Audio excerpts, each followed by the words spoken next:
It is there. Maybe not published, but it is there. The WHO don't have it. Even as grey, they call it grey data, which is unpublished, I mean governmental data. It's not there. It is available. But okay. But there isn't any specialized herpetologist in the area? There is. Yeah. So they know. They would know. There should be, like in Lebanon Yeah. also. Yeah. There is one only few published, but there is a good. Yeah, Ashraf, this is another problem in the MENA So what's region. it- yeah. Data are there but not published, and we do not have access to these data. No, But I'm sure if you will look, you will find it. I will show you the slides. WHO published, they have everything. Yeah, because they will check from where they will have their data. Governmentals. They go to the government. No, I don't think they will have it So from- WHO, let's be clear, WHO, they don't go governmental. WHO, they go to Ministry of Health. And Yeah, we Ministry have, of Health is the government. no, it's different there. So the one who's taking care of this, and responsible for this, is Ministry of Agriculture or Ministry of Environment. Education or universities. environment or universities. It's not, Universities, snakes. yes. Yeah. So it is not the Ministry of Health. It's the College of Science in the universities usually, and that's the situation we have there in Oman. Yeah. And so WHO are basically reaching the wrong agency to get the information from. And most of the time there is no much collaboration between the two. So even if you are approaching the Ministry of Health and assuming that the Ministry of Health will get you the information, they will only provide what they have, but not what the others have. Interesting. I didn't know that. Yeah, so you cannot rely even on the, I mean, the WHO sent the guidelines about the management of snake envenomation. We don't use it at all because it that's does not African. reflect. Yeah. It does not Yes, that's African. Well, at least I talk from experience in North Africa. We don't know what's going on. See, in today's No. date and time, if we say that I'm talking from experience, which is unpublished, nobody Doesn't- would believe, Yeah, doesn't stand anywhere. yeah. So I think the first step, forget the collaboration, go back to your own hospitals or your institutes. If you have a poison center, start making a local snake bite registry. What you can do at Minotox is make it similar, you know? Yeah, so that's what it should be, and then you have that collective. If you say that Minotox has made a snake bite registry, then you will have to go through the whole ministry setup and get permissions to We're not going to do it collaborate. in that formal way. We're just trying to. What use I'm this trying to say platform is as- that you as start meeting- doing it individual levels, start but collecting you- the similar kind of data, Exactly. and But then that's the share it collaboration we're at talking this. about. Yeah, that's the collaboration we're talking about. Is to have Yes. it in different area, whatever, whichever way it's going to be, and just try to start to collect. And it won't be a bad idea if you are making a workshop on envenomation to invite your herpetologist who has actually seen the snake. Because they would have a reasonably good idea what are they dealing with. So the hepatologist that you have in Oman, Badriya, Yes. so do you use them a lot? Do you? When we have difficult cases, like we don't know exactly what's going on, and we have the snake, we do contact them to identify the snake. So keep those snakes preserved if you can. Make a museum, keep those snakes preserved, whatever you can get, because that will help you. So Is that right what I'm saying? Yes. Because if you keep those snakes preserved, at least later on it can be used to teach, show the clinician, what you see on the picture sometimes, and what you see real snake may be a little different. yeah. Do any center or any one of you have already a file to collect the data? Yeah, I do. Do you have? I do. I'm using the. Do you have Badriya, Data to, a file to collect the data? Like a database for snake elimination. Yeah, So a we file don't- to collect the data. So maybe we can take all the files, compare them, and make a common file and send them to everybody, so that everybody has the same kind of data. that could be Same collected. kind, yeah. you know. Yeah, so that's what we will. And then we can start. Yes. So I think that's what we should start with, is to unify Yes. the form to collect this data. The sheet of The data sheet, to that's collect. correct. So I think somebody has to collect all the sheets and make. And then look at them. And we can do it in a year, we can do it on a regular basis. We can create it. And I can, Whenever you meet at MENA Talks. you know, Actually, I found a nice article recently published about all the terrestrial medicines in the Middle East and toxicon. So it combines all the different areas in the Middle East, and it's an excellent article that I found through ResearchGate. I told him, can you share, because he cited my article. So, and they talk about different, like Oman, like in Jordan, like all the different areas. And Who is the- but this is not based on. Who writes? the article was written by actually people from the UK and Jordan, by Zuhair Amir, Hamad Abu Bakr, and David Warren. And it was published in The- Kenya. When was it published? It was just published actually. Like Is this 2020 now, and I asked him to share the Yeah. article. And do they have a list of parameters to collect? Or?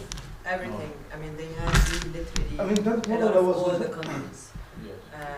All the with Different. pictures with antivenom from where they're getting it, the complications even. In certain cases. So that's a theoretical. Theoretically. Yeah, I got Very it. interesting. David Wall, I met with him in Australia. I don't know if anybody knows David Wall, please. You know him, Bruno? David Warren. David Warren. David Warren. You know him? But Yes. who's written this article? David Warren. David Wall. The person from Middle East, Jordan. Jordan one. Is he a physician? Is he a herpetologist? Yeah. The biology department and Department of Biological Sciences. So I would think he's a. So he's not a doctor, most herpetologist likely. or- So that's what that's Very the point I'm trying to make. Yeah. No, but You know? but I think Bruno was right on the spot. This is a theoretical It's a theoretical thing. view. Yeah. It's not based on Data. data. But it's There's based no on data. the published articles and data from other places. in There is every no country. there's For not much. example, I published about Lebanon all what we know about our snakes. Yeah. And then he used Lebanon material you from have. Lebanon, and he used similarly from different. I'll tell you example. I'm and not then- trying to over. There is no data. There's no data. There is no data. I'm telling you. Lebanon you have, and I know you have, and I've read your article. Saudi Arabia they have. Oman they have. They have some. The rest is nothing. I mean, so that's the See, issue. the point which I'm trying to make is, you are a clinician, I'm a clinician. If a person comes to me with a snake bite which is resembling viper bite, I'd say this is the viper bite. And that's it, It's correct. right? I haven't seen this snake. What viper?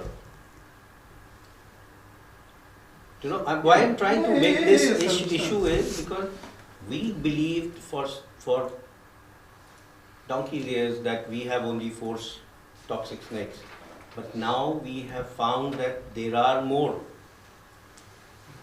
Interesting. You know, there are at least 4 more toxic snakes, and we have no antivenom for them.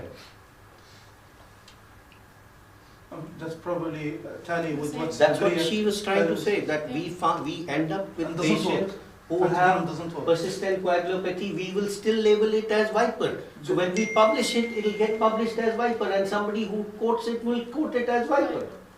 Yeah. But what kind of viper? That is where the herpetologist would come in and tell you, you know, what kind of snakes are prevalent in that particular area. I understand. And then you go from there. What do you think? Yes. I'm right, because if I write neurotoxic and I write that it is cobra, Look, it'll It will get recorded in the medical sheet as cobra, it will be cited as cobra, it will, But you it will need, just go as cobra everywhere. yeah, but you Maybe it need, will be like Cobra is crossing coagulopathy. Yes, This is yes, but what you need is both. that, But you need That's what both. I'm trying to tell you, this is the problem. No, but you need With both, the physicians, Ashish. most You of the need, you time. need both. You need both. You need the right? clinicians and you need You somebody. need both, but you need someone who will identify what snakes are. Yes, We had Ian Simpson who worked with us on this project, and Bob Norris from Stanford. So they went all over the country. They didn't only meet the physicians. They went to the villages. They met these snake charmers, these snake catchers. You know, looked at what snakes were. And then they came out that there are more, which you don't know. So I think the next step now is, I think what we do, we will start with this data sheet with Ria and the guys. We start with this data sheet. And we send it and people start to collect. And whenever you have the opportunity to ask a herpetologist, get him to identify or take a picture. You can take a picture also if you have a dead snake Yeah. and you Not can't smashed. store it. Not smashed snake. No, even Even see if for it's them, smashed, they even can- if it is This smashed, one is still snake. even if the head is smashed, No, no, they can the- identify by body, the yeah. scales. Yeah. So if you have a good picture, they can sometimes, but obviously if you have a snake in front, then it's better. But we have to start from one point. At one point. If we don't start, You So, you I just think- keep yes, discussing. We'll be at the same point next year. So we have to start. one of my I think the easiest is to start by sheets. sheep and yeah. So maybe you, Ashraf. I will can- start it and I will send it to everybody to everyone. edit it. I have it, so I'm just gonna send it to you. Send it. Yeah, but maybe first all the people can send you their own sheet. Okay. Okay. You have Badriya, one do you in want to Lebanon? send me yours? You have one what? sheet to collect that. The sheets? The sheet. Uh, Saudi we عندكم don't حاجة؟ have across all Lebanon. But you have one used. I have one what appears on our center. Okay, can you send it to Ashraf? Can you send it to me? Yeah, it's I already I have the article that it is. Make an announcement. Send it to him. So Do you mind? all will send you their own sheet, Yes. and then you can make a common sheet Okay. by taking all the parameters. Variants. Yes. And then Send you it. send it to everybody. We criticize, Yeah. we give our opinion, and Yeah. we send it back to you, and then you We make the start- final version and you send it to everybody. So Also that- collect data. Yes. So the ones that I know it's limited because one center, but this is was done in collaboration with herpetologists, which is the best one in Lebanon, and he knows about all our like spiders or snakes or lizards or so. No, probably it's good, but he has to see if it's applicable everywhere. Correct. That's the important thing, what you just said, applicable everywhere. Now, if you write that you want to do some fancy coagulation parameter as a data collection, may not work. So you need to know what is available where and what can easily be done across the board. So that is again important. Yeah. Let's say somebody says thromboelastography for every patient who comes with coagulopathy. May not be available. No. It's true. Just Okay, so it was a good introduction. That's a very good introduction, actually. So now we can maybe start different lectures, make them more interactive. So we'll make it, so how 20 minutes? Yeah, take your time. So welcome everybody, just for the snake information. This is the second year we do this and hopefully we'll carry on doing it.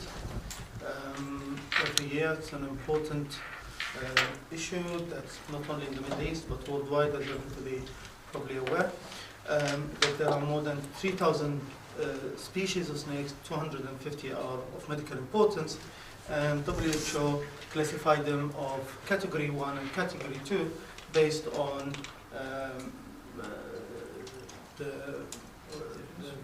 whether they're high or low venomous snakes and the encounter with human and the effect that they cause on human category 1, category 2. And as just we tried to discuss earlier, the Middle East in somewhere between, every country have between 4 and 9 medically important snake species. So we are not as bad as Southeast Asia or Sub-Saharan Africa or South America, but nonetheless. So in terms of the types of venomous snakes, I'm going to concentrate today on the Elapid and Vibridii because this is what we have mainly here. So the Elapids, as you know, the cobras, the mambas, the coral snakes, they're typically neurotoxics, but not exclusively neurotoxics, short front-fang snakes. The Vibridii, they have two, the true vipers and the pit vipers, shallow, long, hollow, long, hinged fangs that inject and withdraw. They are commonly necrotizing, hemotoxic, and anticoagulant. However, you do have anticoagulant, necrotizing, and hemotoxic, but you do have the neurotoxic ones. Example, the Mojave rattlesnakes. Sorry. So, in terms of just a bit of definitions, the venoms is a mixture of toxic proteins and peptides, and the toxin is a pure toxic substance with natural origin. Snake's venoms is a product of protein synthesis, and it's a mixture of enzymes and toxins. And there are about 20 types of toxin known, and there are so many unknown yet of toxic enzymes. Some of them are very specific. They go and target specific areas in the body, and they don't touch others, while others have effect on different areas. And it's so the snakes. So the function of this venom is three things: acquire the prey, digest the prey, and defense against enemies. So this is extremely important because in no way in the evolution of the snake that the venom being produced to cause consumptive coagulopathy. That does not serve the snake purpose in any way, shape, or form. Because what you need, the snake need if you need to kill, to eat. So the effect of that hemotoxic effect of the snake bites, compared to on a small prey like a bird, it's completely different from a bite on a human. The effect on a small prey is sudden thrombotic effect that will kill the prey instantly, while in human it gives you consumptive coagulopathy, which should carry on for days or hours and days. So the effect is different. So that's that we need to understand. The other things which is important, like some classifications, which say elapids are neurotoxic and Vibridii are hemorrhagics, which is a completely wrong definition, because some elapids have both local local toxins and hemotoxics, and vice versa. Some of the Vibridii have neurotoxin. So the notion that elapids are neurotoxin and Vibridii are hemotoxic, hemorrhagic is a completely inaccurate classification. So neurotoxins mainly are elapids, but as we said, they are in the vipers, like the Sri Lankan Russell vipers and some European adders, the multi-play snakes. They have neurotoxins, and it's very unique. It is very important to understand what sort of neurotoxins that you have in your region, because the management is different. Because of the mechanism of action is different. So if you look at, so we have two types, either presynaptic neurotoxin or postsynaptic neurotoxin. So the presynaptic neurotoxin, which is mainly phospholipase A2, and the postsynaptic, which is mainly polypeptides. So talks about the presynaptic neurotoxin. What they do, they come attached to the presynaptic membrane, enter into the cell, damage the synapses, release the acetylcholine, causing a surge of acetylcholine, depleted, followed by paralysis. That process is irreversible. As soon as it starts and the damage happens, it is, as much as you give antivenom, it's not going to work. And you just need to wait for the axons to start to repair, which just takes days, weeks, or whatever. In reverse, the postsynaptic, they block the receptors on the postsynaptic membrane, so they stop the acetylcholine from working. So displacing the acetylcholine from that receptors will give you a recovery. So giving antivenom, anticholinesterase, which some people try, will help, is a form of a treatment. So that's an extremely important distinction that one has to make when looking at the neurotoxins. So presynaptic neurotoxin usually take more than an hour to develop by the toxin to reach the motor in the plate and start to work. And as we said, this is the damage cannot reverse. If damage starts, you can't reverse it.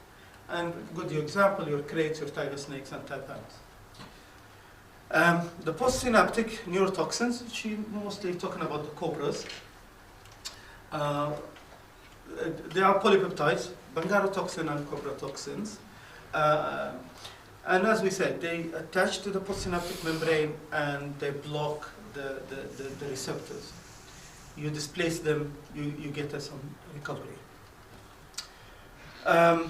Now it's been, I don't know from experience of the panel here, but it's been postulated that the paralysis you get with the presynaptics tend to be worse and more severe, and probably that has something to do with the way that they damage the synapses completely.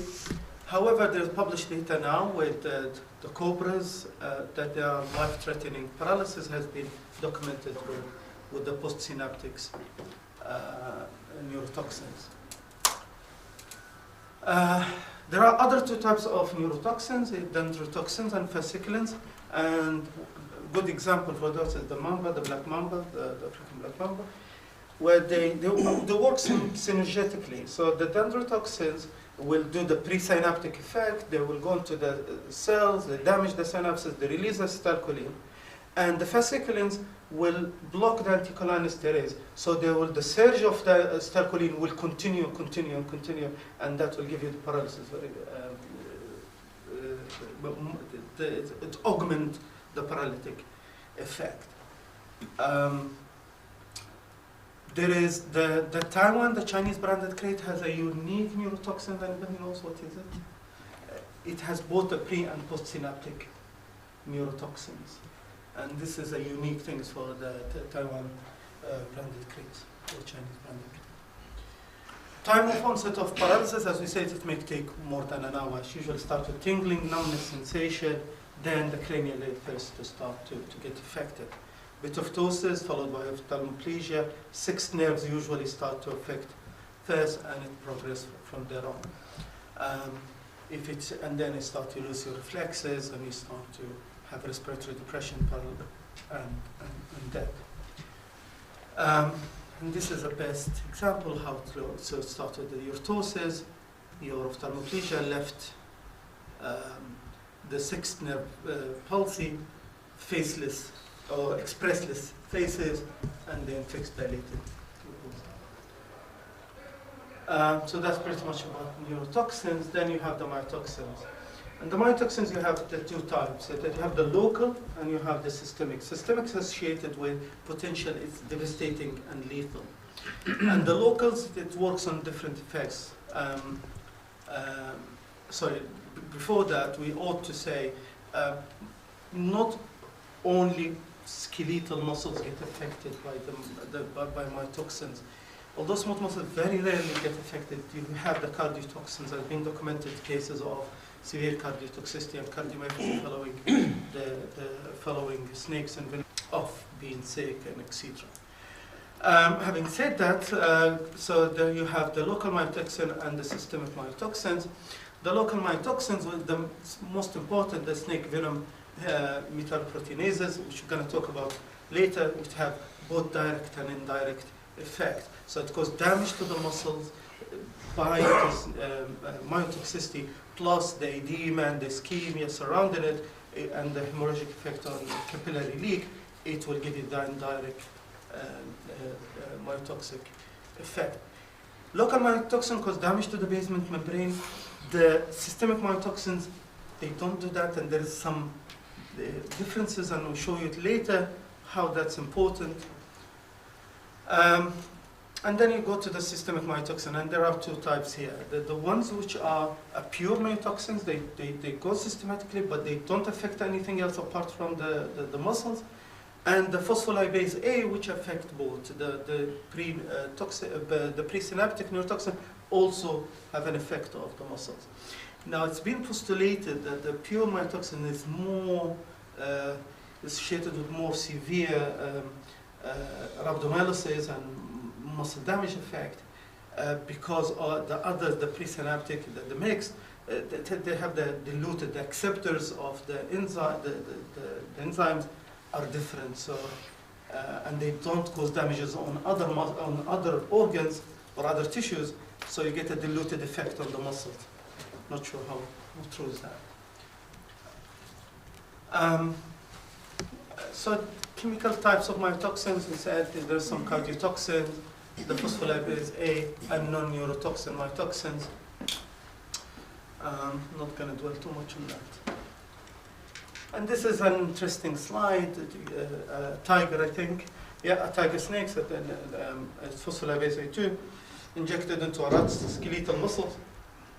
After 3 hours, the damage, 24-hour transverse section, and 24-hour longitudinal section.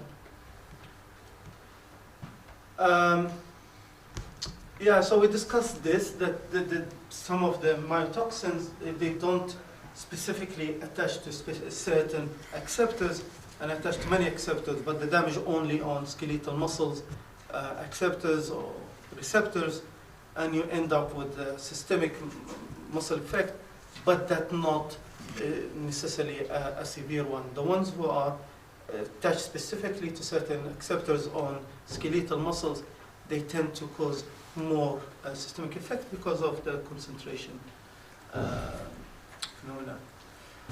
With systemic effect, the basic membrane remain intact, so regeneration is muscles can occur.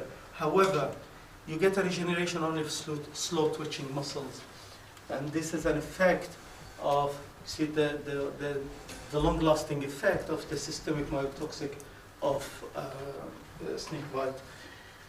And when we talk about myotoxins, we talk about rhabdomyolysis, which can be severe, very, very severe, and end up with renal failure, hyperkalemia, etc.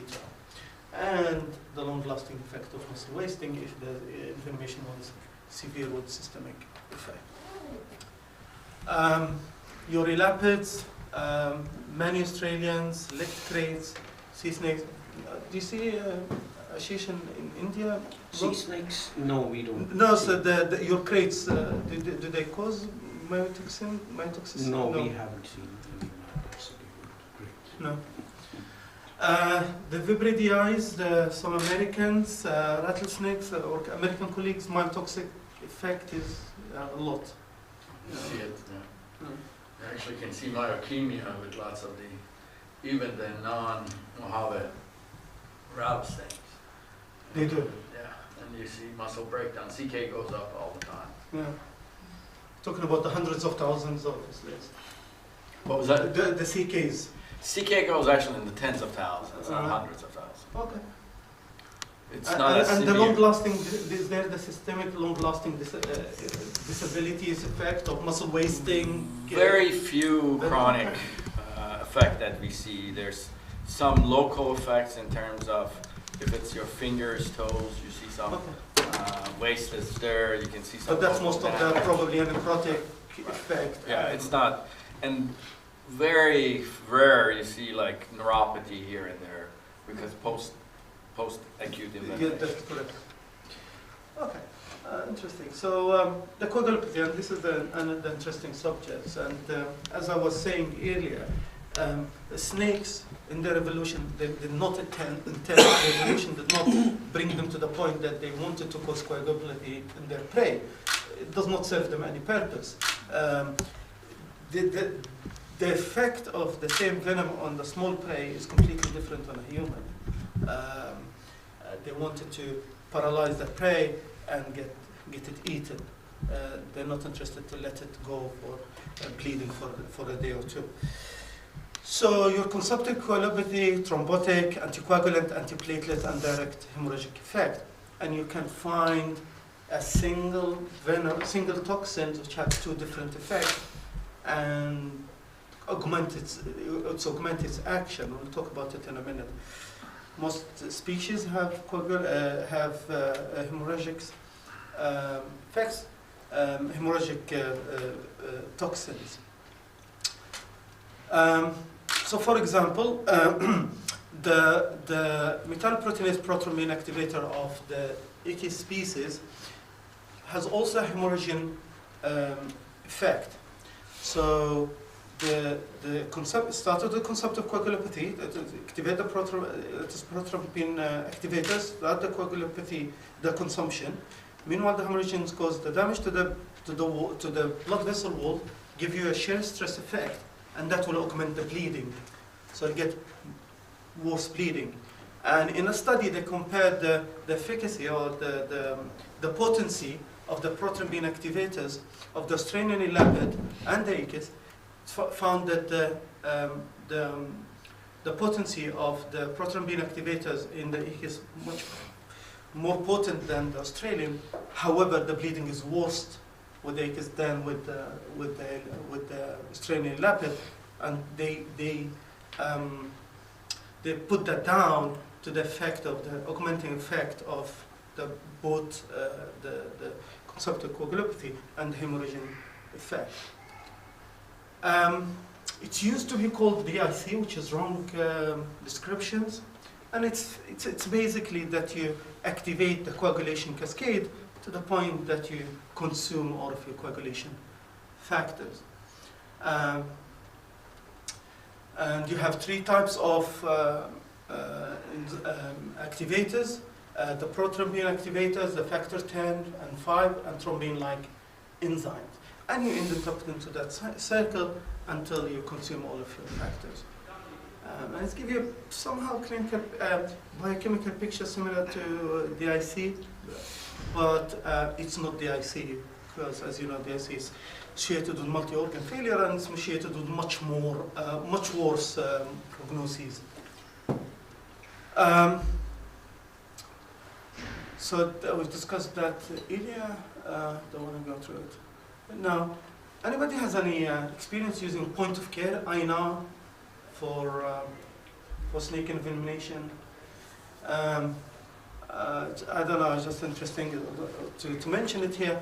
It should not be done in snake envenomation because of the fact, and this is proven. There's a couple of studies on this. Because of the fact is the laboratory tests on INR test the clot formation. So you get the blood, you get the plasma, you add to the tissue factors, and then measure the time to form a clot, and that's what you need. But when you use the point of care, it will give you. They will add the tissue factor, and then they will add a substrate, electro substrate, something substrate. And then they see the cleavage, the thrombin cleavage of that substrate, and they measure that. And that's the wrong way of measuring INR in this situation, because thrombin is always there. But you don't want the thrombin, you want the clot. So it gives you a wrong reading, and it tells you it's normal, while it's not normal. So point of care of INR is pointless. Sorry to mention that as well. I thought it was a bit of an interesting point. Although you might be bitten by snakes who has hemorrhagic or hemostasis effects, not all of them can give you the clinically significant bleed. Some of them get unseen. And this activity of the bleedings might cross over with the necrotic effect, the cytotoxic effect. You get bitten here, there's some necrosis, you have direct effect on the blood vessels and start the oozing. And as soon as the systemic effect of coagulopathy or the antithrombotic or the antiplatelet aggregation, you start this get worse and worse. In terms of necrotoxicity, not well understood, but it probably is related to phospholipase A2 and the metalloproteinases, which has several reaching effects, so we're going to discuss briefly in a minute. And also the secondary effect. It used to be thought that the necrosis or the local effect is not of a significantly clinical importance, but that was, again, a misconception. It has a major devastating effect on the life of the person who's getting bitten by venoms, which has a local necrotic effect, not only from an immediate clinical point of view, where you have fluid shift and you have hypotension and shock, infection, which can be devastating. You end up with severe morbidity and mortality. And for these areas where the most snake inflammation happen, these people are manual laborer, and any form of disability is a devastating effect on them, on their family. So, and as you know, there are several snake species who are linked with local injuries, and that span the whole 4 species that we have. So the hemorrhagine metalloproteinases, SDM, there are 4 classes, and the effect is they have a wide range of effects, some of them locals and some of them not local, and it is in a way, main effect is to immobilize the prey and digest the prey. And another interesting fact is that the vipers and culprits feed on what they call type 3 prey, which is big and heavy-bodied. So they need an enzyme which can digest the prey.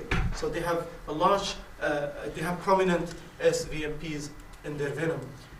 The elapids, they usually tend to feed on elongated low volume surface to ratio. And for that, they don't need to a potent SVM to digest the prey, so it's not a prominent toxin. And we talked about the effect of the CMV. They damage the basic membrane, cause local hemorrhage, shock and secondary effect, ischemic change, and direct and indirect injury. I think finally the renal toxicity, again, there are some renal toxins, and it's been proven that there are some renal toxic enzymes. However, from experience, from anecdotal evidence and from some literature data, the most prevalent is a secondary effect because of the shock, the infection, etc. And the pathology is varied between acute tubular necrosis to bilateral cortical necrosis in severe inflammation. I don't know if we have a Turkish, no we don't, so just for interest for the people here, they have, in Turkey, they have mainly the vipers. I think they have 11 vipers types, and they have the one cobra, more than the cobra. In terms of the vipers, the procoagulants and hemorrhagens, that's the main toxins, and their neurotoxic is postsynaptic neurotoxic. Just the last couple of slides, just what to tell. This was not intended for you guys, it was intended for general physician or AR physician, but just want to tell them not every bite is a wet bite, not every bite is going to give you inflammation. There's some studies suggest up to 80% of soft-scaled viper envenomations or dry bite.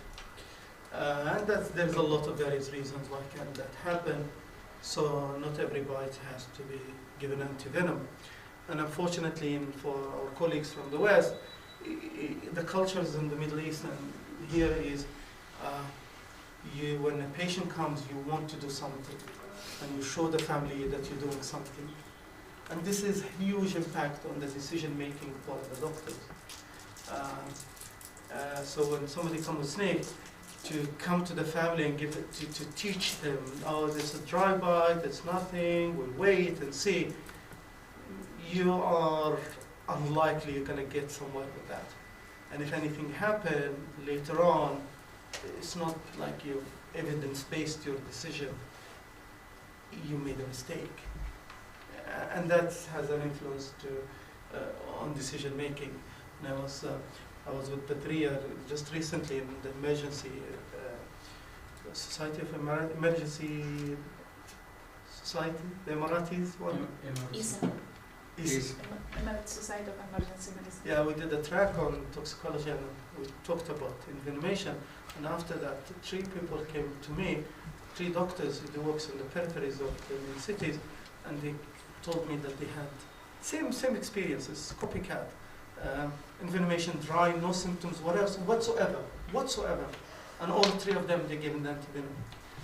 All 3 of them. And then I asked them, all 3 of them, and then I asked them, I mean, I just tried to elaborate, and they all say the same. It's a family pressure or something down that line. So it's a way to go. I think we've discussed this. I don't need to dwell about this too much. Anaphylaxis, that's a very important aspect that can happen with any snake envenomations, and the management is following your SELS, and it is a feature of systemic envenomation and its indication of antivenoms, a topic which Dr. Ashish will talk to us about it. Thank you very much.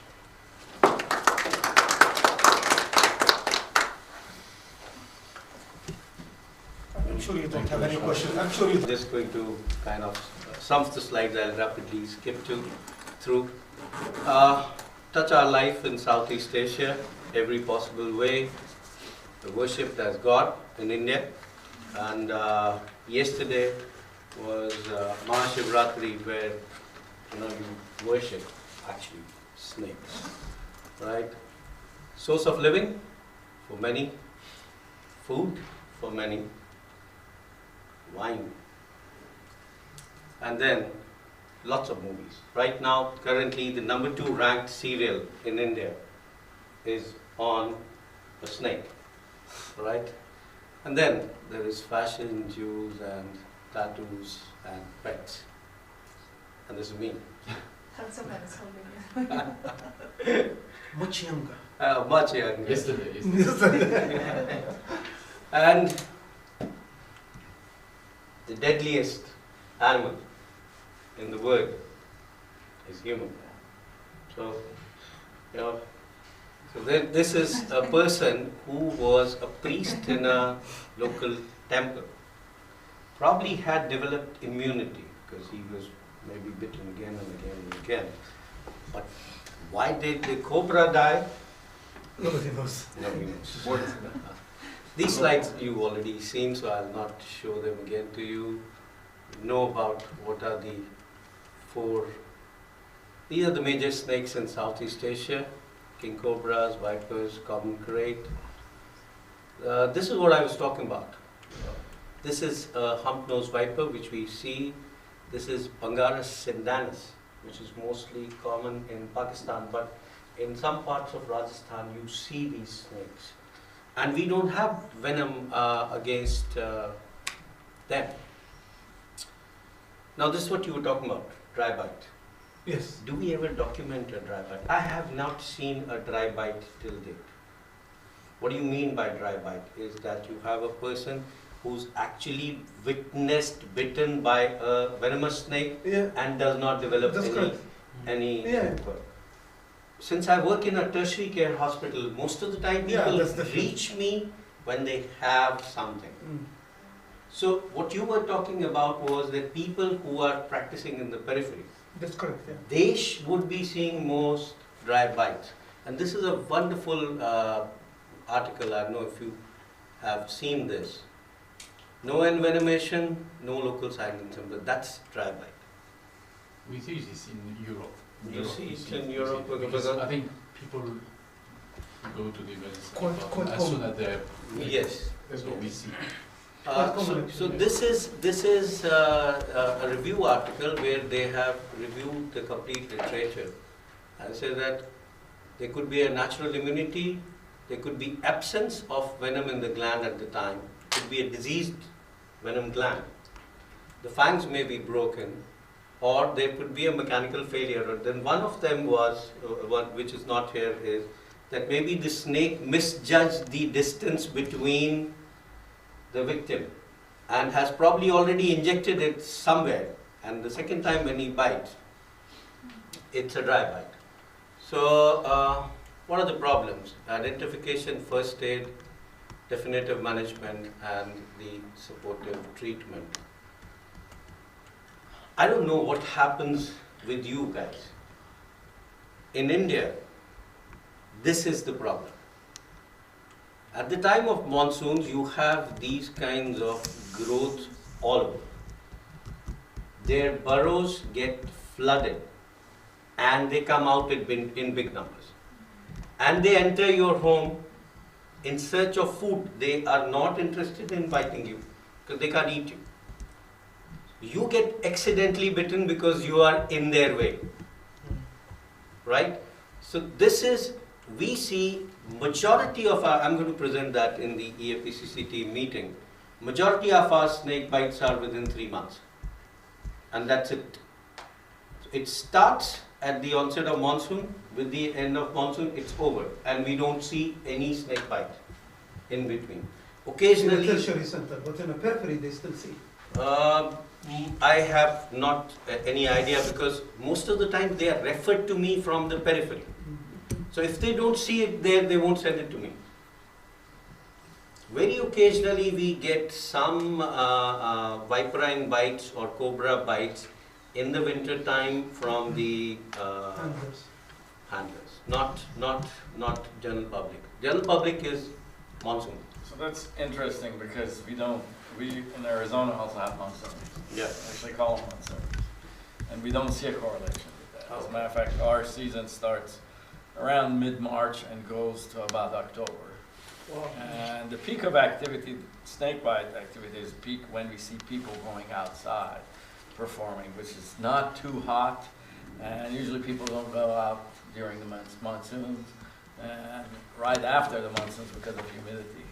But when it's nice and warm but not too hot, Then they get Yeah. it. Okay, okay. Now, the first principle is identify your susceptible population. For us, it is males, rural more than urban, workers in the field. Most of the times, in one study from Bavaskar, most of the times the people who are harvesting time, that's where you get bitten. You either get bitten on your left hand, and he showed at one particular meeting that he got in an hour's time 3 women who were harvesting, and all of them were bitten on the left. Because what happens is when you grab the wheat or rice and you want to cut it, so you end up grabbing the snake or touching the snake, and that's why your left hand, with the right hand you are kind of, so you need to identify. For us, for me, in Chandigarh, it is this, construction site workers. Most of the times, because they have they are staying in small makeshift rooms, and no doors, no nothing, they're sleeping on the floor, and in the monsoon time, the snakes also want to come out and be on a dry land, and that's the dry area, the floor where they are sleeping. So that is where they get, or workers in the forest. We don't have any big forest nearby. Sometimes we get from the forest in Himachal victims, and that is occasional victims during the other time. so that's interesting because I just reviewed about 1,000 envenomations, recent envenomation. In the U.S., it was sexy. You know, what I call trash bias gets replicated all the time, and it was we had this derogatory 7T, testosterone, intoxicated, tequila, nonsense, really. That because it was sexy, everybody reproduced it. Yeah. I looked at our data, and our data shows that these are people who are doing landscaping, golfers, gardeners, hikers. So ours is also, to a large extent, people who are doing what I call industrial activity or work activity, and then leisure activity. I actually presented that about 3 years ago it was in Dubai. It was the International Society of Occupational Health. At that conference we presented. But in the US, the same trash gets recycled and regurgitated all the time. But we have a lot of our army in the area, which is dealing with, and it's if you know the Maoist area, the right-wing area in the eastern part of India, lots of forests there, and the terrorists are hiding there. The police and army is behind them. So all three get exposed. So all three The terrorist comes to your hospital? We treat I'm a it. terrorist. Well, we see, I don't know who you are, right? If you are here with me as a patient, I have to treat you. You might be a terrorist, I don't care, right? They don't have a bandana, say I'm a terrorist. Now this is again which is very important. I think when you're making a sheet, you should know this, that you need to include comorbidities. You know, most of the time the armies, the policemen, they are active people, they do not have so much comorbidities. Construction site workers, who will work at a construction site? A person who is healthy. A person who's got diabetes, hypertension, coronary artery disease is not going to go and work there. So, but if you have comorbidities, this is again important, the part between what we looked at, our data, that if you get bitten on the foot or on the hand versus you get bitten on the ear or on the scalp, you're likely to have more severe inflammation, right? So this is what we realized, that near the face, you're likely to have more severe inflammation. Then you have individual sensitivity, the species, and then the secondary infection. What kills most of the patients with viperine bite is not the bite itself. It is renal failure and it's the secondary infection. Principle number 2, snake identification is difficult. You try to identify snake whenever it is possible. They run away, they bite at night, so they get killed, crushed, so sometimes, but if you have a snake which is brought to your ED, preserve it. Preserve it and send it to a herpetologist or maybe a picture to them. Have you had somebody brought you a live snake? Yeah, we got. I'll give you an example. There was this guy who came in, had classical symptoms of envenomation, and said, "Did you find a snake?" "No, I didn't." Like, okay, want to? He says, "Just some itchiness here." He took off his vest, and there was the snake there. Live snake in my ED. It was a small snake, crate. And it was chaos. Everyone just ran here and there. It's great, the worst stick. Yeah. So clinical toxidromes sometimes do overlap. And venom assays we don't have. I don't have a venom assay. I don't know whether you have a venom detection. Australia, I don't know if in America they have. In Australia, I think they only Australia, they have venom detection kits. Yeah. Right? I'll tell you why we can't use venom detection kits, or very limited use for us in our. This is general symptoms remain the same. Viperine bite, you may have cardiovascular effects in the form of arrhythmias sometimes. Bleeding, clotting disorders have been already talked about. This is the picture which was again shown.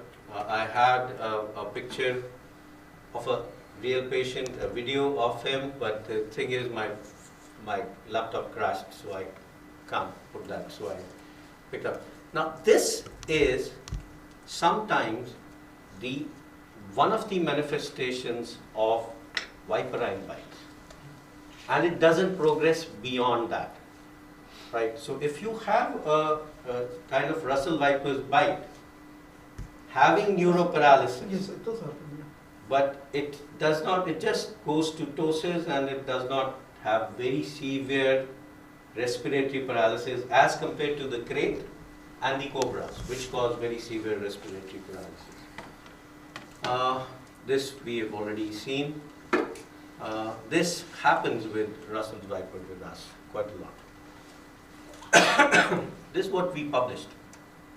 I don't know if any one of you ever read this paper or not. We published it in Endocrinology, that in the chronic phase, following a Russell's viper bite, there is something like a Sheehan syndrome, which these people develop. It's initially a hemorrhage, and then they go on to develop these kinds of manifestations. So we did a study over 3 years' time, collected all kinds of viperine bites, followed them up, and found that there is a definitive evidence of pituitary dysfunction. So if you don't have the venom detection kit, if you don't have anything else, how do you identify? What we use is this: paralysis, severe local envenomation is, or necrosis. Cobras do cause tissue necrosis, and severe local envenomation with descending paralysis. This is what I see every day. Every day. You know, very interesting thing. I walk into the ED one day, and there's this my resident talking to a family, saying that we can't do anything for this guy. He's brain dead, right? And I start talking to him and say, "What's happening?" He says, "This guy slept at night. In the middle of the night, he wakes up with severe abdominal pain, vomits, and the wife says, maybe you've eaten something, you know, which was not gelling with your GI tract." So you go back to sleep, gives him something, and goes back to sleep, never wakes up in the morning. So this patient had dilated fixed pupils, no doll's eye, cold calorie negative. And they were sending him home, that this guy's brain dead. So hold on, give him anti-snake venom, put him on a ventilator, and 96 hours later, he walked out of the emergency. So a person who was declared brain dead was not brain dead. He was just having severe ocular paralysis. And that's why you were not getting anything which was, his brain was intact. Nothing wrong with his brain. But if he was not given ventilation, he would have died. And it would be hypoxic kind of death. We had one death in hospital in a crate bite victim. We ran out of the ventilator, so we were giving them manual ventilation. The person who was doing that fell asleep for 2 hours. And that lady went on to develop severe hypoxic damage of the brain. She was put on ventilator and things like that. She never recovered, and she died of complications of ventilation rather than the snake bite itself. But she had suffered, we had an MRI done. She had a definitive evidence of hypoxic brain damage. So, Ashish, are they bringing you the patients then within a period of time? I'll come to that. That they're not hypoxic? No. Rhabdomyolysis, I'll talk about that also. Renal failure, rhabdomyolysis, it could be sneeze snakes, could be Russell's viper, shock, bleeding, coagulopathy, renal failure, and severe swelling. Local swelling is viperide, and then some amount of neurotoxicity may be there, as I said earlier. This is very important. First aid, what are the guidelines? Hardly any guidelines. This is a review article published in Tropical Medicine. It says definitive evidence is this: splint, rest and avoid movements. That's it. Just splint the limb. What is a natural reaction if you have somebody running after you? You run. What is the natural reaction if somebody bites you? You want to get away from that place, and if you know it is a snake, you want to run as far away as possible. When you start running, that's when the damage starts happening. So you have to splint, rest and avoid movement. Now this is pressure immobilization is written here, but you have to be very careful. You don't want to very tightly tie a tourniquet. Because just for your colleague, in America, that's no. What? The pressure embolization. Yeah. It's a no. This is straight.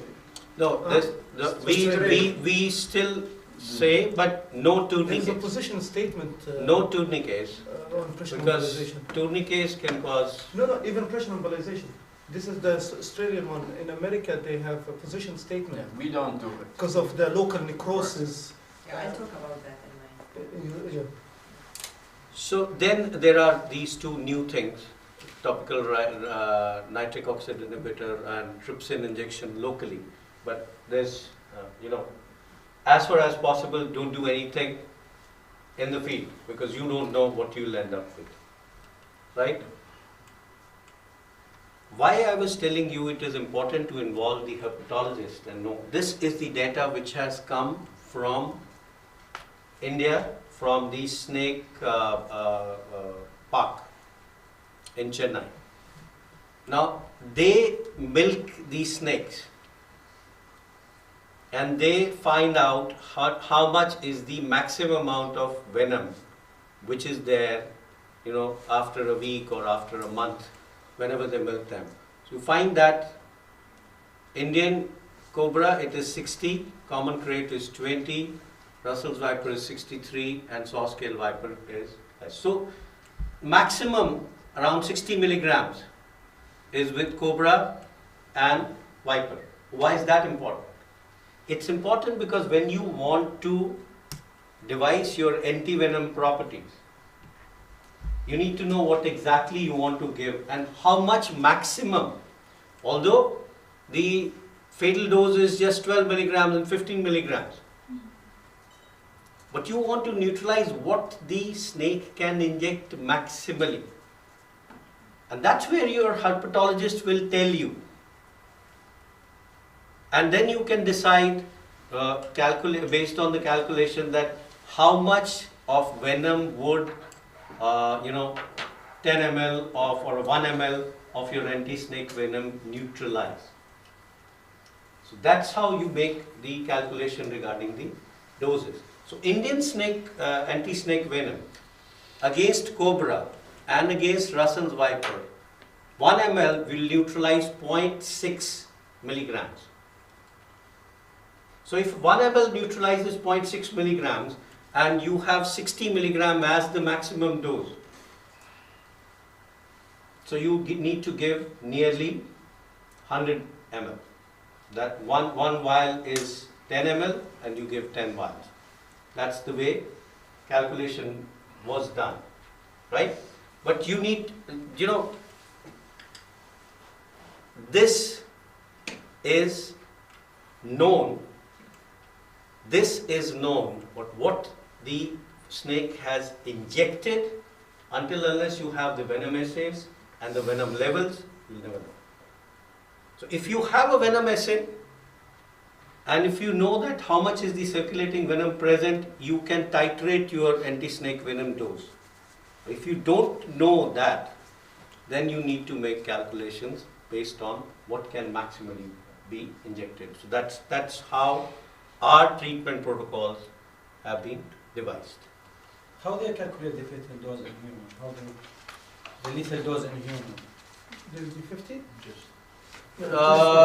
This How they will Well, it's extrapolation. it's the extrapolation. Extrapolation from. They have not done the venom analysis. This is just the express. What is known is this. And what is also known is when you make your anti-snake venom, how much of 1 ml of anti-snake venom will neutralize. Now, you have this much, but you may not inject that much per person.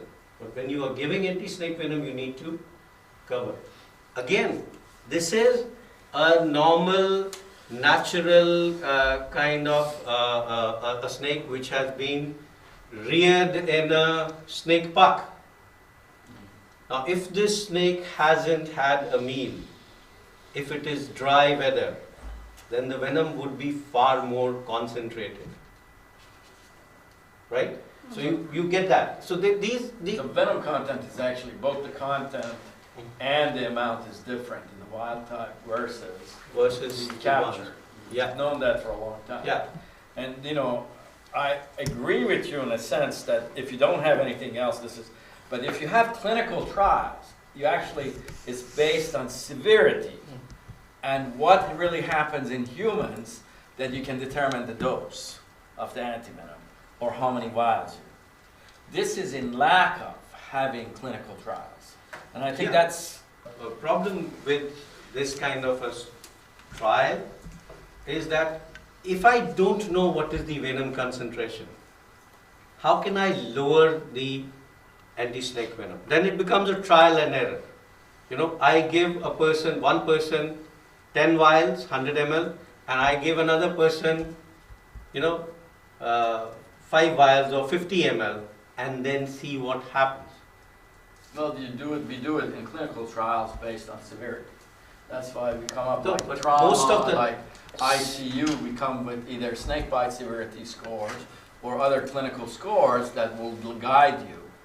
And then it's based on the practical activity rather than potential. Okay, I have, I slightly differ from you on this. We have cases who come to us early, have just doses. We give them anti-snake venom, and within 2 hours or 3 hours, they go down to the, in spite of giving them 100 ml of antivenom, they're going down. And they go down to develop severe paralysis. Right? So, But what's the harm, sorry, the question, but what's the harm of having that graded severity approach if you are that's what I'm saying. So, if I have a graded severity approach, and if I say that if a person presents to me with doses only, I'll give him 5 vials. And if he has full-fledged paralysis, I'll give him 10 vials. I'm delaying institution of maximum amount of antivenom by a couple of hours. But you're reducing the risks of side effects, you keep your antivenom storage. You are weighing the risk and benefit. You are weighing the risk and benefit. And that's what you do also in clinical trials. Yes. Clinical trials, they're designed, and then you look at it and see whether your patients are moderate, severe, okay, mild, and you don't make the recommendations based on a mild, right? I'll show you the data Okay. again a little bit later. So, principle 5, whenever you get a patient in the emergency, reassure, use IV injection, look for respiratory risk. ABC is the airway kills first, right? So ABC remains always. You have persistent vomiting, you can give chlorpromazine. If you have syncope, shock, angioedema, you can give adrenaline. Give adrenaline. Clinical assessment, again, is something very important. How fast the swelling is progressing. The swelling starts within 15 minutes, but it may take up to 2 hours, right? This is very many times the patients are bleeding in their mouth. You don't even see that. You don't even ask them, you know, unless they bled enough and they're spitting it out. You won't even look at that. This is something which I haven't encountered too much. Regional lymph nodes. Although it is mentioned, but I don't. I've seen it with the European ones, European other lymph nodes. We see that all the time with the American crowlet. As a matter of fact, some of the worst bites I've seen in terms of local effects is women who have gone under mastectomy and lymph removal. they actually have much faster development of local effects than a person with the intact lymph node. I haven't seen too much of sea snakes, so I don't know how much trismus and generalized muscle weakness, because we stay way away from the sea. This is what I was talking to you. Whole blood clotting time has its problem. But in a clinical setup, this is probably we've done trials, my colleague has done trials on thromboelastography and measuring INR versus the whole blood clotting time. So if you talked about the point of care, we don't use point of care, use lab INR. And lab INR, if you can get done, is more sensitive. But as you said, that if a person comes to you early, may not have developed consumptive coagulopathy, may still be in the phase where the coagulation is going on and they, all the factors have not been consumed till now. So your whole blood clotting time may be normal in the initial phase of a viperine bite. That is what you need to repeat. You need to repeat it. So that's very, very important. Always examine urine for both hematuria and myoglobinuria, because viperine bites can also cause IV hemolysis, right? So that's antivenin, we all know this. This is what I was, 1 ml of antivenom. These are studies which have been done over a period of time, and 1 ml neutralizes 0.6 milligram of cobra and 0.6 milligrams of Russell's. So if it is 60 milligram maximum, you give 100 ml. These are the indications for giving this. This is very important, dose of antivenom. Now there are lots of issues with how do you dose antivenom. This National Snakebite Protocol was developed around 15 years ago with the help of Ian Simpson, who's a herpetologist, who talked to people all over India, looked at how much was the snake venom which could maximally be injected, and what were they doing. So what they said, that if you want to neutralize 60 milligrams, you have to give at least 100 ml stat. Now you have to, what you said, that the snakes which are inbred and the wild type may be different. So you reassess after 2 hours if the paralysis persists or increases. Well, there are only 2 snakes which can cause paralysis. That is cobra and crate. And if you look at the amount, 20 milligrams, right? So you need a much lower dose for crate bites. But you don't know. You want to cover cobra. Although we don't see local environment. So your point that you want to rationalize giving antivenom, could do a trial on this by trying to neutralize only 20 milligrams and not 60 milligrams, which would again be different dosage. In your center, what's the average number of vials? I won't finish? Okay. This is what I was telling you. This is what it is. This 2001, 900 ml. The average. 900 ml. That is huge. 90 vials. Right? 2005 came down to 500 ml. Then they did a trial, the same group. They gave 150 ml in 28 patients and 600 ml in 27 patients. Now we've come down to 200 ml. Because that's the guideline. It says that you give 100 ml up front, right? And then you give 100 ml again in 2 hours if the paralysis is. But what's your endpoint? What are you comparing? Comparing? Yeah. Besides the patient walking out. Mortality. You gave 900, they walked out. Mortality. mortality and the duration of hospitalization. I haven't presented here, but I can, share with you what was the total duration of hospitalization, which was much higher in all this, and it has come down here. Did the time of the presentation affected the outcome No. or the amount that you are giving? No, because we are following this standard protocol everywhere. But the recent guidelines which have come from the Ministry of Health, not for the neuroparalytic snake, but for the viperine bites, they have decreased the follow-up dose to 6 vials. From 100 ml, they've decreased to 60 ml based on whatever a little bit of clinical trials which have been. And these are FAB2, right? Yeah. FAB2. Yeah. So this is the total cost. Okay, I'll not talk about this. This is important.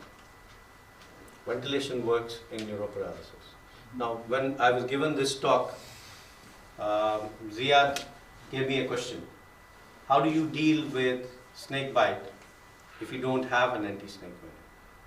Now, you talked about the crates causing the presynaptic destruction of the nerve terminal.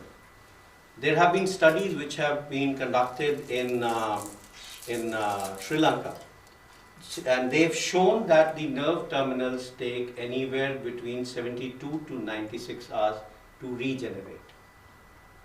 So you don't have an anti-snake venom, don't do anything. Ventilate them. They'll come back, right? With the anti-snake venom, the average duration of ventilation in a crate bite is around 36 hours. So if you want the nerve to regrow, you might have to ventilate them for double or slightly more than that. And then there'll be associated complications with ventilators, right? Long-term ventilation. But if you have nothing to offer, just ventilate. And why ventilation works in a crate bite victim? Because their lungs are clear. They are not ARDS patients.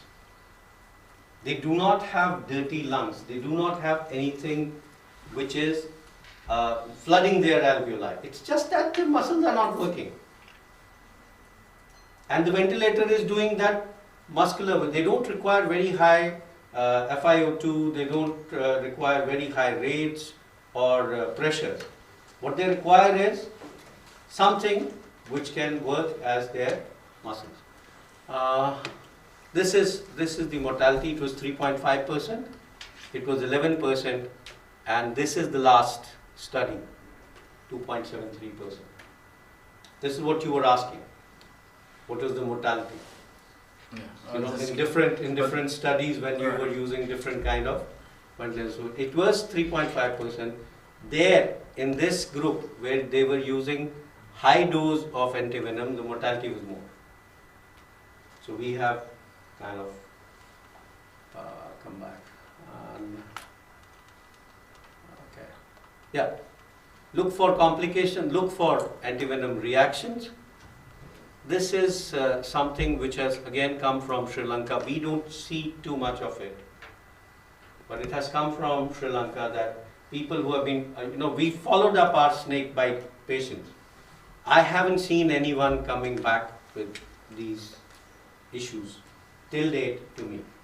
We have a very big rheumatology center and we initiated this. Any new patient who comes with any of these arthritis or mononeuritis or any kind of a problem, then were you ever bitten by a snake? Did you receive anti-snake venom?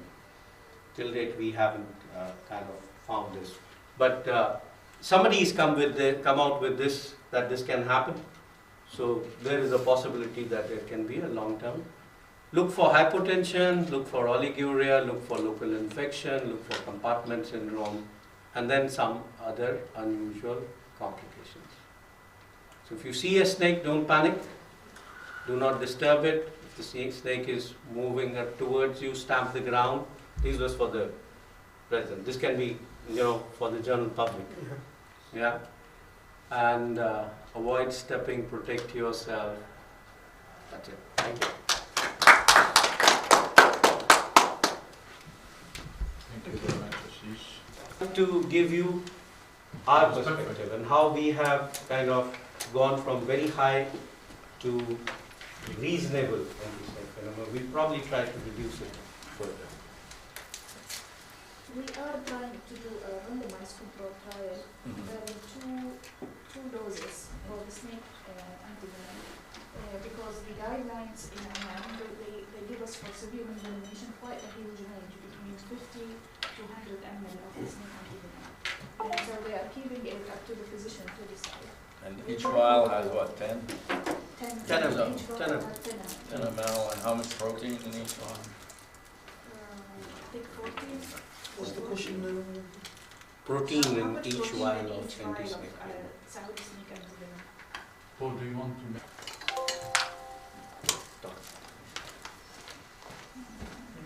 Unless you want to take a break, I want to answer.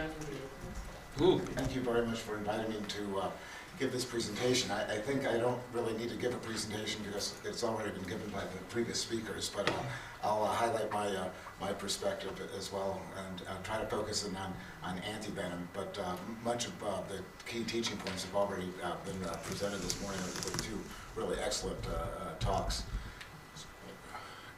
So I'll just start off with this slide about the cost of antivenom. So in the U.S., which is my experience with treating snake bites, most people who are bit by snakes don't die. So that's not the endpoint that we deal with in the U.S. In fact, the number of fatalities from snake bites each year is just really a handful. I think they've made estimates of maybe 10 or fewer people from around the U.S. die from snake bites each year.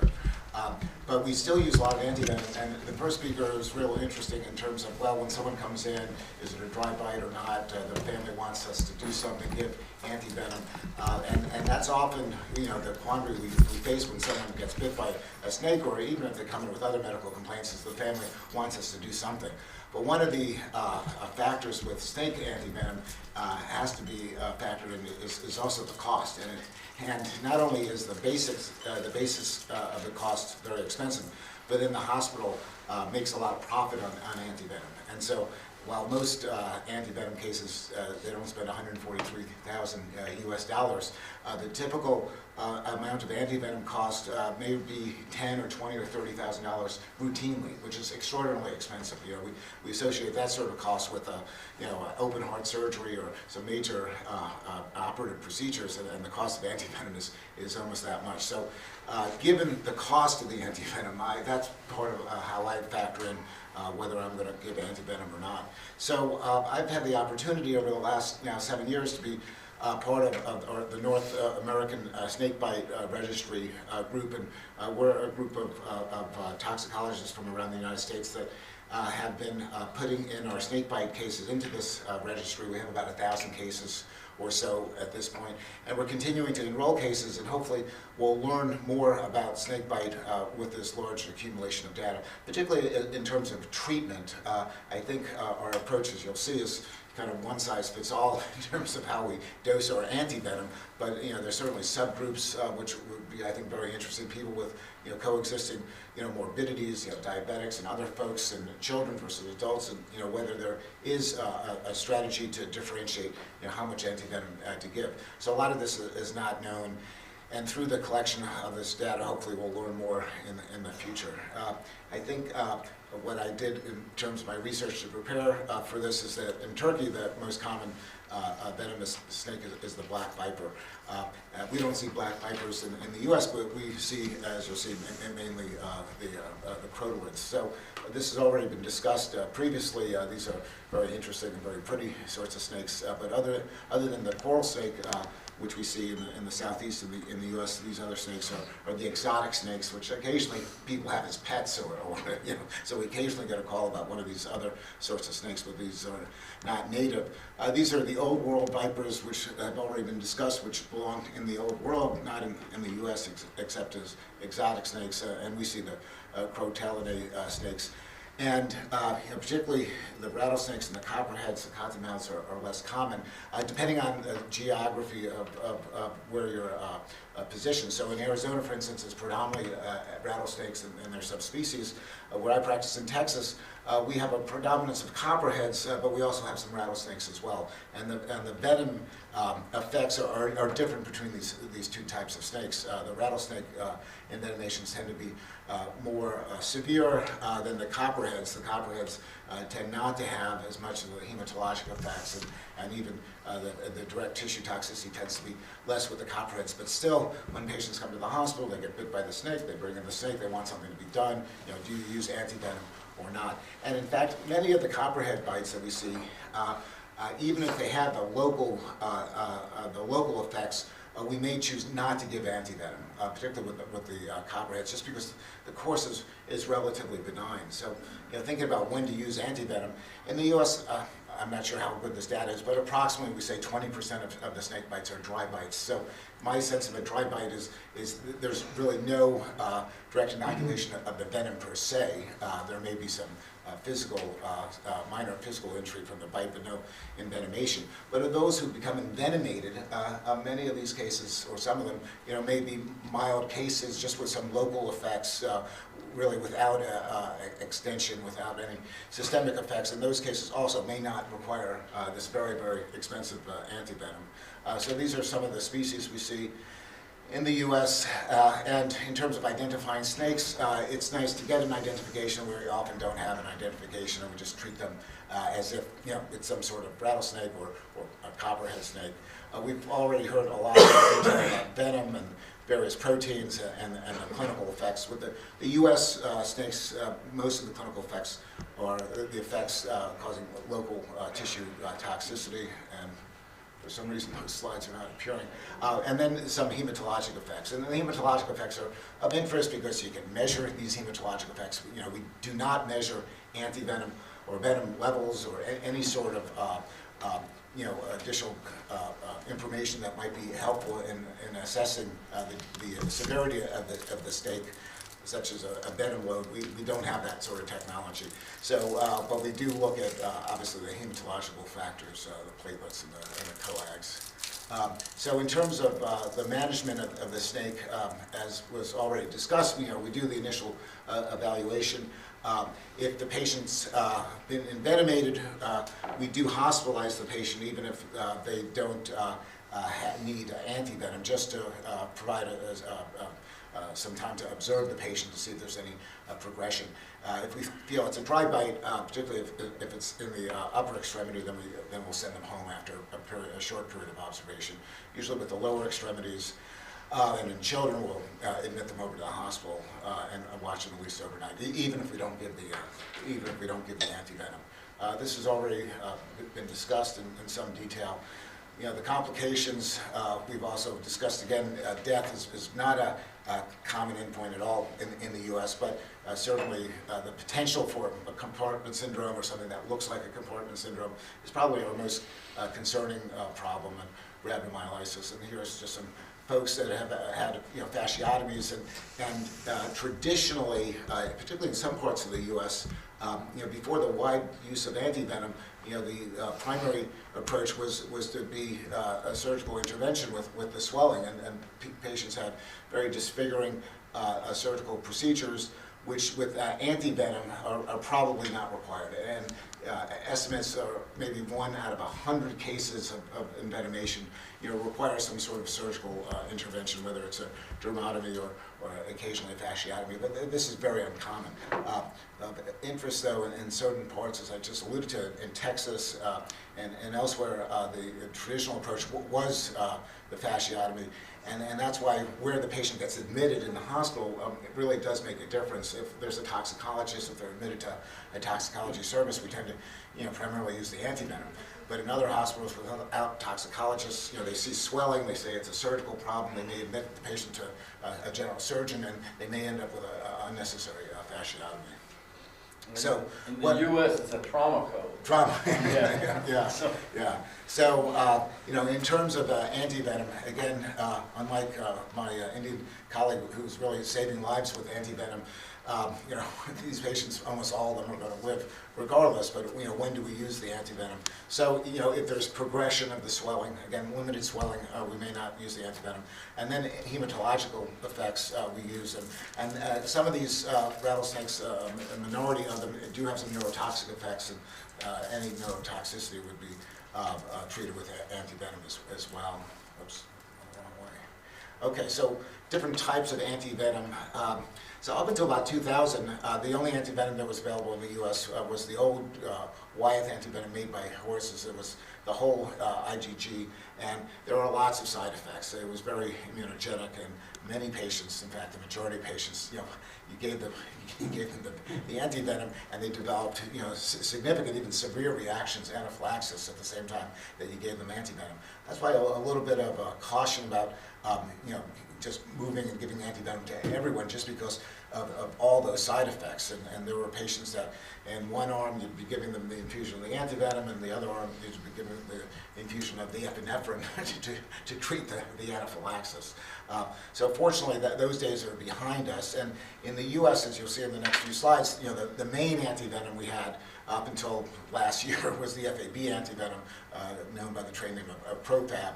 And then the newer antivenom, which really just came out, is the FAB2 antivenom, which we'll discuss. So this was the old Wyeth that came from horses, lots of hypersensitivity reactions, including anaphylaxis. And, you know, traditionally, when we approach the care of patients, if something causes anaphylaxis, that's the last thing we use. If they have an allergy to an antibiotic that causes anaphylaxis, we never ever use it. But in the case of treating snake bites, you know, this was the quandary.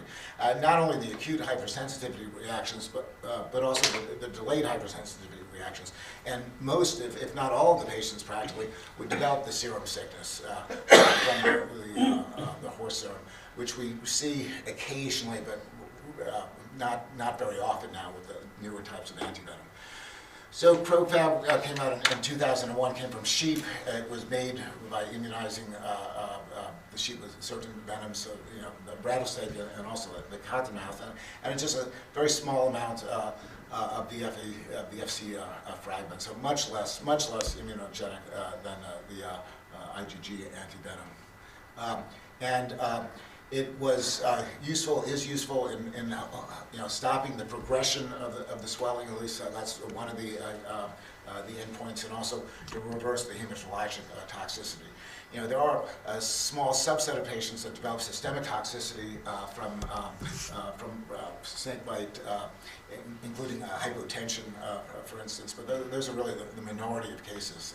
You know, most patients have the swelling, which can be quite dramatic, and then a subset of those patients will have the hematologic effects. Based on the, you know, the clinical trials, again, Propab it was John Sullivan who created it at the University of Arizona, and all the antivenom go back to actually our poison center. But even then, it was the clinical trials was on 48 patients, and it was on mild and moderate. Right. Yeah. Never treated anybody with severe in that clinical trial. And whether, you know, it prevents tissue loss or not, I mean, if someone, you know, presents already with necrosis, it's not going to suddenly reverse, you know, the necrosis and prevent that sort of tissue loss. Hopefully, it will prevent worsening tissue injury, but it doesn't reverse severe tissue injury by any means. So, in terms of dosing, I wish we could do this stoichiometrically. I wish we knew, you know, the total amount of venom that was introduced, and that we would calculate this based on the venom load, but we don't do that. So the way this antivenom was approved was to use a starting dose, and generally, you know, we say 4 to 6 vials. With the old Wyeth antivenom from years ago, it was a larger number of vials, 10, 20 vials at a time, but this is a smaller number of vials. Whether you give 4 or 6, kind of depending on the severity of the bite. If it's more severe, I usually give 6. If it's less severe, but I want to use an antivenom, I give 4. And then you reassess the patient, and that's the critical thing that you need to do after the initial administration. You come back after an hour or two, and you see what the swelling has progressed or not. and you re-measure the coags and the platelet count to see if there's been any reversibility. And we often see platelet counts that are very, very low, of 5 or 10. So if you give the antivenom and there is a good response, the platelet count will bounce right back up. The same thing with with some of the coag factors, those can be totally depleted, dramatically so. Although the patients tend not to bleed a lot. They just, you would expect them to be bleeding if the patient was on chemotherapy and had some sort of cancer and had those sorts of numbers. You'd be worried about head bleeds and other sorts of really devastating hemorrhages. But you don't see that much with snakebite. At least that's my experience. Then in terms of continuing to give the antivenom, particularly with the Crofab, as you'll see in the next couple of slides, there was this feature where the patient seemed to sometimes get worse again, or there was a delay, and because of this, the initial standard approach was to give them these other sorts of symptoms or the delayed toxicity, as you'll see. Whether that's required or not is still very debatable, and there's no standard of care. There's a recommendation under the package insert, but there's no standard of care. And I think in the last number of years, a lot of people have been deviating now from the traditional approach, which was used after the release of Crofab initially, which was to give this maintenance antivenom to patients. And again, one of the factors in terms of the decision making is the cost of it, if nothing else. Do you spend another $10,000 or $20,000 when the patient may not need any of this at all? So the problem with the Crofab was the pharmacokinetics and the fact that the half-life was relatively short. And so the effects of the venom, in some cases, were outlasting the effects of the antivenom. And because of that, you would sometimes see this late onset hemotoxicity, which was certainly of interest in terms of how long do you observe the patient for after the treatment. And then the other problem is the recurrence. And so patients seem to recover, you'd send them home, and then 2 days later, you check their blood counts again, and their platelet count would be back to 10,000, and you'd say, well, they seem like they've had a late venom effect. Do they need to come in for retreatment? And these were the decisions that need to be made. So, particularly with the rattlesnakes, less so with the copperheads, the approach is to follow them up after discharge from the hospital to test their coags and their platelet count again, and to follow them closely. And if they had an isolated coagulopathy, we wouldn't necessarily treat them. Again, many of these patients, most of them never bleed anyway, so you're treating numbers. But if they have two-compartment coagulopathy, or thrombocytopenia, for instance, or platelet counts that are real low, then we may treat them. Whether there's data to support that approach, there is none. But this was kind of a gestalt that those who treated these snake bites felt like, well, do we leave these patients to go home with platelet counts of 10,000? It's dangerous. What happens if they fall and hit their head? We probably should retreat, but again, based on anecdotal information. And these are some other risk factors for bleeding as well. So moving on to the newest antivenom in the U.S. is the FAB2, which those of you from India and elsewhere have much more experience with. This was under clinical trials and a long delay to the release for many, many years. Some of the clinical trials were done literally 6-8 years ago, but it wasn't released until late in 2018. And the potential advantage of this antivenom is that it has much slower clearance. It hangs around for a lot longer period of time. So these were a couple of the studies done during the clinical trials. It's only been released, like I said, in October 2018, so there's really practically nothing published yet since it's been released. But there are a number of folks studying this, and there should be a lot more papers coming out in the next few years about the use of the antivib and also comparing the antivib with the Profab to see whether there's truly a difference or not. So this was from one of the early clinical trials, and just really a couple handfuls of patients comparing the two groups. But the group that got the FAB2 seemed to have more detectable antivenom when it was studied further out than the group that just received the Profab. So at least on paper in these small series, there seems to be an advantage. And we'll see what happens in the future. Now, in terms of the use of particularly the FAB2, that was approved for the treatment of rattlesnake bite and actually not copperheads, which are less venomous, as I described, but we have a lot of copperhead bites in the U.S. And so whether it will be used off-label, like a lot of things are used off-label for the treatment of copperheads, will still be to be determined. The typical starting dose for the antivib is thought to be about 10 vials. And Masa, you have a lot of experience now with the antivib. You usually use 10. We have used it. It looks like for mild to moderate 10 vials, and then anything more than that, you actually need to repeat it. Yeah. Okay. So again, all this will be coming out. So I just want to close with this one little case. And I continued to learn about toxicology with my travels. So this was a patient who was bit on the toe, but it turns out, you know, he did not have much in the way of local tissue effects because it was a crate bite, and as was described very eloquently, had severe effects in terms of the neurotoxic effects. Ended up on ventilators. The patient on the right was really interesting because when it was presented to us on rounds, they said, well, we have no idea whether he's bit by a snake or not, but he presents like a crate bite. He's unconscious. He's a young guy. He's healthy, so we're going to treat him as such. And because of that, they have really good success in treating this patient. Are you giving him antivenom? Yeah. Yes. Yeah. This is what we, as I said, that in that particular time period, any young person who comes with this kind of a symptom, I might end up over-treating a couple of them, but I would treat them. And this is the antivenom that's used. Yeah. So thank you very much.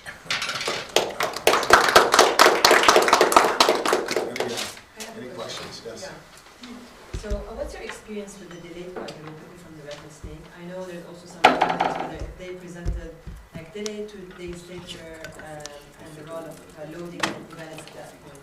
So do you see a lot who do not present any issue with coagulopathy and then like 2 days later have delayed coagulopathy? Well, there are some, and you know, the initial dosing of the antivenom with the Profab may mask the coagulopathy, and once it wears off, then it presents itself. And I think that's the issue. They come in, you know, those patients, they come in really early. They have swelling. You check their blood count; it's normal. You give them the Profab, and then 3 days later, you have to send them home, and then you check your platelet count. Now it's very low, or the PT is very high. And the question is, well, why wasn't it like that at the outset? It's probably because they were treated so quickly. 50% of the patients that present to us are coagulopathic, defibrinated or platelets that are below 150. I guess, by consensus, we decided that that's thrombocytopenia in the snake bite. Of those, 75% will go to develop recurrent coagulopathy in our care. Now, Paul is correct. Majority of the Arizona population in the city are within an hour of presenting to a hospital. Now, our understanding, because our center takes care of most of the rural Arizona, we see the same thing even when they present later. It's just 50% are coagulopathic and 50% are not. And you can't predict which ones are going to become. Yeah, and the longest we've seen has been 82 days. 82 days of platelets under. And that does not have to do with the reabsorption from tissue? There are lots of theories about why that happens, that whether there's a depot or not, or maybe that individual was, you know, when we're talking about now smaller individuals. We follow them up to 21 days, and then we call them every 6 months up to a year out just to look for local damage on the, because we get lots of local damage and they need grafting when it's on the tissue of the fingers and toes. How often did you experience anaphylactoid reaction? I mean, in Atlanta we had mostly copperheads, so we didn't much recommend them. But how do you often really see it? I mean, we talk about that. Well, with the Profab, I've yet to see a case of true anaphylaxis, but it's been reported. But that has to be compared to the prior experience where anaphylaxis was happening about a third of the time. I mean, with the old horse serum, and that's why, you know, we're very cautious about the potential of developing adverse effects. But the number of adverse effects with the FAB is much lower. The total reactions is actually, there are good publications on it, both from Phoenix, Tucson, and it's less than 0.05%.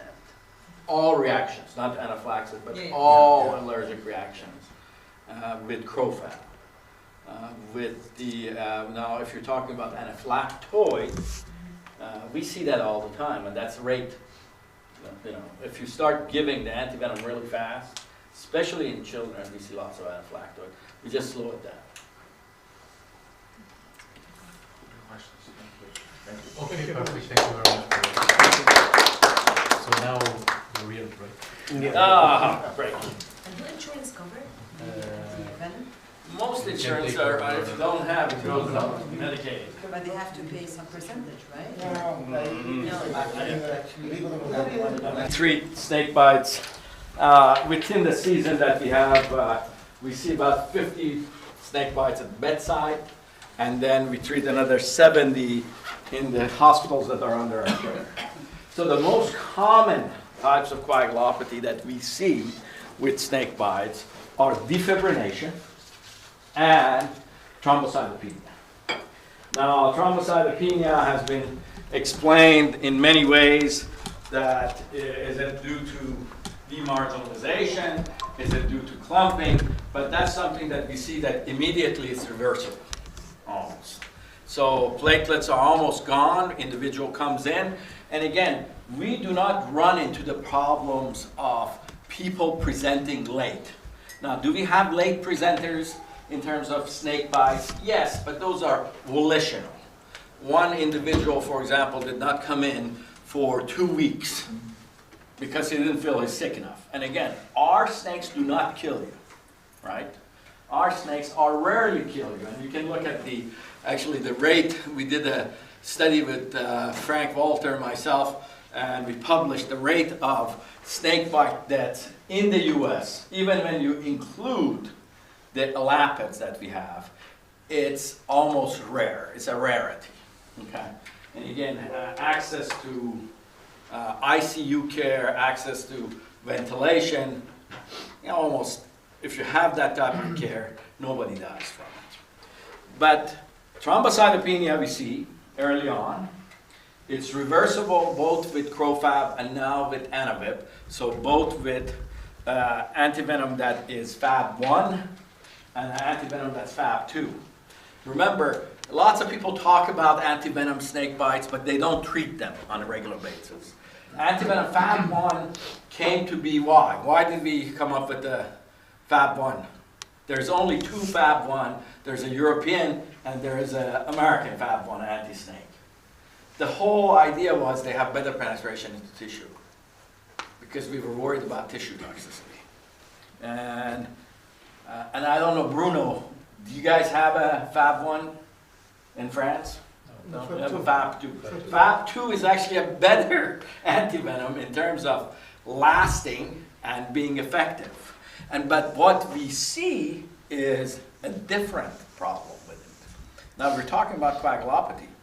Platelet reversal we see almost the same with the antivenom that's a Fab1 and antivenom Fab2. So people come in, you measure their platelets, it says 30, 60, undetectable.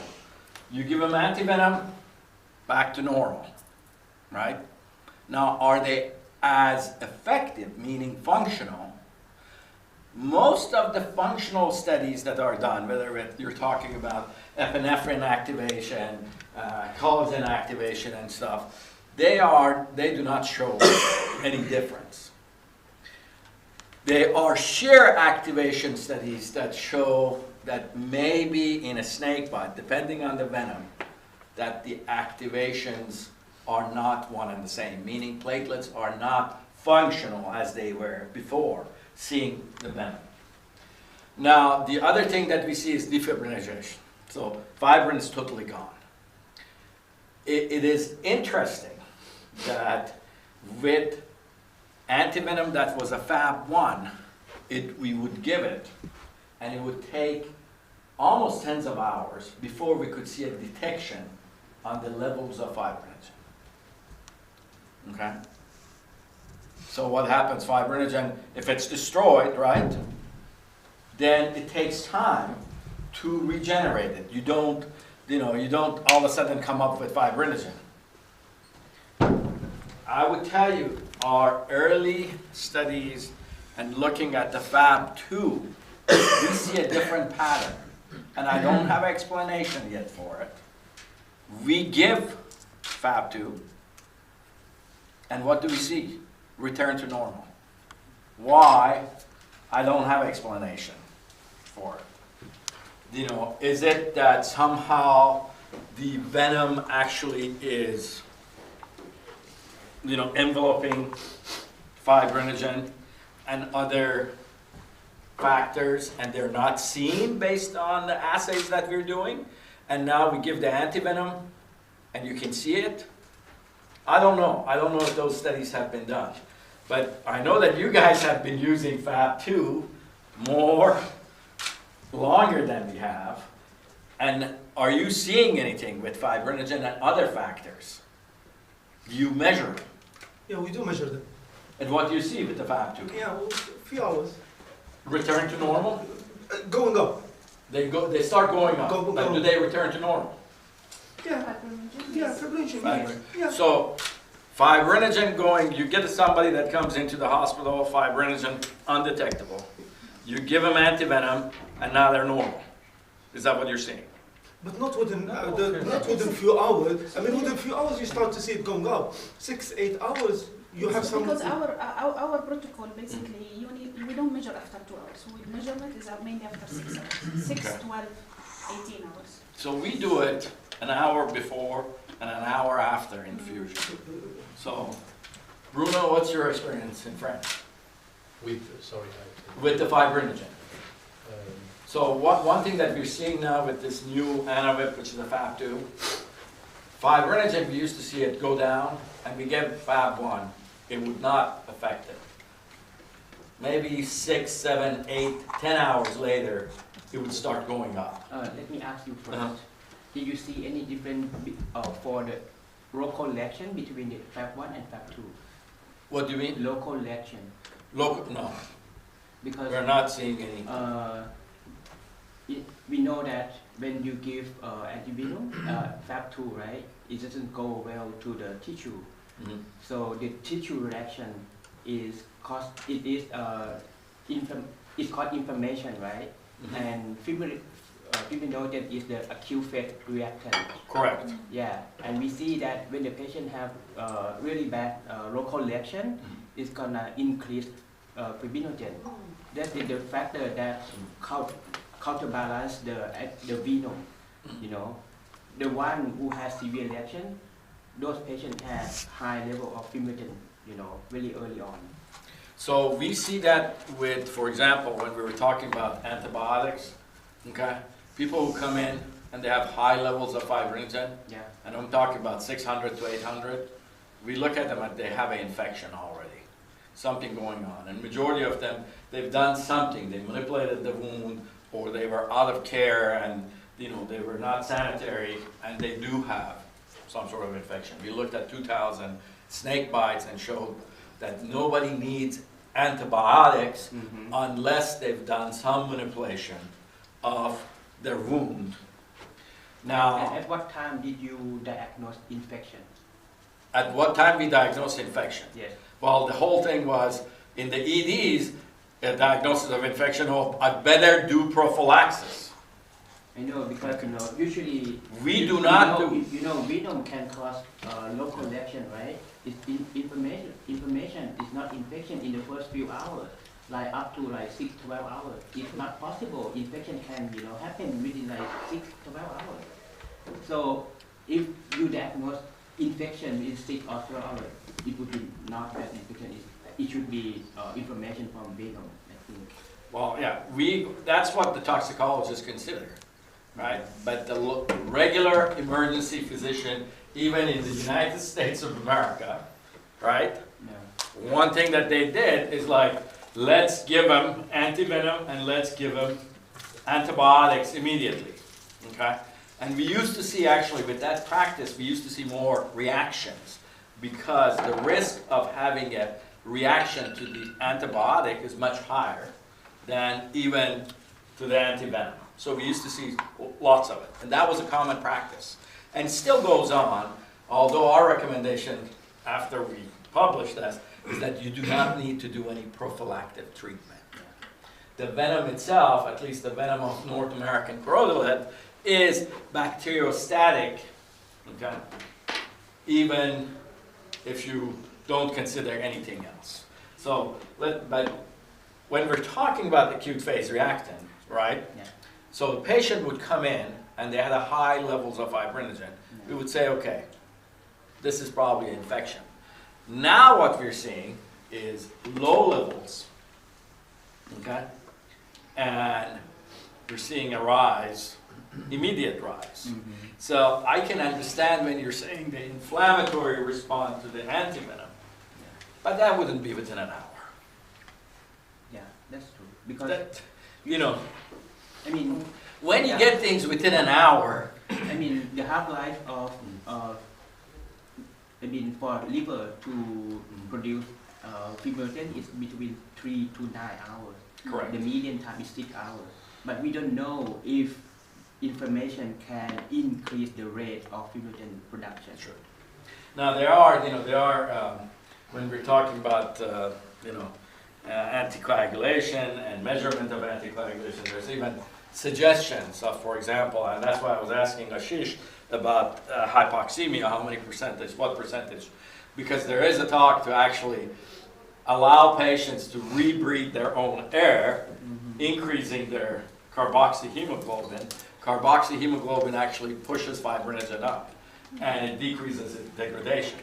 But really, does that have an effect on coagulopathy and bleeding? Yeah.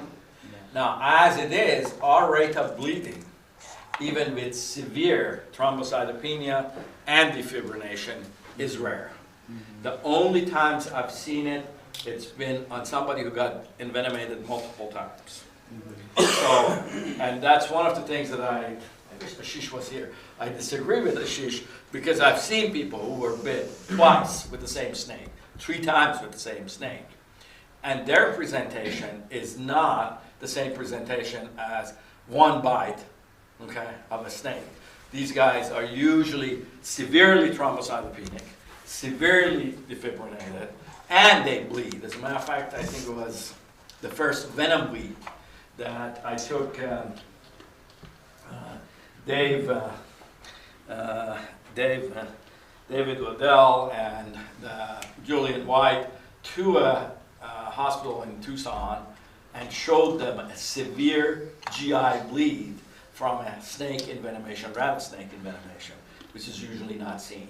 And this was an individual from New York, came to visit her family member, went to pick up a trash can, and most of you seen trash cans. They're these big buckets that you pick up in Arizona. She went to pick it up, and she was wearing flip-flops. Snake got her foot. She took one foot back. She got the other foot and put the other one down again. So 3 times she was envenomated. Severe coagulopathy, bleeding, GI bleeding, or GI bleeding. We couldn't stop it. Another one we saw was a case of a single bite of a pet, Chlorus cerebrus, one of our worst rattlesnakes, and the gentleman was actually a son of a hematologist. He ended up getting severe coagulopathy. He has epistaxis. His nose was bleeding. He was transferred to the floor out of the ICU and out of our care. And by the time we got to his bedside again, they were giving him blood products. and his hemoglobin was 4. And when we turned his back, from the back of his, all the way down, he was bruised. No So antivenom. What? No antivenom. They weren't giving him antivenom. Just blood products. Just blood products. He was under care of the internist, unfortunately, at that time. And then we put him back. And as you guys know, or are aware, our system now, we have internists that take care of the inpatient. They're called hospitalists. And if they're not attuned with the state or the hospital or the region that patients, for example, snake bites come in, they do the same things that they do with anybody else that bleeds, which means give them platelets, give them fresh frozen blood, give them blood. Which is like the worst thing to do is like, let's give them something else to break down. Add to the fire, yeah. So we do see severe coagulopathy. Defibrillation is the worst one that we see. As you saw with Paul's presentation, that there is a point that we become concerned. When do you treat them? Okay? When do you treat somebody that comes back to you with platelets that are under 150? And I'm going to give you a range. And also with fibrinogen that's under 150. So they come in, platelets 100, fibrinogen 100, right? Are you going to treat? Most of us say no. You know, risk of bleeding is low. Now, they come back with fibrinogen under 50, platelets under 50. Would you treat? Why? The risk of bleeding is really low. But I'm not saying I wouldn't do it, but I think most even toxicologists, we lose the control. It's, oh, okay, now this is too high of a risk for me. Not that that's actually for a patient, and we would retreat. Wouldn't you argue that you have an evidence of systemic envenomation from step 1? You would treat that. I know you because you know your demographics. You know what you're dealing with, so you have some sort of reassurance. But in a general toxicologist, when you have that evidence of systemic envenomation. So I would suggest that maybe we should go back to total clotting time, 20 minutes and 30 minutes in these individuals. Because really, our empirical data is dictating that these people are they're not at risk.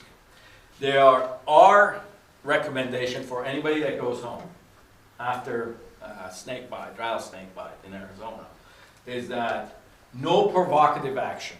You do not go to dentist to pull teeth. You do not go for any cosmetic or elective surgery.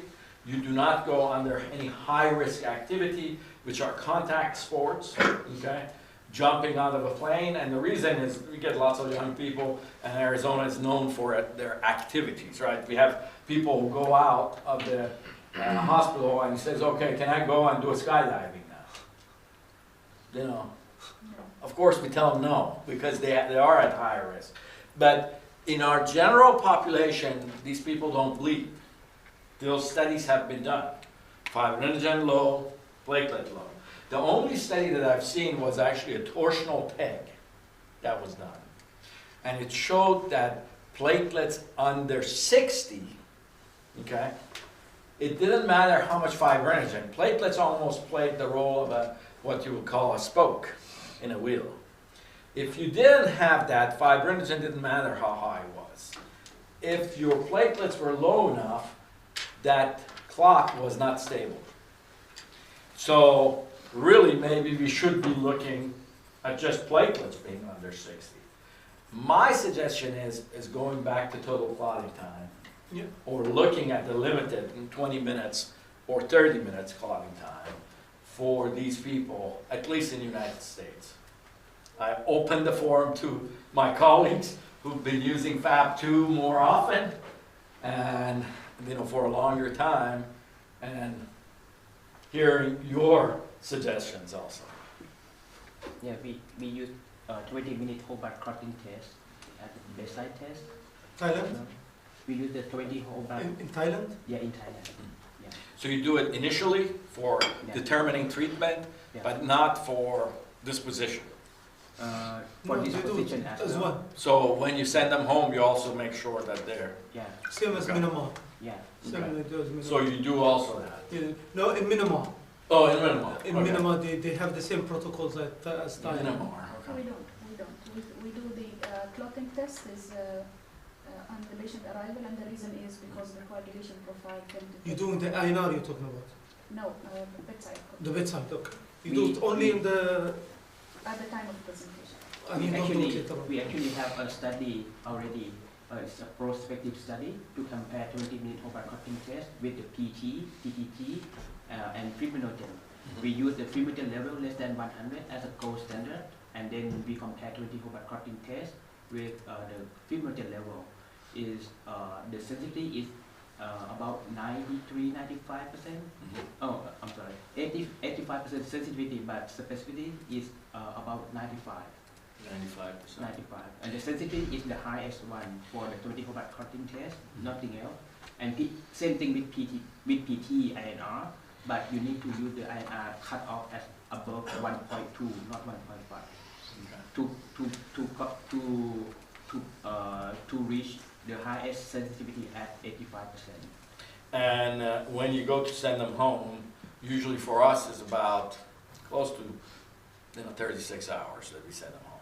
Usually in Thailand, for green pit viper bite, we take the blood at time when they visit, about 2 or 3 hours, and then another 2 or 3 hours later, if it's normal, we send them home, and we have them follow up at the outpatient, but go back to ED, not at the outpatient clinic.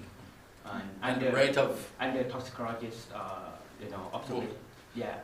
and what's the rate of reoccurrence? Yeah, we follow them for 3 days, okay? But we have them follow up once a day until 72 hours.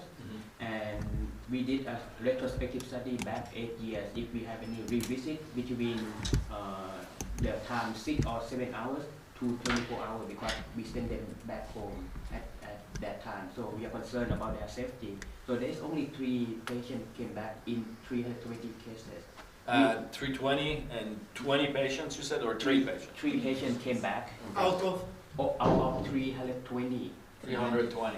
So that is... And 3 of them Uh-huh. had no any coagulopathy to come back. They only have swelling, pain, and fever.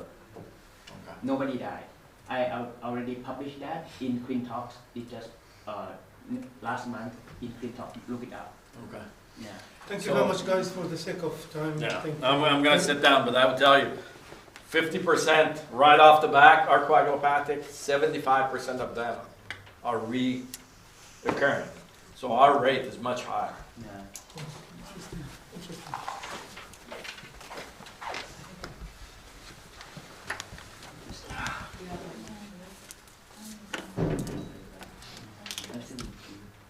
And me. And then-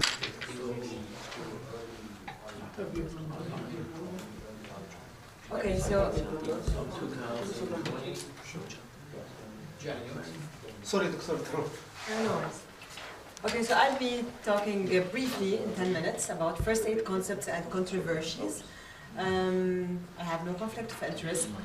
Just as an intro slide which has been presented, snake bites occur frequently with a global estimate of 421,000 up to 1,842,000 cases of snake envenomation and up to 94,000 deaths. Yearly, the prevalence is high in the tropical regions of the South, the Southeast Asia, Latin America, and Sub-Saharan Africa. And they are most common in the rural areas where you do not have access to professional health care. So rapid antivenom therapy and appropriate first aid measures are of utmost importance to decrease the mortality and the morbidity. Many different practices have been described in literature regarding the use of first aid techniques, and they are being practiced in some areas with no really solid evidence to back up their use. I'll be talking briefly about each. Tourniquet. They are used as a first aid, mostly in developing and rural places. And the problem, unfortunately, is that they can be very harmful. The lack of local oxygen supply will rapidly damage the tissue and result in tissue death and amputation. And once you release the tourniquet, it's even worse because you will have an abrupt systemic absorption of the venom and severe systemic envenoming can occur. Bahat et al. Found a significant increased incidence of local swelling with the tourniquet use. Another study by Franca et al. Described a significant increase in the severity of the local envenomation in those who use tourniquet, and Wang et al. Showed a significantly increased risk of skin grafting even in those who use the tourniquet. There's an inconclusive evidence regarding the duration of hospital stay. Some showed no significant difference, while others showed actually an increased an increased duration of stay. Even there's also an inconclusive evidence regarding the amount of antivenom, whether you use the tourniquet or you did not use a tourniquet. So the guidelines briefly do not support the use of tourniquet. According to the WHO, arterial tourniquets are contraindicated and their effectiveness and relies really on the occlusion of peripheral pulses causing pain, ischemia, nerve injury, and gangrenous limbs. The deleterious effect can occur and they are usually seen within 20 minutes and up to 2 hours after its use. And the Wilderness Medical Society does not recommend tourniquet for envenomation by pit vipers in North America. So no tourniquets. What about cutting the bite side? This is also some of the practice that's done in some areas. It's an oldest form of treatment, and the theory is that you promote local bleeding, and eventually what really happens is that you will have severing of the tissues, including the arteries. You will have even the wound chewing can increase the risk of a secondary infection, and persistent bleeding can occur as a consequence of the venom-induced uncoagulable blood. So it's really a terrible way to just consider as a first aid measure. Regarding venom extractors, this also has been described as a first aid approach for snake bite management. There's different actually venom extractors. There's some of the forms are called the Blackstones, and they are long advocated as a first aid. The premise is that they will absorb the venom once you put it at the bite site due to the porous nature of the Blackstone. There's no evidence to support this. There's other even venom extractors which can range even from a negative pressure extractors to so different complex forms, and they are even online. If you just Google them, you can find them online, and they are being advocated. They actually give a false sense of security and cause local tissue destruction. And the current guidelines from the Wilderness Medical Society and the American Heart Association do not support the use of any venom extractors or mechanical suction for pit viper envenomation. What about freezing, burning, and shocking? The use of extreme cold as a first aid is another option that has been used, and it actually results in local tissue damage without any benefit. These shocks neither reduce toxicity in rats that were injected with sublethal doses of the Bothrops atrox venom, nor reduce the lethality in the mice. And in one case, actually, it resulted in coma and incontinence. The United States FDA has banned the use of these devices, and which were previously actually sold to the public for the treatment of the snake bite and the spider bite venom. So there's really no role for any electric shock or any freezing cryotherapy. What about lymphatic flow inhibitors and trypsin injection? This has been described that the lymphatic flow inhibitors release nitric oxide, and which will inhibit the intrinsic lymphatic pump and delay toxicity. Another form is the use of trypsin, which is a proteolytic enzyme that will degrade the protein toxin. And the injection of trypsin at this site has been efficacious in the treatment of eastern coral snake envenomation in an experimental study. But up till now, since there's no really solid evidence for that, they are not recommended, neither the use of trypsin or the lymphatic flow inhibitors such as the GTNO. Further studies are needed to really show its benefit. Now, what about pressure immobilization? There's lots really of controversy regarding the pressure immobilization. The use of pressure band immobilization is controversial in North America. It's due to the perception that they worsen localized tissue damage, and it's discouraged in the American crotolets. The logic is that it's better if you let the venom diffuse to reduce the local tissue damage rather than apply a pressure immobilization.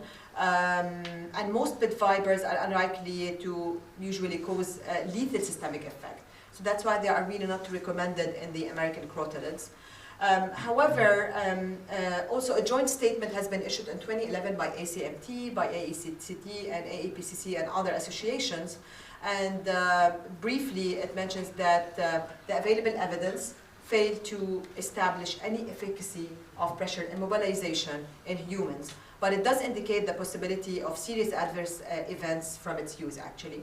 And the use of pressure immobilization for the treatment of North American crotolid inflammation is not recommended. So this is a statement from multiple societies in 2011. However, if you look, some authors actually supported its use in the potentially potent neurotoxic or coagulotoxic in the non-Australian snakes that are limited to these snakes, the Echis, the Dysphalidis, and the other ones, and the Naja and the Microrurus. However, further research is required as there is insufficient evidence to support or discourage its use. If you look at the American Heart Association first aid, you will find a little bit different, that they actually state the use of pressure immobilization for venomous snake bites could be considered by applying a pressure immobilization bandage with a pressure between 40 to 70, not too tight and not too loose in the upper extremity, and between 55 to 70 in the lower extremity, around the entire length, and you splint and transport the patient. It's just a reasonable way that it will slow the spread of the venom. But the effectiveness really has been demonstrated for non-neurotoxic American snakes. So you can see. Let me make a comment on that. That was based on a study that Sean Bush did when he was in California on a pig. True, and it was actually a misunderstanding of the results of that study that American, Heart Association established this recommendations, and we have informed them multiple times.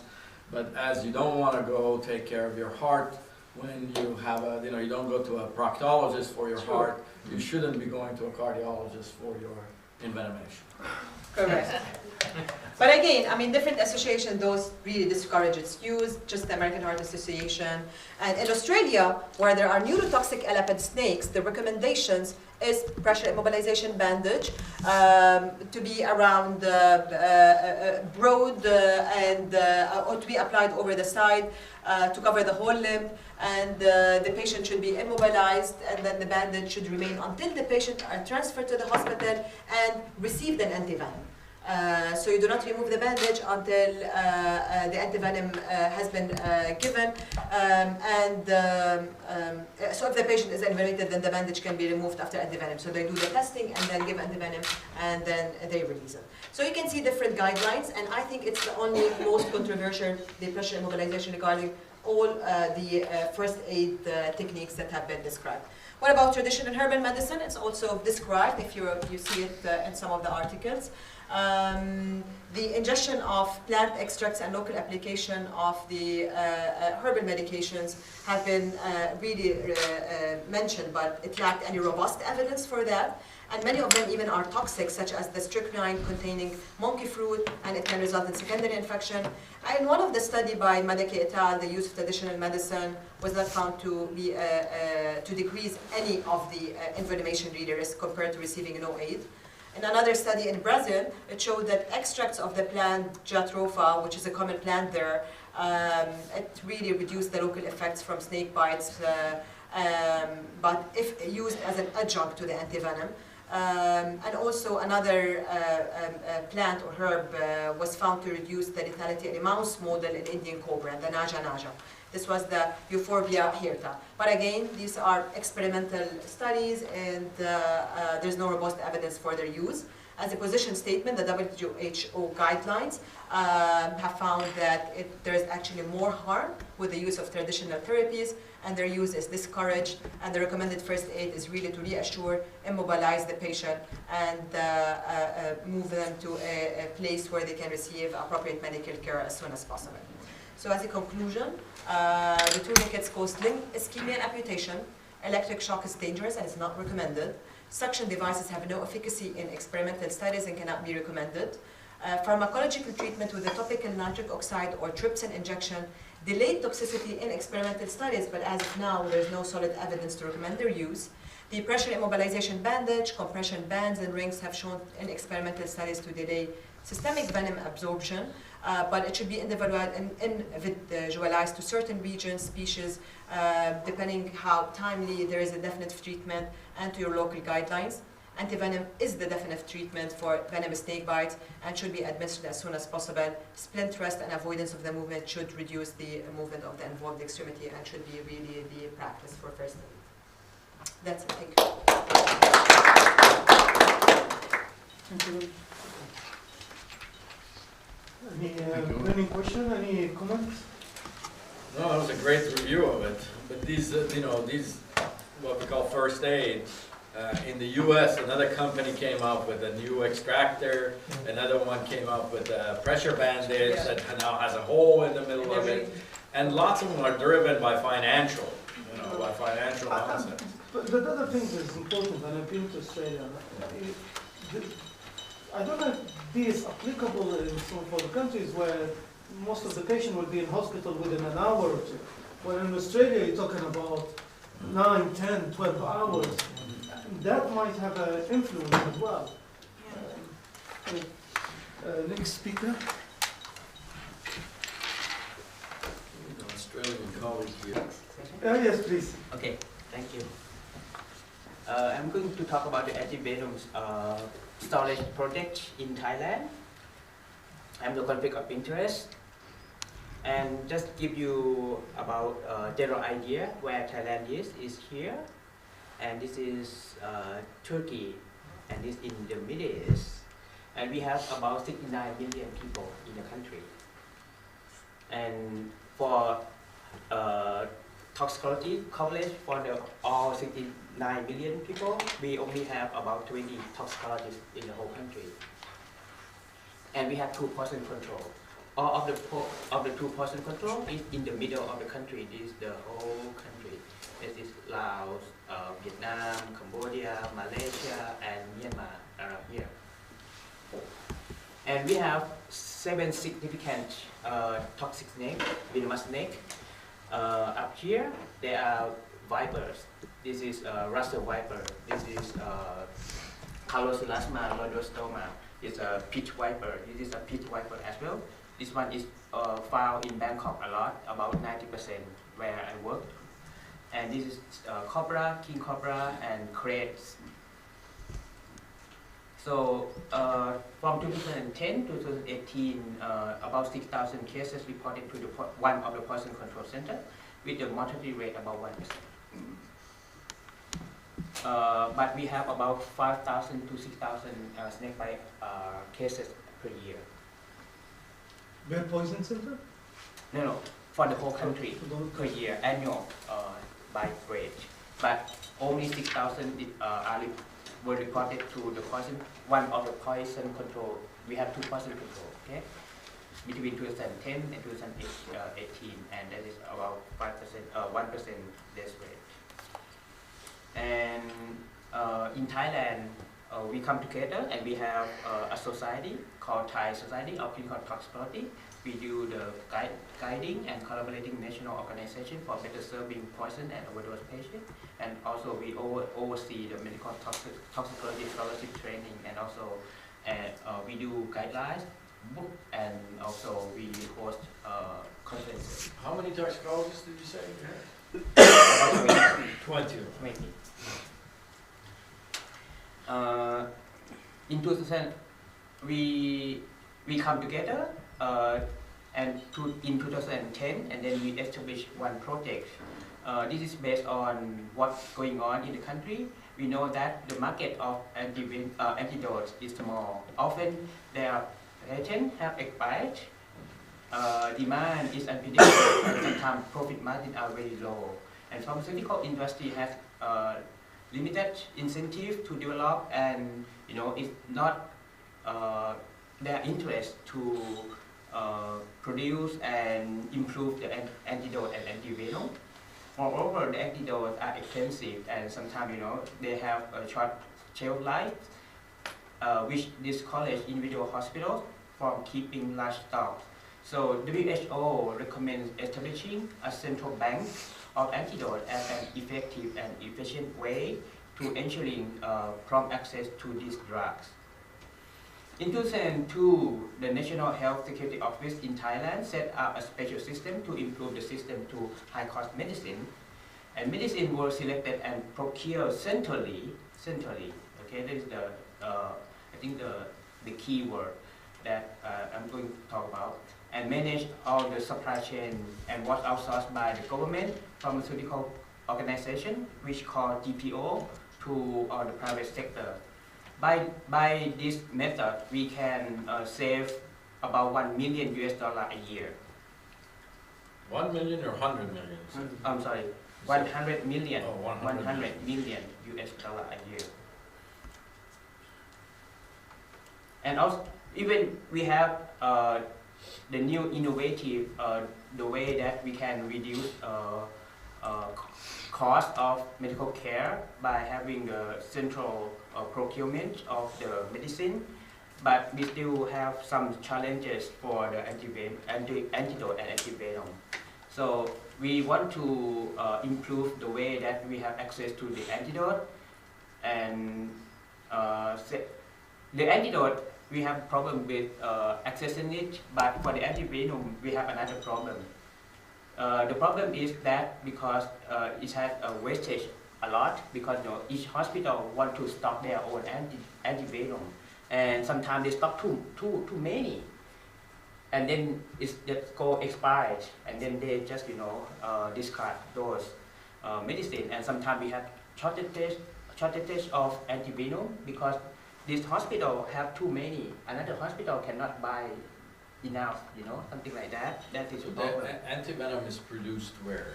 Antivenom is produced by the Thai Red Cross in Bangkok, and it's non-profitable organization, and it is WHO collaborative center for And the snake cost of it to a hospital?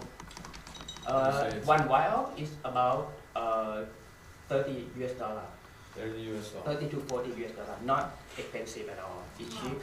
That's cheap. Yeah, and because it is FAB Prime 2, and we only give one time, 5 vials one time, at most 2 or 3 times, Yeah, it's not expensive, yes, because we produce it ourselves. And some of the antidote in this stockpile, we also ask the Thai Red Cross to produce for the country as well. So we have like antidote for cyanide for sheep, methylene blue very cheap as well, because we can produce in our country by the Thai Red Cross and the government. And the program made intensive use. Our program also use the extensive use of information and communication technology. And not only to support the procurement and supply chain, we also use the consultation by the person center to help healthcare provider in the remote area to manage the patient, and also to prescribe antidote and also antivenom. So this is the National Antidote Stockpile Project established in 2011 with all of these organizations: National Health Security Office, GPO, Thai Society of Clinical Toxicology, that is 2 person center, Thai Red Cross. These guys, they help us to produce antidote, and this one is to produce antivenom. This is the first set of antidote in 2012. You can see that no antivenom at that time, but a later year we included antivenom. We have 7 kinds of venomous snakes. But you can see we have monovalent, which is one antivenom for one species of snake. We also have polyvalent as well. In Thailand, we have 2 groups of venomous snake. One is neurotoxic, like cobra, king cobra, crate. Another one is for hemotoxic, is viper. Okay, so we have polyvalent for viper and one polyvalent for neurotoxic. So it's really easy in Thailand. When somebody come in with paralysis, we give polyvalent for the paralysis. And if they have like after bite and they have bleeding, we give the polyvalent for the hemotoxic snake. And that one is made in the US? No. Is it? It's something wrong. It should be something else, not USA. Yeah. So all of them are produced within The same. okay. The same institute. Thai Red Cross. Yeah. We have 7 types of snake, but we have low incidence rate of king cobra bite because they are in like jungle. Usually people don't get bitten really very easily. So we did not stock it. We did not keep it in this project. We asked them to use the polyvalent instead. Okay, because Why they have the monovalent like why because monovalent is in a long time ago. We just produced the polyvalent, and the number that the manufacturer produced the antivenom more for the monovalent and less for polyvalent. But I don't know, and most of the time these patients they'll come without No, in Thailand we know. we know which snake has been. We have a diagram to identify which one is which snake. Yeah, and many like times they bring. And the patient they will bring the snake with them. Yeah, many times. They snake. Okay. Yeah. And in Bangkok, we only, for the viper, in Bangkok, we only have green pit viper, so it's easy for us to identify. And also for neurotoxic snake, you know, king cobra usually in jungle only, not in the city. If somebody has paralysis after bite, it should be cobra. We know, yeah. We have epidemiology study about that too. And this is all the antivenom. Some of these are exported to USA as well. I see some of these at the zoo Atlanta 8 years ago, 10 years ago. Yeah. We have in Phoenix Zoo. We have also. Oh yeah. Because the exotic. Yeah, because yeah, of the exotic. Yeah. I also had a publication about exotic snake bite in Quintox into back 2010 probably. Yeah, you can look it up. I write about it. And this drug accessibility, we use the IT technology. We use the Geographic Information System, the GIS, and we stock it based on the risk and the agency of the antidote and an antivenom. You know, for example, for the antidote for cyanide, it has to be at all of the level of the hospital because it's needed in 1 hour, something like that. But something really expensive, something not really emergency, like antitoxin for the botulism. Because it is very expensive, we only have it in Bangkok, and then we can fly it to whatever happens. This is based on the urgency, like cyanide antidote. You can see all of the provinces in Thailand. The mercaptan, you know, fewer, and then botulinum antitoxin only in Bangkok. Do you locally produce it? The botulinum? No. You import it? Botulinum is from Germany. Germany. And it is heptavalent. I'm sorry, trivalent. Trivalent. We only have like, we only procure about 10 vials a year because we don't have that much, maybe.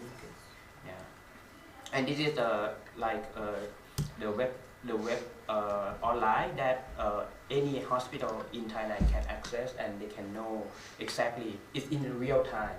You can pinpoint the antidote, antivenom in real time, and you know the stock in real time. Yeah, we have a similar thing called antivenom index. Yeah, all poison centers have access to it, so that they know where. Yeah. Exotic. And you can put Only like. exotic? No, we have, well, everybody else has non-exotics, right? It's the exotics that you have to procure because you need it and they're not available here. So based on the zoos, based on the various institutes, research institutes, like in Tucson we have an agreement with Phoenix Zoo because we have our own exotics and our own snakes. So we have an agreement with them to keep certain number of vials of exotic snake antivenom. Yeah, it's everywhere in the US like this. In Atlanta, the same thing. I did the exotic thing by drill at the zoo Atlanta. They also have a whole refrigerator for antivenom from outside the country. Yeah, any kind of toxic animal they have, And if the antivenom is available, they have all of those antivenom in the fridge. Okay. I'm going to finish soon. So after we put everything we want to know, like what kind of antivenom, what is the antidote, what is the distance that we can go, number, address, hospital, and then we can know exactly where we should go for. And relevant changes after we have this project is adjusting the sub-national stocking and distribution of antivenom to match the local prevalence of snakebite cases, resulted in more efficient stock management and also reduce the cost. So how much we reduce it? You can see here it's about 2 million US dollars, and in 2012 from 2.2 million US dollar down to 1.2 million dollar in 2013 to 2016. It's about 50% cost reduction. And this is because, you know, we for example, when antivenom is like 6 months, it's going to expire, and then they relocate that antivenom to another place that has high turnover rate of the antivenom, something like that. And this is already published and also on the lesson from the field on the WHO website. You can look it up. And for the summary of the main lesson learned, the strong and sustained policy support and full funding from the national budget ensure adequate supply of essential antidote and also antivenom. And a web-based centralized procurement and distribution ensure these essential medicine were available, minimize cost, reduce waste, and save lives. Thank you. Thank you very much. So at that time, we'll progress to the next session on the debate on pre-medications. Dr. Mohammed Al-Mohammed. Yeah. Good afternoon.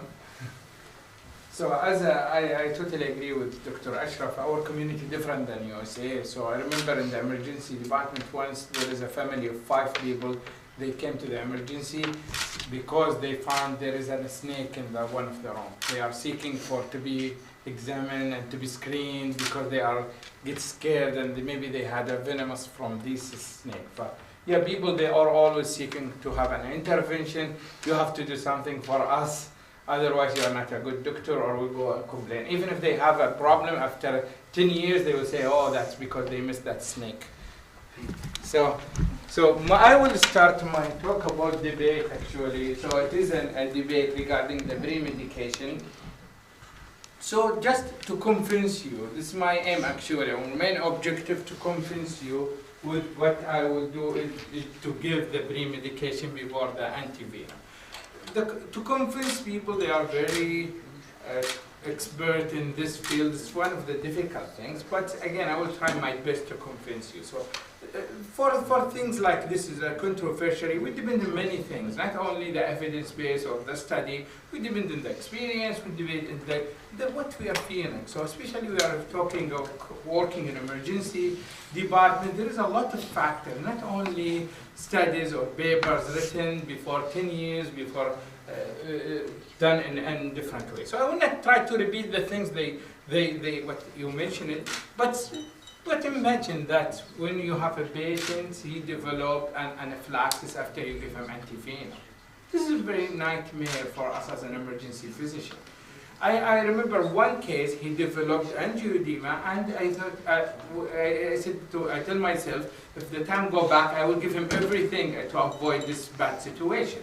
So there is a lot of antivenom reaction, which is sometimes severe, to get him worse, which will be difficult. So you need to work more and more. So instead of just you give him antivenom, after that you shift it to start to intubate this patient, start him and medication is a lot of medication to save his life. There is an antivenom reaction, which is you described it just briefly. There is an IgE-mediated anaphylactic, and there is non-IgE-mediated anaphylactic explained, and there is also virogenic and the serum sickness, which is late. So this anti-serum, it is not 100% safe. It carry a lot of risk. So this is just an estimation that's it's reached to up 50%. The adverse reaction and severe systemic anaphylaxis, which is The most important things when the patient become hypotensive, cyanosis, altered level of consciousness, develop in up to 40% of these cases. There is variation in the percentage of the reaction. It's all the literature reviews depend on the production of the antivenom. Antivenom, it's not produced everywhere the similar. As one of you, he mentioned it before in the old one, now they have different technique of producing. Each country, they develop it in their own way. So that carry different percentage of anaphylaxis, of complications. But it depends mainly on these things. What's medication we use? Adrenaline and antihistamine and corticosteroid. So this medication we use to give it in emergency medicine. And actually this is a nice medication. So most of the time, patient coming sick, you give it, you become happy. So if I give it to this patient as a pre-medication, what's the harm of that? So let us see what's the evidence behind it. Or is there any good literature supporting that? So I will be biased a little. So this one study is low-dose subcutaneous adrenaline to prevent acute adverse reaction to antivenom serum in people bitten by snake, which is a randomized placebo-controlled trial. They found that a reduction from 43% to 11% if you give low-dose subcutaneous adrenaline as a pre-medication. And there is no adverse reaction to the adrenaline were observed in this study. With limitation of these studies, but again, there show big changes in reduction from 43 to 11% from that side effects. So where was this study and what was the type of antivenom? Do you know? This is what I'm trying to avoid. Okay. I think That's a cheating argument. No, I mean That's a cheating argument. No, that's what I mentioned. Yeah, that's why it's different. So you can't generalize everywhere because the antivenom is similar in everywhere. But this is one study showed it's in the BMJ journal. This is another study in the Medical Journal of Australia. Parallel infusion of hydrocortisone, chlorpheniramine plus injection to prevent adverse reaction to antivenom for snake bites. This they found approximately 80% in the first two group to 52 in the pre-medicated group. So they compare, they make it people they give him placebo, and the other group they give him hydrocortisone and chlorpheniramine, and they found there's a reduction in the first group up to 52% in the reaction. Another studies which is apparent marked reduction in early antivenom reaction compared to historical control. This one, what he did, he collect all the historical from, he collect from 2020 to 2006, and he start to give the people pre-medication and he compared with the previous one. Yeah, and he found there is a big adverse reaction from 47 to 2%. There is a lot of things regarding the study. One, the antivenom, it was different before and now it's different. Also here in this study he used previously there was fast drip. Now in this study they started to make it a slow drip, the anti-serum. So this could be another factor, but we should consider these things as a factor also to reduce this adverse reaction. So just make it, just as an emergency physician or as toxicologist, you will give this anti-serum. It's better to anticipate than to react. So if you face one case in real life, patient he develops severe anaphylaxis, he will say, listen, I will give every patient pre-medication. I don't care for what all this is because this could reduce. Yeah, well, I know. Maybe this patient, he will develop, even you gave him, but at least you are anticipating this one by our preventing, especially if you are not sure about the purity of your antivenom, you are not sure about this, how they produce it and how there is this side reactions. So this is just, I tried my best to convince you. I'm sure you are convinced. Thank you, Mr. Mohammed. We'll do the other part discussion. Mohammed, he will try now, he convince you. We'll finish and then we give them 2 minutes or 2 minutes to discuss.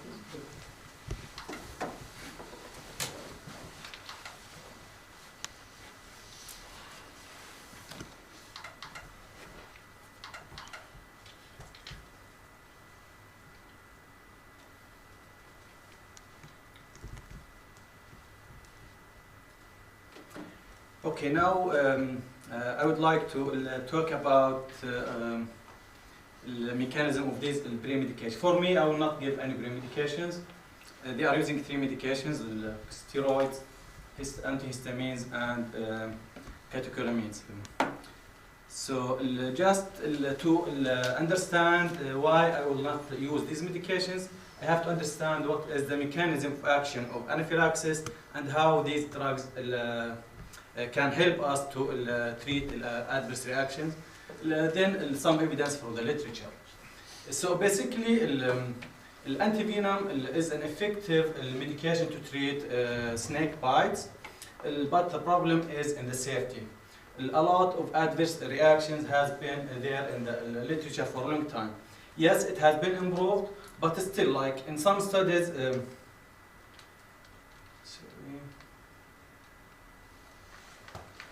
in some studies, adverse reactions reached up to 50%, and in some other studies, adverse reaction has been at around 10%. So there is a varieties in adverse reaction, and this is most likely secondary to the quality of the antivenom.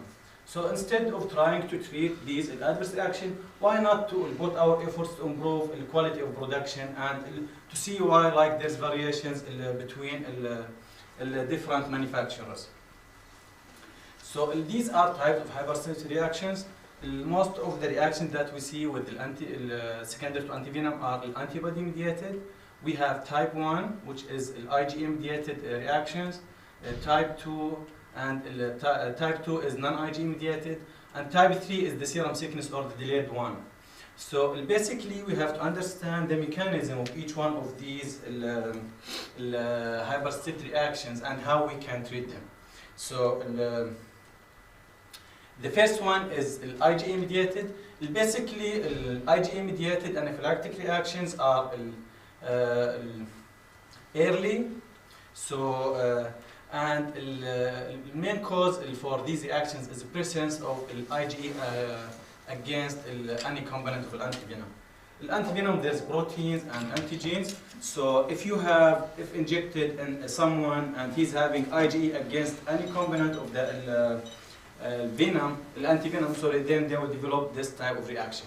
So this is an example of how these reactions will develop. This is the mast cell, and inside the mast cell we have a lot of inflammatory mediators, including histamines, leukotrienes, and prostaglandins, and other inflammatory mediators like TNF-alpha, interleukin, 4, 5, 6, and the others. So basically, once there is interaction between the IgE and the proteins, this will cause degranulation of the mast cell and release inflammatory mediators, and this is the cause of these adverse reactions.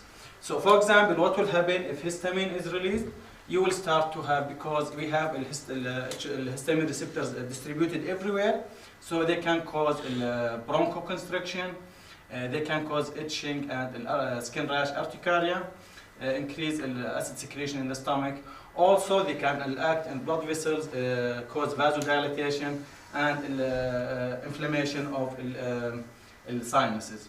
So, to summarize, IgE-mediated anaphylaxis are early, caused by basophil degranulation and release of histamine. So these are clinical manifestations. So the other types of hypersensitivity reactions are related to complement activation, and they will have the same clinical manifestations.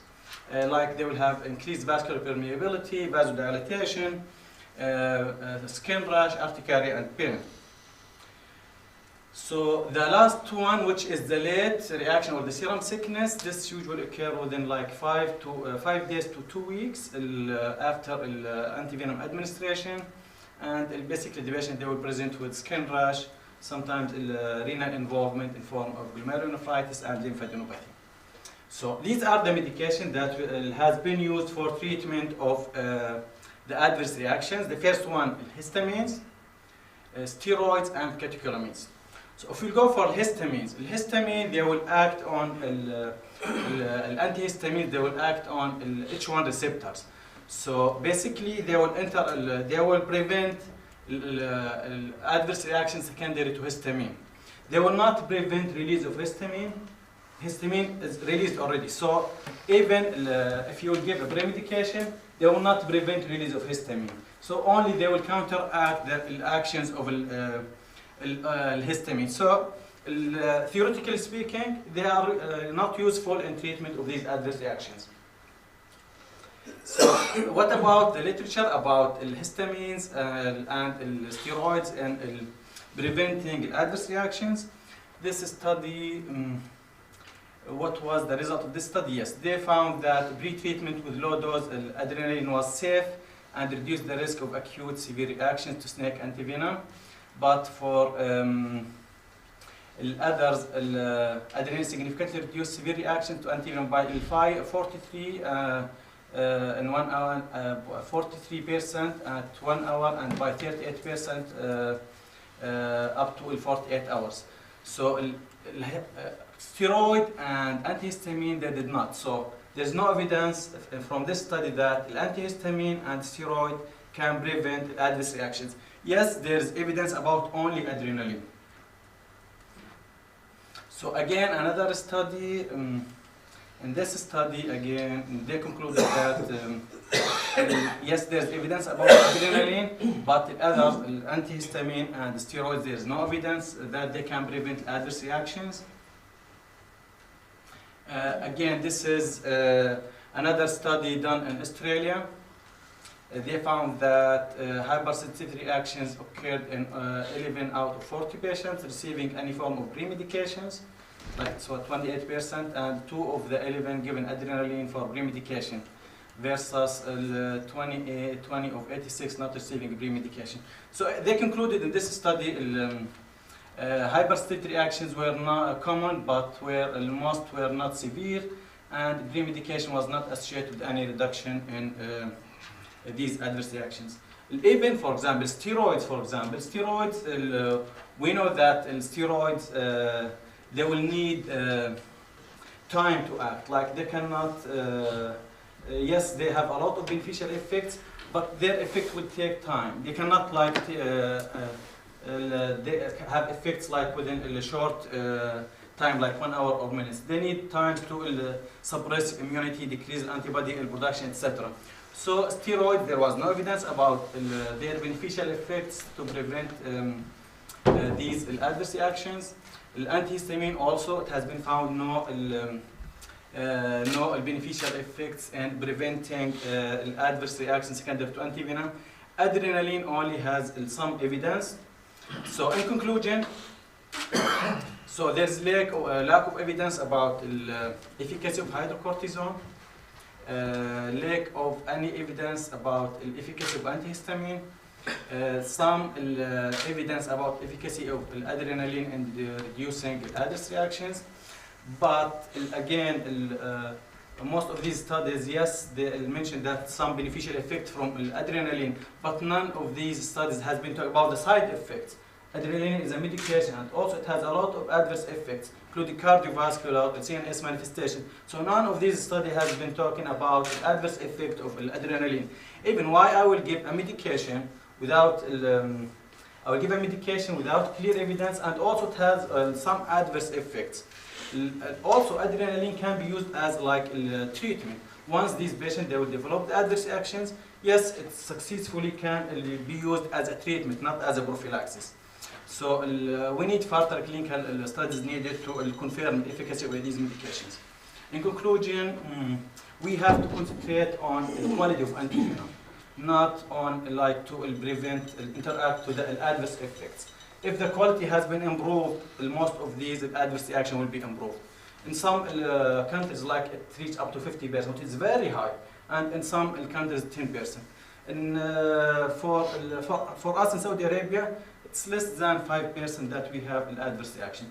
So we have to concentrate on improving the quality of antivenom. Until this improvement will take place, so we have just to be prepared. If any patient is having any adverse reaction, management of acute as well as delayed reaction may occur.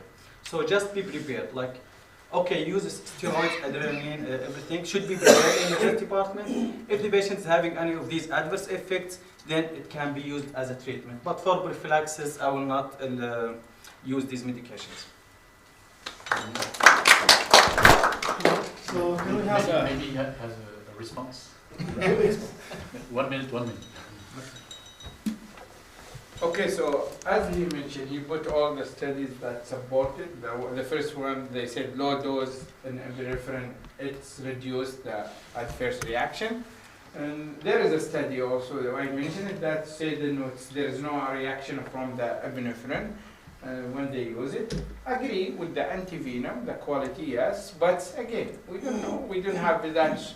You can't say 100%, and there is variety between the adverse reaction between this antivenom. So for me, working in emergency, instead of I observe the patients, keep myself busy and prepare the nurses, I will give pre-medication and I have fun. Have you tried to do your own study for those to really randomize those with pre-medication, those without pre-medication?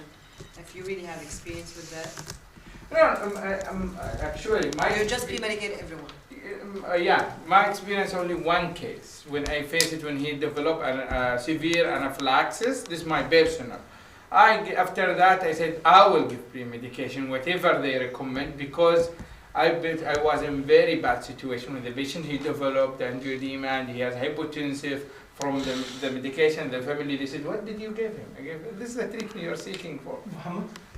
Again, like in these studies, one study, the adverse reaction was 50%. Like for this patient, I prefer not to give the antivenom. If you will give antivenom, you will have 50% of your patients, they will have severe adverse reaction.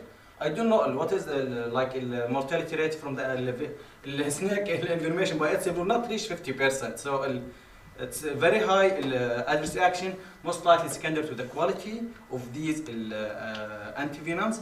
We have to concentrate on how we can improve the quality of antivenom production. Plus, again, steroids, their effect will be delayed. They will not have immediate actions.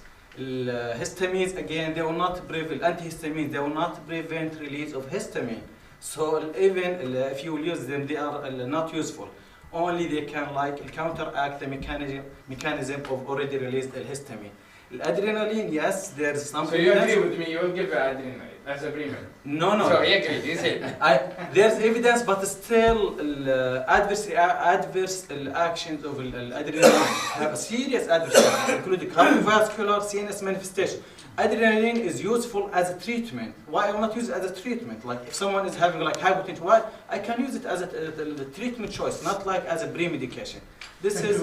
We'll have let's say 2 interventions. Three interventions goes. Okay. Make it quick, please. I think we should weigh between risk and benefit. And same thing in Thailand, we only have 3% of anaphylactoid reaction. Whatever, like anaphylactoid, anaphylaxis reaction, we only have 3%. Yes, if your country have like 80% of reaction, I would think it would be benefit from pre-medication. But for 3%, even the reduction rate, like 30%, you will, reduce from 3% to 1%. But you have to think about the risk of giving the pre-medication as well. Can I ask you a question? Yeah. You have an experience with anaphylaxis reaction. So Only adrenaline, in what form you give it in that scenario? I did not give pre-medication at all. No. Yeah. You have somebody who developed anaphylaxis reaction in front of you. This is a practical dilemma. So how would you give that adrenaline? I am. And that might be a problem for people who have. I know. I'm going to talk about it. We discussed about this too. So we only use we call it insulin. The insulin syringe, which is very small. But that's a problem. You are giving it subcutaneously. Yes. And you're probably not treating it. No. Because the absorption is very, very slow. Yeah. And this is a dilemma, and I've had that question But before. because I don't know what's. we only have really low range. Yeah, we treat, if you can give it IV, you gotta give it IV. Yeah, If that's you what I can't did. give it That's what I IV, did. then It's IM, but that's you what need we did. actually a good sized needle, and you need to have a, Yeah. it needs to be 1.5 inches to go into And muscle. then you're gonna get But a hematoma. let me you give get you a, infection, let me and give you a then- scenario. I think what we forget, and in toxicology especially, because we're acute care, we forget the psychosomatic. I would tell you, I'm sitting here, I'm very atopic, okay? I haven't been given antivenom, but I would suggest you come. I tend to scratch. I say, come rub my arm right now, and you see how it's bumped and how red it is. It's a reaction for which probably if I was in the ED, everybody would have given me they would have given me antihistamines, epinephrine, and such. And we forget these things. Lots of times patients who come in, and that, I was just looking at a study that was done by our colleague Jeff Ispitz, they're looking at anaphylactoid reaction. Anaphylactoid reaction is also, lots of it has to do with the psychosomatic response of the patient. And I would suggest the effect of the antihistamines is more psychological. Yeah. Okay? If you give them benzodiazepine, they probably would not be become as atopic. As again, come here, rub my arm, and you'll see that, oh my God, Shirazi over here needs epinephrine. No, Shirazi's over here is atopic, and just sits, even his clothing causes him to have lumps and bumps. And those are the type of things that we forget. Also, psychological response. One of the main things, I've gone and talked to a toxicologist who they claim that snake bite envenomations doesn't have any psychological response. Now, most of us know that, and nobody has done clinical trials, that you don't need a snake bite and then being rushed to the hospital in order to develop night terrors or psychosomatic response. I have a tox clinic, and I see these type of things to it. But most toxicologists, you ask them, say, acutely, no, they don't exist. And they say it like they know it, and it's easy to come up with, again, what I say, nonsense. And not everything, you gotta realize that not everything can be reproduced by clinical trials. Just because you had 50 people in each arm, okay, it doesn't mean that everybody in that arm is gonna develop, any type of anaphylactoid reaction so that you would treat or not treat. I had just, till the time you have anti-snake venom which has a foreign protein, you have the risk of a reaction, right? Now, he's made a very valid point. Find out what is your proportion. Even if it is 50%, you are giving pre-medication to 50% people, and it is a medication. It can have potential consequences. I've seen MIs actually. That's very, very important. So who is using pre-medication, just to know? I don't know. Who's using? I don't. We stopped the infusion and I would tell you, for pre-medication, I might give somebody a benzo just to chill them out. Because I know that person is going to have not an allergic reaction, but they're going to go haywire. But I've seen MIs actually from severe bee envenomation, and they gave the individual adrenaline, 89-year-old, and of course the troponin bumped. But you have to be careful in tropical country, because if you give benzo, many patients got bitten by cobra. Yeah. They have, neurotoxicity, and you don't know if this is from I would venom suggest- or this is from I would benzo. We're suggest- talking about 1 milligram or 2 We're milligrams. talking about looking at your patient and treating. I know. Yeah. The fact that is most of the medicine, the reason it's also art is that you know which patient of yours is going to freak out, okay? And I had a guy that jumped out of a plane, his parachute didn't open, a military guy, landed, broke both legs, tib, fib, and his femur. And he's sitting there, asking him, do you need any pain medication? No, sir. Okay? And then I have a guy that his finger, has a... It's very individualistic. Yeah. That's what That's at totally the true, end of the day. So welcome Bruno, and now we diverge to Europe. We'll talk about a French experience with Botrops lanceolatus. So you will tell me why France has a position in the snake envenomation symposium. Because of course in Europe there is really not an issue with snake bites. In France we have only vipers, and we have two kinds of venomous vipers, Viper berus and Viper aspis, and we have a very efficient antidote, which is FAB2, and we just give one vial and generally everything is okay. But maybe you don't know that France has also some islands in South America. And we have Guyana, with probably the second largest Amazonian area in the world after Brazil. And we have also a small island called Martinique, you see on the map. And so this is a French overseas department in West Indies. And what is very interesting in Martinique is that we have a snake there called Botrops lanceolatus, which is a specificity of this island. It is a member of the Crotalidae family. It is considered to be the only snake involved in this Caribbean island, and it is venomous. And you find this snake only in this island. So this is the only venomous snake in this island, and you don't find it anywhere else. And it is estimated to have about 20 to 30 reported bites per year. Also, probably it is underestimated. So the toxicity is related to the Botrops family. So you have what we call the botropic syndrome, with the rapid onset of lesions at the bite site, with hemorrhage, pain, edema, leading to dermomyonecrosis and local infections, with possible severe sequela, and also systemic symptoms with coagulation impairments and hemorrhage syndrome and acute renal failure, as you know. That is the botropic syndrome.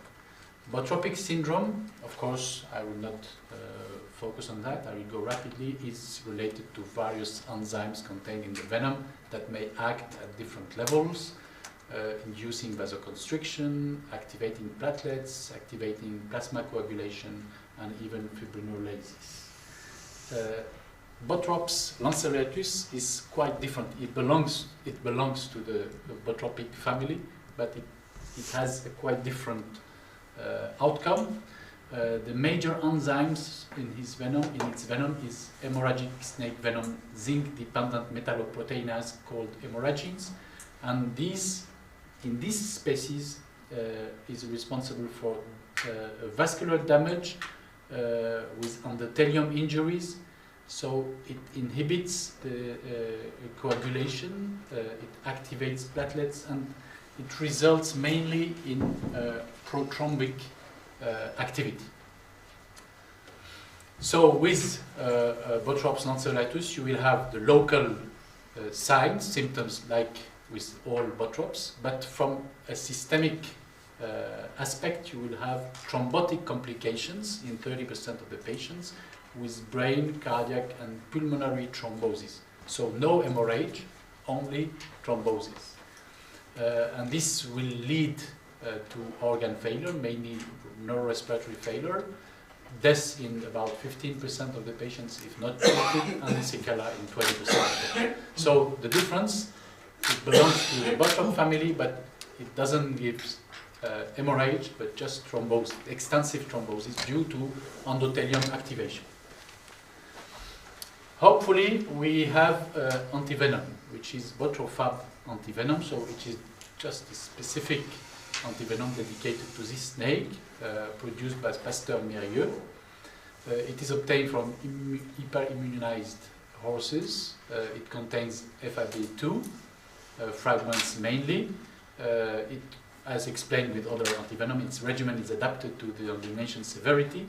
It was synthesized and first administered in 1993, and it is effective to prevent the consequences of severe bites if rapidly infused, and of course its effectiveness is function of the rapidity you administer it. And till 2000, we have a certain experience with this antivenom. It was published, this experience was published in Toxicon in 2006. About 110 patients received this antivenom therapy within 6 hours and no thrombotic complications occurred. So it is quite efficient. Unfortunately, since 2000, complications reappear. So this is, I think, interesting for MENA region because we will see the reasons. And we performed a study on the 10 years between 2000 and 2010. So this study included about 100 patients envenomated with Botrops lanceolatus and treated with Botrofab. So you see that, of course, we have the local usual complications, but strokes reappear. Where it was 0, some stroke reappear, and even one death occur.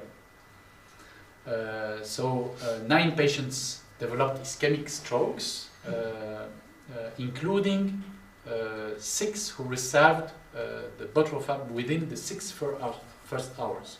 So suggesting some resistance to this Botrofab that appeared since 2000. Of course, not all neurological lesions were clinically symptomatic. And you see that MRI performed in these patients showed various thromboses in various areas. But what was characteristic that almost all the patients have infarcts in the territory of the posterior inferior cerebellar artery. So, like, this was very specific with this bite, this illumination. You see here that they have a bilateral infarction in their cerebellar artery, and the branch, the posterior and inferior branch called PICA. So all these patients had a PICA infarction, which is not usually in common patients. There were also other CNS injuries. Here you see injuries in the caudate and bioccipital infarcts. Here bilateral junctional infarcts. And in all these lesions you have diffuse thrombotic microangiopathy. This is the case of the patients who died with infarct in the cerebral cortex and obstruction of the small arteries. We, of course, studied the clinical parameters of these patients, and we saw that all these patients presented biological signs of coagulopathy and elevated troponin in comparison to those who did not experience these complications, and these appear to be key indicators to suspect brain thrombosis. And thrombocytopenia was, in the multivariate analysis, suggestive of this neurological accident with the PICA complication. So, to summarize a little bit, so during the first 10 years of the 21st century, we observed an elevation in the incidence of stroke despite the treatment of the patient with an efficient antivenom with an incidence of about 9%, a mechanism of ischemia induced by coagulopathy, with a documented case of endothelial injury with microangiopathy, and in almost all the patients junctional thrombosis in the brain, reaching mainly the PICA artery. And this is, of course, very specific to our Botrops. So we questioned about decrease of efficiency of our antivenom, which is specific and proved to be efficient 10 years before. So maybe the same case that was observed. So we hypothesized different possibilities. The one which is probably the most exact is modification of the venom composition, because the first antivenom was produced based on 25 snakes caught in Martinique, and they were adult snakes. And probably the new younger snakes developed new epitopes, and those are not covered by the Botrofab antivenom.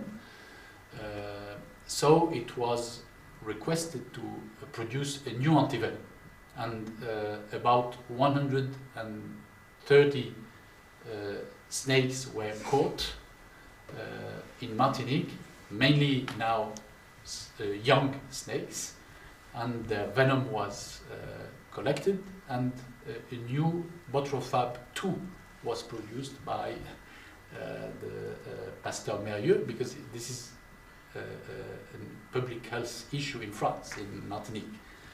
So a new antivenom was produced in 2011, and since that date we made an observational prospective study, and this is the preliminary results of 7 years of observations. We treated 160 patients with grade 3 and 4 envenomation with this new antivenom. So the delay was relatively short because the island is small, and of course we observed local complications in the majority of the patients: edema, pain, bleeding, but lower rate of troponin elevation and no thrombotic complications of fatality in none of these patients. So we were able to produce a new antivenom based on changing in the epitopes, and it seems now to be efficient again. So Bruno, we appear to be optimistic. Younger snakes had the epitope? Sorry? Younger snakes had the epitope? Yes, this is the hypothesis, but it is still not proved. Okay. So we have a collaboration with the team of Guterres. I don't know if you know him. He's a scientist that make experimental studies on snakes, and he's currently studying these antigens from different species, and especially that to answer this So originally they were all adult snakes? That yes, originally the first antivenom was produced from adult snakes. Okay. Then there was a failure 10 years later, and we produced a new antivenom, and now it's efficient. So we can be optimistic for the future. Unfortunately, no, because last year the pharmaceutical company decided to stop manufacturing this new antivenom.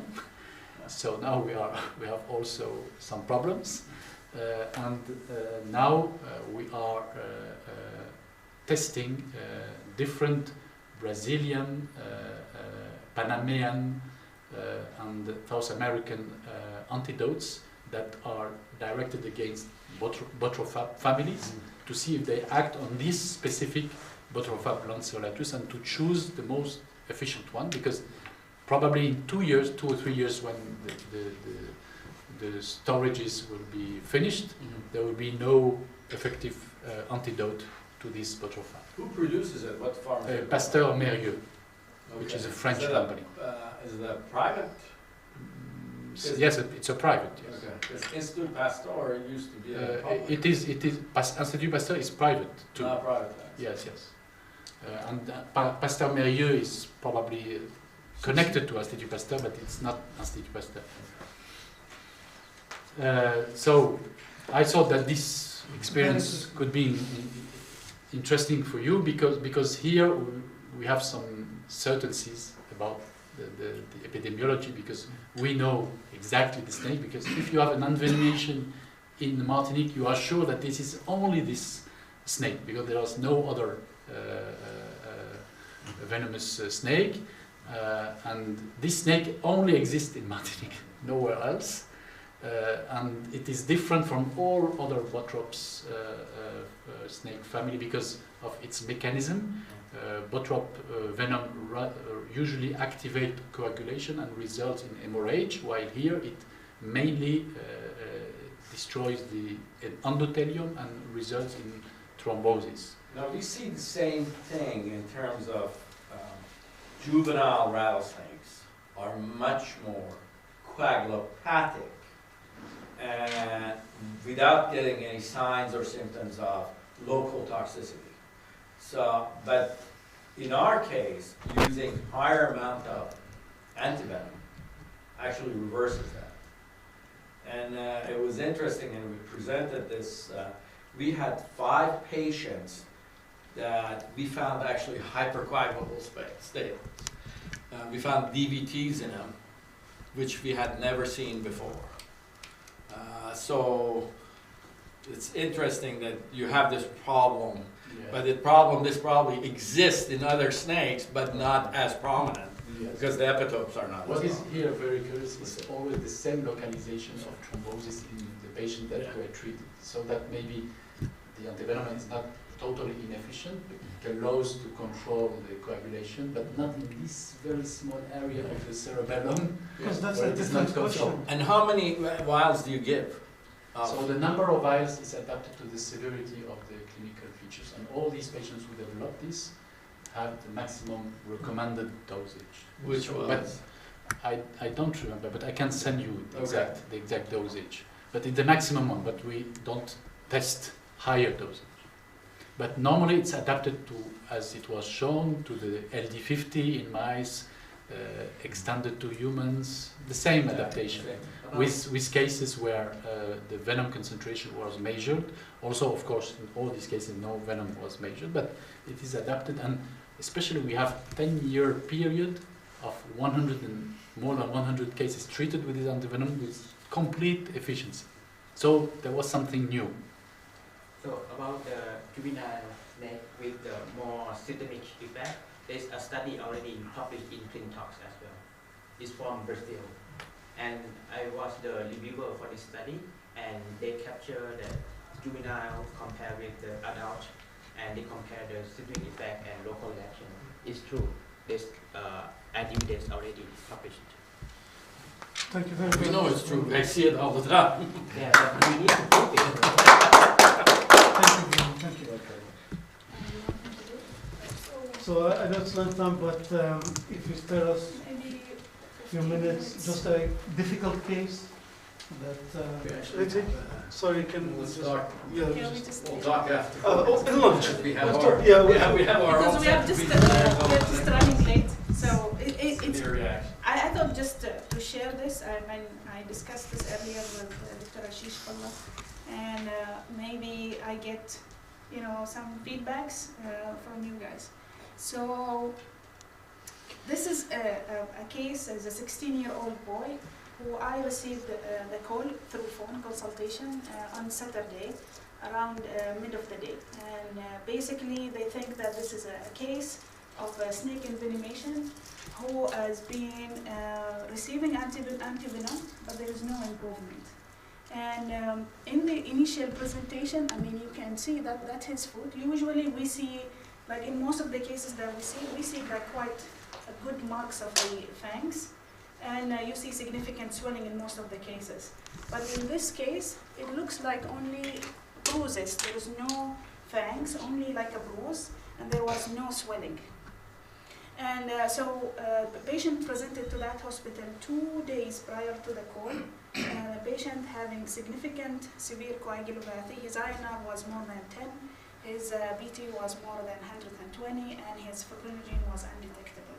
The rest of his examination was unremarkable, and the rest of his lab investigations, including CBC, liver function test, and renal function test, was normal.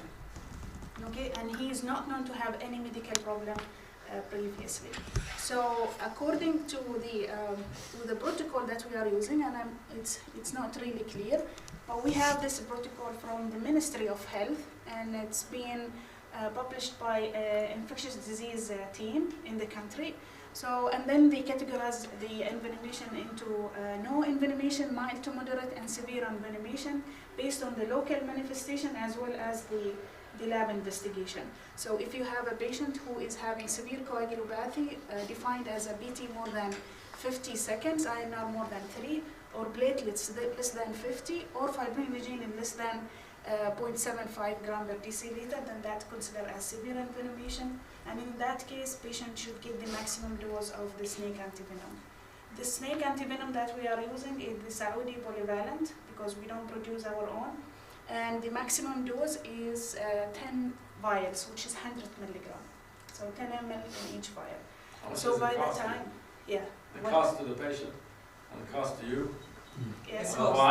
No cost of, there is no cost to the It patient. is like There's no cost for the non-profit. patient? It's distributed for free for all the hospitals in the kingdom and even to GCC countries. Like, I think it's free, yes? You are getting it or No, we are getting it, but with the minimal fees, so it's not. It's And not the like, patient, not costly. patient is free Because I've of been to charge. the antivenom institute Yeah. in the Haras. I've been there. So, So eventually, by the time they called me, he was already 48 hours, and so he received around 70 vials, because according to the protocol, they should repeat the coagulation profile every 6 hours. If it is the same, then they repeat the same dose that they started with. So, and then they called, and the reason they called basically because on Saturday, so he presented on Thursday in the evening time, around 9 p.m. And then on Saturday, patients started to develop sublingual hematoma, but there was no active bleeding, and so they were worried. They already gave him FFP and cryoprecipitates, and his repeated coagulation was almost the same. So we said, and that's when we thought this could be refractory coagulopathy. And so I don't know what is your thoughts about refractory coagulopathy, because this was my first case of that scenario. So I looked into the literature. I didn't find much, except some is from the Indian literature, where they say instead of giving boluses of the antivenom, they give infusion. So we decided to give him infusion over 6 hours. So the same dose that he received, 100 ml of the antivenom, we give it over 6 hours, and we continue giving the FFP and the cryoprecipitate. The repeated coagulation after 6 hours and after stopping the infusion was getting better. So we decided to continue with the same scenario. Unfortunately, the repeated coagulation after another 6 hours was still again severely deranged, with an INR more than 10 and BT more than 120 with undetectable fibrinogen, though he showed a little bit of improvement in his parameters the 6 hours before that. So at that point, we decided to shift the patient to the, I will not go with this, but we decided to shift the patient to the tertiary care hospital where I work, and then I saw the patient in the ICU. The patient was fully awake and conscious, but he had a significant swelling in the low part here on the chin and on his face. And there is a hematoma underneath the tongue, but there is no active bleeding when he arrived to the hospital. And so we did the coagulation again, we repeated the coagulation, and then at that time I contacted Dr. Ashish Pawar, and he said, you might cause more harm by giving the antivenom. Let's stop the antivenom and treat the coagulopathy with the blood products and see. So we continued giving him the blood products, but his condition started to deteriorate. The swelling was getting worse, and he started to have bleeding from the gums. In fact, he was I think he was swallowing his blood into the lungs, and he was. So before you go forward, why did you not continue with antivenom and blood product? Okay, Because so that's what we usually recommend. We usually do. Yes. So if you have a severe coagulopathy, yes. and again, the only time when Ashish wasn't here, the only time I saw was the internist was giving blood product without antivenom, and the patient was getting worse. Yeah, so we are talking about so that what the envenomation happened on Thursday, and we are talking about already Tuesday by the time. So it's almost like 5 days from the time of the exposure. So that's when, according to their experience, there is no harm after, there is no effect of the antivenom after 48 hours from the exposure. Why I say that? Yeah. I showed you the data, 900 ml ASV down to 150 to 200. You know, when you give anti-snake venom, you will only take out what is circulating in the blood. Yeah. Once you've given your maximum dose, whatever you continue giving is not going to take anything out of the tissue if it is already bound. If it has caused harm, If it's already bound, but that's making an assumption No, that see- there's not equilibrium between the, and it's not coming out and going And also back the in. site of action of the venom is in blood, not in tissue in this case. So carry on, doctor, and then we'll have a discussion. Yeah, So let's see what happens. Yes, see what So happens. you stop the antivenom, you're So giving I blood stopped product, antivenom, I a get shish that. is involved. Is he intubated now? No, so yes. Yes, why, didn't you consider that, I saw it was like a very huge zone here, right? There was the No, that's side the of heel. that. That's That's the the That was heel. the heel. That's the Ah, heel. okay. That's But about the foot. didn't you not consider to operate this area? To No, get the because blood? the No, patient when is I'm not in To need. get the So the that venom. picture. So If the a depot. idea is, if there is a venom Depot, that's what he's that talking about. you can. The fact is, you know, I'm not a believer in venom depot, but we last 3 weeks. Our venom Yes. lasts 3 weeks. And there is We know there is because big of the evidence, coagulopathy. the big data. You can still give antivenoms even up to 7 days, 10 days. But with the bleeding, how they're gonna So- like do a myotomy or But- So something? no, but it's not. He basically, that picture, he did not develop any significant swelling, by the way. It was only ecchymosis at the same day. By the second day, the ecchymosis is almost disappeared. And did It's we not do any like it is- studies on this did he individual? really have a snake bite? Or did he have other So, issues? Was it Let's have something finish- else? let's have finished the- so at this point, we started to question whether he actually had a snake envenomation Yes. or not. So we go back to the history. In fact, we involved the environmental health, and they went to the area and did screen. They did not find anything unusual. He was playing in a coastal. He lives in a coastal area near to the beach, and then he. That's how they say it. So they basically, he was playing bare feet, and then he went back home. On the way back home, it was already dark. He felt that he stepped on something soft, and then he felt the pain. And then he heard the sound of the, the sound with something like, but he did not see anything. So we were not sure whether this was snake envenomation or not. But because we Look like were a not duck. sure whether the, Sounds like a duck. antivenom was helping the patient or not, we decided to stop the antivenom, continue with the FFB and cryoprecipitate, and do CT chest and head, because he was becoming a little bit drowsy and he was complaining of chest pain. And the CT did not show any intracranial hemorrhage or bleeding. He had a significant myositis over this area only, not any other part. His foot was completely fine, and he had an evidence of pulmonary hemorrhage bilaterally. Maybe he swallowed the blood because of the active. So we decided electively to do tracheostomy for him to reserve his airway just in case. Then we involved the hematologist at that point, and then the hematologist said we have to do exchange transfusion. And that's another thing that came up in the management. In such a patient with refractory coagulopathy, should we consider exchange transfusion in an early stage rather than waiting for him until that stage? He received 2 sessions of exchange transfusion. He received multiple FFPs and cryoprecipitate, and eventually in the subsequent 48 hours, his coagulation profile improved.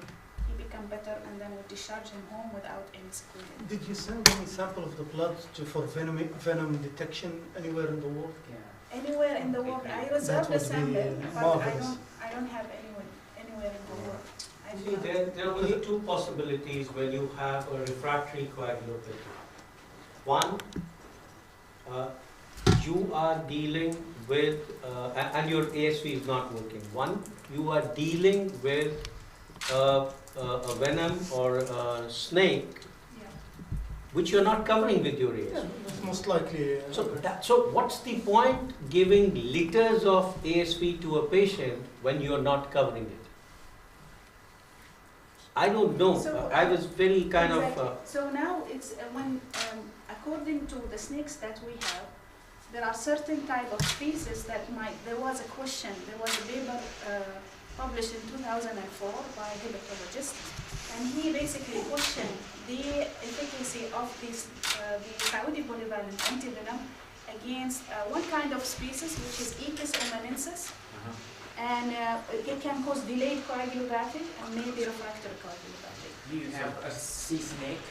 We have sea snakes. We thought about the sea snakes, but the sea snakes. Reaction, no microbiota. So I looked into even the anatomy of the sea snakes. The type of the teeth appearance is totally different, and you have to have a local side because they have to have a long contact with the patient before they do the envenomation part. So which was not there in this patient. And the CK would be. So, and they don't. and he was not. He was not on the shore, by the way. He was in between the houses. So we have hump-nosed pit vipers, which are not covered by this. And we reported cases, we had multiple cases. One of them we reported was a severe intraperitoneal hematoma. And he stopped bleeding because there was a compression effect. It couldn't grow anymore. yeah. So there was a compression effect and it stopped bleeding on its own. He survived. We didn't touch that hematoma, he survived. Do you have a picture? And there was then a spontaneous resolution. But we didn't give any more anti-snake venom to them. And no other studies was done on this kid to find out whether he had any type of a pre-existing condition? Yes, complicated? yes. You mean the That was the second Protein C, protein Yes. S deficiency, They factor did. 5 They Leiden. They did, all were negative. He'd been followed up by the hematologist. All his So labs. which were test did negative. they do? All, when you say all of them? I have to double check, but it's the GCB, complements. GCB, usually the routine in the region. Yeah. We did the GCBD, C3 and C and yeah, the and factors, S, the Leiden, protein S. Factor 5 the Leiden and there's protein third C one and they S. do. Yeah. There's third one. That's the routine hemolysis. And they check for hemophilia. And hemophilia, yes, that's the. That's they- standard of They care. check for factor Yeah, 8 standard of care. deficiency. Also. No, that G6PD. We have had it so that the patient appears to have a wart, and then we check him, and they had one of the hemophilias. So the question I think for And we had to give him factors. the question now for No, because you talked about two hypotheses. I understood the first one, that the species is not covered. Okay. What is the second? One is the species is not covered. Second is that if you have a circulating venom which you are not taking out, when you were saying, Yeah. then the exchange transfusion. But you can't offer it upfront if you don't know what this person is having. So, see, your 99% or 99.9% of your snake bites would be the usual snake bites which would respond to whatever anti-snake venom you give. So you can't offer it upfront. So If it is not working, then but adult exchange transfusion is a dangerous thing. It's not so simple. So it's clear from this case, as far as I understood it, correct me if I'm wrong, that you still have a venom active in the body because you're pouring the factors and it's not correcting. But anti-snake venom is not acting because it's not. So that's the second part. No, the second. So the first get part. that. Well, So it the might first part. be that your antivenom actually is not It's working not. at all. It's not So working clearly at all. So from- that's why I said so- stop it. So what I'm trying to say is, you have a venom, you're not neutralizing, it's still in there because the evidence that you're giving a lot of factors and it's not correcting. Yes. So the question for us here is, where do you go from there? Do you sit it out? Clearly, you could not sit it out with this patient. Yeah, I mean, if you look at the timing, when do you decide that your antivenom is not working? See, we stopped For him, giving. it took us like 4 or 5 giving days. in 24 hours time whatever maximum antivenom we have given, I agree. and after that, I agree. no more. If it is not working, then it won't work. So there's no point continue giving antivenom. You're not What's the doing maximum anything. for you? You have decided maximum dose. 300 ml. Based, yeah. Yeah. But the fact of the matter is, for us, there is no maximum. I have given to the gentleman that was bleeding like, and he was the son of a hematologist, I gave him, I think it was the highest number of Crofab ever given in the US, which was close to 68 vials that he received. But we were able to control. But when you see an improvement? And he got improvement. No, so you're given the first one. See, you were also giving blood products. So he may have responded to the blood products, not ASV. No. This guy came in, we got him under control, went to the medicine service after ICU and us let him go. He reoccurred, which is a common thing. The guy didn't know what to do, gave him blood products, got worse and worse. He dropped his hemoglobin to the level of 4. Then we got him back, gave him again antivenom, okay? And we loaded him, till he stopped bleeding, and then we gave him blood. And he got better. This patient did not respond at all to the antivenom. Yeah, but that's the difference. You believe that your antivenom is going to work. Yeah. But she did not believe the antivenom. The antivenom is I thought initially it will work. Maybe it's a different species not covered. Yeah, that's what we that's what I So you had to believe with what you're dealing with. So it the other is thing is, uncertainty. you gotta sort of have an idea about your epitopes, right? Yeah. And I would tell you that majority of our snakes, now let's say it was, even if you get somebody that comes in with neurologic, and we say, hey, this is not one of our rattlesnakes, right? And what I have seen, at least in my practice, that you give them enough antivenom, you cover many of those epitopes. And they do so. Crofab is not built for cobras. Have I seen a good effect? Yes. And that's why now there is a move about what they call an international antivenom or uniform antivenom. Because lots of these epitopes reoccur. And, you know, who was it that put Brian Fry's study? Brian Fry studied, the good part of his study, not his human touch, but the good part of study is that he has shown that venom and reoccurrence of venom in various species has to do with the strategy that's common. So those epitopes that work in terms of a biological warfare against another species tend to reoccur. Scorpions utilize it, spiders utilize it, snakes utilize it, you know, marine, they utilize it. So sometimes you have to give massive amounts, and it does work. I know what she says, but our experience is totally opposite of that. I'd not agree with that, I'm sorry.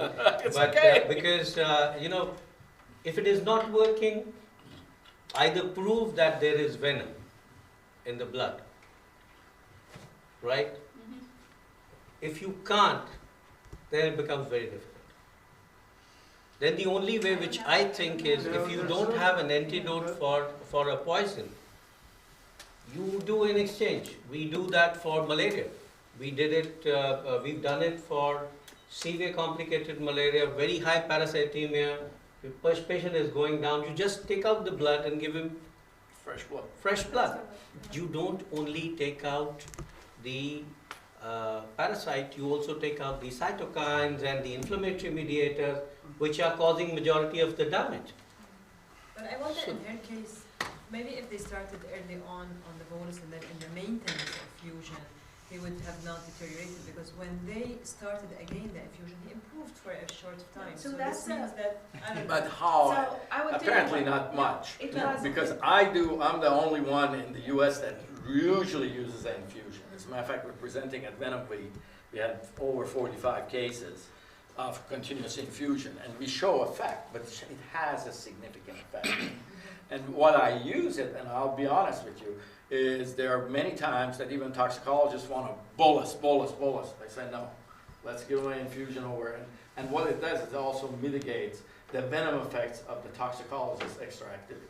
So we don't, as you know, in general, the antivenom that we are dealing with, we don't give it as bolus. We give it an infusion infusion over 1 hour. Yeah. So that's We usually that's but we just Well, extended that's what the we call a infusion. bolus. But we just extended the infusion. But the problem is that when we recommended the infusion, the treating physician in the other facility, they added the blood products in during that period. Oh. And then we tested the coagulation. So we were not sure it's because of the infusion or it's because of the Do blood they give any products. antibiotics too? They give him antibiotics, yes. They give them everything. Antibiotics. Yeah. Thank you very, very much. That's very good. Can we have, if you don't mind, can we have a picture, all of us?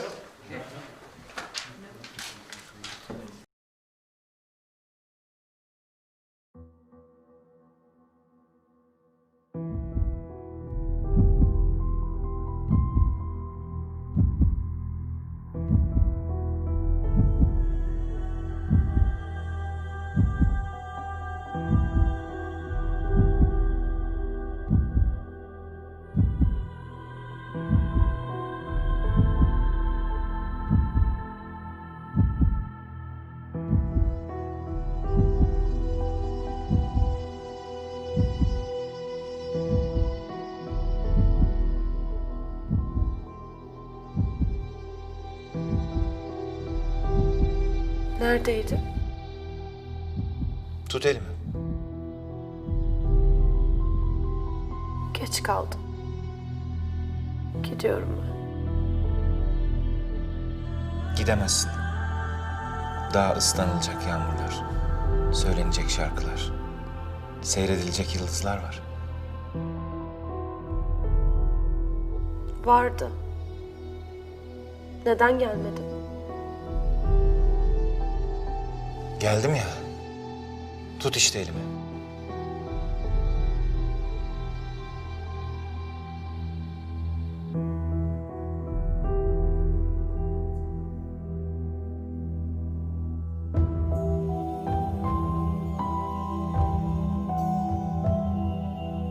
İstiyorum. Ama gücüm kalmadı. Tükendim seni beklerken. Pes etme. Uzat hadi. Uzat elini. Neden geciktin? Çok bekledim seni. Aramadılar mı? Aramazlar mı? Hemen aradılar.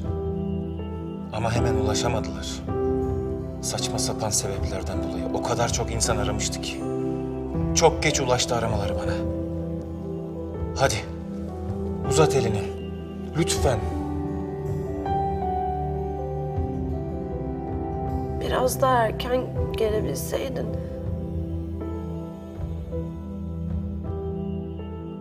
İstedim. Çok istedim hem de. Ama trafik yol vermedi kimse. Saat çekip beklemeyi beceremedi kimse. O kadar ihtiyacım vardı ki sana. Biliyorum. Ama geldim işte en sonunda.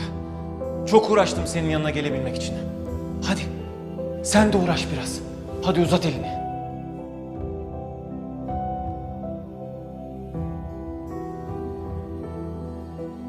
Uğraşmadın mı sanıyorsun? Buraya geldiğinde bile görmedin beni onca zaman. Aşamadım ki o meraklı kalabalığı. İzin vermediler sana ulaşmama. Sanki o telefon aramasında, sanki o yolda ve burada istemediler sana ulaşmamı. Hiç anlamıyorum.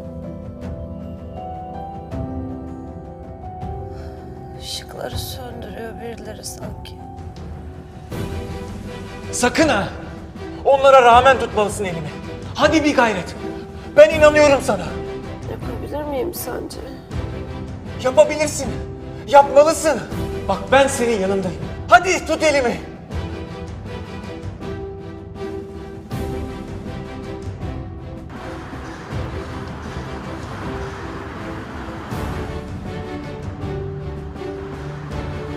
Hadi kardeşim hadi.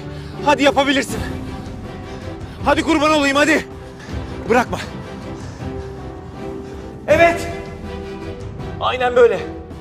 Uzat. Buradayım ben. Hadi. Tut elimi. Hadi. Hadi kardeşim. Hadi. Hadi yapabilirsin hadi. Nabız geldi. Hadi çabuk çabuk çabuk. Ne oluyor şimdi? Elimi bırakmazsan ben seni buradan çıkaracağım.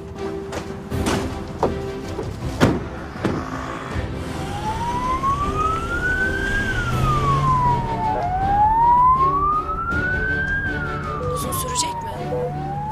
Evet. Olsun. Ben bırakmam elini yolda. Alo hocam. Hasta travma hastası, mavi kod getiriyoruz. Ares hasta döndü. 5 dakika CPR yaptık. Nabız var. Tansiyonu alıyoruz. Şuuru kapalı. Tamam.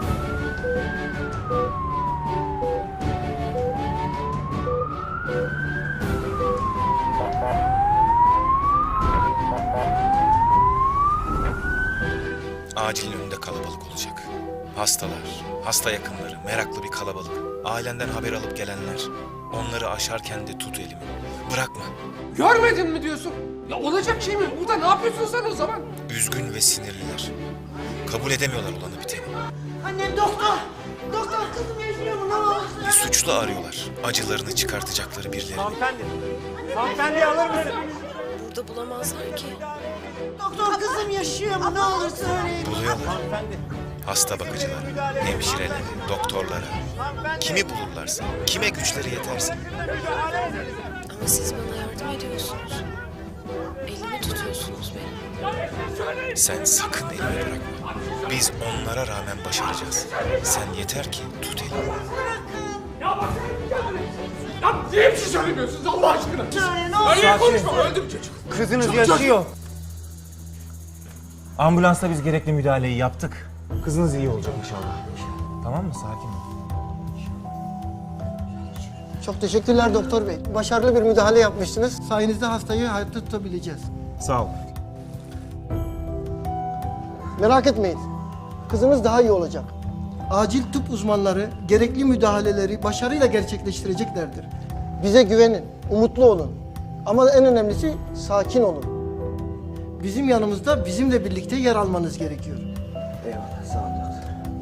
Sağ ol.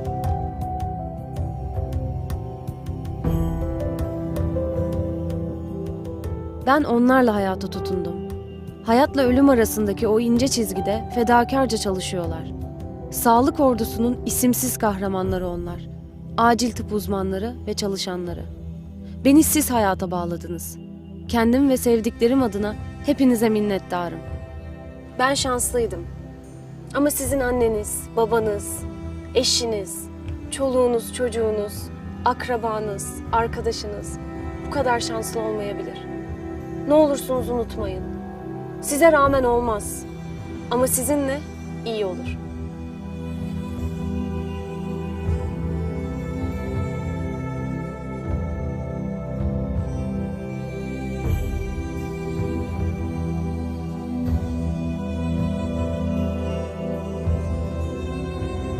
Acil Tıp Uzmanları Derneği olarak acillerimiz için, doktorlarımız için, hastalarımız için çalışmaya devam edeceğiz.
So we have Dr. Kiwala with us today, the past president of American College of Emergency Physicians with us.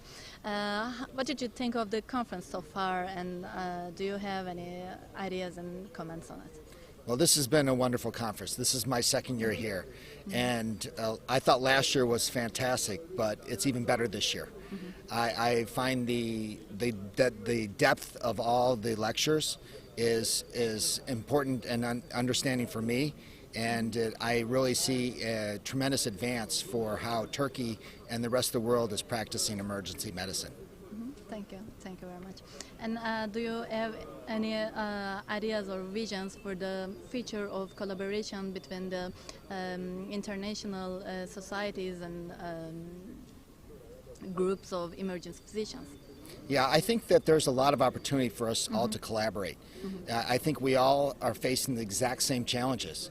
You know, yesterday we all talked about the future, and it's important to look not where we're at right now, but where the future will be in 5, 10, 15 years. I think one of the first talks about violence is important. It's not just a problem in the United States, it's a problem in Turkey, it's a problem in Europe, it's a problem in Australia, it's a problem in Africa. So I think this is something that we can start working on, finding solutions together. Other issues like disaster management, terrorism, overcrowding, psychiatric patients are a challenge for doctors everywhere. And this is something that I think we can work on together to find solutions so that we're not all finding independent solutions or running into the same continued challenges. Absolutely, I agree. Thank you. It's, as always, been a pleasure having you here. Thank you for coming. Oh, it's my honor. So I have Dr. Roger Dickerson, doctor in emergency medicine from Cape Town, who hates titles and is with us in Antalya for the great conference of EPAT. How do you like the conference so far? Well, the conference has been amazing, but to be honest, it always is. Prof. Chanda always puts together such an amazing conference. This is my third year in Antalya for the EPAT conference, and it's absolutely amazing to be here once again. The variety of speakers, the variety of topics that are covered, and purely the number of streams, the amount of information that is being shared at this conference is just amazing. And you had a great talk just a second ago, so my last question would be, is adrenaline really falling from grace? So, firstly, thank you for your kind words. That's, I do try. With regards to adrenaline, I think the jury is out. But what I think is becoming true is that it's not the sacred cow that we always thought it was, that we used to throw adrenaline at everything because it was the right thing to do.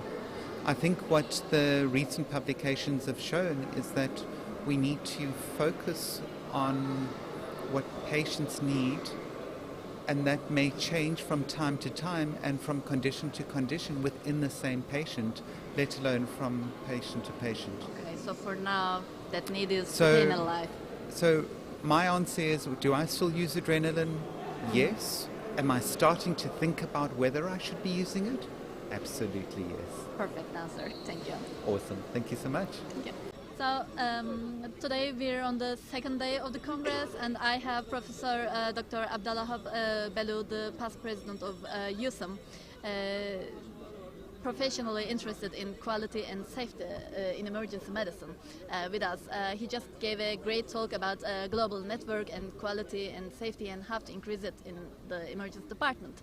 So can you give some small tips on how can we make it better and how these conferences help us get things going? Thank you very much. I'm very happy to be here in Turkey, and I would like to thank the organizer, particularly Professor Bashar Kandar. Yes, quality and safety is the cornerstone of the healthcare system, and we need to implement processes in our emergency department in a way that will help us to improve the quality and the safety of the care in the emergency department. I think conferences can help us to do that, because we can gather our knowledge, our expertise together, and then try to see how we can compare our data, and then see if we can implement different processes to improve the quality of care. I do believe that conferences is very important, and this conference is fantastic, and I'm very happy to be here, and I feel that the Turkish emergency physician wants to improve the quality and safety in emergency department. Thank you for being here and thank you for sharing your time with us. Thank you very much. I appreciate it. Today we're with Lucy Schiffelbein, and first of all, would you like to introduce yourself to us? Certainly. So I'm Lucy Schiffelbein and I'm from the New Zealand National Poison Centre, and I'm also from the Toxins Poisons Information Database. Okay, what do you think about this Congress? It's fantastic just having the opportunity to be able to participate in a Congress which helps strengthen the capacity in the region is just a wonderful opportunity. Okay, thank you. Welcome to Istanbul. Please introduce yourself and what do you think about Congress? It's nice to be here. My name's Hannah. I'm working with Integral Global and I'm happy to be at the conference. It's going very well. Lots of really important information. How do you say about Turkey foods or Istanbul? Well, I like sweets, and so the Turkish sweets are faring me well. Okay. Yeah, I'm enjoying the food. It's wonderful. Thank you very much. Yeah. Welcome again. Thank you. Hello, my name is Nabil Ahmed. I'm the director for Integral Global, one of the participants for this conference, and this is my 5th time in Istanbul, and I always like coming to Istanbul. It's a beautiful city. Istanbul. Yes, I love Istanbul. I love the food, especially the kebab. Thanks. We love it too. Yeah. Welcome again. Thank you very much. Hi, I'm Mazda Shirazi. I'm the medical director of Arizona Poison and Drug Information Center. This is my 2nd time being involved with your physician group, the emergency physician group. Last time I was in Trabzon. And it's actually lovely to be in Istanbul, and I'm partly Turk and partly Persian, so I always like to come back to the region that my heritage is We from. are waiting for you every time.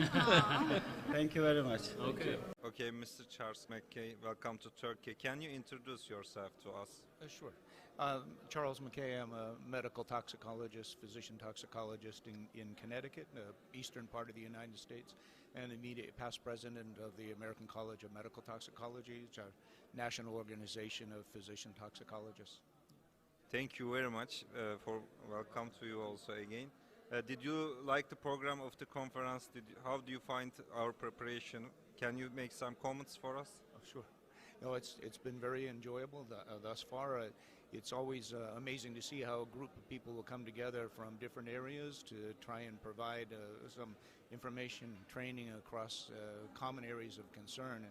And certainly EPAT and Menatox here, the board and all of the participants have been doing a great job running really 3 simultaneous tracks today and 2 tracks in the next couple of days. It's always a challenge, but it seems to be going very well. Thank you very much. 9. Menatox Klinik Toksikoloji Konferansı'nda İstanbul'da Başar hocamızla birlikteyiz. Hocam yurt dışından, Amerika'dan, dünyanın birçok yerinden 70 tane yabancı katılımıyla İngilizce ana dilinde bir konferans düzenliyorsunuz. Ne hissediyorsunuz? Nasıl gidiyor konferans? Katılımcılar katılımdan memnun musunuz? Düşüncelerinizi alalım. Yani bu Menatox'a ev sahipliği yapmamız gerçekten bizim için çok önemli bir dönüm noktalarından biri. Çünkü toksikoloji ülkemizde şu anda emekleme dönemini geçip yavaş yavaş yürümeye başlayacak bir branş gibi görünüyor. Şu anda yaptığımız bu kongrede aslında ülkemizdeki en büyük uluslararası kongrelerden bir tanesi. Yani 70 tane yabancı konuşmacının sizin de bahsettiğiniz gibi ki bunların birçoğu okyanus ötesinden geliyor ve ülkelerinde de dünyada da saygın isimler. Bunları bir araya getirmek, İstanbul'da buluşturmak ve İstanbul'u toksikolojinin bir gündemi olarak oluşturmak bizim için çok önemli adımlar. Gerçekten bu yüzden hem mutluyuz hem gururluyuz.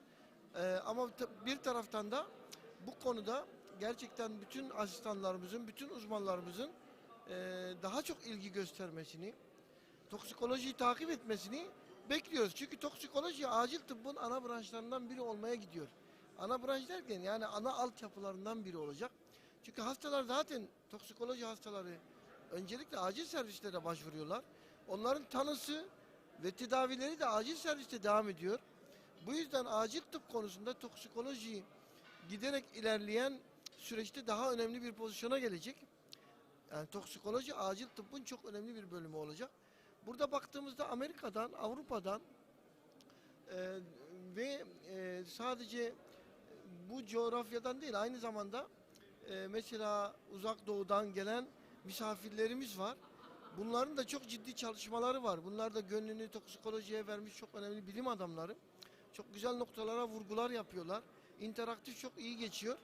Yani bu konuda duyarlılığı artırmak, farkındalığı artırmak için önemli bir mihenk taşı olacak diye düşünüyorum. Acil tıp açısından da şöyle düşünmemiz lazım. Acil tıp açısından. Yıllardır beklediğimiz adımlar bunlar. Çünkü birçok acil tıpçı aynı zamanda üst ihtisas yapmak istiyor. Üst ihtisasın en önemli maddelerinden biri toksikoloji. Bununla ilgili bazı gelişmeler oldu dönem içinde. Bu daha ileriye taşınacak, öyle görünüyor. Çok teşekkür ediyoruz hocam. Ülkemizde böyle bir konferans düzenlediğiniz için.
Thank you very much, Canlı, for this very nice invitation. It's a privilege for me to be the first speaker of this huge Congress, and I think that what you did in this session is to address the importance of invasive technology as a new opportunity to increase the powerful of emergency medicine worldwide. I really am happy to address this topic, and this topic is coming as the need, and we will see during my presentation, to work together. Not only emergency physicians, but radiologists, interventional cardiologists, to produce more evidence and publications, as we did into the great network, worldwide academic research organization that is with Watson worldwide trying to increase the powerful of publication in our group. And I really appreciate that you put in the backs many journals, because this is the future of emergency medicine, to produce evidence. So let's go now and see, after my disclosure, what are really the need for technology support after clinical evaluation. Before starting my talk, let me tell you that no technology can support a bad emergency physician, because the best technology emergency physician has is his holistic opportunity to visit the patients and make clinical decisions. By the way, in the last 25 years, we saw an important increase in quality of laboratory testing, especially biomarkers in acute disease and point-of-care biomarkers, but also technology of imaging. So laboratory testing and imaging are going to be the big revolutions in our job to increase the quality of our medical effort and most importantly, increase patients' outcome. When you talk about imaging, for sure you know that ultrasound have totally changed our ability. Every emergency physician now are able to perform ultrasound, and I'm very proud that we were the people that teach cardiology on how to use chest ultrasound to detect many diseases they were not able to do. But nevertheless, besides the ultrasound that are growing impact, there are other technologies such as point of care, looking at the computer-assisted imaging, but last but not least, the angiography. Angiography is very important, and I think it's something that can really improve our knowledge and also quality of health delivery system. But of course, the issue here that angiography need a cath lab or let's say radiology interventional box that should be as much as possible close to the emergency room. So this is the first example. 250 years ago in my regional city, Naples, these researchers put some substance into the vessels of humans. And these skeletons are still there in Naples, one man and one woman. And you see, he put these injections, but unfortunately, patients died. But luckily now, we have many different radio contrast possibilities that are able, thanks to invasive medical imaging technology, to use this iodinated contrast material to visualize the lumen of blood vessels. And this is very important because thanks to the angiography, now we can have very clear opportunity to see the brain, the neck, the aorta, the chest, the gastrointestinal tract, and so on.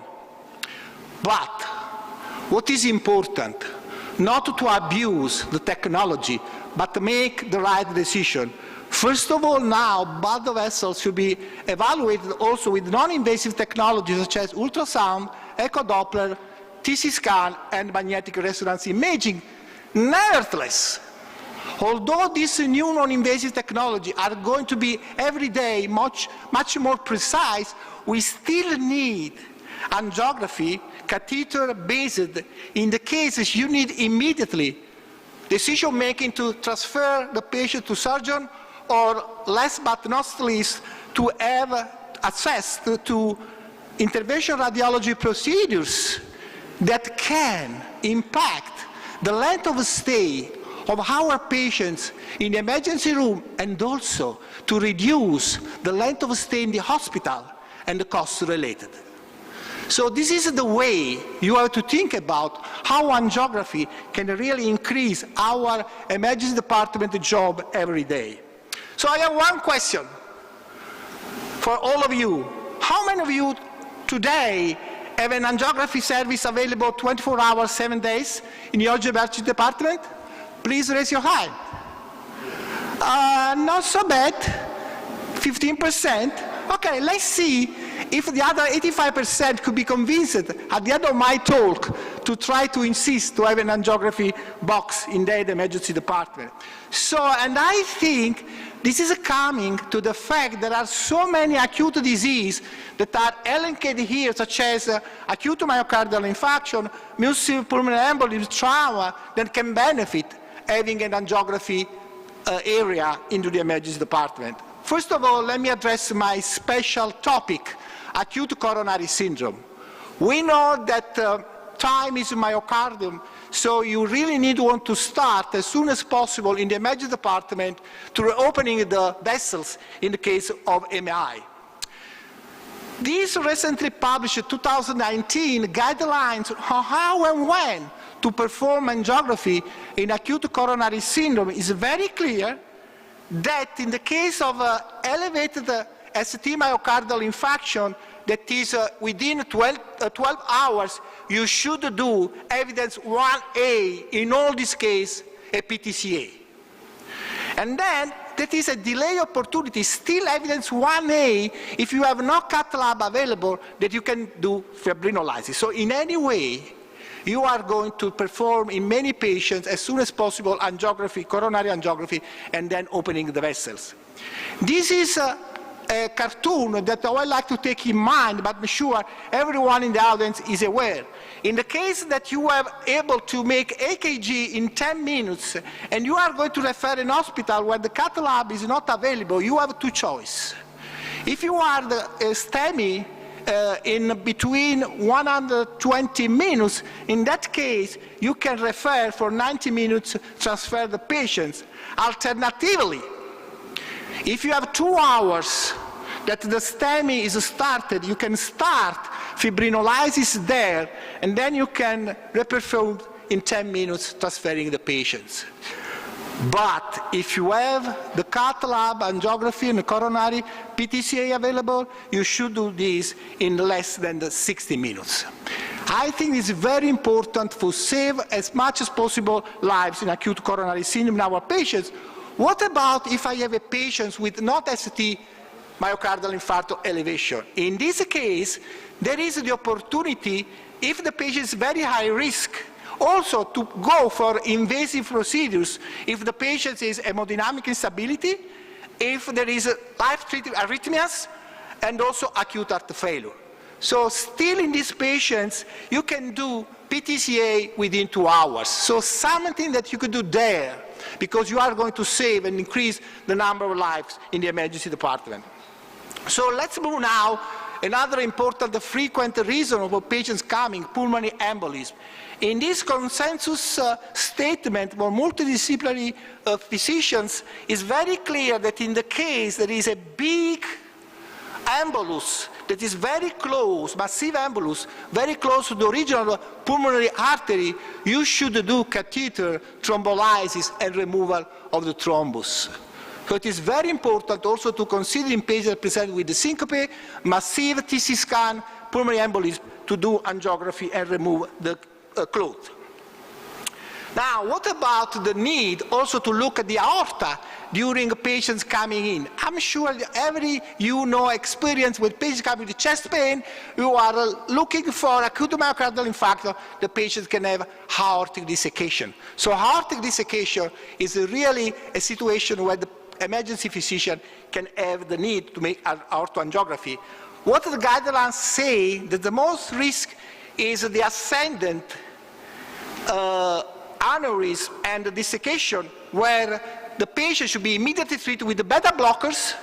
All these patients should have beta blockers and then transfer immediately to cardiosurgeon in order to make a decision. So aortic dissection is another really important situation when you need angiography to perform as soon as possible.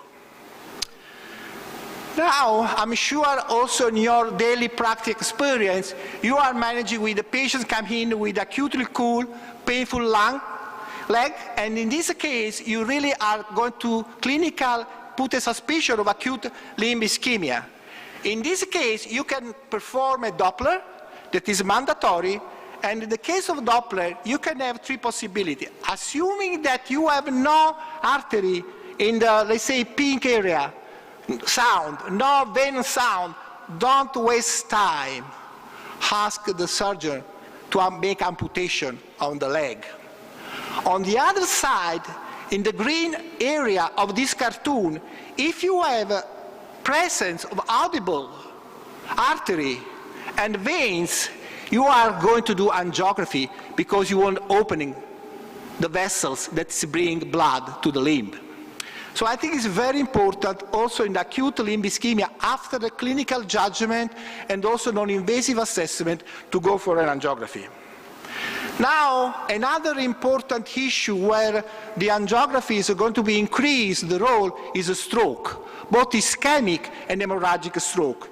In ischemic stroke, in the case of these 6 possibilities, pre-stroke MRS score between 0 to 1, causative occlusion of the internal carotid artery of MCA segment 1, age greater than 18 years and 18 are going to put out the importance of a multidisciplinary team that is my auspicious in this conference. Opening the ceremony, I think is a very good opportunity for me to tell that we have to work all together in order to improve our skills and patients' treatment. And also it is important that angiography should be there in the case of ischemic stroke. And also it is important that you want to monitoring. So our job is not only to start appropriate treatment, but to monitoring patients' outcome and publications on the results. What about hemorrhagic stroke? There is no doubt there are a lot of situations where you can use clipping or culling of the hemorrhagic site after brain angiography, and then you can save the patients, especially if he has hemorrhage due to cerebral aneurysm. So it is very evident that so far we addressed the important possibility to check in the case of acute coronary syndrome, acute aortic disease, and acute stroke, the possibility to use angiography. Now, what about trauma? There is no doubt that looking at a lot of bleeding that are going to be not able to stop because of what you're doing with the medical treatment, you should need an angiography. In this case, what is important as an example of the very severe trauma is liver trauma. In the liver trauma, you should consider two classifications. AAST, liver trauma classification, but also when you put together, let's say, the injury type, the grade, and injury description, you should also put one important, very, very important evaluation, the hemodynamic instability. So I would like to emphasize this important clinical judgment of hemodynamic instability, because if hemodynamic instability is present in the case of a liver trauma, you can go a very severe lesion to WHS, ESIV, and go to operating room immediately after an angiography.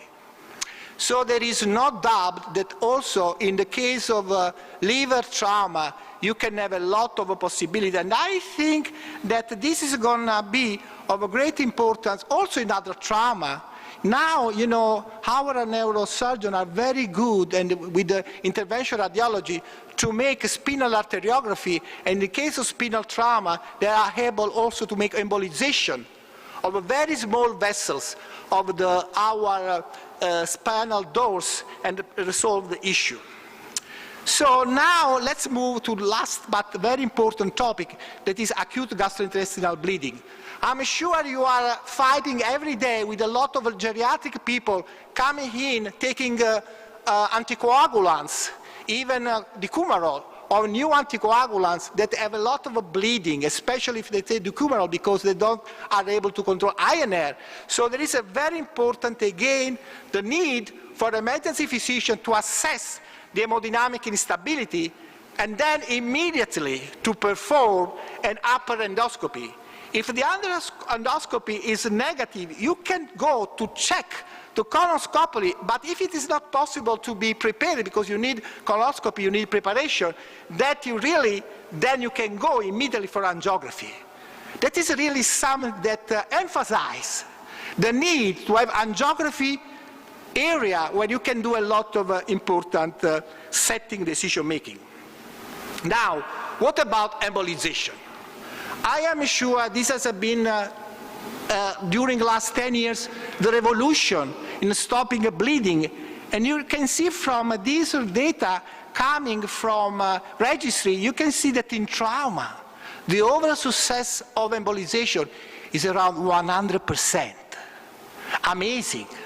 Amazing. You can solve the issue in many trauma, and also in the case of gastrointestinal bleeding, both from upper or lower sides of the enterical system, you can have embolization that are going to save lives.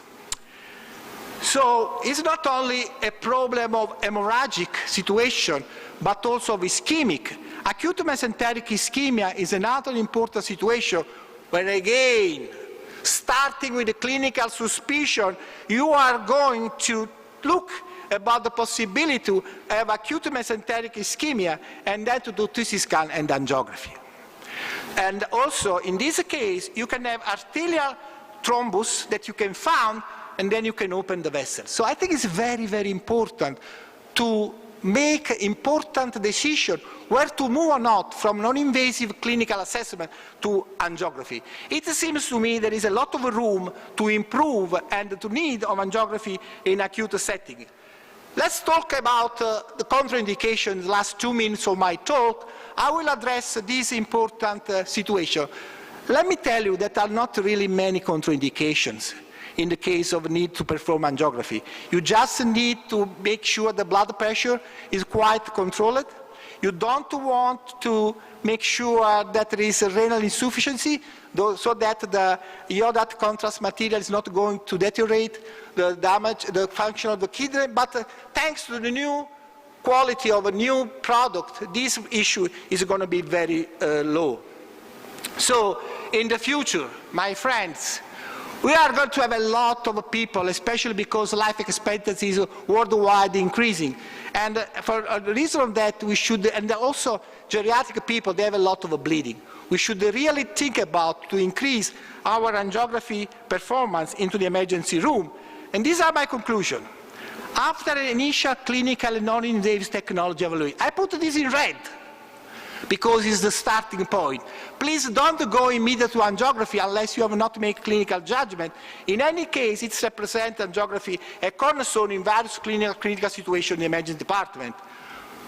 It is also important because you are going to reduce the time of saving life and in hospital length of stay, so you can also save a cost.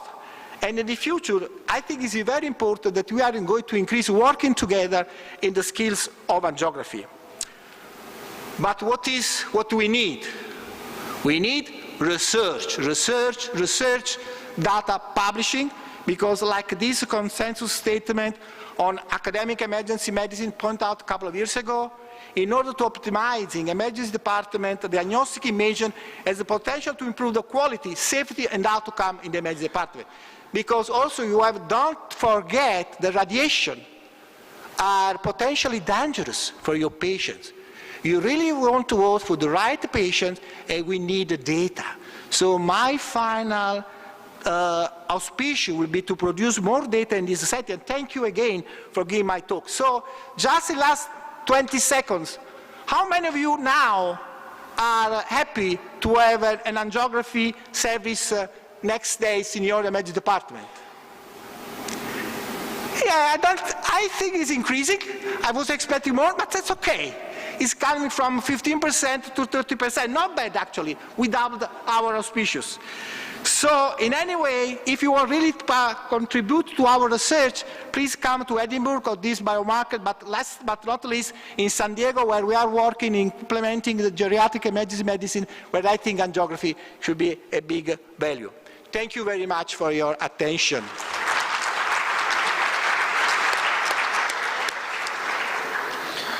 Thank you, Dr. De Soma. That was fantastic. At this time, are there any questions? I have a question for you. Good. That was a fantastic review of all the ways that we can use angiography in the emergency department in acute setting. It's not only diagnostic, but it's therapeutic as well.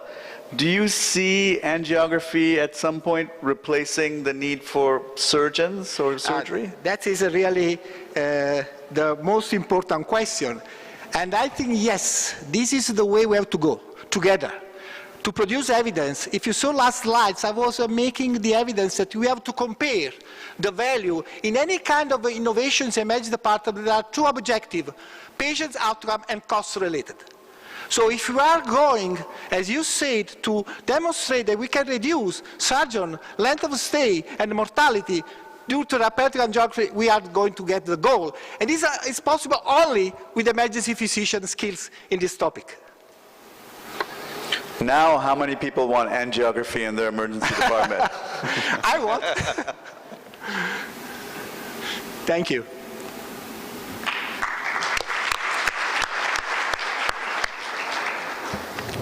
Okay, I want to invite with my pleasure. He is chairman of from Stanford University, chairman of Emergency Medicine Department, and he's very popular in Turkey, if you remember from last Congress. And I think he has very excellent textbook of emergency medicine in United States. He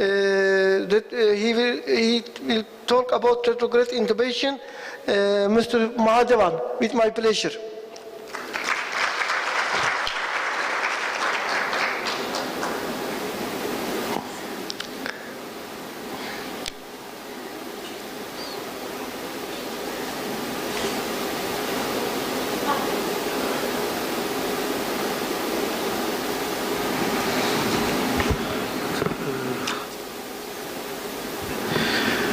Good afternoon to everyone. How are you?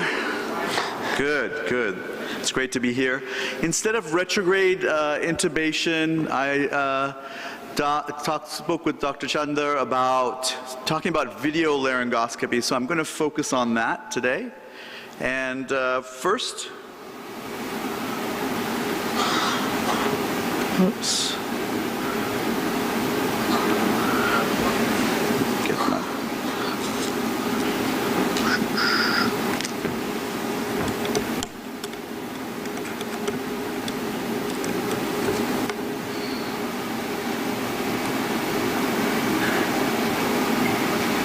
Let's just do one thing.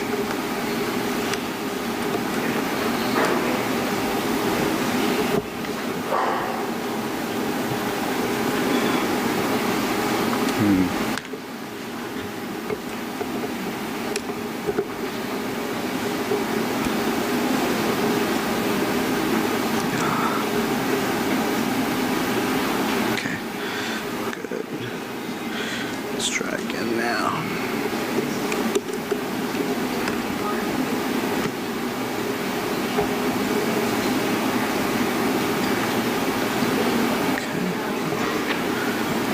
There we go. Sorry. Okay. Just want to show you where I'm from. I'm from Stanford University, which is in the United States, in California. So yesterday, approximately yesterday, 24 hours ago, my wife and I were there at that star right here. And now we're obviously in beautiful Antalya. And I just want to say this is my 5th visit to Turkey, and love it here. I've been to Istanbul, Kayseri, Izmir, Konya, Çatalhöyük, and now this is my 2nd visit to Antalya, and I had the pleasure of attending a prior Congress, also getting to sing on stage. Hopefully I don't do that today and scare everyone away, and spend time with Bashar, which is always fantastic. In my talk today on video laryngoscopy, I'm going to define what it is.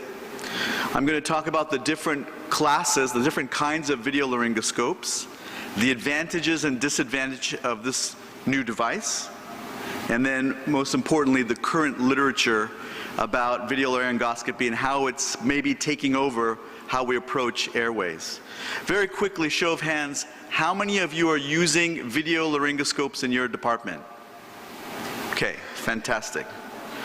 So quickly, with regards to the definition, video laryngoscopy is indirect laryngoscopy, which means you're not looking directly at the cords, that you're using a digital device, a digital laryngoscope, to show you the vocal cords in the glottis instead of line of sight.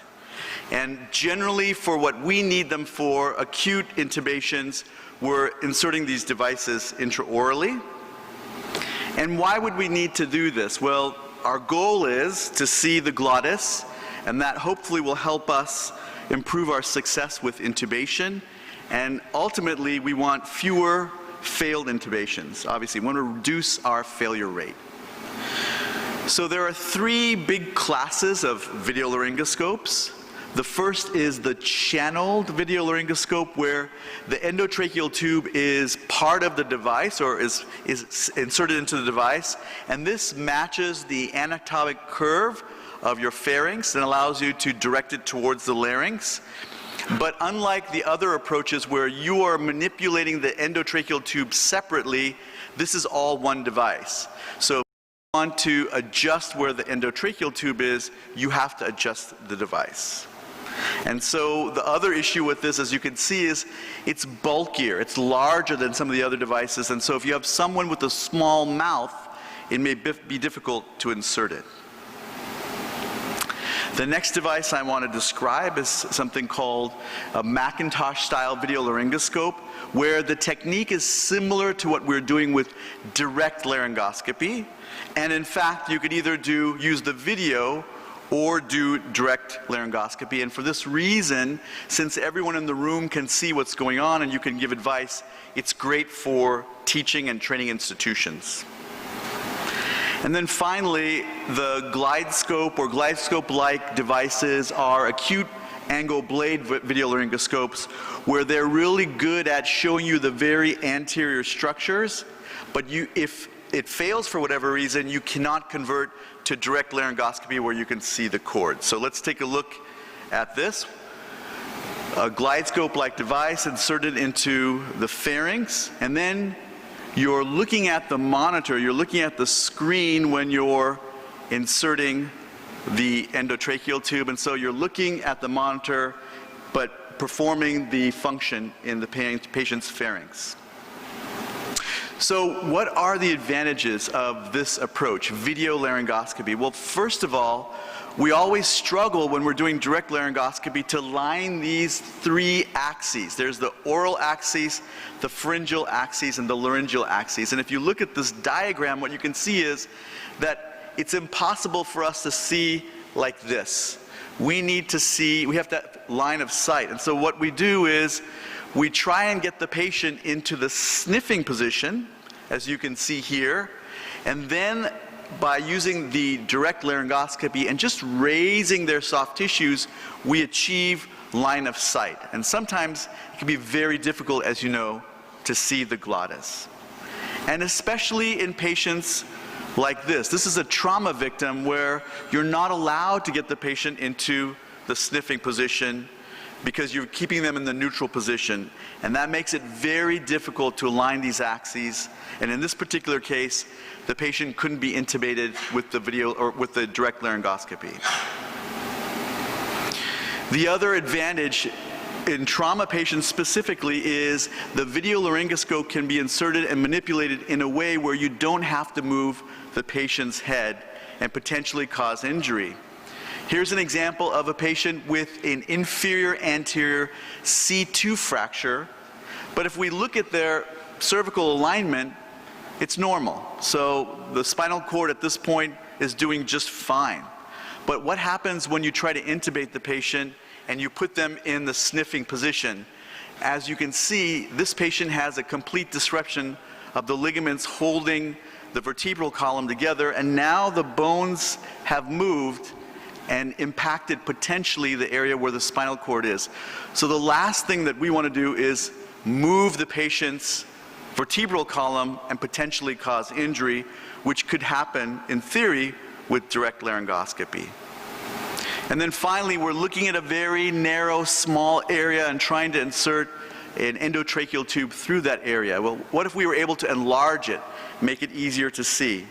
And also, more importantly, as a teaching physician, that not only I could see what was going on, but everybody in the room could have confidence that this was being done properly or that we could assist.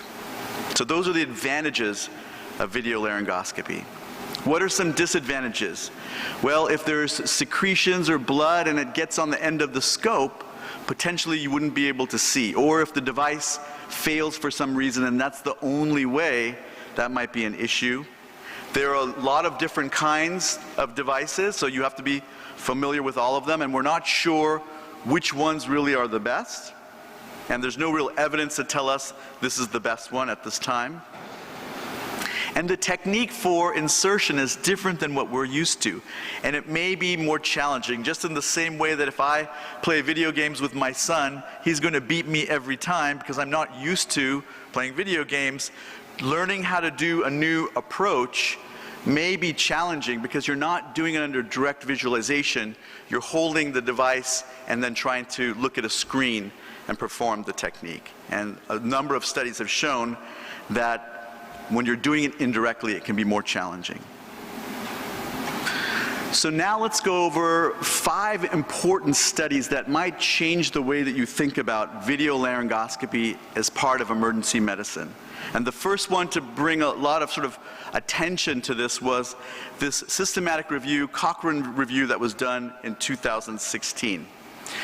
This Cochrane review wasn't specifically focused on emergency physicians or critical care physicians, but looking in general at comparing direct laryngoscopy to video laryngoscopy. So they looked at a lot of studies, 64, 7,000 plus adult patients, but again, mostly in the operating theater and not in emergency settings.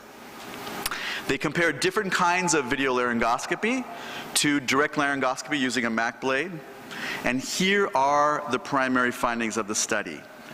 There were fewer failed intubations with video laryngoscopy, and this was statistically significant. When dealing with difficult airways, there were fewer failed intubations with video laryngoscopy. And then when they compared the incidence of hypoxemia, it was similar between the two. So, major headlines, bottom line from this large Cochrane review: fewer failed intubations overall, fewer failed intubations when dealing with difficult airways. Next, we decided, since that was a focus on all comers and primarily the operating rooms or operating theaters, what about for those of us that practice outside of the operating room? Well, this systematic review and meta-analysis looked just at those places. So this was 32 studies with over 15,000 intubations. And you can see that there were about 6,300 video intubations and 8,700 direct laryngoscopic intubations. And these studies were outside of the operating theater, outside of the operating room. So they were in the pre-hospital setting. They were in the ICU. They were in the emergency department, places that we practice. And again, they used different kinds of video laryngoscopes as opposed to just one kind, and multiple kinds of providers. So there were beginners, there were experts, there were paramedics, there were emergency physicians, there were ICU doctors. So a whole mix of different kinds of providers. And what they were interested in is how often do you succeed intubating the patient the first time that you try. So let's take a look and see what they found. With regards to first pass intubation, there was no overall difference in this study between video laryngoscopy and direct laryngoscopy. However, if you were in the ICU, video laryngoscopes were better, but if you were in the emergency department or pre-hospital area, they were similar. What about the glide scope, which is one kind of video laryngoscope, and direct laryngoscopy? Well, they were similar. But when the CMAC, a specific kind of video laryngoscope that allows both direct and indirect laryngoscopy, was compared to direct laryngoscopy, it was better in terms of getting that first pass intubation. If you were a novice or a trainee, video laryngoscopes were better. But if you were experienced or a paramedic, it was the same. And then with video laryngoscopy, there were fewer esophageal intubations and more arterial hypotension. So what are the big takeaways from this study of non-operating theater, of emergency situations, ICUs, emergency departments, pre-hospital? Well, if you're in an ICU, video laryngoscopy was better. CMAC was better than direct laryngoscopy overall. And that if you were a novice or a trainee, that video laryngoscopy was better, and that there were fewer esophageal intubations. One of the themes that you're seeing here is that in many cases, in different facets, it's better, but it's never worse. And that's a very important thing as we move forward. Finally, I want to look at a study that it was a systematic review and another meta-analysis, but this time they looked at difficult airways and experienced providers. So most of you are experienced providers, and all of us that practice emergency medicine have had a difficult airway. And one of the things I think we can all tell you is, though we try and figure out who might have a difficult airway, sometimes it's very difficult to predict. And in this study, published in Anesthesia in 2015, of patients going to the operating room, the anesthetist could not predict a difficult intubation 93% of the time. They could not predict a difficult patient to mass ventilate 94% of the time, which tells us all of those tools and rules that we have don't work very well, and that any intubation could be a difficult intubation or a difficult airway. So in this study, which looked at experts at difficult airways, how did video laryngoscopy do? Well, it was better for first attempt at success, and you can see on average, when using a video laryngoscope, 95% of the time you were successful the first time versus 86% with direct laryngoscopy. And you got better views of the glottis and less trauma to the airway overall. So again, the take-homes, we're talking about experienced providers, difficult airways, and video laryngoscopy perform better. So it begs the question, this was an editorial that was in the British Journal of Anesthesia, about whether we should be using video laryngoscopy as the first approach all the time. And here's the analogy that they used. They basically said, how many of you still have a huge bulky cell phone like you did in 1995? None of us, right? We're all using some kind of iPhone or new phone equivalent, and none of us are using dial-up phones either. So as technology progresses, why are we relying on old technology when new technology is potentially superior? And they went one step further. They said it should be used on every intubation, and that we should record the video and put it in the medical record so that if the patient ever came back, they could review the video and determine if there was an airway problem or not. Two more studies to review before I finish. This is a group of anesthesiologists that decided to replace all of their direct laryngoscopy with video laryngoscopy. So I'm going to show you what happened. First, they assessed all of their team about their attitudes towards video laryngoscopy. And then for 2 months, they removed all the Mac blades from their operating room and from the places where they work, and they only had CMAX there, okay? Which CMAX, where you can do video laryngoscopy and direct laryngoscopy if you needed to. And then they did serial assessments over a course of time to see what attitudes were by the anesthesiologists towards video laryngoscopy. So here's what they found. When they started, about a third, and a third either said we fully support only video laryngoscopes, or we have some reservations, or some people said they don't support it. At the end of the trial, the 2 months of just using video laryngoscopes, there were fewer people that didn't support, but it certainly didn't have unanimous support. 6 months later, you can see a lot more of the anesthesiologists supported it. And then 18 months later, uniformly, everybody in their department supported having only video laryngoscopy. And the reason that they said was they felt it was better for patient safety, team dynamics, human factors, quality of care, and quality of training. So they changed after being forced to use them for a period of time. Their attitudes totally changed. And for many of us, it's the same. We're so used to direct laryngoscopy, we don't want to change, even though it might be good for us. And the last study I want to show you is one that's done in the pre-hospital setting, where they looked at a protocol where they used the CMAC, again, this video laryngoscope, and a bougie in all rapid sequence intubations. And so this was done in Finland, where for a period of time, they said you're going to use video laryngoscopy and a bougie, in particular it was a Frova introducer for all intubations. And then they compared that 22 months where they were doing that to the year before where you were able to do direct laryngoscopy. And here's what they found. Before using video laryngoscopy and the bougie, the first pass success rate was 85.7%.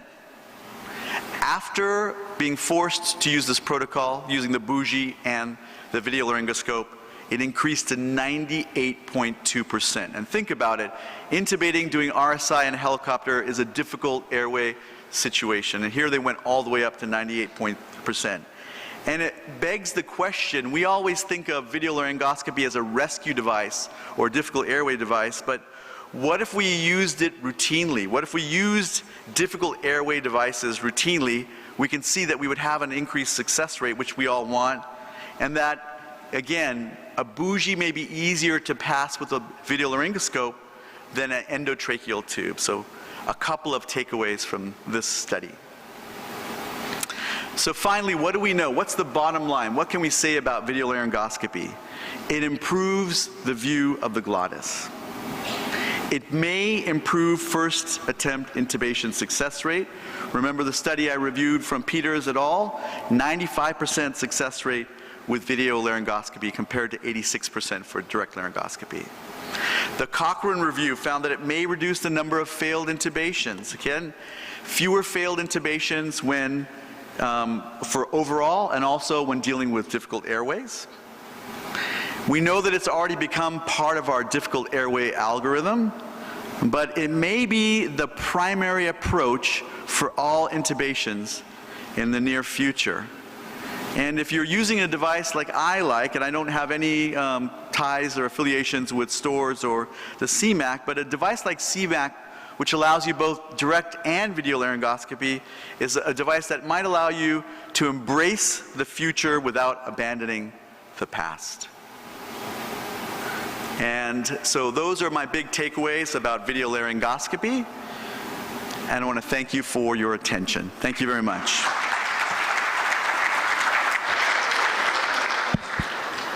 Thank you very much, Dr. Madem, for fantastic presentation. Any comment or question? Yes, please. First of all, welcome to Turkey and thank you for your presentation. I want to ask that I work in a hospital where approximately 1,000 patients apply per day. And I think that means that we manage disaster every day. And in my country, there are so many centers. While we are examining the cold or myalgia, on the other side, we may need to intubate the patients. And I think it's more difficult about us. What do you think about the practicality of this process in crowded emergency departments? Thank you. Thank you for your question. I believe the question is that in settings where maybe you have less experienced providers, are crowded, what about having a device like this in those settings? And I think, you know, it's, as the studies pointed out, those who are less experienced with intubating actually showed the greatest benefit in first pass success.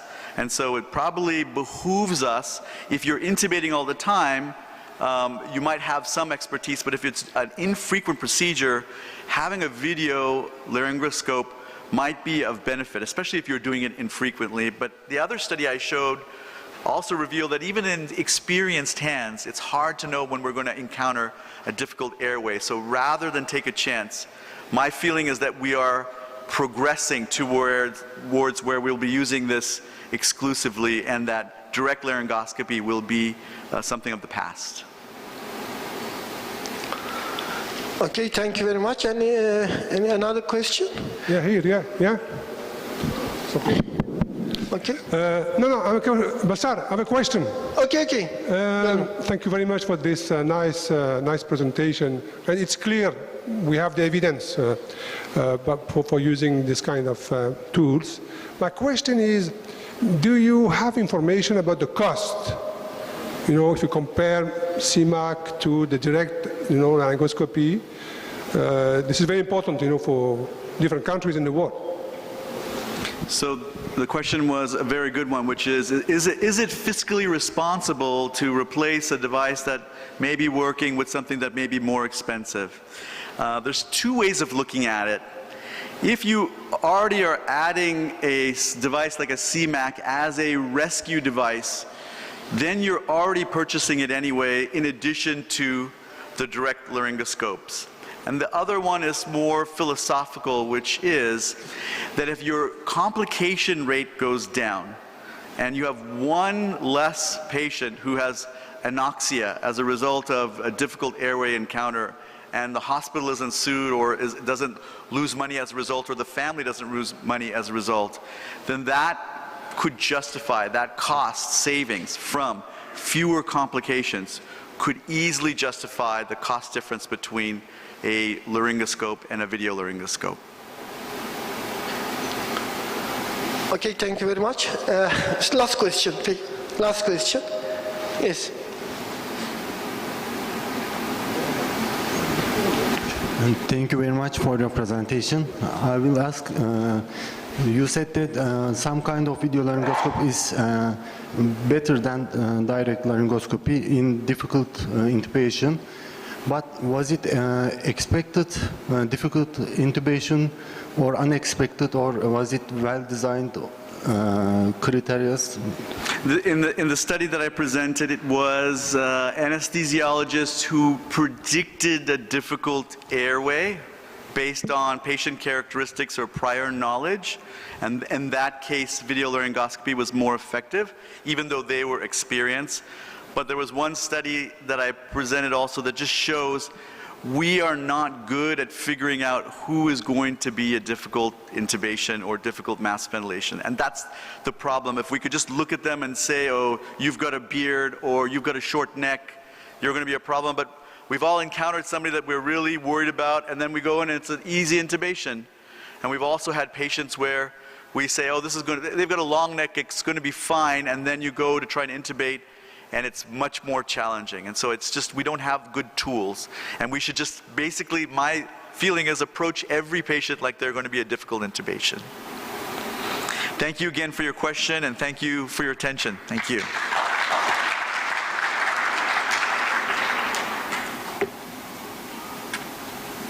Thank you.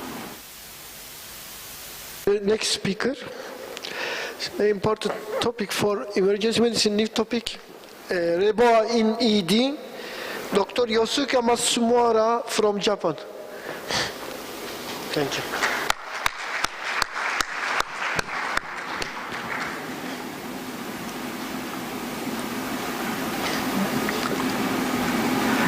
Haikese I Gunda.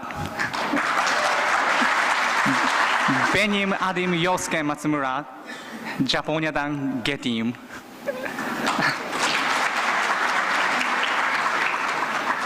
I'm an emergency medicine physician, and I also cover the ICU. And my another subspecialization is endovascular therapy. I cover the interventional radiology and, of course, REBOR, and I also love to perform ECMO. So I am very interested to be here. Thank you for having me. So here's my disclosure. So let me introduce some REBOR practice in Japan.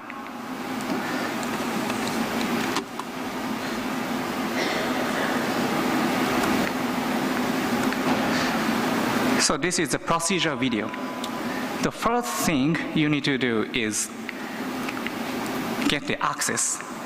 The access at the common femoral artery. You need to puncture between inguinal ligament and bifurcation. Of course, you should use ultrasound routinely. You can see the bifurcation directly. And you advance the guide wire to the aorta. Then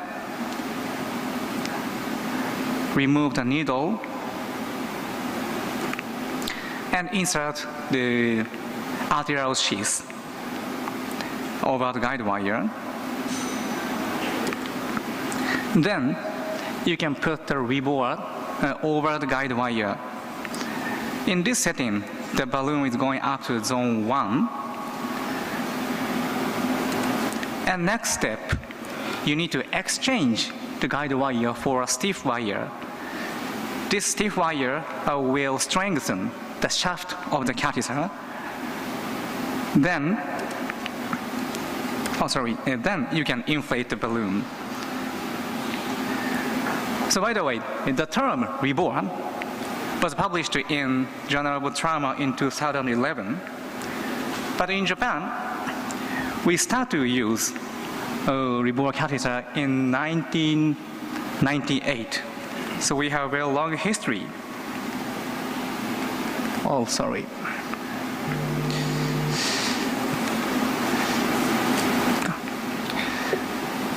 But unfortunately, we didn't publish a lot of research paper in this field. 2003, 2009, 2015. Sorry about such long silence. Only small case series were published from Japan until 2015.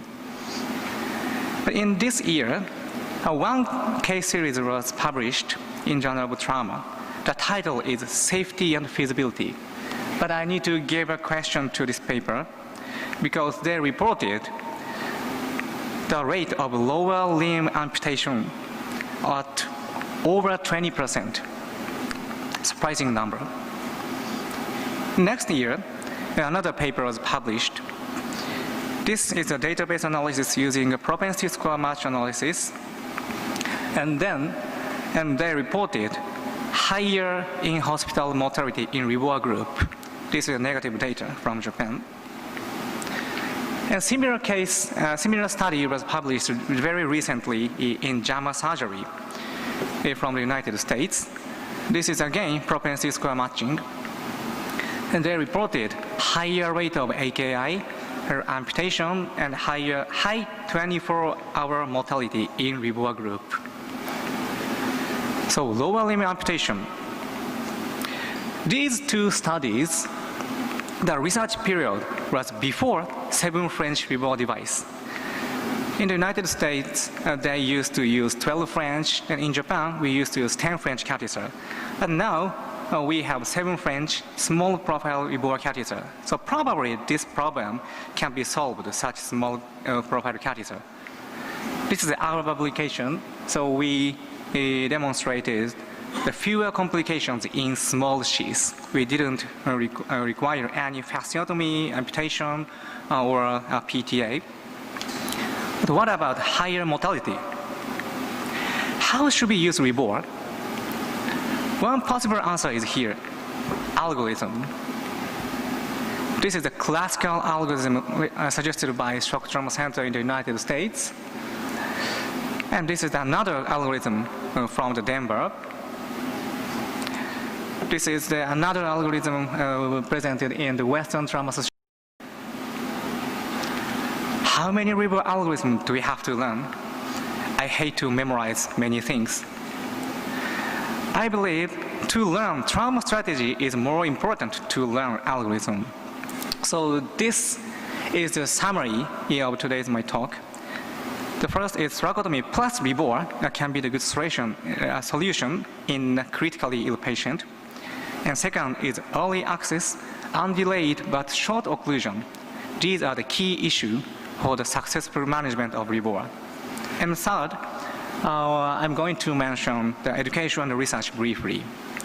So let me introduce our recent case. 17-year-old boy, he fell from 11th story of the building. Actually, he jumped from the building. He collapsed 5 minutes before arrival, and CPR was initiated by the EMT. So first, we performed resuscitative thoracotomy and aortic cross clamp.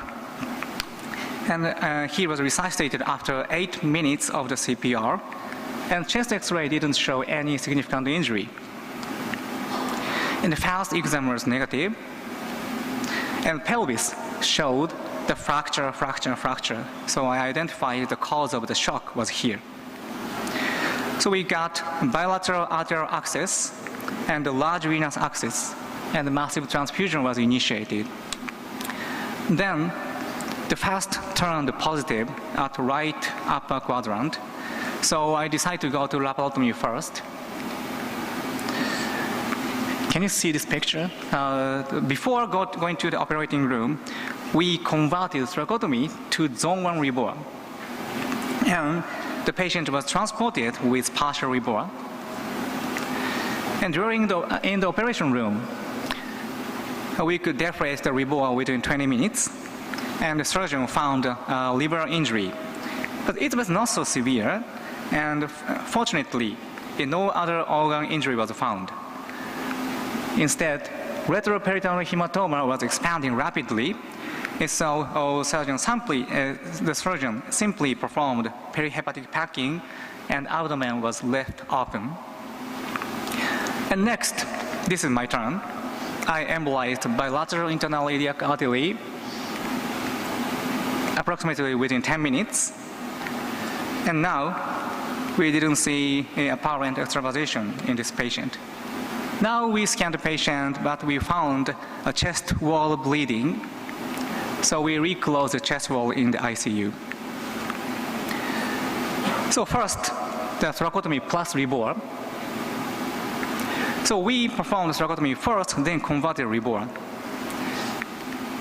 So this is a comparison between thoracotomy and rebore. The thoracotomy is absolutely more speedy and definite, but we need to make new chest wound, and sometimes the chest wall bleeding is significant, and thoracotomy may induce hypothermia.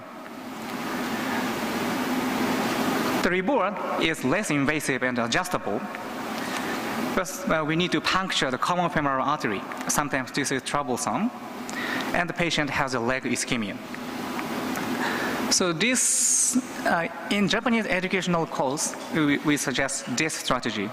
If the patient is impending cardiac arrest, or if the patient doesn't have arterial access, don't hesitate to do thoracotomy.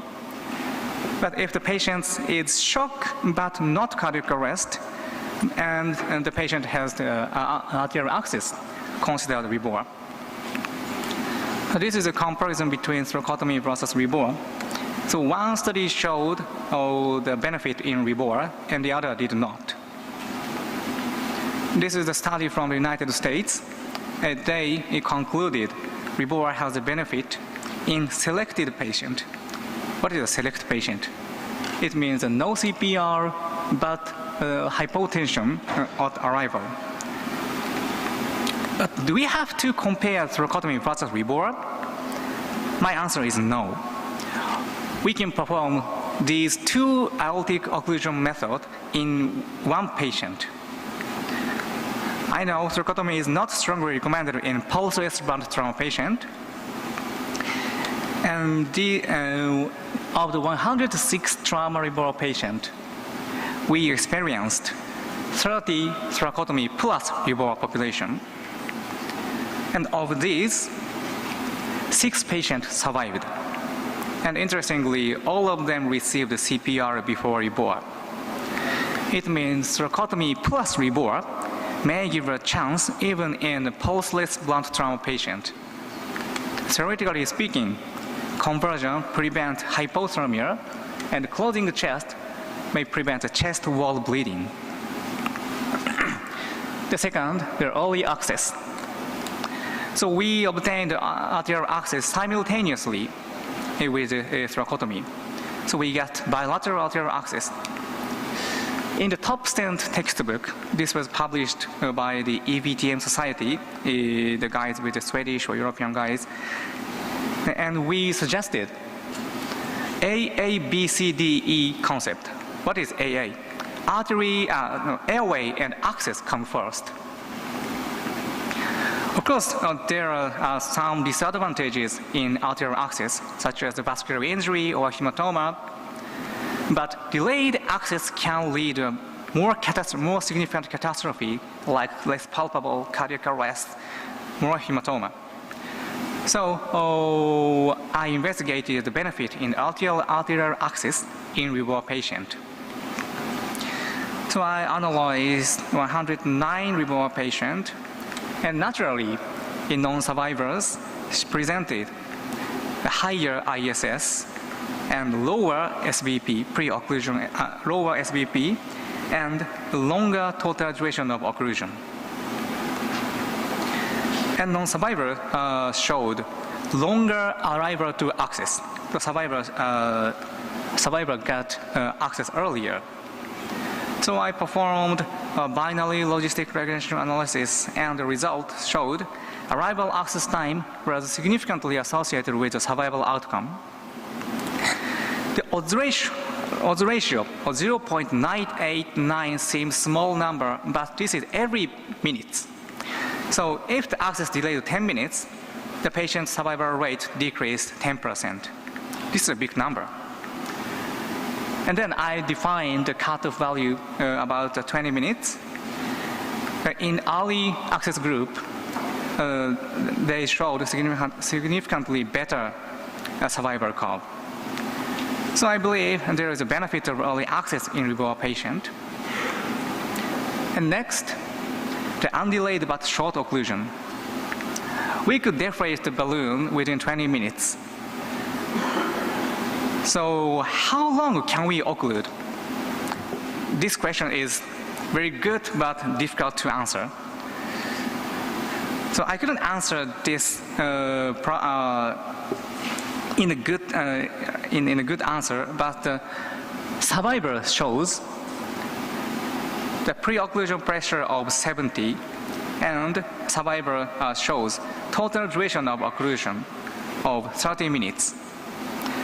So this is not the cutoff value, but undelayed but shorter occlusion can be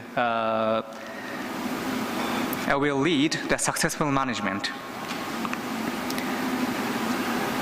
So there is a different trauma system in the world. So let's compare Japan, Turkey, and the United States.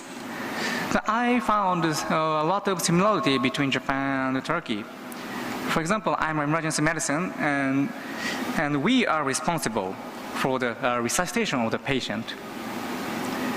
But in the United States, the statement recommend acute care surgeon or vascular surgeon should perform the REBOA.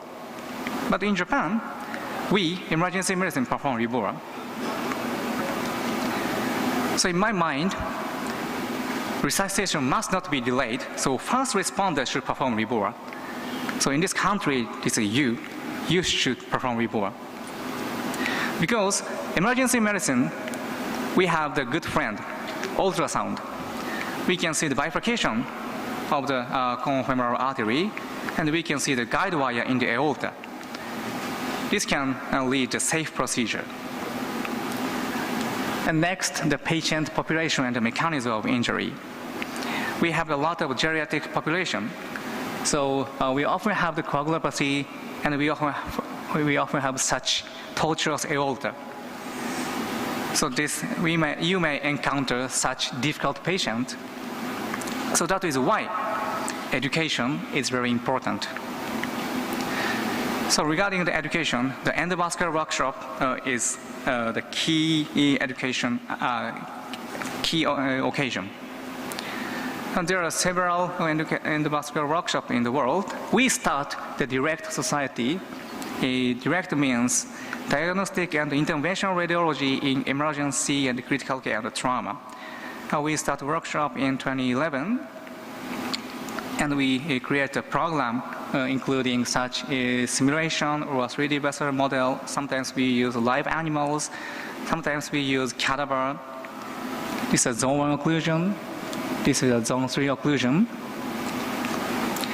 And in the United States, from 2013, the BEST course, the Basic Endovascular Skills for Trauma, started in the US. The shock trauma is the center for the BEST course, and I've been working as a visiting researcher here. So I supported the course. And from 2014, in Sweden, the EVTM, the Endovascular Resuscitation and Trauma Management workshop, started. I met the Turkish colleague here, Dr. Acil, Dr.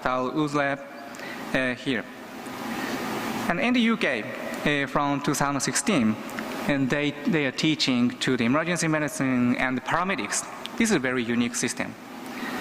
And last year, South Korea started the similar course. Then finally, I will mention the research briefly. REBOA seems very useful tool, but don't forget, we have negative data from Japan and from the United States. I found some limitation in this study. The higher AKI, higher amputation, higher 24-hour mortality. So I wrote the letter to the editor, showed SBP 140 and GCS 15, and head AIS 0.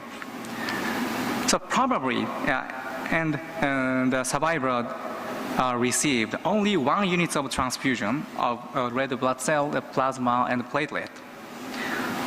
So the patients were too stable to require reboard. Probably in the United States, they are overusing reboard. So this suggests unnecessary reboard placement in a stable population, and it induced the unnecessary complication. And then they didn't consider the physiological derangement, so resuscitation time bias might decrease, may happen. So ideally, time-dependent propensity score matching should be performed. So we are going to start the international prospective observational study in very, very future. So in conclusion, first, the thoracotomy plus reboard that may give a chance in blunt cardiac arrest, and early access and delayed but shorter occlusion, these are the key issue for the successful management. And education and research, it means endovascular workshop and international multi-center study, these are required. So let's proceed education and research together. 이기니 이친 teşekkür.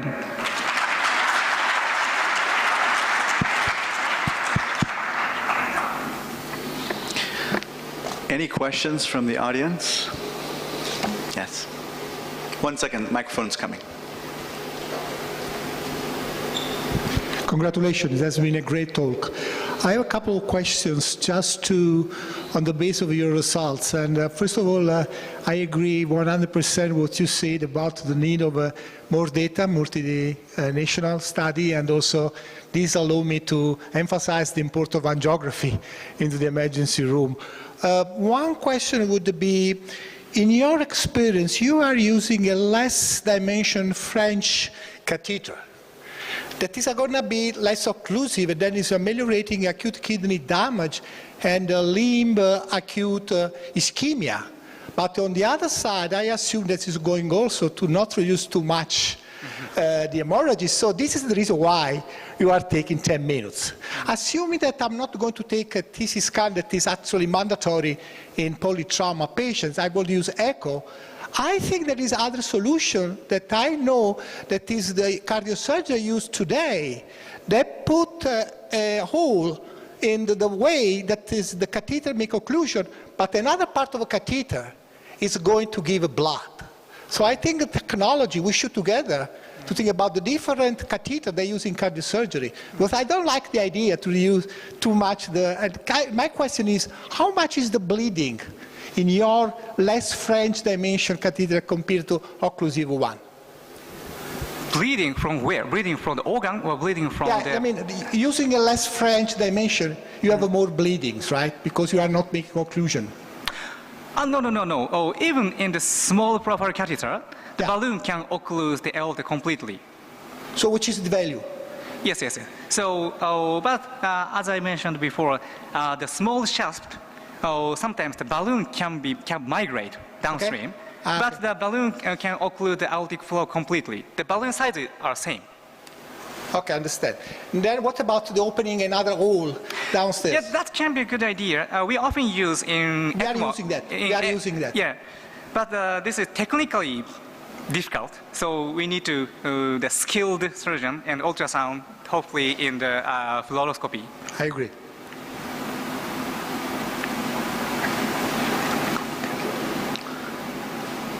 Thank you very much. Any another question or comment? Okay, I want to know, after last topic, we have very fantastic opening ceremony. It was to join all to this fantastic, I think, never seen like this opening ceremony till this time. So, and after the opening ceremony, we give book for everybody, okay? Thank you very much. You can continue.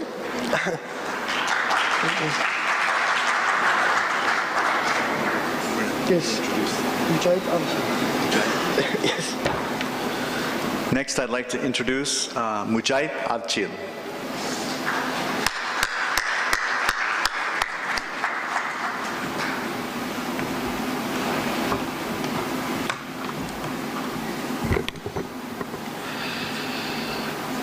Alttaki yazıları görebilir miyim?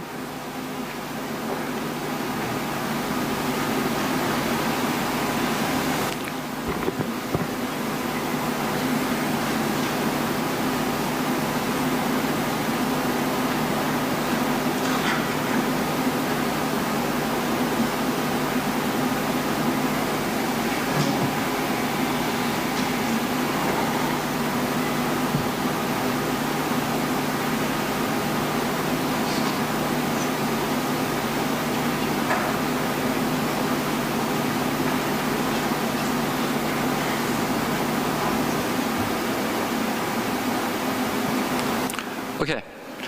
Hello, everyone. It's a great pleasure to be here with you today. We have seen excellent presentation about the future of the emergency medicine. The last presentation is about Reboa and EVTM. In Turkey, EVTM concept started in 2018. I hope it will be lead to use angiography in emergency medicine. Dear Dr. Talhörer, he is not here today, and our friend Dr. Yasuka Matsumuro helped us so much for EVTM concept.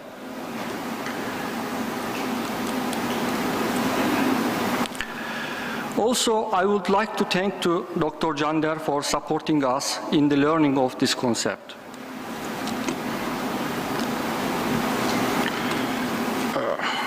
Here is some problem, I think. I can't control this.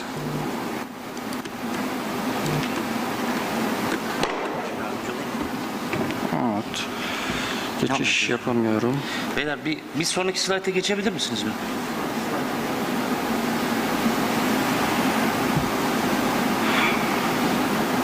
Tamam, bir deneyin hocam. Sona attı.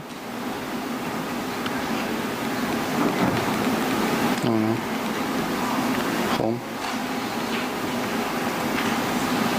En başa gelmeniz lazım. Kaç? Hemen bir en başına. Tamam hocam. Evet. Tamam böyle hocam. Bununla mı? Onunla da yapabilirsiniz öbür videoda. Tamam. Tamam. Nasıl harcayalım? Okay. Sorry about it. ECMO can be used in many different situations in the emergency room, especially in case of cardiac arrest. Its use has become widely accepted and widespread in the world. In addition, ERDC and cardiogenic shock due to intoxication and pre-arrest conditions such as pulmonary embolism are other indications in the emergency department. Resuscitation is one of the priorities of emergency medicine. In spite of all efforts, it's not possible to achieve satisfactory results in conventional CPR. Survival of both in-hospital cardiac arrest and out-of-hospital cardiac arrest treated with conventional cardiopulmonary resuscitation is very low, estimated at 20 and 10% respectively.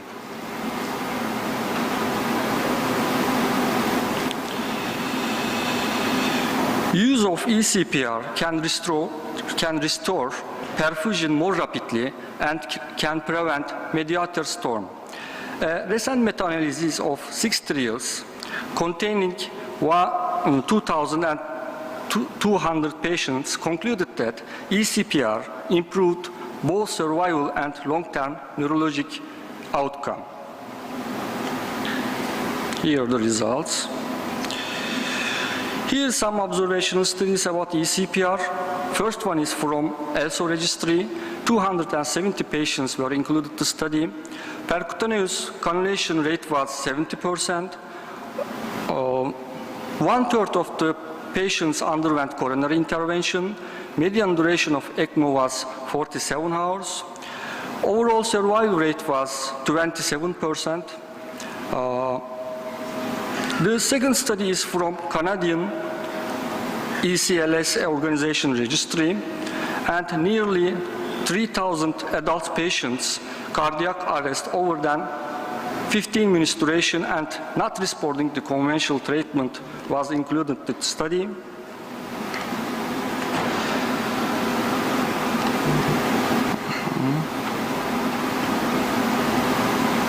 Okay.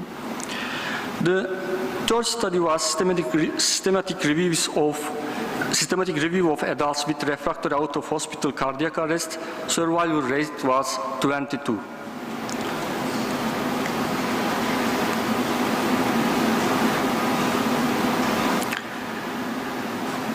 Refractory circulatory shock and severe ERDC, which occur in poisoned patients, is still a challenge to treat. Hypoxemia from ERDC results in multiple organ failure, which is incompatible with life. ERDC is still a severe lung disease with a high associated mortality rate. In the most severe forms of the disease, mortality rate may exceed 60%. First successful clinical application of ECMO for ERDC was described in 1972.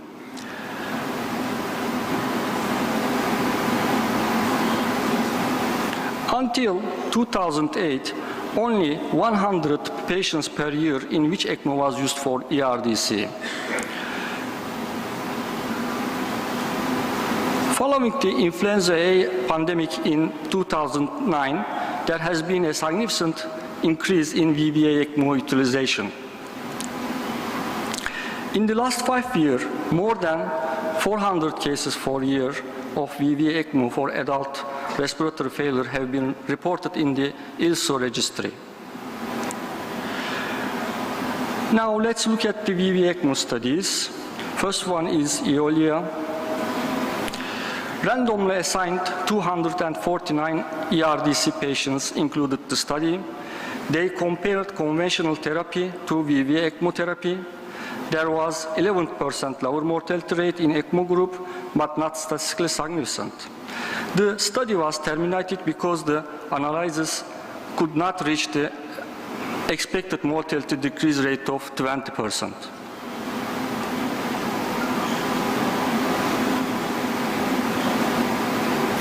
The second trial is CESAR trial. ECMO significantly increased survival without disability at 6 months compared to conventional management.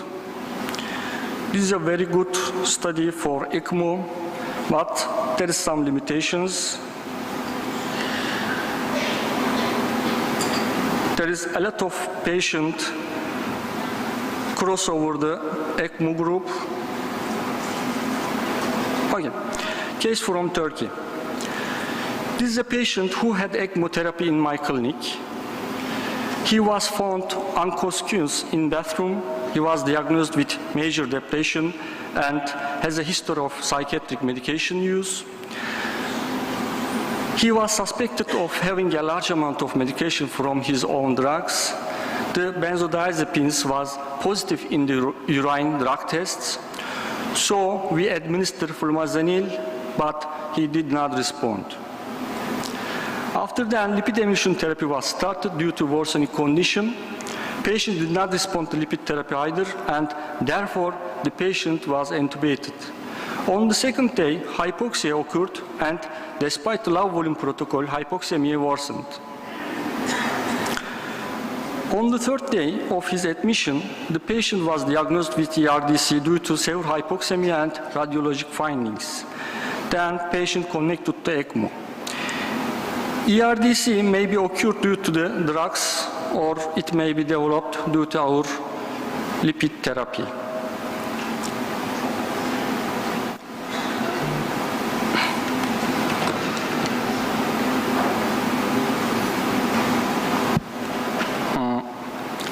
I need help again.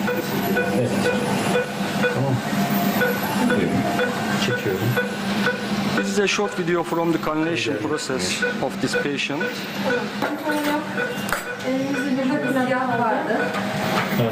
In case of intoxication, VA ECMO is usually required due to cardiogenic shock.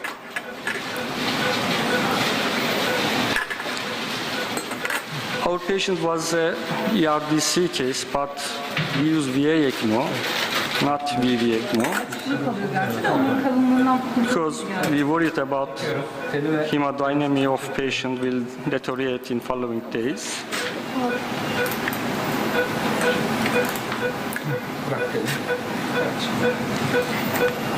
Bu klampları vereyim mi?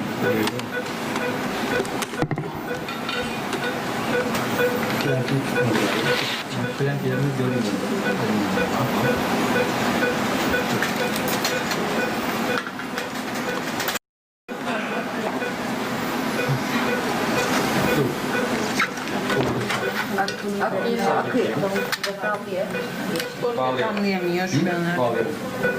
Nasıl sağlık yok ya?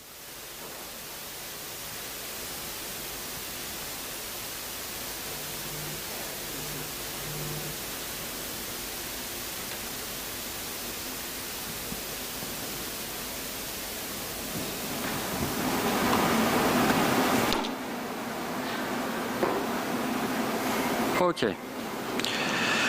Pulmonary embolism is an important cause of death in the emergency department, as you know. There are very few centers in Turkey that are able to make thrombectomy, and they are not available 24/7. Thrombolytics are the only treatment option in the cardiogenic shock and arrest due to pulmonary embolism.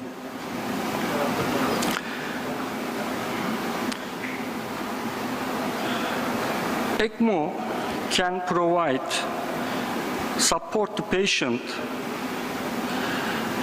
until the clot dissolves or until the thrombectomy is performed.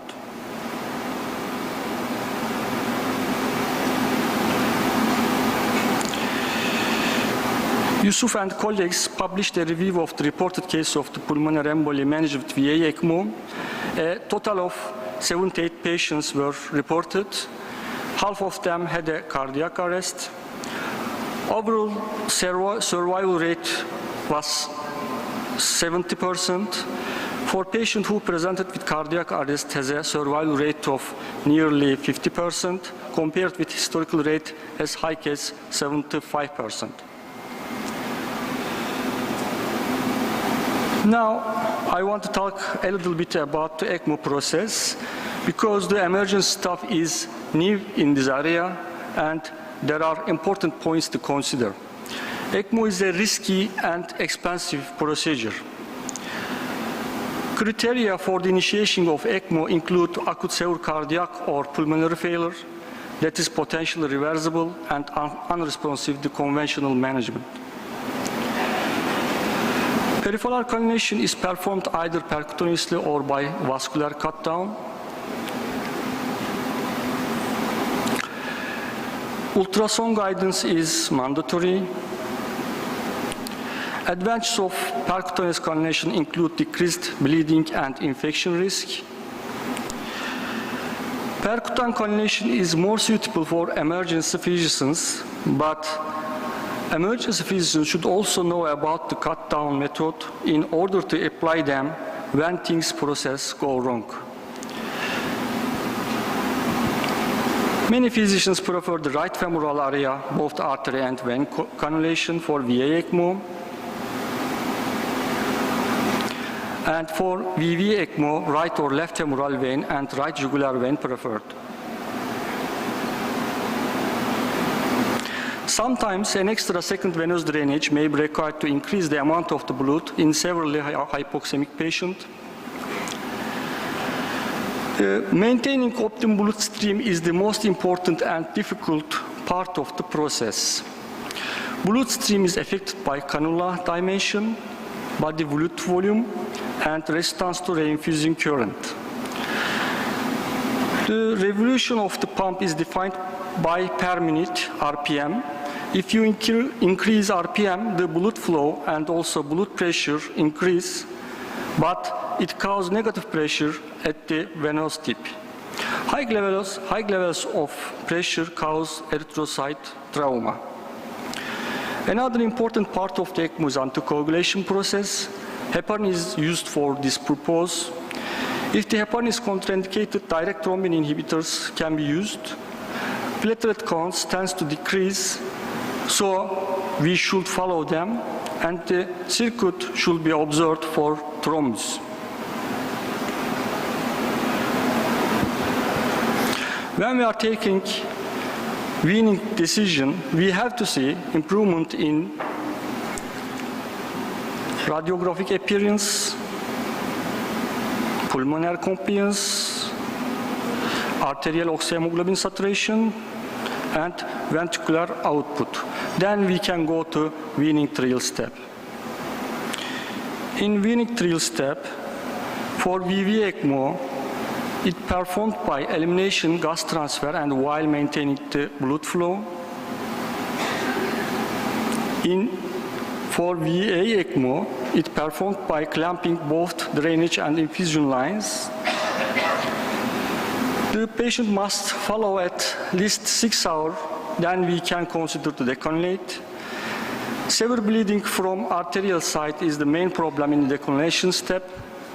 For VA ECMO, at least 30 minutes of compression is required. Also, vascular closure devices can be used.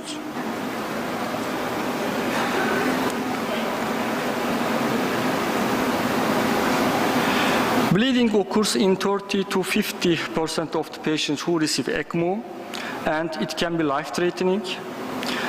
On the other hand, systemic thromboembolism can be occur as high as 16%. We should know about managing serial arterial bleedings. We must have experience bypassing the leg to ensure blood supply. We should know what is special conditions such as left ventricle decompression, such as coronary and cerebral hypoxia, and etc. Lots of things.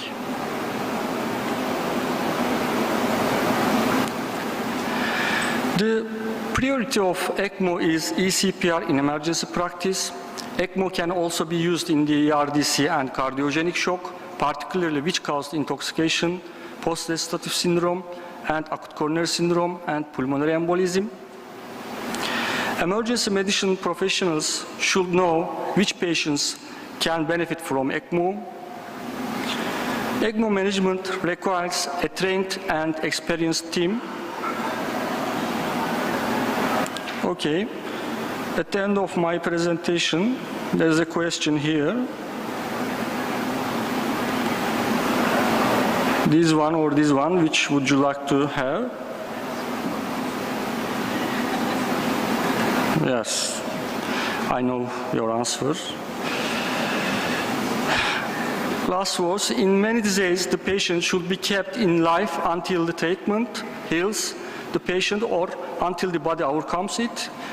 Many patients die because they cannot exceed this critical threshold. We must help the patients to overcome this threshold, and ECMO can do it for us. Of course, it is not an elixir of immortality. We just had a new bunker to survive until attack ended. The first thing we need today is to reduce the costs of ECMO, because ECMO costs are not only our problem, but also the problem of developed countries. In the future, we need a device that's smaller, more practical, and easier to manage. Okay, thank you.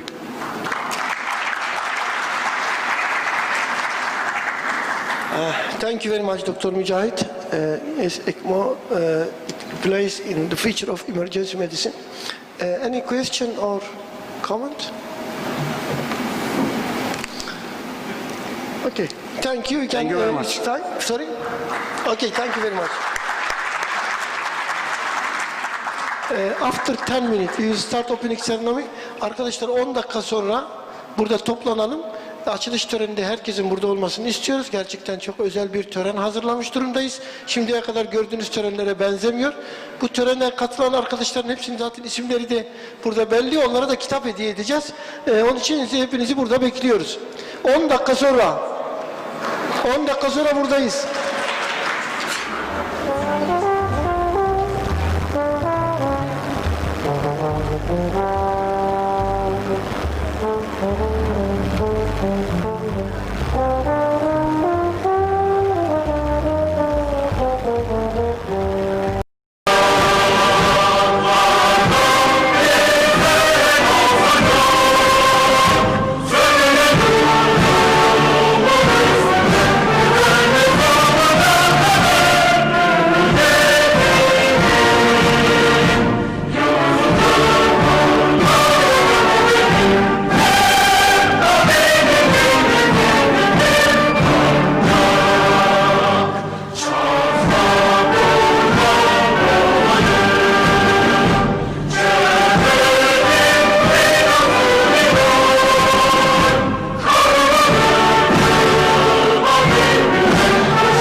scientific feast with more than 75 foreigner participants from more than 43 countries.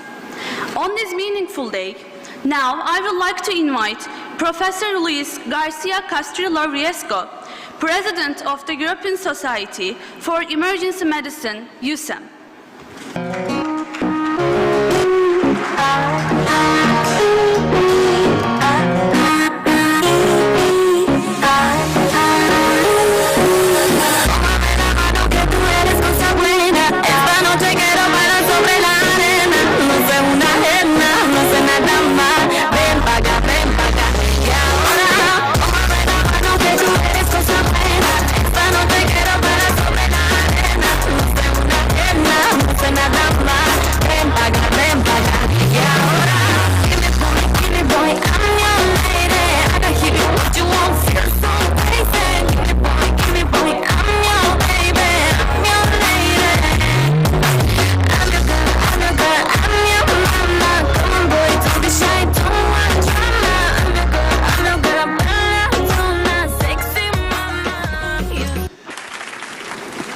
Good evening to everybody. Yes, I come from this small country that looks like a square, and it's at the end of Europe, as far as Turkey is. So we are in the opposite sides. I am really pleased to be here. It's not my first time. Fortunately, I have been with you during the last 4 congresses, and I hope that in the future we can share also our experience here in this wonderful venue. I am also pleased to be the USEN representative, very proud of, but I have to say that I am not the only member of USEN. Fortunately, to show the support that USEN is providing to your organization and to this Congress, we have an extended group of members of the USEN board. We have past presidents, board members, and I will say future presidents with us today, acting as speakers and taking part in this Congress. But there is a small problem. The organization offers me the opportunity to share some thoughts with you, and I don't want to resign this offering. So in the next minutes, I am going to share with you some personal thoughts. As president of USEN, during the last years, in my mind, it has been struggling the idea of what is the role of scientific societies. And I want to share now with you my ideas. We are all going to agree in the idea that the first objective of a scientific society is to look for the excellence in the care of the patients. And for doing so, we have 2 tools. One is the continuous medical education, and the other one is research. And this Congress is a good example of both things. Here we are going to be exposed to the state of the art of the situation of care. We are going to be exposed to new technologies. We are going to be exposed and trained on skills. And this is one of the objectives and the main objective of a scientific society. Research is the other one. And here we are going to see the last results of research. But mainly we are going to join other colleagues here, and we are going to think about research ideas. We are going to do exchanges of opinions in between us. Our learning is not going to come from the speakers only, it's going to come from the speakers and from the colleagues. Probably discussing a poster, we are going to learn as much as hearing a speaker here in this room. I want to say that after the Congress, the scientific society work is not finished. It has to continue provide updated information, and this is done through journals, letters, workshops, online systems, and all this is part of the activity of the scientific societies as EPAD and as USEM. But this is not the only role. I would like to stress the idea that scientific societies has to be opinion leaders. We have to create guidelines, we have to promote the established guidelines, and we have the ones to have the knowledge to define the type of care that we have to provide to our patients. We have to define the systems of care. And with system, I include the pre-hospital, part of our activity and the in-hospital part of our activity. It's impossible to think on emergency medicine without these two elements. And the scientific societies have to lead and have to be the opinion leaders on this. But we don't have to forget that we are working for a specific society, and our society is continuously changing. When I started doing my work, the society was completely different as it is now. Changes occur continuously. New diseases are appearing. New problems are appearing. New procedures are offered to us, as we have seen with the previous speakers, and we have to adapt to these circumstances. We are commonly exposed to the idea that the society is aging, and with the aging of the society, more fragile patients are arriving to our departments. But that is not the only problem. Isolation is a huge problem. You know that in Europe, 30% of the houses are occupied by only one member, meaning that the society is losing the network of the social group. And this is going to offer a new situation to our departments, to our services, and we have to consider and take in consideration this aspect. To deal with all these problems, we cannot do it alone. The scientific societies cannot do these things alone. So we have to look to generate links and synergies with other organizations, with other scientific societies, with other groups, with other federations, not only dealing with emergency medicine, but also dealing with other aspects, social aspects, technological aspects, and we need their collaboration. But mainly we need the collaborations of individuals. And from here I encourage everybody who is not member of a society to become member of a society and be part of this big project that I have been showing you. For those who are members of societies, I encourage them to be more active. Probably my words are going to be taken also by IPAD. We have our hands open and looking for more members to collaborate with us. Now I would like to finish these brief commentaries expressing my gratitude to the organizers that allowed us to try to reach our goals, to improve the education, to improve the research, to improve the network in between the groups.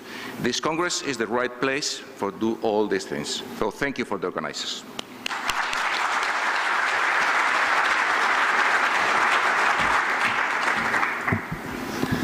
Thank you, Luis Garcia Castriel-Resco, for your opening remarks. Now, I would like to invite Professor Jill McEwen, past president of the Canadian Association of Emergency Physicians.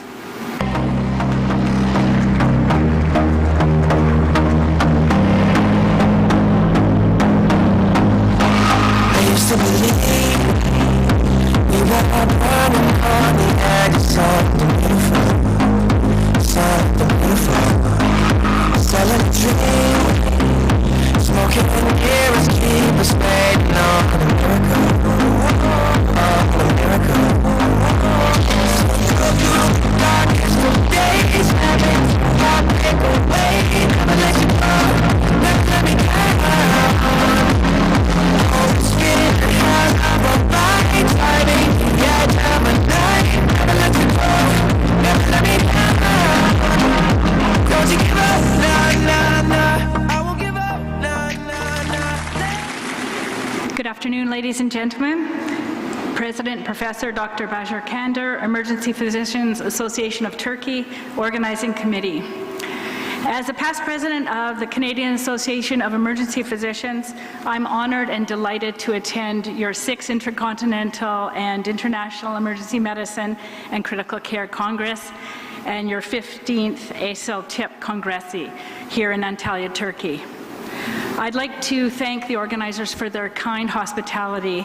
You know, it's the 5th time that I've been here in Antalya, and each time I come, it gets more, the quality of the conference gets better, and I'm very impressed with everything that you guys are doing here. It's fantastic. I'm also an emergency physician like you and BC in Canada, where we see over 100,000 patients a year. I had a few other positions as assistant dean in UBC, University of British Columbia, and continued to be the undergraduate education program director at UBC. So I'm going to begin by telling you just a little bit about the Canadian Association of Emergency Physicians. We have about 2,500 members who represent the EPs of Canada. And we are organized around 4 pillars, very similar to what we are doing here. So education and research are 2 of our top priorities. We do an annual conference, and our conference is coming up in May in Halifax, Nova Scotia, and all of you are invited. If any of you are able to attend, we would be delighted to have you there. We also have road shows throughout the year, and we do some other continuing professional development activities across our country. Research, we offer modest seed grants to researchers in Canada that have led to some pretty impressive careers. And we do, the Canadian Journal of Emergency Medicine is our association's journal. The other 2 pillars are advocacy, and we advocate for the specialty of emergency medicine, mostly for our patients and also for emergency physicians in Canada. And our 4th pillar is advocating for emergency physicians. So we have a number of committees and special interest groups that our members can join, and whatever their interest is, and to connect and promote various subspecialties of emergency medicine. But no matter what country we come from, we emergency physicians have a lot in common. So the pride and enthusiasm that I see amongst my colleagues at home, I also see in all of you and in this room and in all the countries that have emergency medicine conferences. So no matter where we come from in the world, I think that we share the common attributes for the fast-paced emergency treatment of our patients, the unique opportunity to be a part of our patients' lives 24 hours a day, 7 days a week, from all socioeconomic statuses, and the ability to quickly diagnose and treat conditions from all walks of medicine. So I don't think global boundaries separate us, and you know, we are truly blessed to have such an amazing career and be part of our patients' lives in the world today, with all of the division and the tumult that is happening all around us. There's no better time for us to get together at international conferences like this to share our knowledge and to become friends with each other. So I'm really happy to be here. On behalf of CAPE, I wish you all an excellent conference, and I hope you all learn a lot from both the academic sessions and the research that has been done, and from connecting with each other. And thank you for your attention, and once again, thanks for your hospitality.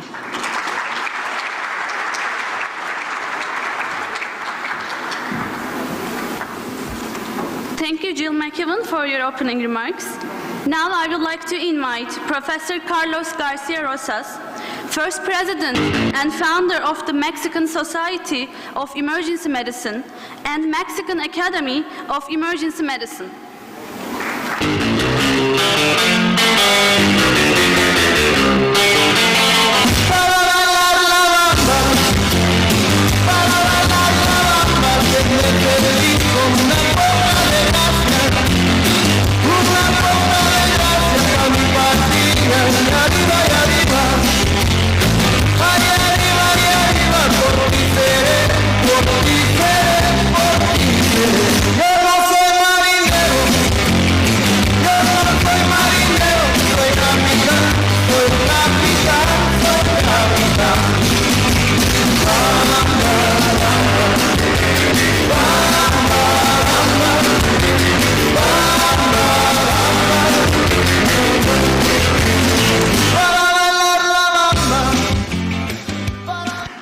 This is Latin flavor.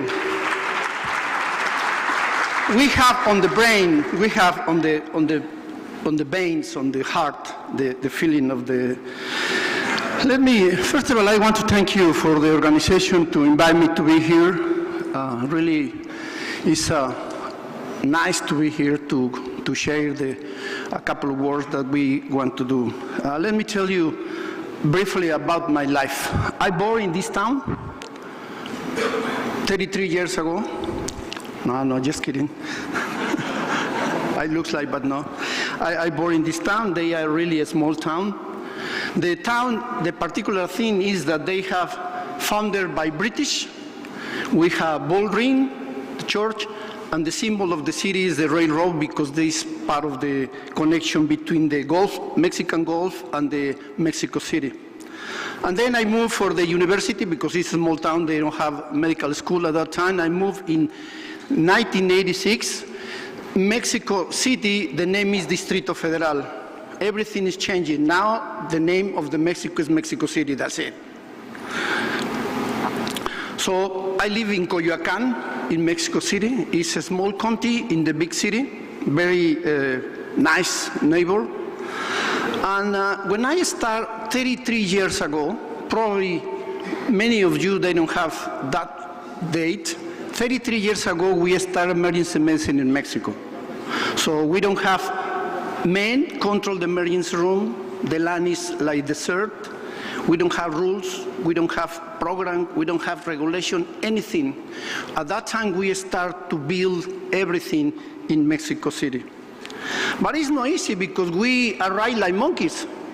The king of the jungle was the surgeon, and if something happened very strange, they call for the internal medicine because they have a very strange diagnosis. I don't know what, but they think that they know. Over the years, when we started in Mexico City. This is the pioneer of the Mexico City and the Latin America. 15 people started the emergency medicine program in Mexico in '86. And this, believe me or not, I am one of these. These 4 people, we organize the society, we continue to organize the board, we organize the Mexican Academy, and we organize the World Organization in Emergency Medicine for the rest of the world. And then in 1994, we spent for more than 60 places teaching emergency medicine now in Mexico. But we not promoted. The best promoting for you and for me, because we are relatives, only different is the language, but we saw similar patient, we are similar life. The best promoting was the ER talk show. They have 10 years on the top in the television and spread the rest of the world. Now the people know a little bit more about what the emergency physician doing. And they have different top shows in different countries, in different language. This is why one of the things I am worried about to know the artists and say, oh, who is these Hollywood people doing? And I met, do you remember this nurse? The nurse was for the TV show. And then I came in 1990 to come to Euro. What Euro doing something? And they don't have program in 1990. Few countries, they have a program in emergency medicine.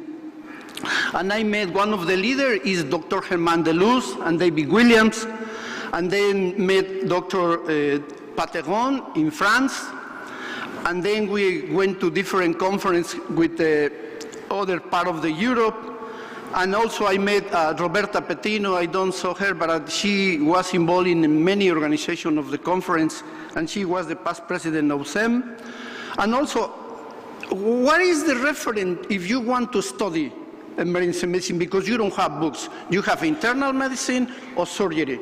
So we're looking for the guys, they have the New Testament and the Old Testament. Peter Rosen, the 3 tomes for the books in emergency medicine, and Judith Tintinelli for the books to read. And also I write my own book. Now we have 3 of the people that write books for emergency medicine in the rest of the world. So in 1990, I invited the first time Judy come to Mexico because we need to get reference how emergency medicine doing outside of Mexico. And this is why I invite her to come and participate. But this is the evolution in the rest of the country, in the rest of the world. We are the same. You speak Turkish, I speak Spanish, this guy speaks English, but the evolution was the same. We start like monkeys, and now you look tired, you look handsome man and pretty woman. But at that time, nobody believed in us, and this is the normal evolution and then we have. Until here, I saw many leaders that I know for the last 30 years doing these things and very interesting points.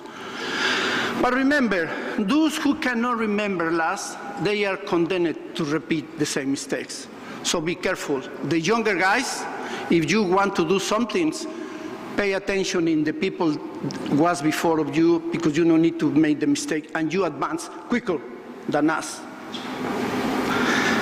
And remember, the doctors and emergency physicians is like the wines. The more older, the better.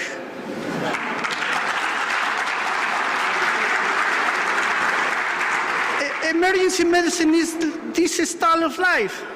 I lived 33 years like emergency physician, and I feel fine. I feel very well, like many of you. And I made a lot of friends. The life is not only emergency room. We need to socialize. This is why many people organize now conference. We need to outside to the emergency room, share, dancing, praying. And I met many people over the years. And remember, welcome, everybody is welcome for the National Congress in Emergency Medicine in Mérida this next November. Thank you.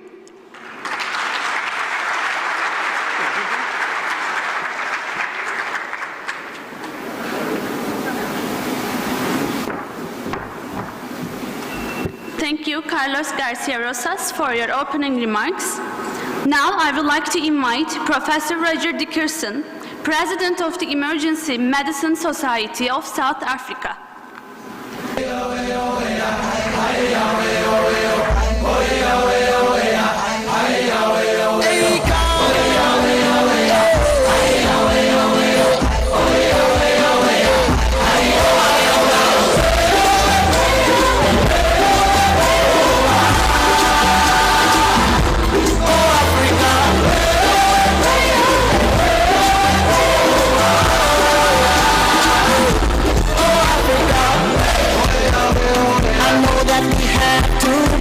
To the goal, cause everyone's depending on me. See, we ain't got nowhere to go but up. It's our destiny. Choosing the way, we'll do what it takes to get to the top. That really rouses my blood pressure. Merhaba.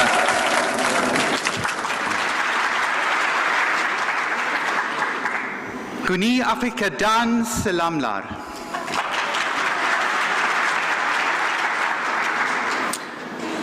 What I should also be saying is I'm learning some Turkish, so I'm going to teach you some isikoza. What we refer to as a conference in isikoza is umbuzo. Now everyone, let's try together. Buzo. Now put it together. Umbuzo. And what an umbuzo is a time for the wise to learn from the young, and a time for the young to learn from the wise. And note there's no mention of old, it's only wise. And that's what this is all about. Now, you know that I come from the southern tip of the African continent. We have strange creatures like the Big Five. Now, the undoubted king of the Big Five is the giant cat called the lion. And I think Professor Kande is your version of the lion, certainly the king of the jungle in these parts. And it's a pleasure to be part of a conference that you've once again organized so incredibly well. But it's something that we can, as emergency physicians, and it's been interesting hearing all of the previous speakers standing up and saying, almost like an Alcoholics Anonymous meeting, going, I'm an emergency physician. But I think it's something that we can learn from the Big Five, because in order to survive in emergency medicine, you need to have the courage of a lion. You need to have the cunning of a leopard. You need to have the stubbornness of an elephant. You need to have the patience of a hippopotamus. And then, when our patients' lives depend on it, you need to have the temper and aggression of a wounded rhinoceros. Because that, and it's something that Jill mentioned earlier, we need to be advocates for our patients. And I think that's what we're all here to do. We're here to learn, we're here to develop. We're here to take the specialty that is being carved out so delicately and enhanced. I was standing chatting to what have become really good friends, and it was really the past, the present, and the future of USIM. And in fact, they're starting to talk about not just the past, the present, and the future, but the past, the present, the future, and the future. And that's really where we should all be looking towards.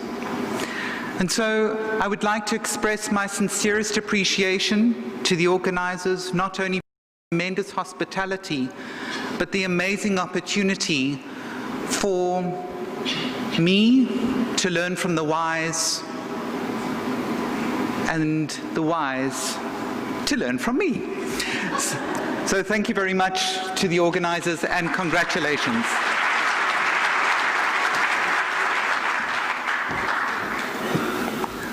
Thank you, Roger Dickerson, for your opening remarks. Now I would like to invite Dr. Hikmet Anvarov, Deputy Director of Emergency Health Services of Ministry of Health of Uzbekistan.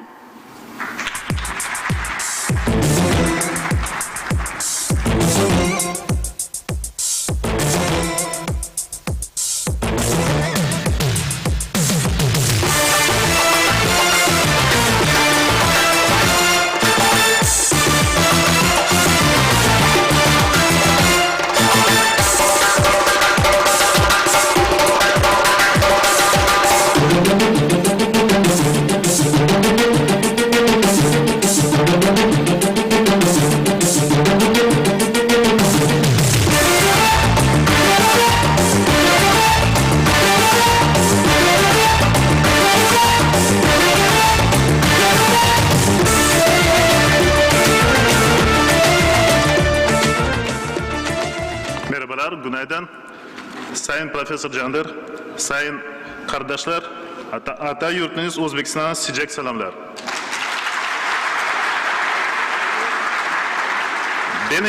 Ben için bu kongrede konuşmak büyük onurdur. Ladies and gentlemen, it's a great honor for me to stand here on this fabulous place and greet you from my personal and from all entire system of emergency medicine from my country, which I will be happy to introduce you in this part of the world. Tomorrow I'll have an opportunity to talk about more detailed about my country, about the system of emergency medicine in Uzbekistan. But today, as per our tradition, with your kind permission, I would like to present a small gift to our common host, Professor Bashar Jander.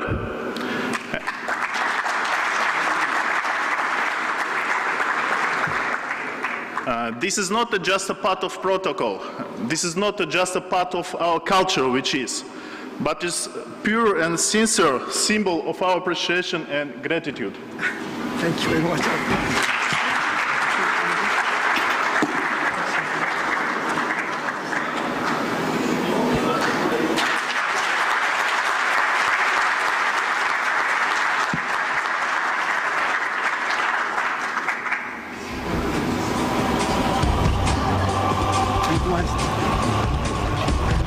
Thank you very much, and I wish all of us successful and fruitful Congress. Thank you.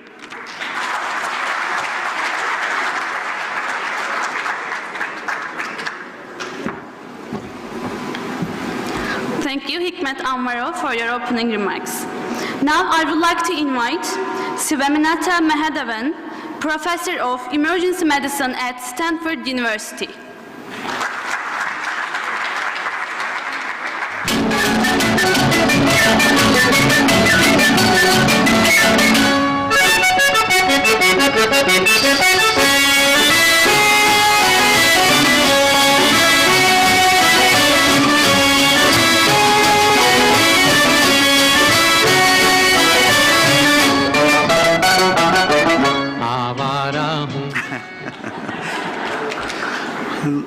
confusion. Everybody who meets me in my life, they go, he's Indian, but when he opens his mouth, he sounds like an American. And that is because I am both.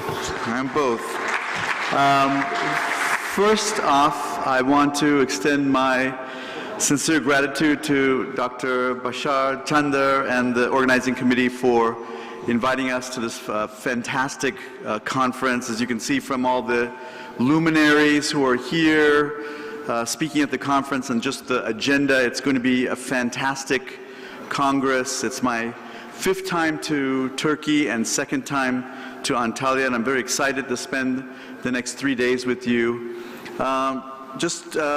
Reflecting on what some of the other speakers have said, when we get together as emergency physicians, our histories, our challenges, our successes are mirrored in each of the countries that we work in. And I've had the privilege of not only being an emergency physician and a teacher in the United States, but traveling to other countries like India to help with the development of emergency medicine and emergency medical services.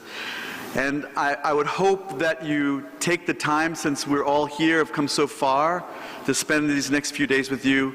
Go reach out to these folks. They are very kind and accommodating and want to talk with you. I would encourage all of you, the participants, the delegates, to speak to all the faculty who have come from around the world and share your stories, and so we can do the same.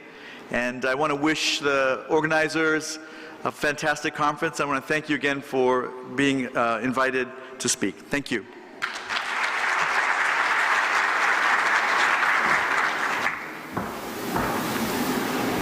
Thank you, Swaminathan Mahadevan, for your opening remarks. Now, I would like to invite Professor Wang Zhang, President of the Chinese International Exchange Association of Emergency Medicine.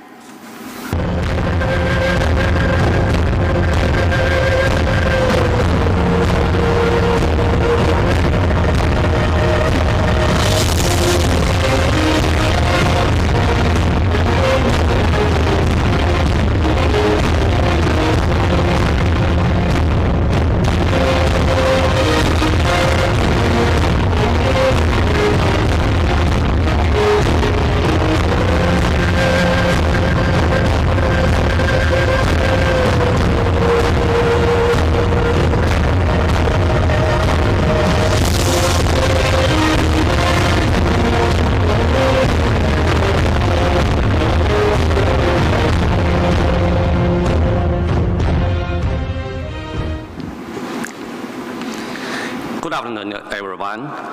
Dear Professor Bashar Chander, ladies and gentlemen.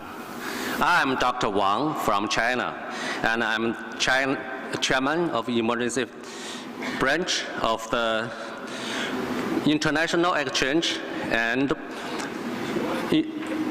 Promotion Association of Medical and Healthcare.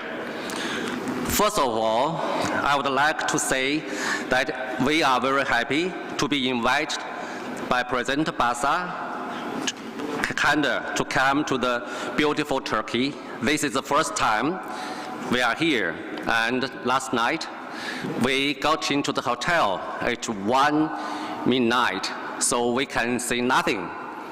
And this morning, when we get up, we saw that everyone are beautiful. So we hope that we can come again. In 1983, China established the emergency medicine. After several decades of development, it has formed a relatively complete emergency medical service system, including the pre-hospital emergency, emergency department, and EICU. So we are very happy to share some experiences with our international counterpart and all of you here. And we also hope to learn from you and from everyone the experiences and improve together with the colleagues of emergency physicians. The 2019 annual meeting of our society will be held in Hefei, Anhui Province on October 13th. we seriously invite every one of you to visit China and to join our meeting. And besides, we take a small gift and a formal invitation letter for Basak Canlı and the Association of Emergency Physicians of Turkey.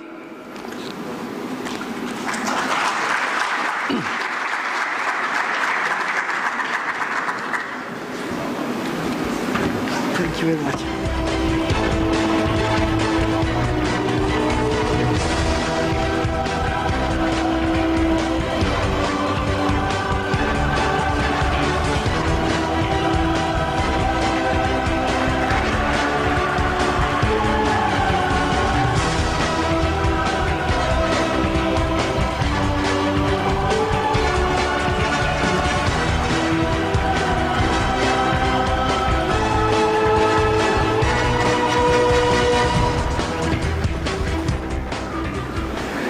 And we wish this conference behold completely success. Thank you very much.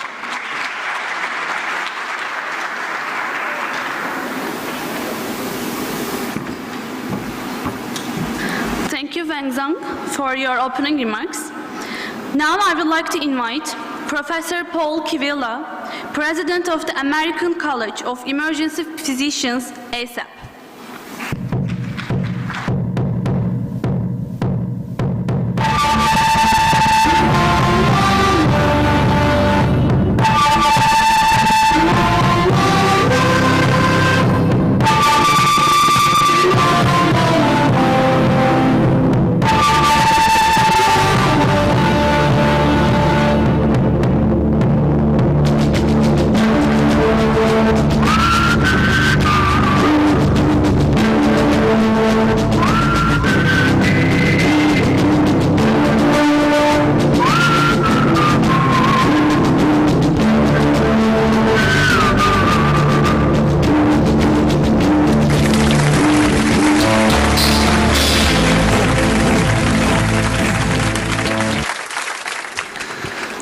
Never quite sure what the music's going to be. Earlier I was told it was going to be 50 Cent. So I was going to try and figure out how I was going to rap my way up here to the stage. So thank you again. I'd like to thank the organizers of this conference for the wonderful hospitality. And on behalf of the 38,000 emergency physicians of ASAP, I would like again to say my thanks for being here. This past year, we were founded in 1968, so this was our 50th anniversary. And as we go forward, it was great to hear what a lot of the speakers prior to me had already said. And I want to say much of the same things. I think, this is just a wonderful conference here where there's an opportunity not just to learn, but also to collaborate and work together. It is my opinion and that of our organizations that emergency medicine has no borders, that we are a world community and we should learn and work together to advance our specialty. We are one of the youngest specialties, but we've matured very, very quickly. And in many parts of the world and the United States, we are now seen as one of the leading specialties that advocates not just for ourselves, but most importantly for our patients.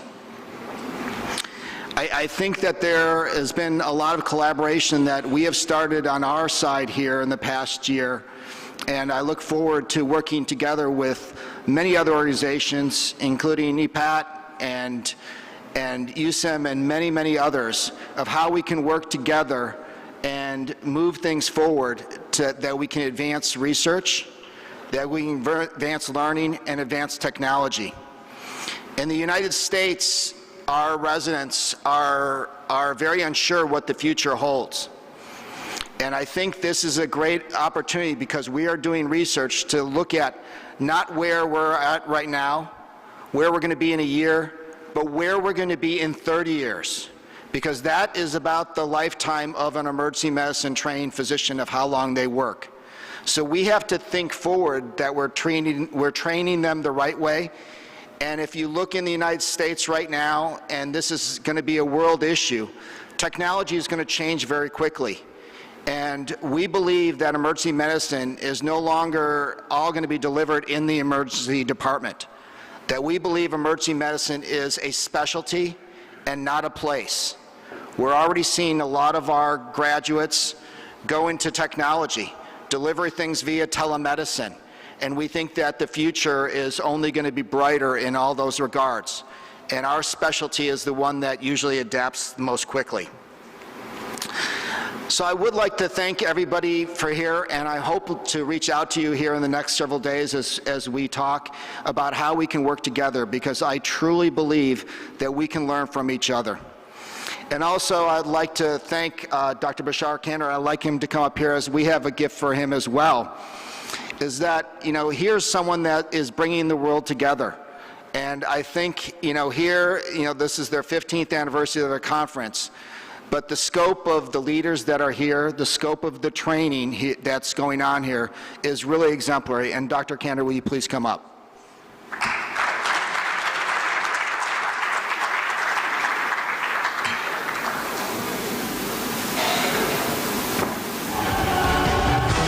On behalf of the 38,000 members, this is a plaque that just honors the contribution that EPAD has made to emergency medicine.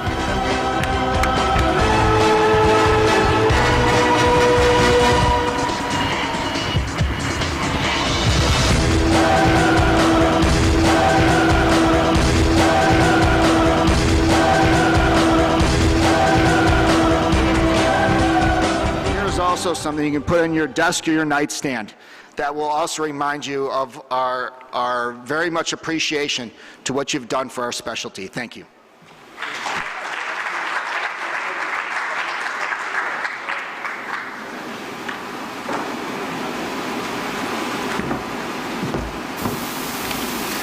Thank you, Paul Kivila, for your opening remarks.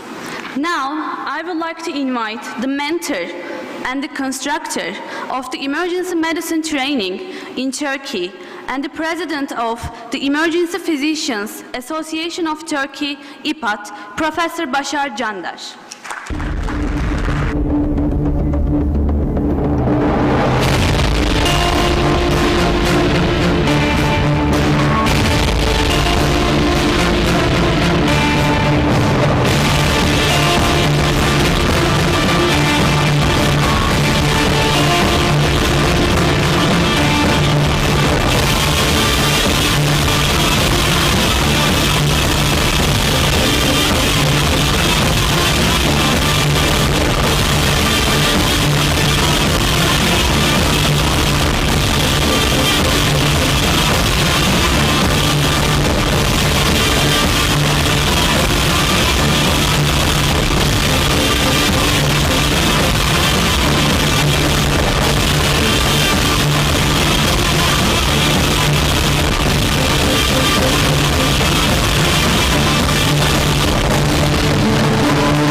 Çok değerli arkadaşlar, sizinle burada bulunmaktan çok büyük bir mutluluk, onur ve gurur duyuyorum. Tabii yabancı konuşmacılar var, unuttuk. Onların da trans şeyleri var değil mi? Tercüme şeylerini verdiniz. Yani şu anda gerçekten bir yıllık büyük bir gayretin sonunda son derece büyük vakitler, efor, emek harcayarak böyle dev bir organizasyonu geliştirdik ama şurada gördünüz siz de. Burası artık diğer katılımcılar da kabul eder ki dünyanın acil tıbbının birleştiği yer olmaya aday bir yer görünüyor değil mi? Aday bir ülke olarak duruyoruz. Dünya acil tıbbını birleştiriyoruz. Dünya acil tıbbının birleştiği yer gibi bir görev üstlenmiş durumdayız. Burada zor konuşuyorum, biraz zor başladım. Niye zor başladım? Çünkü çok değerli, çok büyük bir hocamız aramızda. Onun önünde ilk defa konuşuyorum. Hocam bizi mazur görün. Sayın Profesör Doktor Bingür Sönmez hocamız bugün aramızda. Lütfen alkışlarımızı. Size çok güzel bir ders anlatacak. Burada yani gerçekten çok güzel vakit geçireceksiniz. Bu yılki kongremizde de bazı yenilikler var. Onlardan size bahsedeceğim. Tabii acil tıpçılar bir araya görünce herkes konuşmak istiyor. Çok konuşmak istiyor. Çok güzel şeyler anlatmak istiyor. Sayın Carlos'un dediği gibi yaşlandıkça daha değerli oluyorsunuz. Daha değerli şeyler anlatmak istiyorsunuz. Ama ben artık acil tıpta hep acilden bahsetmekten yoruldum. Ben de size bugün olimpiyatlardan bahsedeceğim. Olimpiyatlar ilk olarak ne zaman başlamış arkadaşlar?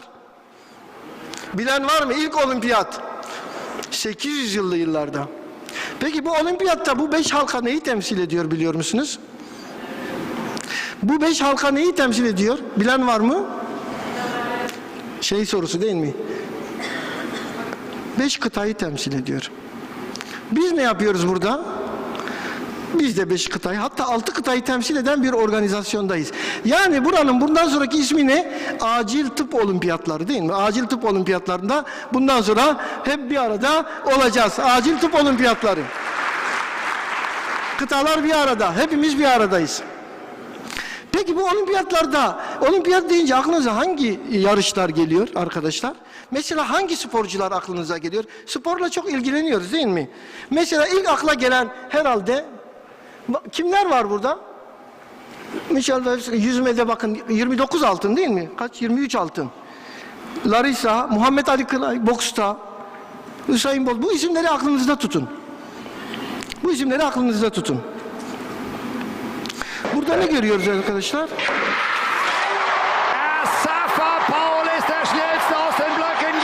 Kim bu? Hüseyin Bolt. 9.58 ile rekor kıracak değil mi? İlk aklımıza gelen atlet neredeyse bu. 100 metre yarışı. Olimpiyatların ruhu mu neredeyse bu? Bu rekor. Tek olimpiyatlar bunlarla ilgili değil. Güreş de olimpiyatlarda çok önemli. Gördüğünüz gibi. Harika bir hareket. Bakalım süre yeterli olacak mı?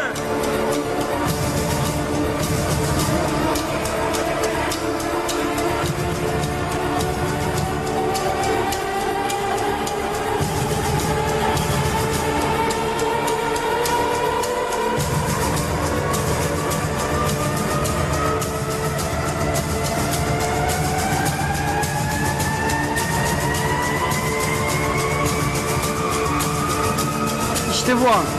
Değil mi? Galibiyet anı. Ama başka sporlar da var. Mesela bizim de iddialı olduğumuz olabilir. Mesela diyelim ki ne aklınıza geliyor? Gülle atma. Alman. Deutschland. Şşt. Ne yapıyor? Kardeş Türk müsün? Almancı mısın? Was? Ne vası? Ben hazırın dibi aynıdır. Beyefendi müdahale etmeyin. Hocam tamam bir şey yapalım. Moral matematik. 20-15. Son sırada Türkiye var. Aha geldi. Aha bize sıra. Abi hadi sana güveniyorum. Hadi abi yaparsın. Hocam saygılar. Selamünaleyküm.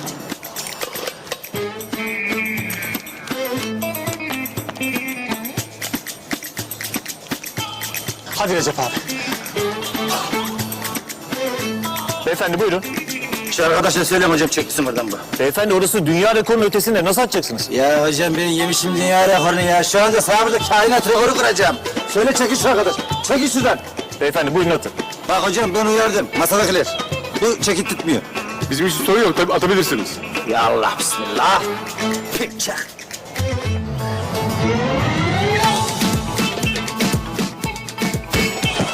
İşte bu kadar. Okta da iyiyiz. Okçulukta da biliyorsunuz yine olimpiyatlarda okçuluk.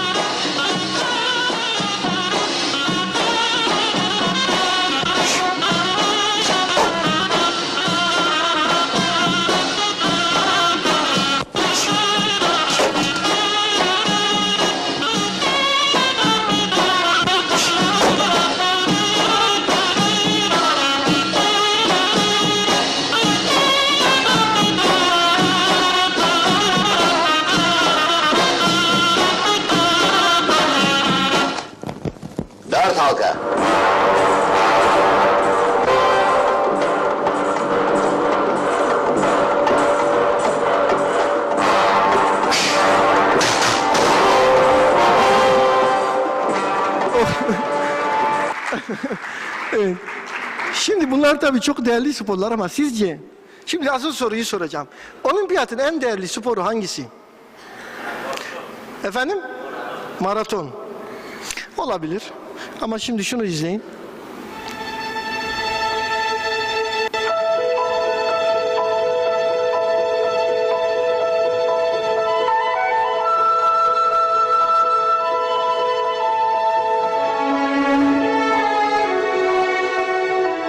Hiç duydunuz mu? Duymadık belki de.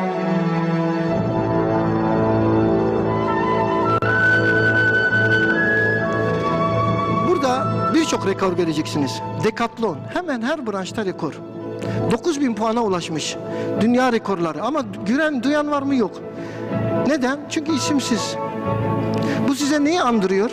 İşte biz acil tıpçılar, olimpiyatların dekatloncularıyız.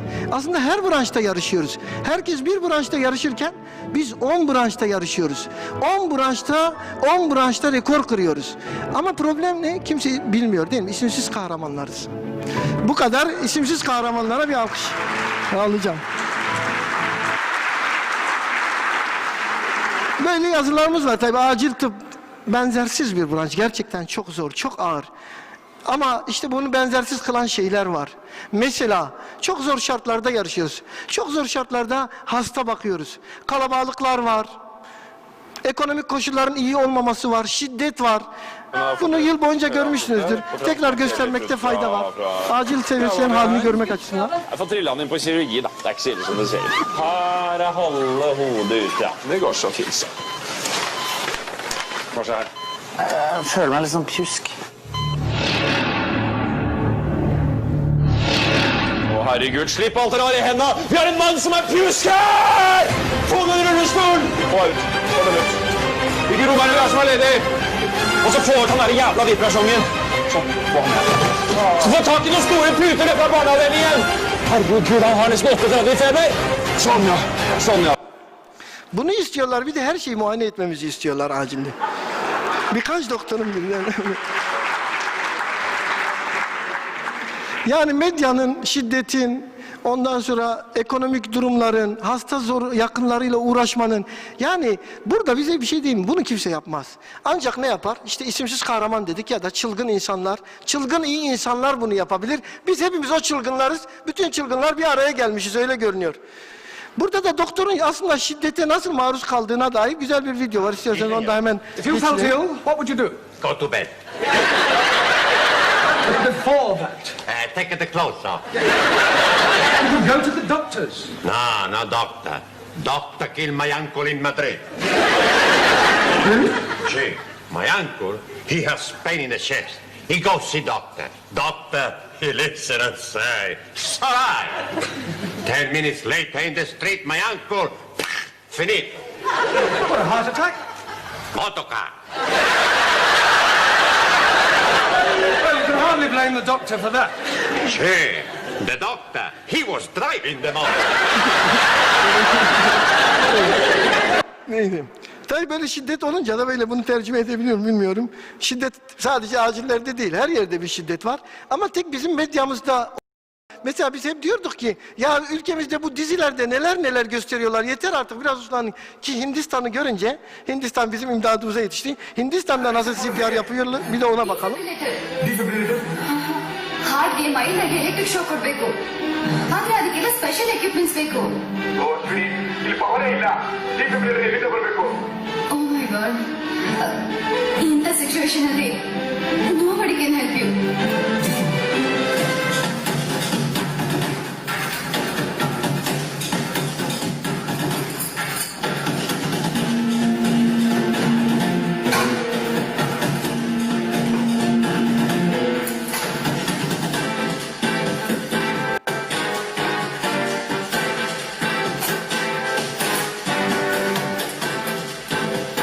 Hasta arresta biliyorsunuz, defibrilasyon yapacaklar.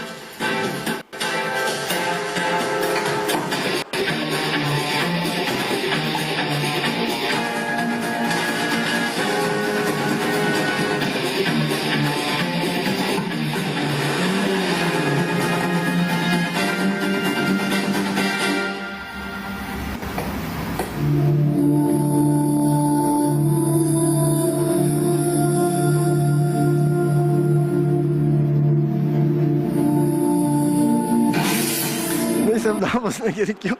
Dünyanın her tarafında medya aynı yani gördüğünüz gibi. Bakın bizde de medyada neler var. Elektrik akımına kapılan genç matematik aşığı olmuş. Nasıl oluyorsa. Burada da Çin'den bir haber var. Çin'den var. Çin'de 200 gündür komada olan hasta kendisine para koklatılması üzerine komadan uyanmış. Bu da çok ilginç geldi yani Çin'de. Velhasıl medya her yerde aynı. Ama bizim gerçekten sorunlarımız hasta yoğunluğu, en önemli sorunlarımızdan biri. Bakın Türkiye'de şikayet ediyoruz ama bu Amerika'dan bir şey. Avustralya'dan pardon, Amerika'dan da vereceğim de. Avustralya'dan. Orada da koridorda hastalar var. Yani bütün dünyada aynı sorunları yaşıyoruz. Az çok. Bakın burada hemen benzer sorun. Washington Post'ta olan bir haber bu.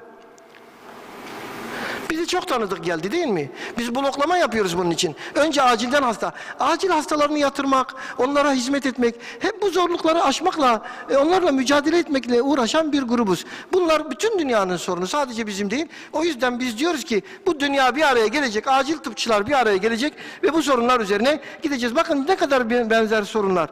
Burada bir doktoru görmesi için 5 saat gerekiyor. Bizim Kanuni'de 3000 hasta geliyor, ortalama bekleme süresi ne kadar biliyor musunuz? Kanuni'de arkadaşlar vardı burada, asistanlarımız 10 dakika. 10 dakika. 3000 hastanın geldiği yerde beklediği dakika doktoru görmek için beklediği süre 10 dakika. Tabii yani bu hizmeti nasıl üreteceğiz? Tabii bir sürü bu gereksiz hastalar var. Bu kalabalığı oluşturan. Böyle cevap veren bir sisteme ihtiyacımız var yani. Doktorların böyle koruyucu olduğunu, acil tıpçıların böyle olduğunu herkesin anlaması lazım. Rektörlerin biz geçince selam çakması lazım. Bu söz tanıdık geldi mi? Belki bir gün yani acil tıpçı bu kadar şey yapıyor yani bu kadar hizmetle uğraşıyor. Biz bunları yaparken diğer doktorlar ne yapıyor?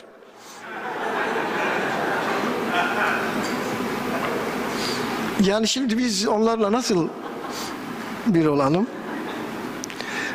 Ama yine de bizim mesela düşünün biz en azından şöyle yani kötünün kötüsü var bunlar yine iyi de bir de filozof olsaydık ne olacak?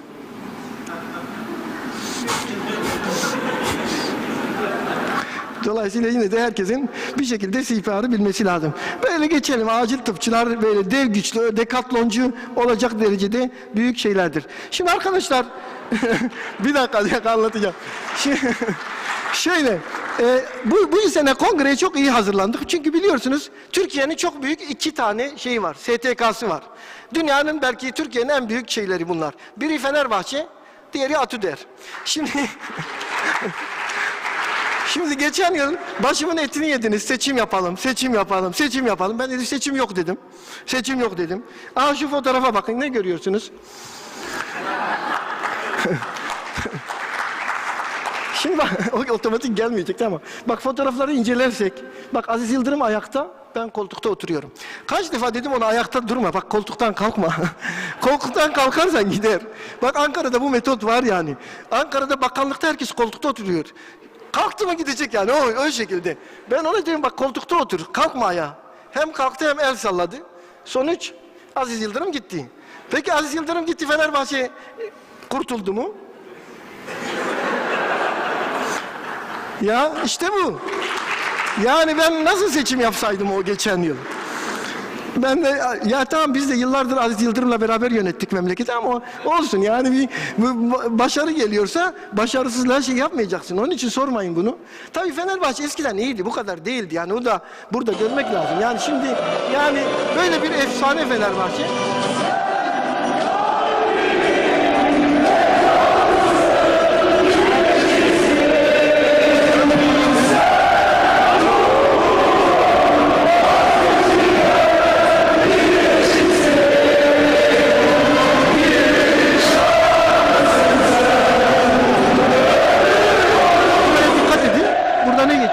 Şarkısın sen. Sonraki söz anahtar kelime. Ömür boyu sürecek.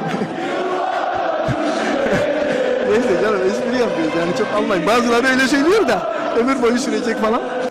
Evet. Yine de o hale geldi işte.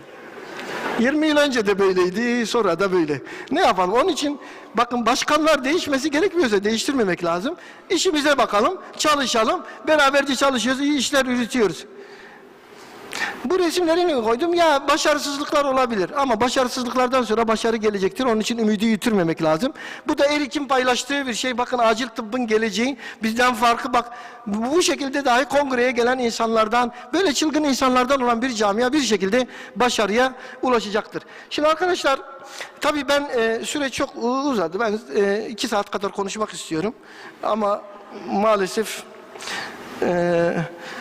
bu kadar şansım yok. Bir de benden sonra bekleyen büyük bir hocamız var. O yüzden hızlı bir şekilde ne kadar hızlı gidebilirsek 365 slayt hazırladık dün gece ama bunu hızlı bir şekilde yok. Çok hızlı geçeceğim. Bakın biz kongrelerde çok ciddi aktivasyonlar yaptık. Bunu biliyorsunuz. Kongremize gelinceye kadar neler yaptığımızı hemen kısaca gösteriyorum. Bunları hızlı geçtik. 13.'üydü.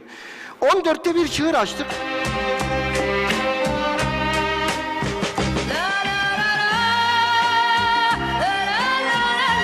Atatürk'ün de kongrelerden kimler geldi, kimler geçti bir bilseniz. Yani buradaki listeler yetmez yani. Herkese burada bir şeyimiz oldu. Çok güzel teşekkürler aldık. Hızlıca devam ediyorum bunları. Umarım takılmadan gideriz. Ve 14. geçen yılki kongre bir çığır açmıştık. Yüzlerce afiş oluşturduk. Bakın gördünüz. Her türlü afişi kullandık. Her türlü çalışma yaptık. Abdü çok teşekkürler bu video için.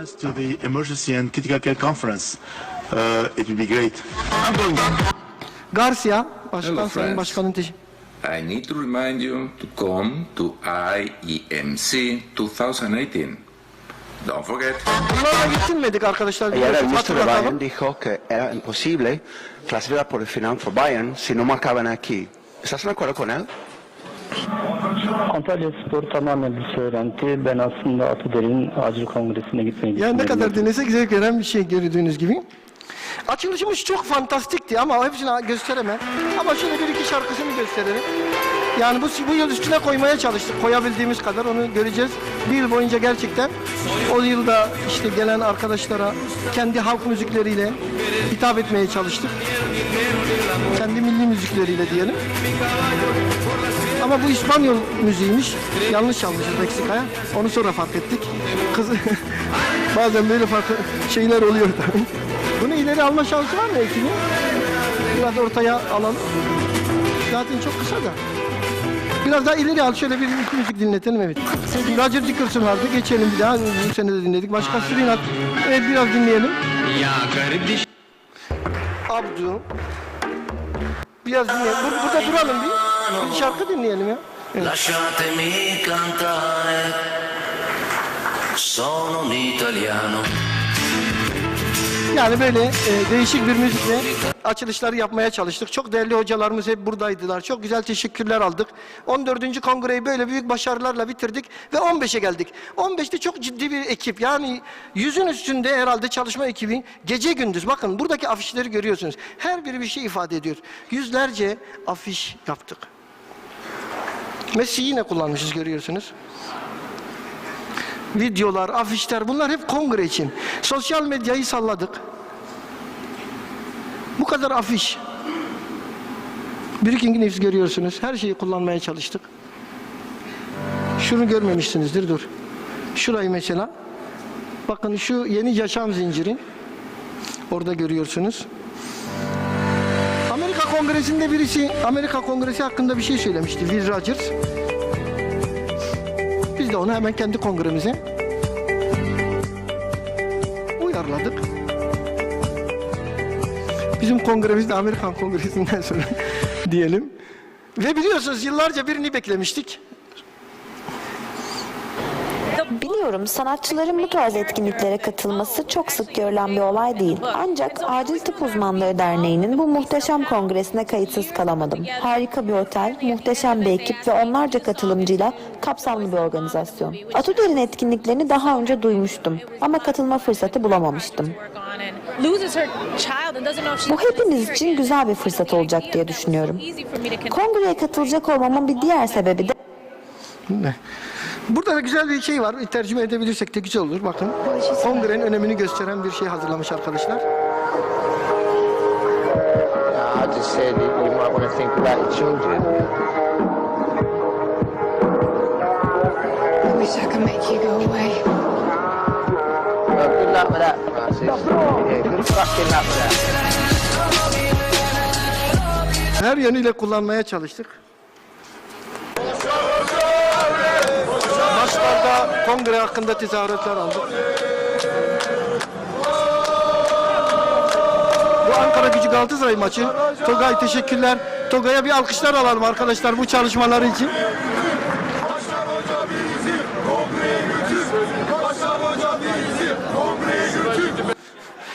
Evet, gidebildiğimiz her yere girdik gördüğünüz gibi. Yüzlerce video hazırladık. Tabii bunları gösterme şansım yok. Bunları siz izleyin. Bak, çok güzel videolar var. Ekip çok harika çalıştı. Özellikle bu çalışmaları yapan bu mükemmel ekibi. Şimdi kimler var? Önce onu gelelim. Evet, Şükrü o ekibi bir söyleyebilir miyiz? Kimler var bu sosyal medya ekibimizde? Ayağa kalkabilir mi ekipler? Ayça Hanım, ondan sonra M-Date ekibi, ondan sonra kimler var arkadaşlar? Hepiniz ayağa kalkabilir misiniz? Okay. Evet, bu arkadaşlarımıza İlker, Enes, hepinize güçlü bir alkış istiyoruz arkadaşlar. Çok çalıştılar. Ve bu kongreyi farklı hale getirdiler. Her konuyu işledik neredeyse kongrede. Bakın konuşmacılarımızı tanıttık.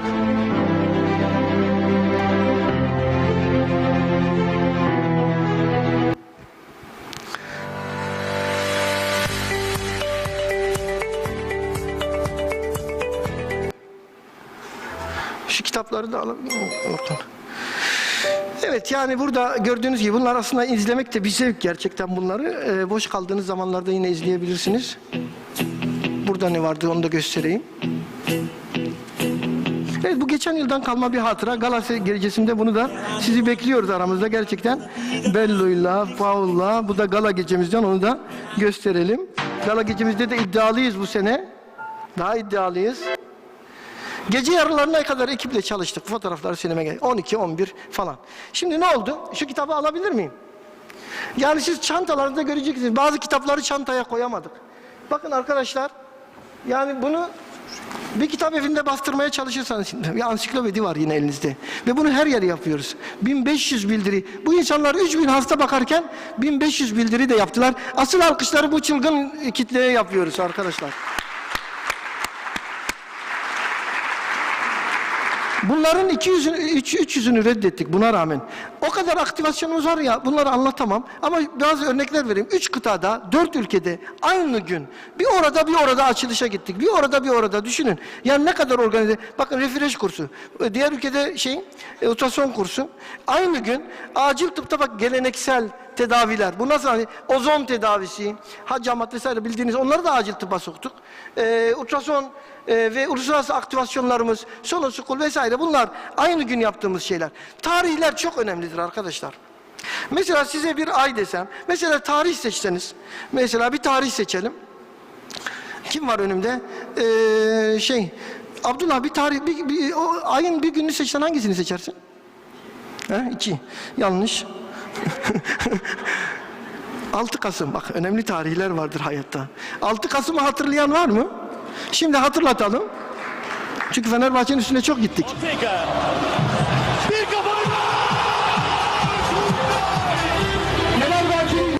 Yani Fenerbahçe'nin alınacağı bir tek bu kaldı. 6 Kasım. Onu da hiç olmasa gösterelim, bu kadar üzerlerine gittik. Ama onu göstermeyeceğim hepsini tabii. Golleri gördükten sonra nereye geleceğim? Tarih 6 Nisan. 6 Nisan da bizim için böyle bir Fenerbahçe Galatasaray maçı gibi bir şey oldu. Çünkü 6 Nisan'da 6 aktivasyon. Bir ülkede 2, 6 yerde. Düşünsenize bir ülke, yani Kıbrıs'ta 2 aktivasyon, bir yerde 2 sempozyum, bir ona koşuyoruz, bir ona koşuyoruz. Ve ülkelerin her yerinde bir aktivasyonumuz vardı. İşte burada gördükleriniz. Şimdi bizim 365 günümüz o kadar dolu ki biz hangi birini anlatalım, anlatamayacağız. Yurt dışında yaptığımız aktivasyonlar, Ukrayna, Özbekistan, Makedonya, bu yıl Macaristan, bunları anlatamam çünkü böyle bir vakit sürem yok. Bu yüzden slaytları ileri gitmek zorundayım. Ben bitirmem gerekiyor. Çünkü bunları anlatmaya kalksam herhalde akşama kadar beraberiz. O yüzden kesiyorum. Ama yani burada 300 tane aktivasyonumuz var. Ve artık yılın hafta sonları yetmediği gibi de yetmiyor. Ama M-Date'e özel bir şey verelim. M-Date çok güzel gelişti. M-Date ekibi burada. Onları da alkışlayalım. M-Date ekibini gerçekten çok başarılı çalışmalar yaptılar. Onu burada vurgulamam lazım. Hepsine teşekkür ediyorum. Sarper başta olmak üzere ekibe, Enes'e, diğerlerine. Bakın geleneksel tamamlayıcı acil tıbba da el attık. Onu da unutmayın. Reboa'ya el attık. Daha önce görüldü. Rize'de, Munzur'da bile sempozyum yapıyoruz. Yani düşünün her yerde. Yani Munzur bile derken yani şimdiye kadar sempozyum yapılmadığı için söylüyorum. Gidilebilecek her yere gidiyoruz. Sonoschool'un biliyorsunuz çok uluslararası projesi oldu. Ve bunlardan en sonuçta şuraya geldik. Bakın 6 ülkeye geçtik. Sonoschool 6 ülkede yapılıyor. Çok başarılı bir organizasyon halinde. Her konuda kurs veriyoruz. Her konuda eğitim yapıyoruz. Boş saatimiz yok. Bütün ekibi çalıştırmak, yani tabana yayılmamız gerekiyor. Her ekibi... bütün bunları yaparken yine de bazı şeyleri atlıyor olabiliriz.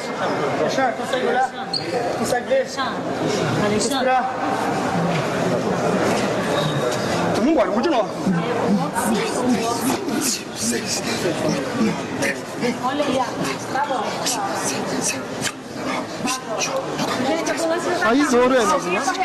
Não é para parar a massagem. O médico falou, não é para parar. Alguém aprende com ele para revezar. Segura a mão dele aqui, gente. E não para. Bak elini tutarak. Elini tutarak. Alguém ajuda ele aí. Bütün bunlara yani İKD kursları vermeye devam ediyoruz. Bir şeyleri değiştirmemiz gerekiyor gördüğünüz gibi. Neler var hayatta. EKG kurslarımız, bakın İKD kursları için aynı zamanda başkan vekilim, her zaman yanımda duran ve çok zor zamanları hep beraber yürüyerek açtığımız Sayın Profesör Doktor Zeynep Hanım'a alkışlarınızı rica ediyorum. Yine birlikte yürümekten çok gurur duydum. Bu büyük holdingi yönetirken CEO'suz olmaz dediğimiz CEO'muz Profesör Doktor Mehmet Gül hocamız. Mehmet hocam. Şimdi ATOK'lara geçtik. ATOK'larda emeğinden dolayı EKG kurslarını da çok güzel yürüttü Mehmet okumuş hocamıza. Sonoschool'daki başarılarıyla uluslararası şeylere imza atan Erol Ünlüer hocamıza. Toksikolojideki büyük çalışmaları dolayısıyla Yunsur Çevik hocamıza. Genç Atüder'in büyük aktivasyonlarını yöneten Burak Katipoğlu'na, onun akışlarımıza. Her zaman yanımda durup bir şeyler üreten yönetim kurulundaki arkadaşlarımız. Şimdi unuttuklarımız var. Nuri Bey var. Mehmet Koşar Gelir var. Hatırlatın hepsini. Onların hepsine yönetim kuruluna alkış. Behçet Hoca'yı sona sakladık canım. Genel sekreterimiz Behçet Bey. Hepiniz biliyorsunuz. Bakın kurslar bitmez, goller bitmez. Neyse geçelim bunu. Şimdi biz federasyona ders veriyoruz. Galatasaray'a, Futbol Federasyonu'na, Basketbol Federasyonu'na. Maalesef bunları hızlı geçeceğim. Bu yıl şunu göstermem lazım. Bakın her dernek bir dergi çıkarır. Biz ne yaptık? Çantada göreceksiniz. 4 dergiye ulaştık. 4 dergi. Görün işte bak. 4 dergi. Burada görüyorsunuz. Bu dergi çalışmalarından dolayı arkadaşlarıma çok teşekkür ediyorum. Yani gerçekten gazetemiz bu yıl basılıyor, yarın elinizde olacak. 10 sayfa, 12 sayfa gazetemiz var. Gazetemiz, kendi televizyonumuz şu anda canlı yayında bütün ülkelere ulaşıyoruz biliyorsunuz. Çok yerden bizi seyrediyorlar. Böyle bir kuruluşuz. Ankara'yı hiç rahat bırakmıyoruz, medyayı bırakmıyoruz. Acil'in öyküsü 2019. Elinizde en güzel hikayeler. Acil'de sözün demi, Acil'in şarkısı dinleyeceksiniz. Ve kitaplarımız. Üst üste bir sürü kitap. Üst üste bir sürü kitap. Gel, çabuk. Üst üste bir sürü kitap yayınladık. Hızlı çalışmamız lazım. Bak hiç şey yok, nezaket yok. Gel git falan. Çünkü hızlı çalışıyoruz. Sağ olsunlar. Bu yıl yine kitap çıkarttık. Onları biliyorsunuz. Şimdi arkadaşlar tabii ki bu kadar çalışma yaptık. Bu çalışmaların çok ödülünü aldık. Çok seviyoruz. Defalarca çıkardık. 2015'te ilk ödülümüzü Sirenat, Kumar ve ekibi vermişti. Çok teşekkür ediyorum kendilerine. Geçen yılda çok güzel bir ödül aldık. Özbekistan'dan Sayın Bakan Vekilimizin huzurunda emeritus profesörlük ödülü tevdi ettiler. Yine Özbekistan ekibine çok teşekkür ediyorum. Katar'da çok güzel işler yaptık. Bu çalışmalarından dolayı Sayın Sagar Galvankar burada mı? Sagar. Thank you very much Sagar. Sagar'ı da alkışlayalım arkadaşlar. Vasem'in başkanı. Katar'da güzel bir aktivasyonu, Katar Sağlık Bakanı ile görüştük. Burada Ürdün'de en üst düzeyde ödüller aldık. Bulamadılar mı? Neyse, tamam. Olursa çal. Evet. Bu da Hindistan'da yaptığımız konuşmalar. Yine Srinath ve arkadaşlarına çok teşekkür ediyorum. Hindistan ayrı bir yer. Bakın orada yine onur konuğu olarak bulunmaktan çok büyük mutluluk duymuştum. Onur konuğu olmuştuk orada da. Ekiple birlikte oradaydık. Bunların hepsini ekip adına yapıyoruz. Dolayısıyla yani ne kadar anlatsak beni dinlemeniz gerekiyor. Her yerde bir şeyimiz var. Suudi Arabistan. Cemil burada mı? Cemil ve arkadaşlarına çok teşekkürler. Çok iyi işbirliğimiz var. Sayın Cemil Bey burada mı? Alkışlayalım Cemil Bey'i de.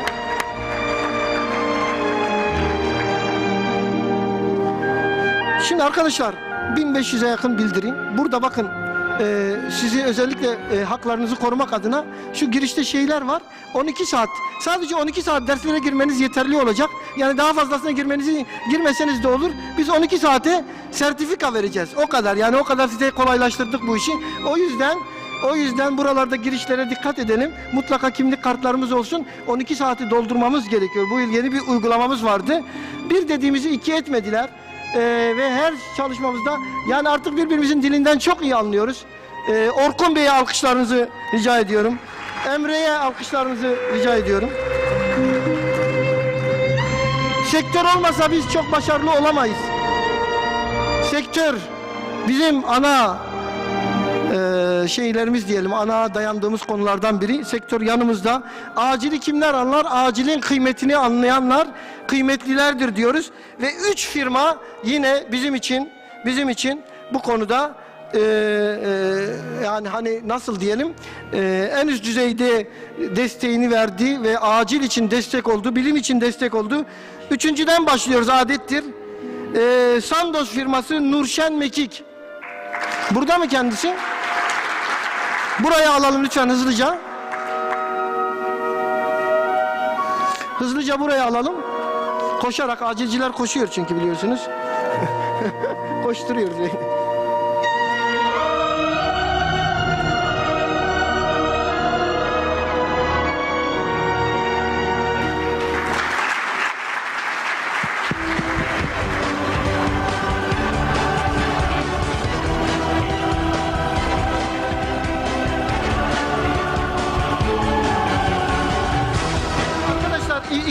İkincilik merak ediyoruz. Daha önce listemizde yoktu. İbrahim Ethem firması Erinç Hanım. Erinç Çınar. Yanımızda mı Erinç Hanım? Buyurun. Alkışlarınızla Erinç Hanım.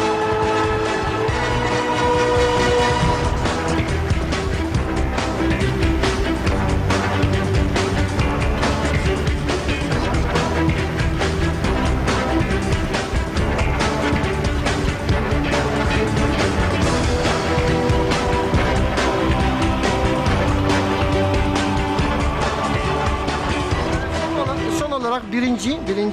Bilim ilaç. Kim ama? He? Bahar Hanım. Birinci. Bahar Hanım buraya, evet.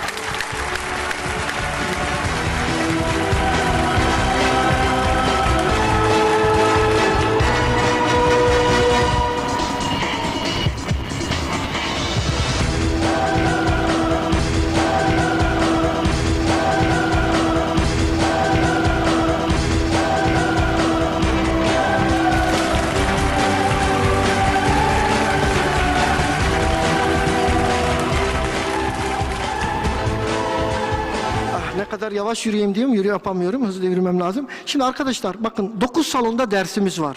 Birinden çıkacağız. Bugün saat 6'da başlayacak, 9'a kadar bildiriler var. Bunun yanında simülasyon yarışması, bilgi yarışması, sunum yarışması. Bu yıl bir de buna satranç turnuvası ekledik. Satranç hepimizin bildiği ve Satranç Federasyonu Başkanı gelecek. Bu konudaki çabalarından dolayı da Serra Hanım, milli satranççımız, ona da teşekkür ediyorum. Kanlı ekibi olarak. Ve gerçekten şu anda kaç slayt oldu saydınız mı bilmiyorum. 365 slaytım oldu. Tabii ben hazırlamadım. Gece 3'e kadar asistanım sağ olsun Bensu Hanım onları hazırlamış. Ona da alkışlarınızı rica ederim. Bütün ekibe alkışlıyorum. Şimdi arkadaşlar biz her yıl çok önemli bir ödül veriyoruz. Gazi Yaşargil'e verdik biliyorsunuz ilk ödülümüzü. Daha sonra Aziz Sancar Nobel'den sonra bizim ödülü aldı. Sonra Goldfrank'a verdik Amerika'dan. Geçen yılda Paul Kivela'ya verdik. Şimdi Zeynep Hanım bu ödülü kime vermenizi açıklamak üzere yanıma geliyor. Buyurun Zeynep Hanım.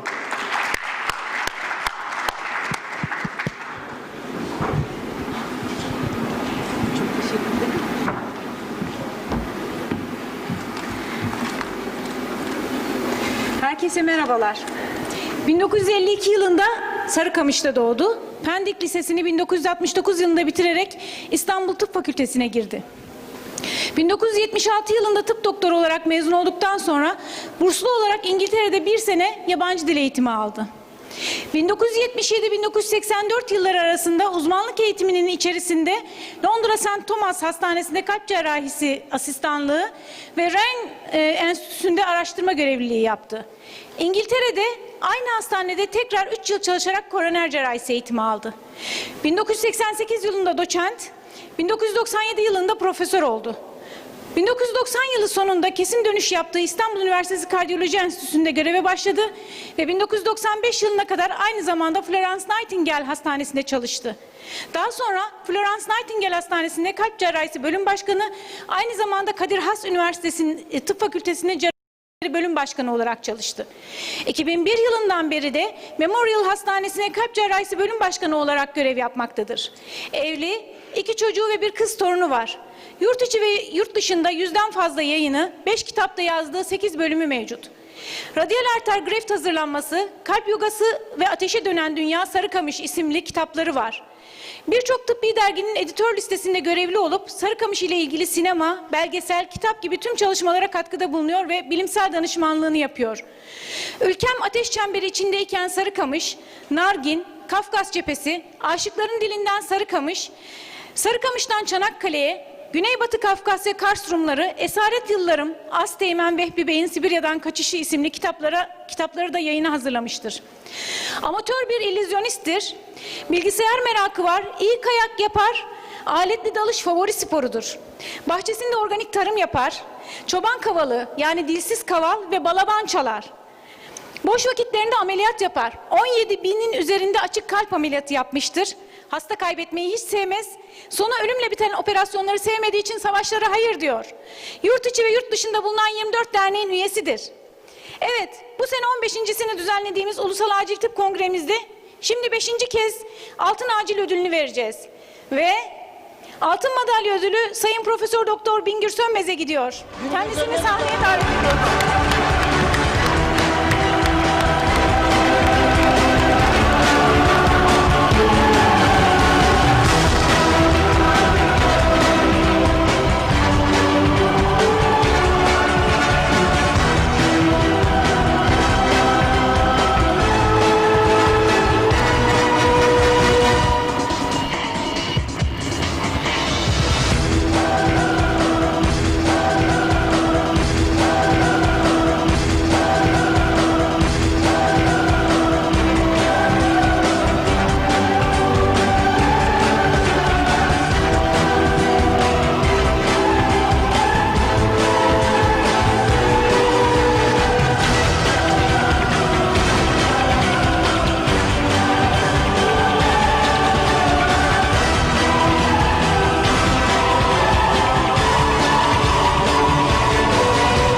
Arkadaşlar, törenin bundan sonraki kısmında Sayın Bingür Sönmez hocamızın çok değerli bir dersi olacak. Çok uzun değil ama çok şiddetle ilgili, bizi çok seven ama ondan önce teşekkür etmeyi unuttuğum insanlar olabilir. Lütfen ondan sonra beni hemen inince başlıyorlar. Bana teşekkür etmedin. Özlem'i görüyorum burada. Özlem Hanım'ı alkışlayalım. Hakan Öztürk burada. Onu alkışlayalım. Başka ve herkesi, Şahin Hoca orada. Hepsi orada. İlker, özellikle İlker'i ve Abdullah. Hepsini alkışlatıyorum. Çok değerli katkılarınız için. Sizinle birlikte varız. Evet, söz büyük üstadımızın, Sayın Hocamızın, Bingür Hocamız Sarıkamış destanını Türkiye'ye tanıtan kişi olarak tarihe de geçmiştir. Buyurun Sayın Hocam.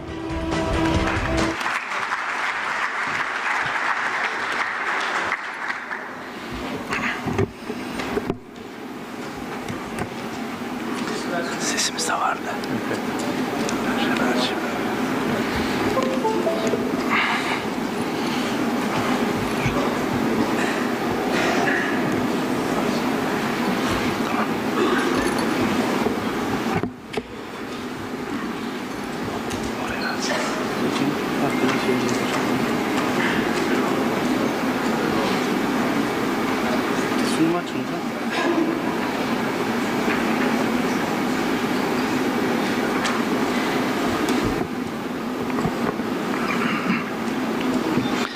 Sayın Başkan, değerli meslektaşlarım, madalyalarım için çok teşekkür ediyorum. Ama Sayın Başar Cander, beni bu güzel insanlarla buluşturduğunuz için, yakınlaştırdığınız için ayrıca teşekkür ediyorum. Benim için en büyük ödül bu derneğe onursal üye olmaktır. Bunu sizden özellikle rica ediyorum.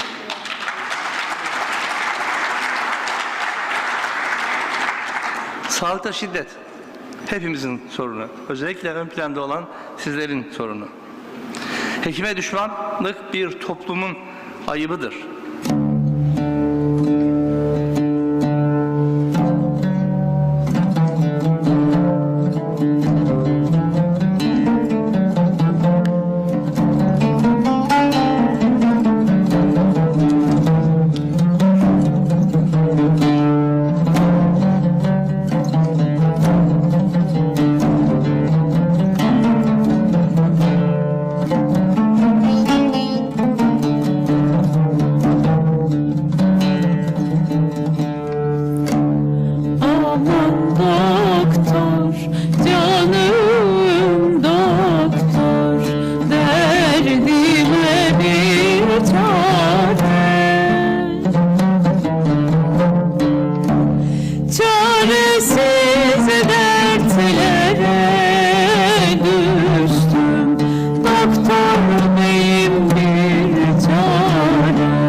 İfadedeki güzelliğe bakar mısınız? Doktor beyim bir çare. Biz Mektebi Tıbbiye Şahane ruhuna göre hareket eden, düşünen, vatansever, aydın, saygılı bir geleneğin devamıyız. Doktor kim, ne demiş, ne yapmış, neye inanır diye düşünmez. İdare amir değildir, savcı değildir, din görevlisi değildir, kolu kuvveti değildir. Doktor işi yaşatmaktır. Doktor yaşatır. Bu bilinci yitirmemek dileğiyle tüm Mektebi Tıbbiyelilere selam olsun.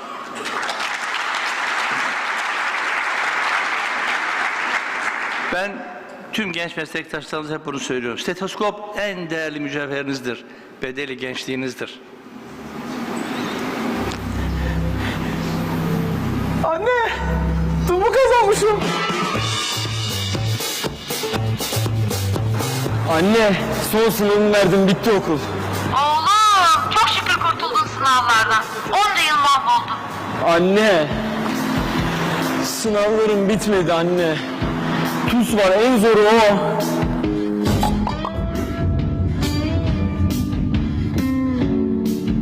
Vallahi hiçbir şeyiniz yok, maşallah Türk gibisiniz. Ne demek yok? Ama ben kendimi hiç iyi hissetmiyorum doktor. Ama inanın ki hiçbir şey yok. Önüne gelene lipton veriyorlar ya. Hastayım hasta, çok hastayım, acıyor, yanıyor. Fatih abi, verdiğin ilaçları kullandın mı? Yok, kullanmadım. Bizim bacanakta da aynı hastalık varmış. O kendine lahana suyu yapıp içmiş. Ben de kendim ondan yaptım. Abi ilaçları kullanmayacaksan niye buraya gidip geliyorsun? Bak bütün değerlerini mahvetmişsin. Niye kafana göre şeyler kullanıyorsun? Ama ona iyi gelmiş. Ona iyi gelmiş, sana iyi gelmemiş. Peki yaz madem. Kullanacak mısın? Kullanacağım. Belki ben lahanayı yanlış yaptım. Ya o kara lahana kullandıysa? Şimdi Saniye Hanım, öncelikle egzersizinizi yapacaksınız.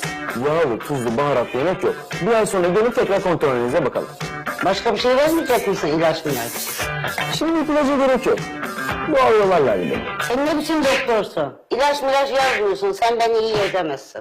Sinan Bey, maalesef sinüzit olmuşsunuz. Islak saçlara dışarı çıkıyorsun sanırım. Vallahi ben sinüzit falan olmadım. Ne demek sinüzit olmadı? Ha bak Google'da yazıyor işte. Kanser olmuşum ben. Bütün belirtiler var. Tümör var benim beynimde ya. Sinan Bey, bütün tahlillerinize baktık, kanser falan değilsiniz. Ya burada yazıyor işte. Sen beni kesin üzmemek için söylemiyorsun ha kanser olduğumu. Doğru değil mi? Şu Google'a bakmayı bırakır mısınız Sinan Bey? Ya ben kesin kanserim, kesin ya. Şimdi sonuçlarınıza baktım. Bazı tetkikler yapmamız gerekiyor. Yani kötü olma ihtimaline karşı bazı tetkikler yapacağız. Kötü dedi. Kardeşim sen ne söylüyorsun ya? Kötü ne diyorsun sen? İhtimal diyorum. Onun için bazı tetkikler yapacağız. Kardeşim ne ihtimali? Gayet sağlıklı kadını düşürdüğün duruma bak ya. Ya bu nasıl doktorluk ya? Kadını bak bir anda ne hale geldi ya? Ya bırak. Gayet sağlıklı kadın kötü bilmem ne tutturdunuz. Uyduruyorsunuz bunları. Para kullanmak için ben. Beyefendi önce tetkikleri yaptırın, ondan sonra şikayet edersiniz. Sen görürsün ben nereye şikayet edeceğim. Bekle sen. Doktor bey, acil hastanız geldi, hemen gelmeniz lazım. Doktor bey, aynı anda 5 hasta geldi, trafik kazası olmuş. Doktor bey. Doktor bey 100.000 hastanız geldi.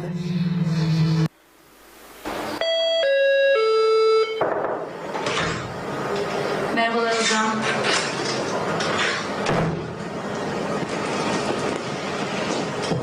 Benim biraz akut laranjitim var galiba. Televizyonda izlemiştim aynı belirtiler. Eşim de daha önce aynı teşhisle şu ilaçları yazmışlardı. Bunları bana yazabilir misiniz acaba?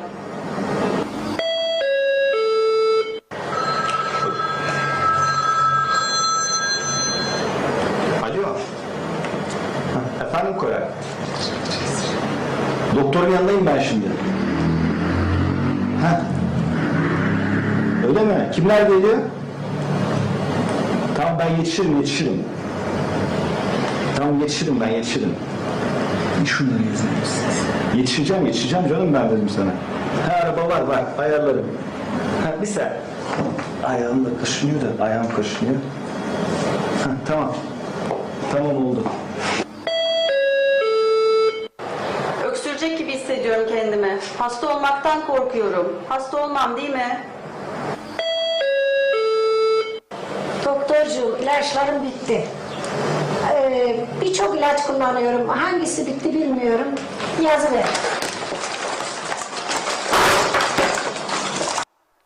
Günlük hayatımızdan küçük kesitler sundum sizlere.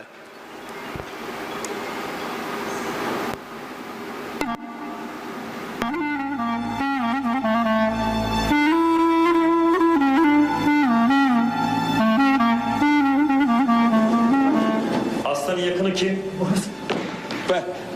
Çok mu uzaktan geldiniz? Valla daha yoludur. Bir saatlik yoldan geliyoruz, köyden geliyoruz. Hasta bize gelene kadar çok kan kaybetmiş. Biz ekip arkadaşlarla elimizden geleni yaptık ama... Katiller!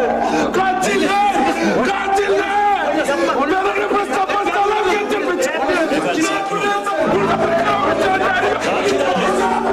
Sen bunu krampiri istenleri yok mu burada ya?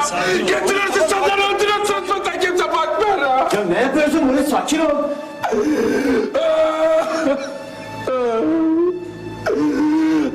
Ben yine bayrama yakın. Sadıya bölmüş saatler yakın. Ölmediler, yaşıyorlar. Keferatı yüzüne bakın. Sadıya gidiyorum. Ya. Muhles. Ya doktor diyor ki ölmemişler diyor. Günlük yaşantımızda sıklıkla rastladığımız abartılmış yaz.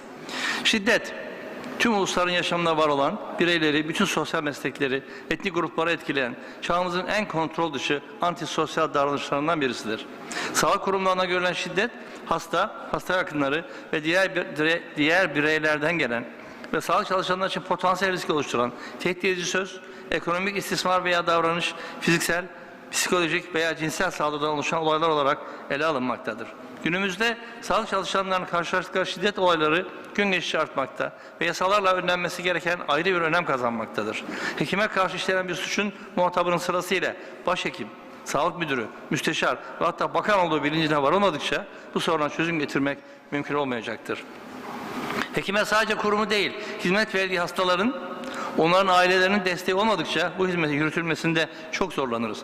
Bakın bir ilkokul öğretmenine yapılan bir şiddet karşısında bütün öğrenciler, bütün veliler bir araya geldiler, olayı protesto ettiler. Ama biz öldürülen bir meslektaşımızda ne yapıyoruz? Sadece doktorlar, sadece hastane personeli bir araya geliyoruz ve olayı protesto ediyoruz. Peki o doktordan iyilik bulan yüzlerce, binlerce insan, yakınları, hastaların sahipleri, bu meslekten geçimini sağlayan insanlar, onlar nerede? Ortada yoklar. Bir çocuğa anne babasından sonra en yakın kişi o çocuğun doktorudur. Bir kadının kocasından sonra en mahremi doktorudur. Çocuğa soruyorlar, büyüyünce ne olacaksın? Doktor olacağım. Olamazsan doktor düşün olacağım. Doktor döveceğim diyor. En gözde damat adayıdır doktor. Her anne kızını doktora vermek ister. Hatta bu yüzden benim kızımı ne doktorlar istediği özü vardır annelerin.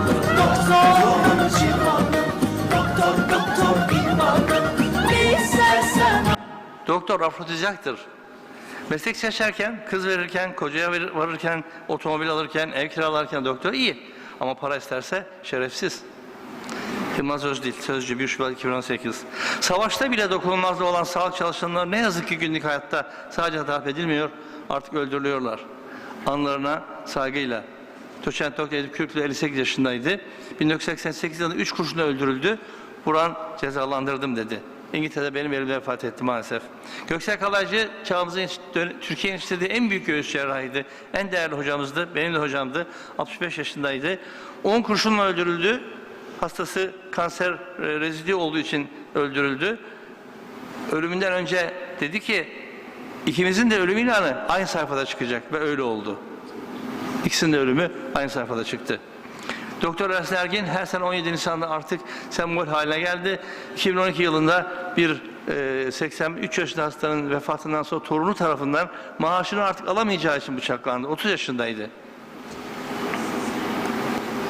Gaziantep'te acil serviste görevli göğüs cerrahi uzmanı Ersin Aslan hasta yakını tarafından bıçaklandı. Ağır yaralanan doktor hemen ameliyata alındı ancak kurtarılamadı. Cinayet sağlık çalışanlarını ayağa kaldırdı.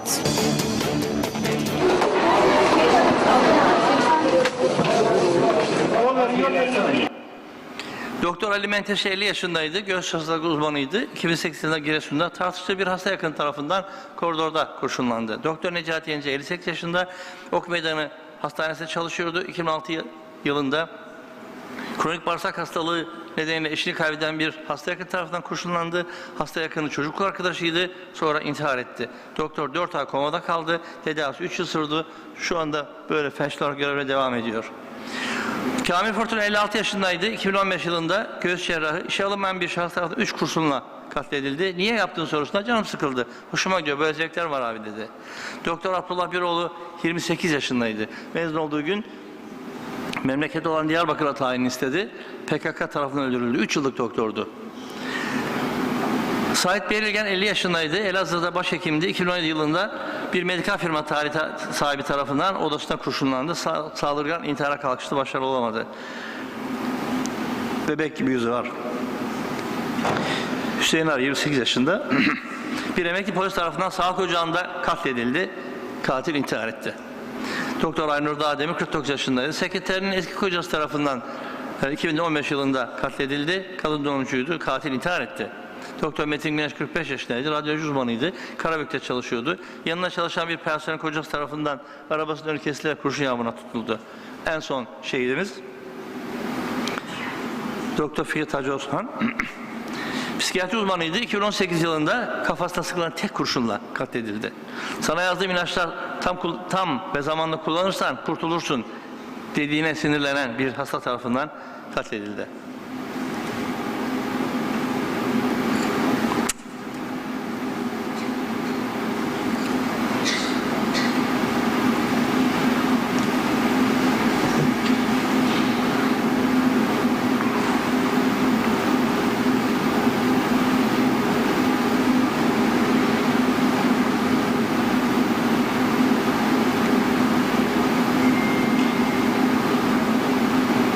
Katil babasının tabancası kullanmıştı.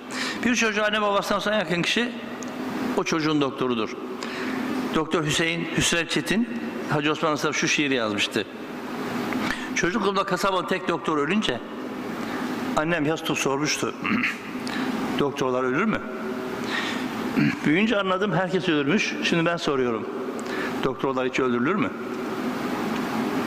Tıp fakültesine girebilmek için sen en başta öğrencisi olmak zorundasınız.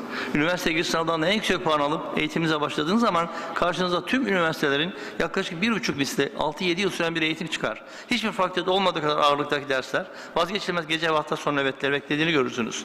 Mezun olduğunuz gün hiçbir üniversite görülmeyen bir uygulamaya maruz kalırsınız. Diplomanızı vermezler. İstediğiniz derecede mezun olsanız bile diplomanızı alamazsınız. Alınmayan tek meslektir. Bu durumda ne ulusal ne uluslararası mesleği icra edemezsiniz. 18 yaşta girdik fakülteden 25-26 yaşta çıkarsınız. 2 yıl zorunlu hizmete gitmek zorundasınız. Zorunlu hizmeti bitirdiğiniz zaman 28-29 yaşta gelmiş olursunuz. İhtisas yapmaya karar verirseniz istifa ederek 1 veya 2 yıl özel bir kursa gidersiniz. TUS sınavına hazırlanırsanız. ÖSYM'den daha zor bir sınav olan TUS sınavını geçerek hasbelkader arzu ettiğiniz veya zorunlu olarak şansınıza düşen herhangi bir uzmanlık eğitimi süresince insani koşullardan çok uzak.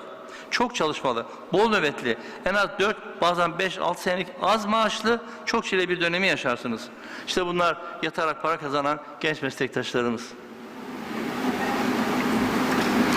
Bir başarılı beyin ameliyatından sonra doktor ve hemşirenin zafer işareti.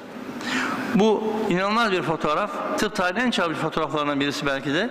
1987'de Polonya'da 23 saat süren bir kalp nakli hemen sonrası cerrah hastasını son bir kez kontrol ediyor. Asistanı köşede sızmış kalmış. İnanmayacaksınız ama kalp naklinden sonra hasta 30 yıl yaşadı. Doktor ondan 7 yıl önce yaşamını yitirdi. Uzman olduğunuzda yaklaşık olarak 35 yaşta gelmişsinizdir. Sizi tekrar 2 yıllık bir zorunlu hizmet bekler. Bu arada muhtemelen evlenmişsinizdir. 1 veya 2 çocuğunuz vardır. Eşiniz de herhangi bir şey çalışmaktadır ve ailenin bölünmesi kaçınılmazdır. 40 yaş sınırına yaklaşmışsınızdır. Erkekseniz evli, askerlik sizi bekliyor. Şanslıysanız kısa dönem askerlik denk gelir. Bana denk gelmedi. Kadınsanız evlenme şansı geçmek üzeredir. Evliyseniz gecikmiş bir gebelik, evli değilseniz çok gecikmiş bir evlilik ile karşı karşıyasınız. Eğer bir de yan dal uzmanlığı yapmak isterseniz 2-4 yıl süren yan dal uzmanlık eğitimi sonrası tekrar 2 yıl zorunlu hizmete gitmek zorundasınız. Bir kez daha eş durumundan ayrılmak zorundasınız. Merak ediyorsanız maaşınız ancak sizinle aynı yaşta olan bir subay veya polisin maaşına yakın olabilir. Liseden birlikte mezun olduğunuz arkadaşınız 4 yıllık bir iş idaresi veya yönetim fakültesi bitirmişse o günlerde artık genel müdür veya genel müdür yardımcısı olmuştur. Büyük bir odası 2 sekreteri, hatta 3-4 telefonu vardır. Siz hala hastanede 5-6 kişi asistan odasında ancak çay içebilirsiniz. Bu arada arkadaşınızın aldığı maaşı ve çalışma şartlarını hayal bile edemezsiniz. Niye doktor oldum? Çünkü babamın parası çoktu. Uyumaktan nefret ederim. En uzun eğitim burasıydı. Hayatta yeterince zevk aldım. Aksiyonsuz yaşayamam. El yazım okunmasın isterim. Arada bir darp edilmek hoşuma gider. Kütüphanede yaşamayı seviyorum. Bu saçlar kafama fazla. Gözlük hastasıyım. Hep bir göbeğim olsun istedim. Canım tuz çekti. 40 yaşından önce evlenmeyi düşünmüyorum. Özellikle son 10 yılda bu saldırının artmasının altında yatan bir kültür var. Ve kültürün oluşmasında televizyonlarda halka bol bol seslenen siyasilerin rolü elbette ki çok büyük. Yaratılan çatışmacı bir kültür, öteleştiren bir dil, haliyle halkı çok etkiliyor ve aslında şiddetin toplumun tüm kesimlerinde tırmandığını görüyoruz. Sağlıkta şiddet de bu toplumsal şiddetin bir parçası aslında. İsteyene sebep çok. Kartı yetersiz bakiye uyarısı veren Magan'da otobüste terör estirdi. Şoförü hastanelik etti. Birbirini yaralayan öğrenciler, hayatını kaybeden öğretim görevlileri. Şiddetin nedeni ne? Ekranlar, bilgisayar oyunları, sosyal medya, devir teknoloji devri ama özellikle çocuk ve gençlere dikkat. Çünkü şiddet fark etmeden bir anda hayatın içine girebiliyor. Ekrandan şiddet algısını alıyoruz, yazılı basından alıyoruz, oyunlardan alıyoruz, sinemadan, sanattan, aslında edebiyattan pek çok yerden alıyoruz. Ama teknolojinin bir getirisi gene hızlanma ve teknolojiyle birlikte daha çok bizim ulaştığımız şey ekranlar. Yani internet, bilgisayar, televizyon. Ekran. İlk defa bir açık oturumda bir gazeteci şöyle söyledi. Sağlık personeline de aynı şekilde çok yüksek bir şiddet var ve hatta doktorlar yani neredeyse yılda 2-3 meslektaşlarını yitiriyorlar ve protestolar ediyorlar. Bu konuyu gündeme getirmeye çalışıyorlar. Ama doktorlara da aynı şekilde sağlık personeli diyelim, doktor demeyelim sadece. Çok yükselen bir şiddet var. Bir kural tanımaz bir öfke var. Bu işte şu anda kendisini eğitim alanında gösterdi. İşte yarın hastanede gösterebiliyor. Öbürsü gün sokakta gösterebiliyor. Topluma hakim olan bir öfke ve şiddet var. Biz başta medya mensupları olmak üzere herkesin biraz daha sorumlu davranması gerekiyor diye düşünüyorum. Bir noktada dizilere de bu konuda biraz bakılması lazım. Kendisine gerçekten teşekkür ederim. Başkent Ankara'da doktorun ihmali pahalıya mal oldu. Televizyonların Doğum tırmandırıcı sırasında karnında mesajları. bant unutulan bir anne şimdi doğmamış çocuğundan vazgeçmek zorunda. Devlet hastanesinde sezeryan olduydum. Karnımda bant unut. Fakat meslek odalarının yaptığı baskıyla bakın ne hale geldiler.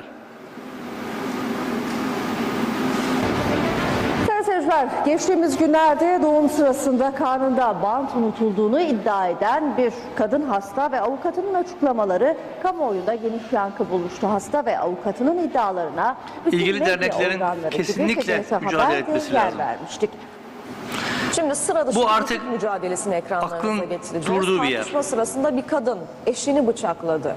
Adam ertesi gün hayatını kaybetti ama kadının iddiasına göre ölüm gerekçesi olay sonrasında gittikleri acil servisteki 2 doktorun eşiyle ilgilenmemesiydi.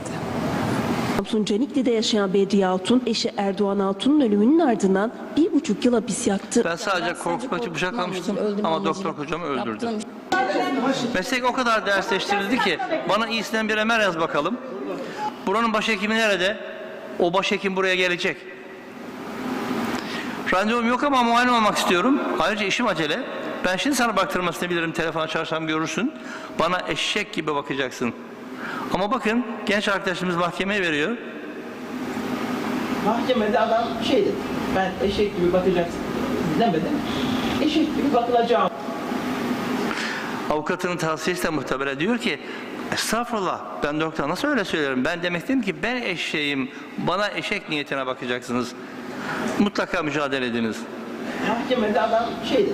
Ben eşek gibi bakacaksın. 9.000 lira para cezası aldı. Daha hastaneye gelmeden terör başlıyor. Bakın ATV'de bir dizi.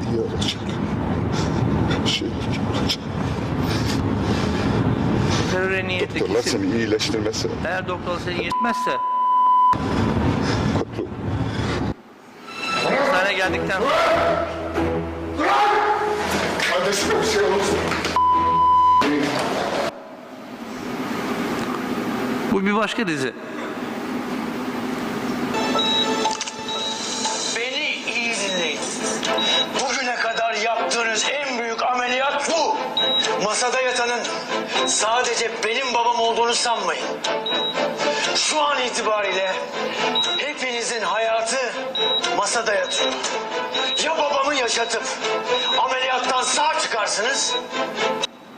Antalya'da tedavi gördüğü hastanede hayatını kaybeden bir hastanın yakınları sağlık çalışanlarına saldırdı. Doktor ve hemşireleri tam 5 dakika boyunca darp ettiler. 3 şüphelinin hatırlamadığını iddia ettiği o saldırının güvenlik kamerası görüntüleri ortaya çıktı. Üzerine yürüdü, tokat attı. Saçını çekip betona vurdu. Yoğun bakımdaki o şiddetin... Dizi filmler gerçek hayatın biraz ötesine giderek acil veya polikliniklerde çıkan kavgalar rahmet okutan, yoğun bakım ve ameliyathaneye basma, Sayın seyirciler, bundan böyle tehdit etme gibi olaylar sanki normal bir olay gibi sunulmakta. Şiddet normalize edilmekte. Sağlık Bakanlığı şiddetin gizlenmesini istedi. Bakanlık karar aldı. Doktora şiddet haberi yayınlanmayacak.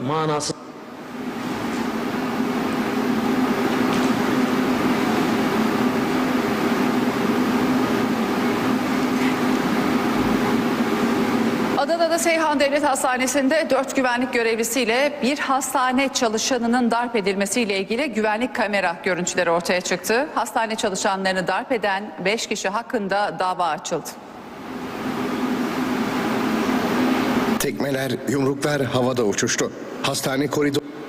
Geçmişte siyasilerin, devlet büyüklerinin sağlık personel arkadaşlarına bir göz atalım. Kenan Evren, askeri juntanın başıydı. Mecbur hizmete gelen doktorları ağaca bağlayın, kaçmasınlar dedi. Paşamızın bağlayın dediği o sağlık ocaklarında it bağlasanız durmazdı. Evren, askerden fazla alıyorlar diye sağlık personel esasını iptal ettirdi ve tüm sağlık çalışanlarını 657'ye tabi kıldı. Pratisyen hekim 18.000 lira maaş almaya başladı. Bir teğmenin maaşı 35.000 liraydı. O sırada eşi hanımefendi Gülhane'de yatıyordu. Beyin tümörüydü. İyileşmesi mümkün değildi. Tüm doktor düşmanı oradan kaynaklanıyordu. İmran Aykut hanımefendi Çalışma Bakanıydı. Doktorların maaşlarının 400 dolar civarına inmesi karşısında ne verirseniz verin bu doktorlar göz doymaz dedi. Yıldırım Akdoğan'a kendisi bir nöropsikiyatristti. Sağlık Bakanı iken habersiz gitti hastanede. Hafta sonu makamında bulamadı. Başhekimin kapısını kırdı. Osman Durmuş bir biyoloji doçentiydi. Antalya Devlet Hastanesi'ni denetlerken Mayıs ayında kaloriferin yandığını gördü. Doktor elleri 10 dakika kaloriferin üzerine bastırarak yanmasını sağladı. Bir Sağlık Bakanımız doktorların eli hastanın cebinde dedi. Yetmedi. Üstüne bir de Paris doktorlar gürültü yapıyor diye ilave etti. Sağlıkta dönüşüm adı altında sağlık çalışanlarının ve doktorların sağlık kölesi haline getirdi. Hiçbir Adalet Bakanı duydunuz mu benim hakimim savcım rüşvet alır? Hiçbir İçişleri Bakanı duydunuz mu benim polisim rüşvet almıştır, alabilir? Tapu Kadastro Genel Müdürü bu alınanlar hediyedir dedi biliyorsunuz. Devlet hastaneye duvarlarına telefonumuz kadar yakınız. Şikayetiniz varsa hemen arayın dediler. Bir devlet büyüğümüz. Ben doktora iğne yaptırmam. Doktorlar adamı felç eder Allah dedi. Doktor efendi dönemi bitti diye ilave etti. İşte felakete başlayan gibi bu cümleler oldu ve doktora saygısızlık etmeyi, hakareti kendine hak gören bir vatandaş türü ortaya çıktı. Çok kolay erişim, değersizleştirme ve sıradanlaşma sağlık personelinin önde gelen sorunu haline geldi. İster istemez hastaneler insanların sıkıntılarını deşarj edebilecekleri, istediği gibi bağırıp çağırıp benim haklarım var diyerek devlet estirebilecekleri yerler haline geldi. Sizin çocuğunuz olsa siz aynı şey yapmaz mıydınız? O zaman bana karışmayın. Bana karışmayın. Bir anda hasta ve yakını efendi doktor maraba oldu. İnanmayacaksınız ama hasta ve yakınların canı istediği gibi şikayet edebileceği Sabim ve Bimer gibi telefon hatları sağlanmışken doktorun uğradığı haksızlık karşılığında müracaat edebileceği hiçbir merci yoktu. Sağlık çalışanlarının vatandaşla zorunlu diyaloğunda şiddet sarmalıyla karşı karşıya bırakılması asla kabul edilebilir değildir. Giderek hak özgürlüklerden ve eğitimden kopan bir süreç, magazinleşen bakış açısı, özendirici yaklaşımlar, yaptırma olmayan düzenlemeler, böylesi kadim bir mesleği ve mensuplarını hızla itibar kaybına sürükledi. Bir de meslektaşlarımızla sorunlarımız var. Bakın bir meslektaşımız neler söylüyor. Kendisi Akçası Doktor Profesörü. Hasta olduğunuz zaman mutlaka hemen hiç gecikmeden doktora gidin. Muayene parasını ödeyin. Çünkü doktorunuzun yaşaması lazım. Reçetenizi alın. Eczaneye gidin. İlaçları alın. Parasını ödeyin. Çünkü eczacının da yaşaması lazım. Eve gelin. İlaçların hepsini çöpe atın. Çünkü sizin de yaşamanız lazım. Kendisi muhtemelen hastalarına ilaç vermeden iyileştiriyor. Bir başka onkolog arkadaşımız bütün kanser vakaları saçmadır dedi. Patologa bir takım olgular mikroskopta kanser benzetiyorlar ve hastanelere reyting yapıyorlar. Bu tür yayınların hepsinin ensest türü ilişkiler olduğunu farkındasınız. Bu iki arkadaşımız da İstanbul Tabip Odası tarafından disiplin kuruluna verildi. Bir de meslekte rakiplerimiz var. Senin hayatını kurtarman için ben bir çaba sarf ediyorum burada. Bak bir doktora gittiğin zaman doktor seni bir ameliyat ediyor. Kalpteki tıkanmış olan 2 tane damarını değiştiriyor. Bacaktan damarlar alıyor takıyor ve doktora diyorsun ki doktor bey hayatımı kurtardın. Şu araba benim sana hediyemdir. Neden doktora bu arabayı hediye ettin? Çünkü doktor senin hayatını kurtardı. Tamam da hayatını kurtardı daha 10 sene 20 sene daha yaşayacaksın. Sonra öleceksin. Doktor bir şey yapabilir mi? Yapamaz. Vaizler bir doktordan daha kıymetlidir, daha değerlidir. Neden? Dünyada hayatını kurtarmakla kalmaz. Bir de ebedi hayat. Vatandaş kendisine hiçbir fayda sağlamayacak bir muska yazarın önünde el pençe divan dururken doktor yapmadığını bırakmıyor. Onuru kırılmış bir sağlık personeli can kaygısı güderken acaba şiddete uğrayacak mıyım diye endişe ederken nasıl veriliyor sağlık hizmeti verebilir? Acaba ortada devletin görünmez bir mesleki kayrımcılığı mı var? Bir hakim, vali, kaymakam veya polise sözlü saldırı dahi olduğu zaman devlet ne yapıyorsa sağlık personeline de bu muamelelere maruz kaldığı zaman onu yapsın. Bunlar devletin adamı olabilir ama sağlık personeli devletin büyük masraflar yetiştirdiği çok değerli kamu görevlileridir. Cumhur'a göre 7 yıl ve üzeri hapis gerektiren durumlara tutuklama gerekmektedir. Fakat bugüne kadar hiçbir doktora şiddet yapan tutuklanmamıştır, ifadesi alıp evine gitmiştir. Doktoru dövdüm, evime gittim sloganı kullanılıyor. Ben çok merak ediyorum, acaba aile bu şahsa aferin diyor mu? O aile bir daha ne yüzle hastaneye giderek hizmet talep ediyor? Bugüne kadar bir aile yakınını doktor döverek daha iyi sağlık hizmeti almış mıdır?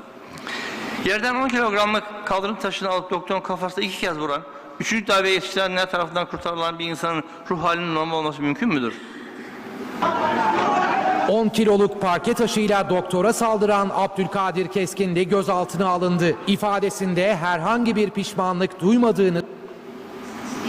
Bu şahsın savcının sevki veya hakim kararıyla bir psikiyatrik kliniğe sevk edilmesi, tedavisi tamamlandıktan sonra tedavisi tamamlandı. Ancak kurul kararı verilerek yatması, ancak taburcu olduktan sonra mahkemeye çıkarılarak topluma kazandırılması gerekir. Çünkü bu sağlıklı bir davranış değildir gerçekten. Ama bir niye doyuruyor? Doktorun hiç suçu yok mu? Ama bir niye doyuruyor? Sorun bakayım, niye dövdü doktoru? Buna ihkak-ı hak deniyormuş hukukta. Suçu kabul etmek. Karaman'da bir hasta ameliyat sonrası pansuman yaptırmak için hastaneye gitti. Başta her şey normaldi ama pansuman sırasında canı yanınca sağlık çalışanını darp etti. Önce tokat attı, sonra tekme. Pansumanda canının yandığını söyleyen hasta sağlık çalışanını darp etti. O anları güvenlik kamerası böyle kaydetti. Görüntüler Karaman'da bir özel hastaneden. Ameliyat olan bu hasta pansuman için geldi. İşte o sırada canının yandığını iddia etti, sağlık çalışanlarına saldırdı.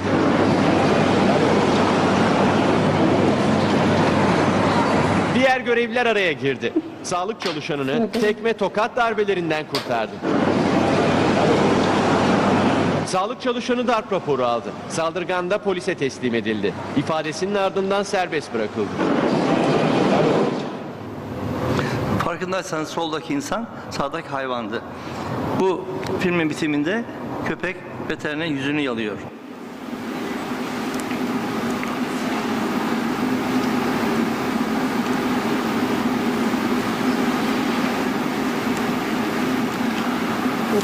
Her name is Wunda, that it means close to die. Wunda. Wunda. And actually, her name is exactly with her, because she was in different situations and was very close to die. The last time she had a very serious illness. She was really bad. She lost weight and she was she became unbelievable. And now we are going to give her paradise on the island.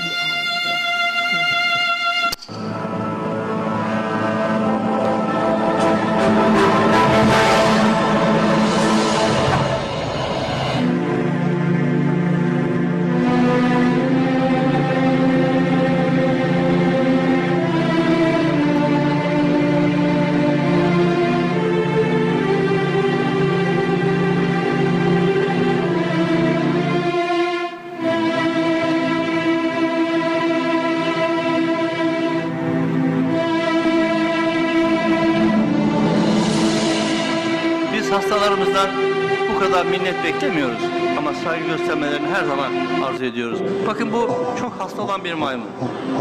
Yemiyor, içmiyor, ölmek üzere. Yıllar önce kendisine bakan veteriner geliyor.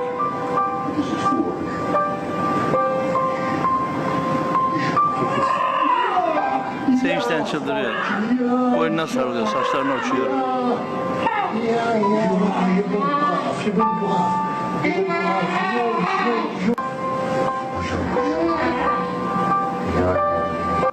Karşılıklı seviştikten sonra yatağında kırılıyor ve ölümü bekliyor. Sağlıkta şiddet en çok sözel ve fiziksel şiddet 2015 yılında zirve yapmış durumda. 2017 yılına bakmayın, son 6 ay sadece. Yaklaşık her yıl 10.000 civarında sözel şiddet var. Yaklaşık 2500-3000 civarında fiziksel şiddet var. Sağlık Bakanlığı'nın istatistikleri. En çok eğitim hastanelerinde, devlet hastanelerinde oluyor. Eğitim hastanelerinde çok fazla. Üniversiteler ve özel hastaneye gittikçe şiddet azalıyor. İnanmayacaksınız ama %40 civarında şiddeti kadınlar yapıyor. Daha da ilginci %36 hasta yakın hastaların kendileri doktora şiddet uyguluyor. Bu çok ilginç bir grafik. Polikliniklerde bakın sabah şiddet başlıyor, öğlene doğru tırmanıyor, öğlen tatilde bir dip yapıyor, öğleden sonra tekrar başlıyor, akşam saat 7'ye kadar şiddet devam ediyor. Acil servislerde sabah 7'de 0 şiddet varken başlıyor, öğlene doğru artıyor. Saat 20'den sonra çoğalıyor çünkü herkes evine gitmeden bir de doktora gideyim, bir acil muayene olayım telaş içerisinde oluyor. Gece 24'e kadar şiddet devam ediyor. Kliniklerdeki şiddet öğlen üzeri çok artıyor çünkü herkes hastasını görmek istiyor fakat çok yanında defalarca birkaç kişi kalmak istiyor. En çok şiddetin öğlen üzeri görüldüğünü görüyoruz. Sağlık kurumunda çalışanların şiddete uğrama oranı diğer iş yerlerine göre 16 kat olduğu saptanmıştır. Beyaz kod bir kurtarıcı gibi bakıyoruz. Kayıtlar incelendiğinde sağlık ortamındaki şiddetin yaygınlığı ve kanıksanmışlığı daha iyi anlaşılacaktır. Beyaz kod istatistiklerinden geçtiğimiz 5 yılda 46.000'i aşkın sağlık çalışanı beyaz kod başvurusunda bulunmuştur. Bu sayı yalnızca başvurulanlar. Çekinen, başvuru fırsatı bulamayan ya da bu düzenekten yarar gelemeyeceği varsayımıyla çağrı yapmayan meslektaşlarımız da var. Adliye ve polisiyenin ötesinde düşünmeyi gerektiren bir sorunla karşı karşıyayız. İnsanlara yaşam sunan bir sanatın icracıları olan hekimlerin ölümcül şiddetin bu hedefi olmaları, değersizleştirme ve sıradanlaştırma ile açıklanabilir ancak. Bakınız bu bir hekim, kendisi bir sağlık komisyonu başkanı, cümle aynen şöyle. Bizim birkaç tane aklı haber başhekim hastanede ağır ameliyatlar yapmayın diye resmi yazı yazmışlar servislere.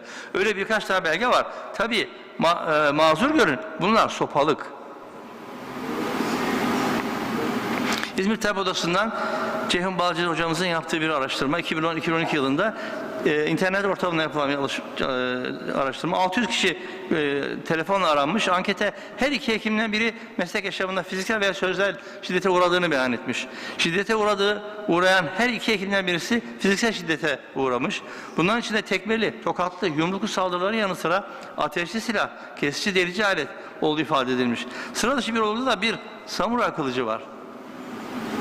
Aynı ankette meslektaşlarımızın devlet büyüklerinin söylemlerinden şiddeti üreten ve özendiren nitelikte olduğunu ifade etmişler. Yine o ankete katılan meslektaşlarımız sağlık yöneticilerinin şiddet olaylarının yaşanmaması için çaba göstermediklerini ve şiddete uğrayan sağlık çalışanların yanında olmadıklarını ifade etmişlerdir. Aradan geçen zamanda beyaz kodun ne kadar faydalı olacağını göreceğiz. Sağlık çalışanlarının şiddete maruz kalmasının önlenmesindeki en önemli faktör yeterli güvenin sağlanmaması olmakla birlikte yetişmiş güvenlik eleman yetersizliği, bu elemandan sahip oldukları yetkiler ve sorumlulukların tanımlanmamış olmasından kaynaklanmaktadır. Örneğin, polise mukavemet suçu için uygulanan prosedür ve yasa maddeleri sağlık personeline yapılan şiddete karşı uygulansa vatandaş cürmünün bedeli ne olduğunu bilecektir. Bizim insanımız polisi sevmez ama ona yaptırımlar nedeniyle saygı duymak zorundadır. İnsanlarımız doktor hiç zaman sevmemiştir. Doktor parası olsun diye bedduamız vardır. Ama doktor her zaman saygı duymuştur. İşte sorun bu saygının kaybolduğu yerde başladı. Bugün bir havayolu hatta otobüs şirketi sorun çıkaran bir yolcuya bir daha servis vermeme hakkına sahip. Ama hastane demin başına zarar veren, doktor ve personel darp eden bir hasta yakını aynı gün arsız bir şekilde hastaneden hizmet alabilmekte. Hastane ortamında alınan güvenlik önlemlerinin yetersizliği, yasal düzenlemedeki boşluklar ve görsel yazılı medyada yardımıyla ortaya çıkan şiddet olguları sağlık çalışanlarının kendilerini güvende hissetmemelerine neden oluyor. Sağlık personelinin önemli sorunlarından biri ani olarak şiddete uğradıkları sırada kendilerini koruyacak fizik kondisyonda olmadıkları gibi yardım alabilme imkanları da olmaması. Bu nedenle sağlık personeli oluşabilecek bir şiddet olan hissettiği zaman acilen yardım isteyemiyor. Çok konuşma sen ne olur.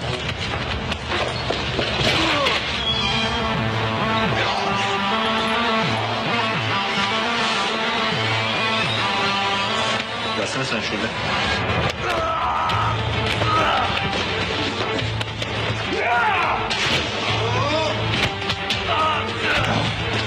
Böyle bir doktorumuz ancak dizilerde olabiliyor arkadaşlar. Ne yapalım? Ufakları bir de aykırı da dersini koyalım. Şiddet olaylarının nedenlerini sıralarsak, hasta ve hasta yakınlarının bir an önce kendileriyle ilgilenilmesi istemeleri, kendi hastalarının daha acil durumda olduğunu, kendilerinin herkesten daha önemli olduklarını düşünmeleri, yani yüksek ego, muayene veya tetkik için uzun süre beklemeleri, personel yetersizliği, iş motivasyonu, çalışma ortamı ve kontrolsüz öfkenin etkili olduğu görülmektedir. Bakın bu Ok Meydanı Hastanesi'nde saat 16.44 sırasında çekilen iki monitör görüntüsü. Birinci arkadaşımız 51 hasta muayene etmiş. Yani hastalığın başına öğlen tatiline düşerseniz 9 dakika. Biraz daha meraklı bir arkadaşımız. Öbür arkadaşımız 60 hasta muayene etmiş. Yani hasta başına 7.6 dakika düşmüştür. Böyle bir sağlık hizmetinden hangi hasta memnun olur? Hangi doktor bu hizmetten onur duyar? Size soruyorum. Başkaları adına ilaç yazdırma talepleri, nedensiz olarak rapor talep etmeleri ve sağlık personelinin bu talepleri haklı nedenlerle olumlu karşılamaması, hasta ve hasta yakınlarının işlerinin düzenli görülmediği veya doktora alınmada, adil davranmadığı hakkındaki şüphelerinin olması, halkın hastane içinde sınırsız davranma, şiddet uygulama ve silah kullanmalarının bile hak olduğunu düşünmeleri, tüm bunların yanında görünürde güvenlik görevlilerinin yetersiz olması şiddete davet gibi algılanmaktadır. Sağlık personel şiddet uygulaması her ülkeye göre farklılık gösterse de özellikle gelişmekte olan ülkelerde ve eğitim seviyesi düşük olan yörelerde acil servisler şiddet olayının en sık rastlandığı yerlerdir. Bakın bu bir ambulans görevlisi. Yediği dayağın nedeni ise basit bir uyarı. Ambulans parkeri oraya çekmeyin dedik. Vay efendim siz misiniz deyip araçlara inip direkt üzerimize geldiler. Kolu kırılan, yüzü şişen doktor şu anda çalışamıyor. Ambulans hizmetleri de bunu takip etmektedir. Sağlıkta şiddetin en utanç verici yönünün en fazla cinsel istismara uğrayan sağlık personelinin hemşirelerimiz, kardeşlerimiz olduğundan da utanç duyuyorum. Tüm bu açıklamaların ötesinde asıl ve önemli olan konu sağlık personelinin uğradığı şiddete olan koruyucu yasal düzenlemelerin hazırlanması ve önemli uygulanmasıdır. Beyaz koddan bakalım ne çıkacak? Cezai müeyyideler uygulanacak güya. Kanunlar çıktı ama hiçbirinin sonuçları yok. Bugüne kadar bir hasta veya ailesinin şiddet uygulamaktan daha hizmet almış olduğu görülmüş değildir. Yeni çıkarılan yasalar bunu emrederken şiddet uygulayıcıların ifadeler alındıktan sonra serbest bırakılmaları, tutuksuz yargılanmaları, verilen cezaların tecil edilmesi veya paraya çevrilmesi, cezaların yaptırım gücünü ve caydırıcılığını ortadan kaldırmakta, toplumda yapan kar kaldığı zihniyetinin yerleşmesine neden olmakta. Bazı toplumlarda bu tip kişilerin ailenin kahramanı muamelesi gördüğü bilinmektedir. Bakın bu bir doktorun kapısı. Tedavisi beğenmemiş olabilir ama bir hakimin, yargıcın kararını veya bir kaymakamın kararını beğenmediği için o görevlinin kapısını tekmeleyebilir mi bu insanlar? Kesinlikle hayır. Olay çözümsüzlük getiren önemli nokta, bu mütecaviz arsız bir şekilde hastanede bulunan şikayet masasına gidiyor, şikayet ediyor, doktorun da savunması alınıyor. Bunlara rağmen doktorun hasta veya refakatçiler için Sağlık Bakanlığı'na giderek şikayet edebilecekleri bir makam veya telefon yok. Yani ister Sağlık Bakanlığı'na, ister hastane idaresi ilgili birimine herkes doktora şikayet edebilir ama doktor adeta aslanların önüne atılmıştır. Doktor kendisine hakaret eden hasta yakınından şikayetçi oldu. Mahkemeden de emsal bir karar çıktı. Hakaret eden hasta yakını hapis cezası aldı. Lütfen Niğde'de şikayette bulunuz. Eninde sonunda bu insan cezalandırılacak. Çocuk acilinde görevli bir doktora hasta yakını hakaret etti. Bu hasta 11 ay aldı ama iyi halden ceza indirimi aldı. Ve dava açıldı. Niğde 5. Asliye Ceza Mahkemesi'nde Diğer bir husus, doktorlar da her insan gibi hata yapabilir. Ancak bilinmelidir ki doktor hatalarının en önemli bölümü sistemden kaynaklanmaktadır. Uzun çalışma saatleri, yardımcı personel yetersizliği, ağır iş yükü, modern teşhis ve tanı yöntemlerine kolayca ulaşılamaması, yetersiz ve kötü hastane koşullarının oluşturduğu zeminde istenmeden yapılan hatalar olmaktadır. Bu hataların dışında istenmeyerek yapılan hatalar olabileceği gibi bunlar malpraktis kuralları içerisinde tanımlanmıştır ve Hammurabi'den beri suçtur. Ancak ceza yargısı tarafından değerlendirilecek bir konu olup, bu ülkede Hammurabi kanunları olmayıp ceza bireylerin kendi başına uygulayacakları bir hak değildir. Hatalı bulduğunuz zaman doktora şikayet edebilirsiniz, yargıya gidebilirsiniz. Tıpta yanlış uygulama sebebiyle hekimin hukuki sorumluluğu kapsamında yargı yolunu seçebilirsiniz ama elinizi sürmeye kalkamazsınız. Aslında doktor tüm eğitim boyunca 0 hata eğitimi almıştır ama buna rağmen hata yapabilir çünkü doktor da bir insandır. Bu son günlerde bir diziden alınan görüntü. Çok kısaca vereceğim. Geçenlerde doktor. Benim önemli. Evet.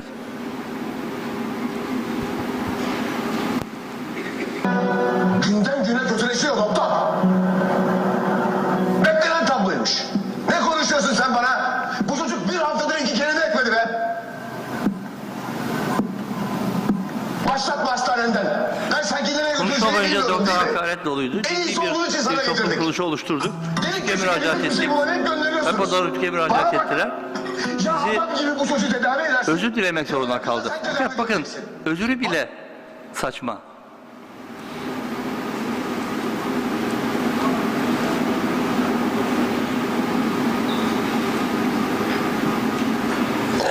Geçenlerde doktora ağır davrandım. Ne bileyim Nedim'i öyle görünce de... Geçen doktora kötü davrandınız. Bir akşam yemeğe çağır da gönlünü alalım. Değil, bakınız Kayseri Memur Hastanesi'nde bir genç arkadaşım sponsor çocuk malzeme satan firmadan biriyle direkt görüşme yaparak sponsorluk çekmesini sağladı. O kadar basit ki o dizideki sponsor firma arıyorsunuz, sponsorluk çekmeni istiyorsunuz ve bakın sizden kendi adımıza özür diler, göstermiş olan hassasiyetten ilgili alakalardan da teşekkür ederiz, sponsorluğumuzu çektik dediler. Ben böyle bir protesto hazırladım. Hürriyet Gazetesi'ne yayınlanması için yayınlamayı kabul etmediler. Sözcü Gazetesi ilan için 4.000 lira teklif etti. Kabul ettim. Bir saat sonra da 9.000 lira istediler. Bakın bu da var. İlk defa böyle bir dizi oldu. Arkadaşlar sizleri dışarı alalım. Lütfen dışarı çıkar mısınız dedi doktor. İkinci seansta gene. Arkadaşlar, her iki yaralımızın da durumu ciddi. Şu an ameliyata alındılar. Hepimiz için çok zor ve uzun bir gece olacak. Sizden ricamız, biz yakınlarınızı hayata döndürmeye çalışırken sakin kalmanız ve hastane personeline yardımcı olmanız. Şimdi sizi dışarı alabilir miyiz? Doktor Bey, hastalarımızın hayati riski olduğu kadar güvenlik riski de hala devam ediyor. Eğer müsaade ederseniz birkaçımız burada kalsın. Bizim içimiz rahat eder. Muhtemelen dizi oyuncularının çoğu tanıdığım olduğu için olayı çok yumuşak bir şekilde cevaplandırdılar. İlk defa bir mafya filminde doktora ve hastaneye saygılı davranılmıştı. Bunun üzerine tabip odasına müracaat ettim. Örneklerini gönderdim. Bir teşekkür mektubu yazmalarını rica ettim. Hatta 14 Mart'ta bir plaket vermelerini böyle onurlu bir davranış yaptıkları için, örnek bir davranış sergiledikleri için biz mafya filmine ödül vermeyiz dediler. Ama ben rahat durmadım gene. Gazetelerde kendilerine bizzat teşekkür ettim. Lütfen bunları teşvik edelim.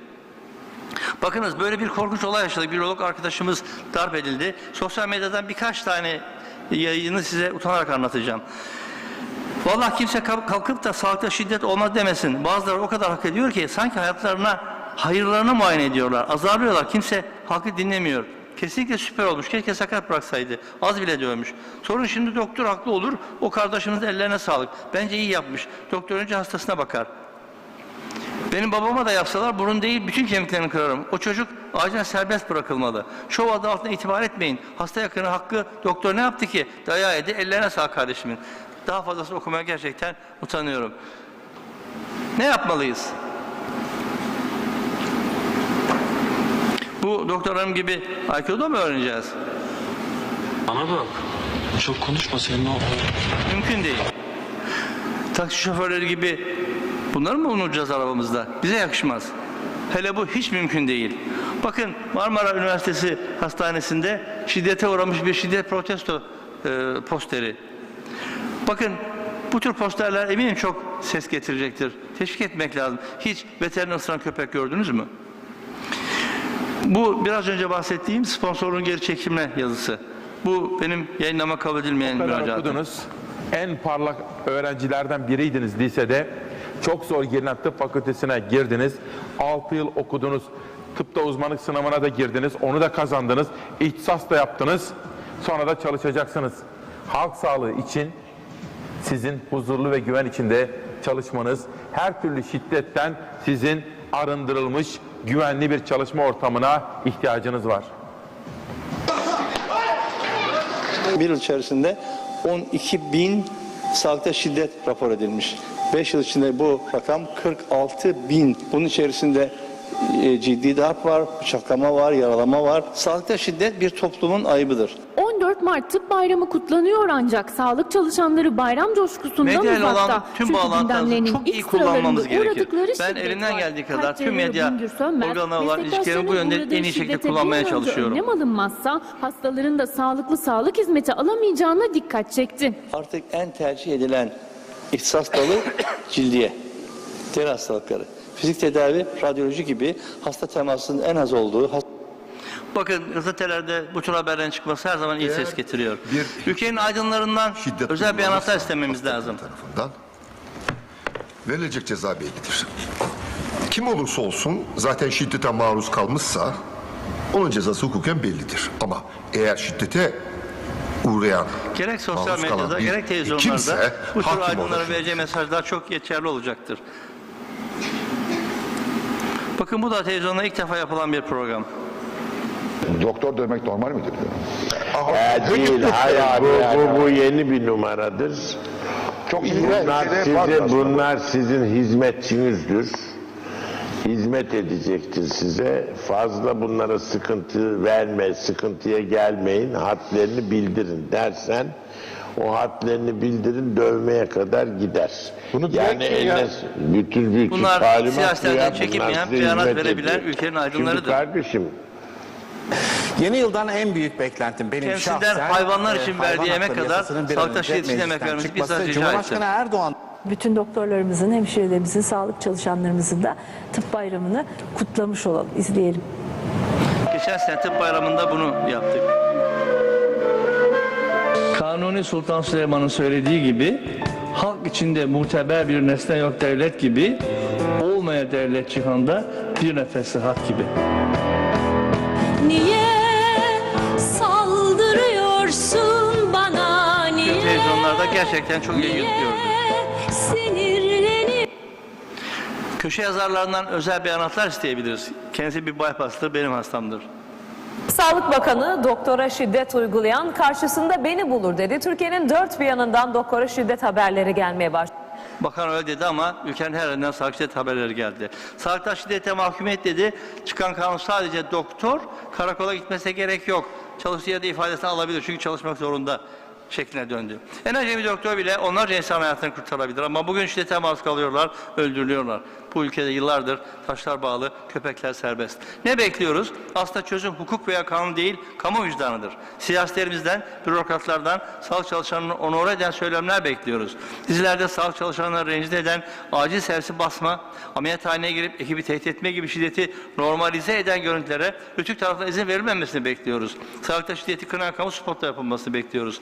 Şiddete uğrayan bir sağlık personeli protesto edenler arasında o doktor hizmet görmüş veya ya da hizmet bekleyen hasta yakınlarının da protestoya katılmalarını bekliyoruz. Fiziki yapı, donanım, iletişim ve eğitim konularında iyileştirmelerin yapılması tek başına yeterli olmayıp sağlık çalışanlarının yasalarla korunduğu güvenli ortamlarda motivasyonla çalışması ve huzur içinde kaliteli sağlık hizmeti sunabilmeleri için sağlık çalışanlarına yönelik şiddetin caydırılacağını amaçlayan yasal düzenlemeler bekliyoruz. 2018 gerçekten bir kara yıl oldu bizim için.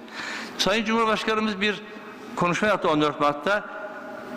İlk defa güzel sözler duyduk bir siyasetçiden. Dedi ki emekleri, fedakarlıkları ve önce insan, önce sağlık diyerek mesai kavramı gözetmeden özveriyle çalışan sağlık çalışanlarımızın 14 Mart Tıp Bayramı'nı tebrik ediyorum. Canımızı emanet ettiğimiz sağlık çalışanlarını yılın bir günü değil, her günü baş tacı etsek yeridir. Sağlık çalışanlarımıza yönelik sözlü ya da fiili hiçbir saldırıyı kabul etmiyor ve bu suçu işleyenlerin en ağır şekilde cezalandırmaları için gereken yasal düzenleri yapmaktan geri durmuyoruz. Sağlık çalışanlarımıza adeta mesleklerinin en yücesini, kıymetlisini icra eden, günün 24 saati kesintisiz verilen sağlık hizmetlerinde emeği katkısı olan çalışanlarımıza başarılar diliyor. 14 Mart Tıp Bayramı'nı kutluyorum. Gerçekten büyük bir sürpriz oldu bizim için. Sayın Cumhurbaşkanımızın bu vaatlerinin gerçekleşeceği günleri özlemle beklerken tüm sağlık personeline içinde şiddet, taciz, darp olmayan çalışma ortamları diliyorum. Toplumun her kesiminde şiddeti kınayarak sunumuma son veriyorum. Teşekkür ediyorum.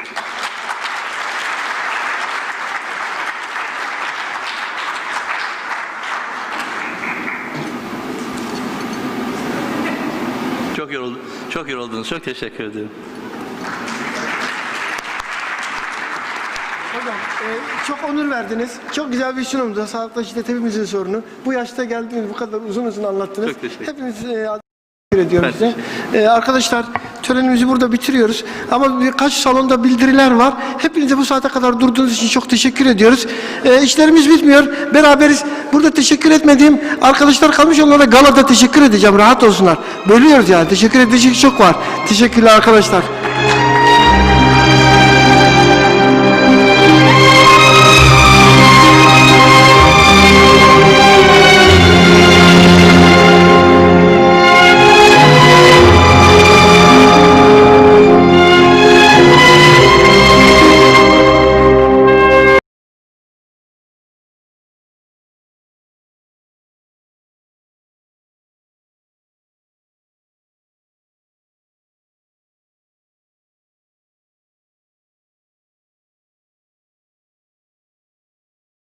You can calculate the surface according with the weight, total body superficie, weight, kilograms, and also for less and more than 10 kilograms.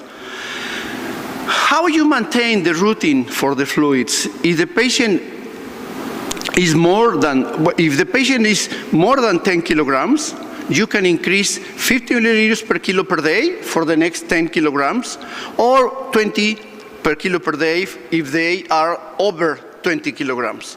So you need to be careful because sometimes if you use more than this, you are overloaded. How is the balance between the income water is about the income oral water that you use them and also performing water and oxidation water? And what is the expenses that you have? In sensitive losses like urine, stool, sweat, temperature, and breathing. So this is how you spend this. In this period, you have two different periods to treat the patient. The first one is the resuscitation phase in acute presentation when the fluids is needed to restore adequate tissue perfusion and prevent the lesion. In this time is immediately, the next couple of minutes and the next hour. The second phase for the period is the tridatration phase. Is a critical window to determine what intravascular repletion has been achieved and the trajectory of the fluids gain versus losses. And the third phase, or the third period, is maintain the phase, is the moment in which the fluid must be supplied to achieve the precise homeostatic equilibrium between the needs and the losses of the patient present. And the next phase is convalescence, the period in which the administration of exogenous fluids is stopped and the patient return for the intrinsic regulation of the fluids. So it's a break to invite you to come to the conference next November in Mexico. So be careful. A specific protocols dose is not able to apply for all patients. Every patient needs to be particular way to treatment. The needs of the fluids in patient ER is very widely. So many patients depend the pathology, depend the antecedent they have because it's very different. So the choice of the appropriate type and amount of the volume require great care. So you need to be careful about that. This is why we use different type of the solution. We have crystalloids and also we have colloids. Colloids is the best expanding capacity given by the sodium and maintain the electrolyte balance. But you need to be careful. 80% of the volume of the solution go straight to the internal space. Between 20 and 25% stay intravascular space, and the next 15 minutes disappear. So you need to be careful about that because when you start to overloading the doses of the solution, you produce more damage. So the colloids is try to maintain the colloids pressure and is one of the best expander volume. So you can use other solutions like gelatin, dextran, or albumin. And you can see if you compare the solution that the crystalloids, Ringer lactate, and you compare with the plasma, and you see the tonicity, and you see the equivalence between sodium and chlorine are similar. This is why we use most of the time this solution in the beginning of the patient. So also the osmolarity, if you compare with the plasma, the first one, the isotonic, is the osmolarity is osmolar and isotonic.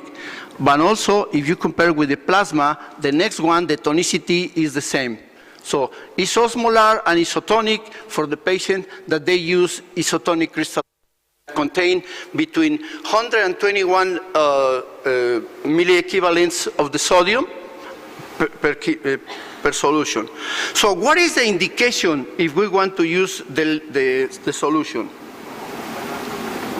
In emergency room, normally we use a lot of physiology solution and also we use the lactate ringer.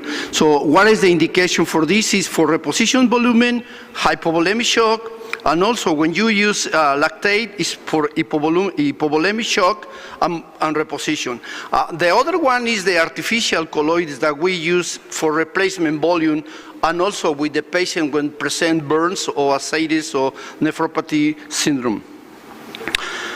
You can see in this table what is the characteristic of the different states. The principal goal that you have in the first step, the rescue, is the life-saving and correct the shock. So the time that you need to use is minutes. And this is typical scenario for septic shock and major trauma and hypovolemic shock. The next is the optimization. The principal goal is rescue the organs, and also you can use for burns, ketoacidosis, and you can spend 4 hours, the next hours to use it. And the third line, this is the stabilization. The principal goal is the organ support. You can use in days and stable it, and also use for patients that they have pancreatitis or they have open room or something. And the last is this escalation is for preserve the organ recovery. This is the principal goal. And this is the time that you see, you can use in days and the weeks, but also you can use it for patients that they are in the parenteral or they are in the other problems for the surgery and other things. So in these different states, you can see what is the principal goal in every state that you see to try to maintain the solution. So in resume, rescue is between 0 and 24 hours. Optimization is between 24 and 72 hours. Stabilization is 72 to 110, and desreanimation is after 110 hours. So you can see the strong recommendation accord with this chapter. This is one of the papers that they wrote in the last November, and this is other one in the last December. And they showed the guidelines to this, and they are the evidence to recommend the fluids, the use of the provide critical support for patients that they are really serious, and for that patient that they cannot provide or they do not use the enteral administration, like gastroenteritis, respiratory problem, and the patient with neurology, right?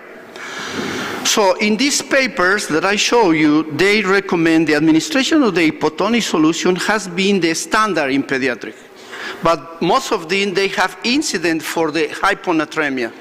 So you need to be careful because the patient, when you start to use this solution, they produce more hyponatremia than the other ones.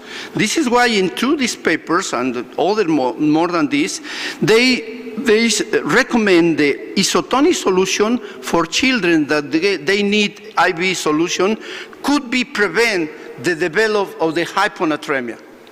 So they don't use hypotonic, they now use isotonic because they want to prevent hyponatremia.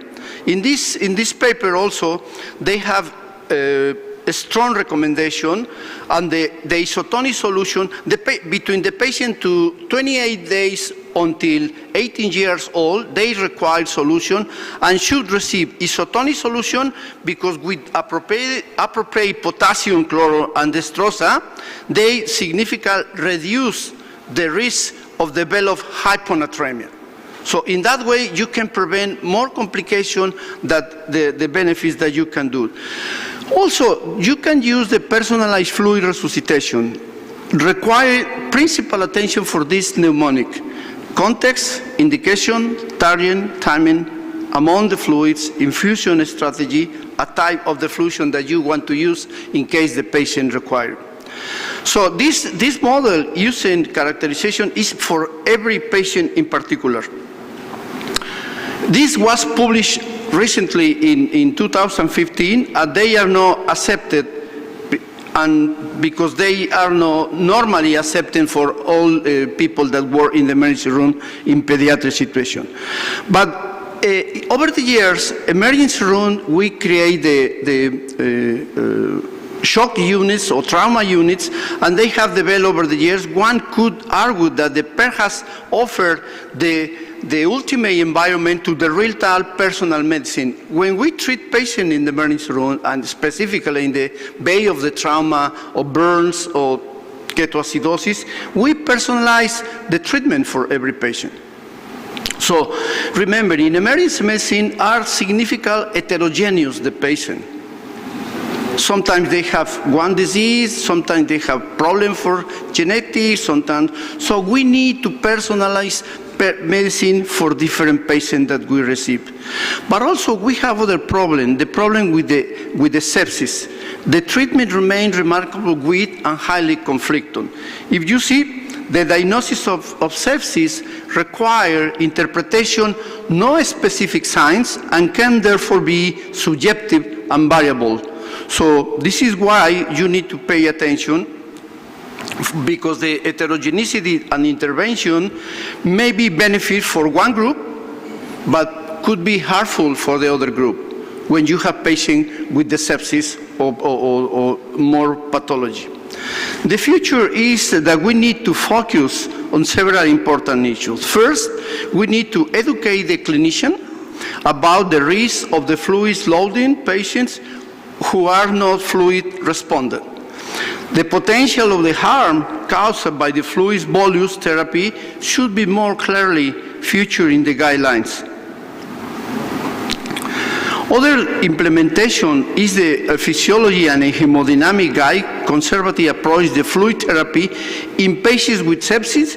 Good possibility to reduce the morbidity and improve the outcome if you use correctly the fluids. The second is the effect of the fluids infusion in the immune system. On endothelial function, in the one integrity, the glycocalyx remain poorly understood.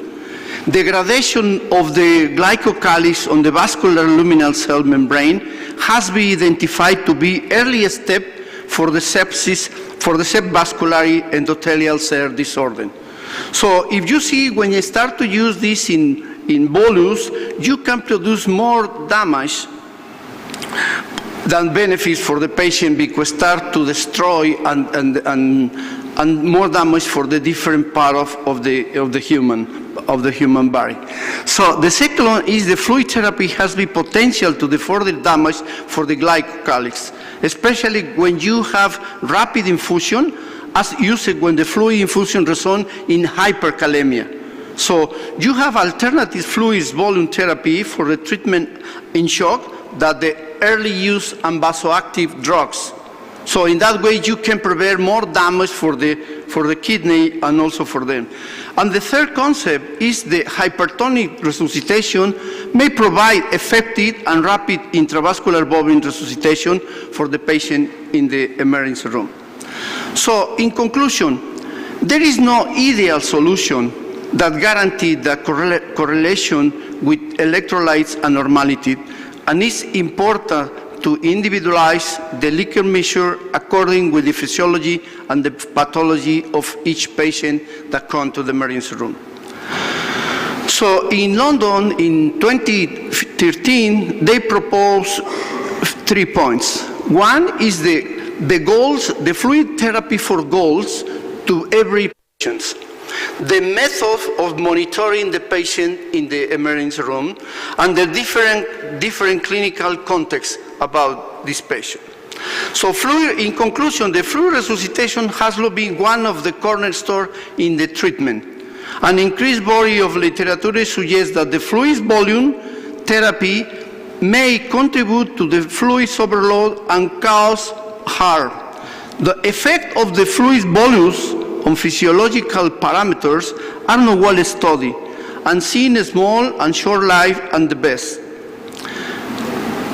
Personal fluid administration requires clinicians to integrate a normal physiology parameters into clinical decision making.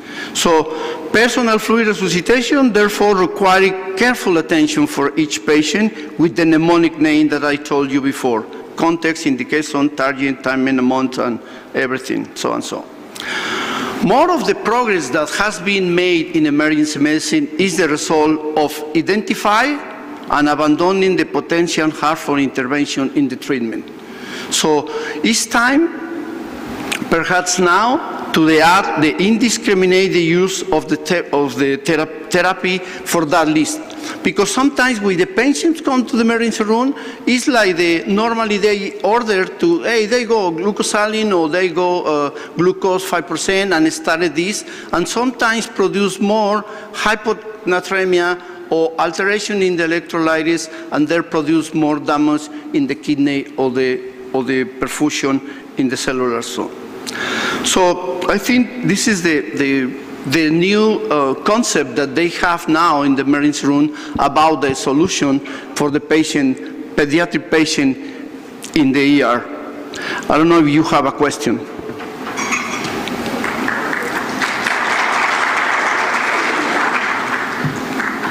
Question? Yes, sir.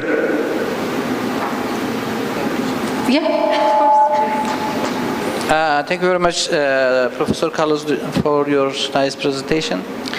My question is about that. Do we have an ideal mean arterial pressure or systolic blood pressure to maintain an adequate organ perfusion or tissue oxygenation for the children while infusing the resuscitation?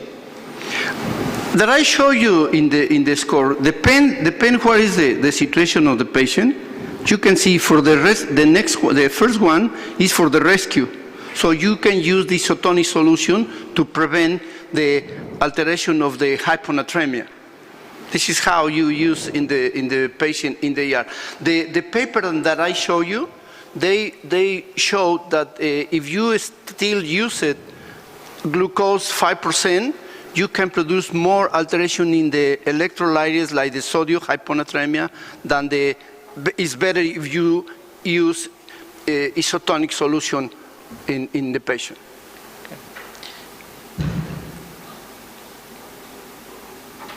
Excellent. Excellent. I think we have one more question over there. Please go ahead. Thank you for your presentation, Professor Rosas, Garcia Rosas. In trauma surgery with major hemorrhage, contemporary best practice is damage control resuscitation with limited use of crystalloids and early use of blood components. That's for adults. What has been the experience of damage control resuscitation in children? Well, first of all, if the patient they have really hemorrhagic shock severe, the best thing is use blood. If you have, but in trauma, sometimes you are not available the blood already, so you start with crystalloids to use them, and then when you have already the blood, you start to treat the patient with blood, because this is the recommendation that we have in the ER. The most important is recovery and control the damage for the patient in trauma. Trauma is a particular issue that is different like the other issues, right? Trauma, you need to be ready for number of the blood components and everything to try to control. And also, they need a laparotomy to control the damage for the liver or for any injury inside. You need to control and start to use the blood. My question was the difference between adults and children. What are the differences? Are there any? For children, what age? Because the children is 28 to 18. If you're talking about teenagers, or what age, any age, at the beginning you start to use crystalloids. Then when you get the blood component, you use it.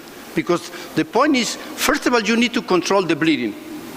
Depend what we're talking about, liver or whatever.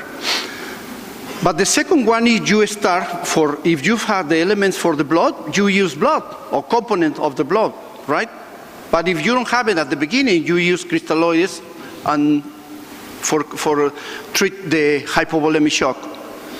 This is how we use it. I don't know if it's the answer or not. Thank you. Thank you. I think that's a great answer to the question. There's very little difference. If you have blood, use it. And if you don't, try volume expansion with crystalloids until you do. Right? Are there any other questions? No? Okay. Thank you. I think with that we'll move on to our next speaker. Thank you. Okay. Our next speaker is Dr. Bashak Yilmaz. She is an emergency medicine physician and working in the State Hospital of Burdur, Turkey. And she's also the member of USM. Her topic is the indication of the CT in the emergency department. You are welcome.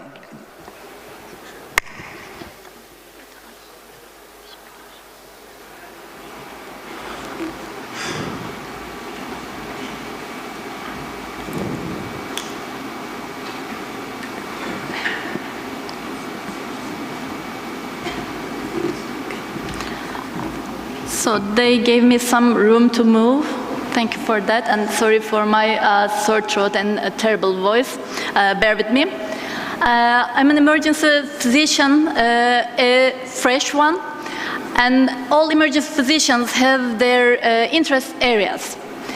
And pediatric emergency medicine definitely is not one of mine. But it doesn't really matter if you're in emergency medicine, because Well, all the emergency cases basically just show up at your door. You care for the pediatric patient or not, they will be there and you will need to take care of them. So you will need to know how to act. And the title I was given was to CT or not to CT. Well, to me, that's not the question. You know, when it comes to CTs, nothing's really all black or all white. The CTs work in grayscale. We have a lot of room in between. If you want to know all the criteria, all the guidelines, they're out in the world. You can go out, check them out. You don't even need to memorize them. There are a lot of applications right now. You can just check the criteria on my mobile phone when you see the patient. Do I need to CT them or not? But there are other sets of questions you need to ask before you try to make your mind. The first and the most basic one is, can we CT? Do we even have a CT machine? Are we in an established center blessed with a CT machine that we now take for granted during our training programs? We may be in a humanitarian aid area with a limited resource setting. We may be in a rural hospital. Our CT might be out of order. That happens all the time. We might have a CT, but we may not have the skill set to evaluate the images we have. We might have the skill set to evaluate the images, but it may not be accepted as the official report by our governing bodies. So we may also need the report from the radiologist. Do we have access to a radiologist 24/7 in our centers? So do we need to refer our patients who we perform CTs on to an upper level center? So should we perform the CT? I work in a rural hospital, the only hospital in my small city, with a lot of connecting towns nearby. Two of my connecting towns have a CT, but they don't have the GP, they only have GPs on call, and they don't certainly have emergency physicians or radiologists that they can refer their CT images to during their shifts. So a lot of times, I receive patients that have PAN CTs performed, but they don't have the images. I can't retrieve the images to evaluate myself. I need to perform everything all over again. The patient gets twice the dose. After the evaluation, I see something, or most of the times, I don't see anything. I discharge the patient, and the patient has no means to go back home. And this is important. If asking for a CT, if to CT means hundreds of kilometers, if it comes on the expense of hours of lack of an inter-hospital or per-hospital transfer team, depending on how they operate in your home city, it really affects your practice, your day-to-day practice. So should we CT? Will it really change our practice? This is something we should consider. Is it a minor trauma that I can simply observe in my own center and decide if I want to refer it to the upper center later on or not? Or is it something that my surgeon can handle? For example, is it an, I don't know, stomach pain, a possible appendicitis? And can I operate without the CT? Should I really refer the patient to an upper center for that? How many of you work in an environment as sterile as that? Or is it more like this or this? This is how we work in Turkey. So we work in overpressured, overworked, overcrowded environments. So we always feel overwhelmed and we try to protect ourselves. I work with a lot of freshly graduated GPs coming out, straight out of medical school and into my department, overanalyzing the patients, afraid of missing out on some important diagnosis. My whole emergency department staff loads them because this means extra workload for them. Also, my hospital administration doesn't like that because it also means extra money for them. And they constantly tell me to talk to my GPs to the number of CTs performed or the lab tests they ask for. But how can I do that? We live in a time of constant malpractice cases. We live in a time of constant medical legal fear. Most of my GPs, on top of my head, I can easily think of 3 of them who still deal with 3 medical legal cases right now in the first few months of their practices. And thanks to their overanalyzing, they will not be charged with any problems in the end. Whereas myself has been sued a few weeks ago by a patient who had a mild stomach pain, and I didn't perform a stomach CT on, and she accused me of apparently overlooking her diagnosis of appendicitis, but she haven't been operated in any hospital. And moreover, my hospital administration, when talking to me about the suit I have, asked me why the hell I wouldn't just perform the CT the patient asked me for. It would be much more easier for me, and apparently it would be much more easier for the hospital administration. So in the hassle, in this crowded place, I work 24-hour shifts. I don't know how you work, but in a 24-hour shift, you tend to forget things. You tend to forget asking for the simplest things. Do you ask the kids how many times they have been in a CT machine before? I had a patient 2 days ago, just on my last shift before I came here. She had been in a fight. She had a tender cervical spine. Her X-ray didn't give me anything. And according to the appropriateness criteria, I should have performed a CT scan. And I was trying to convince her to lie still in the CT machine. She said, no, I'm not afraid of that. I've been there before. I said, what? Why? How? So her father explained me, yes, she fell on the road last week. A minor trauma with no need for a CT. But last week, with the trauma, apparently, she already had a head and neck CT scan already. And we all know a simple CT scan can easily increase dose-dependently the lifetime cancer incidence. It is known, radiation causes cancer.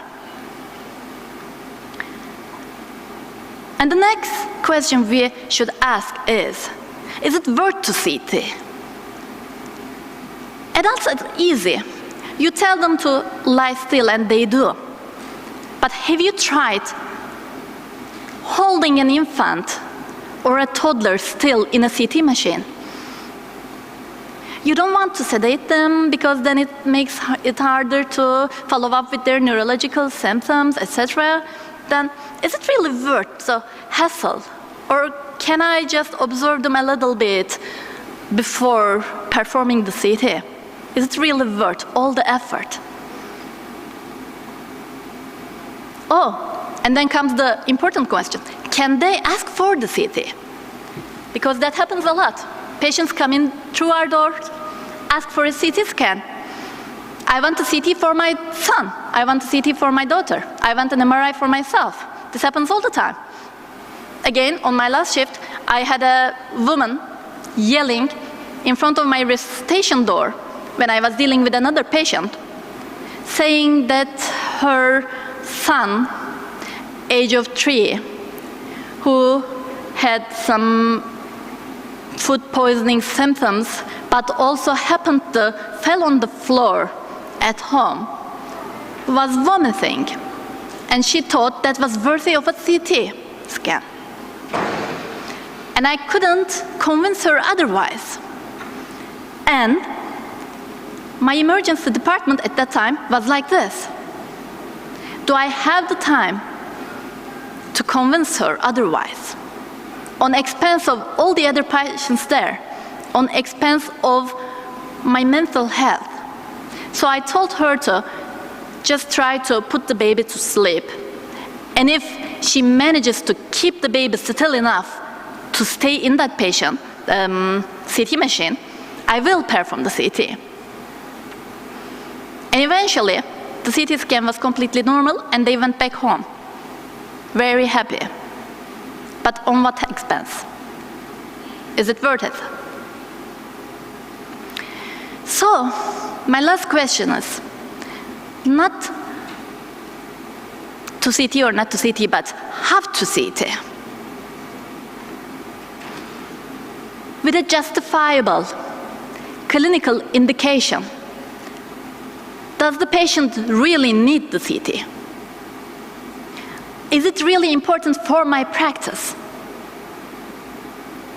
And if yes, we should practice it with optimization in mind, with a radiation level as low as reasonably achievable.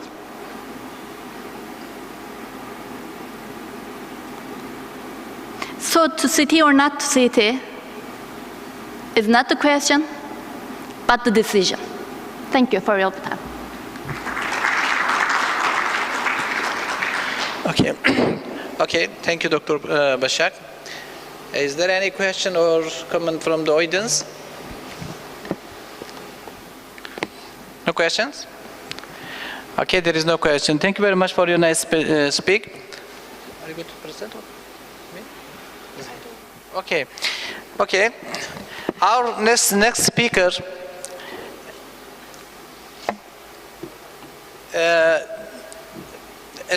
Association Professor Dr. Afshin Emre, he's coming from Ankara, he's working in Ankara. He's going to talk about, his topic is about the choosing appropriate size of equipment in pediatric patients. You are welcome, Dr. Afshin. Thank you very much.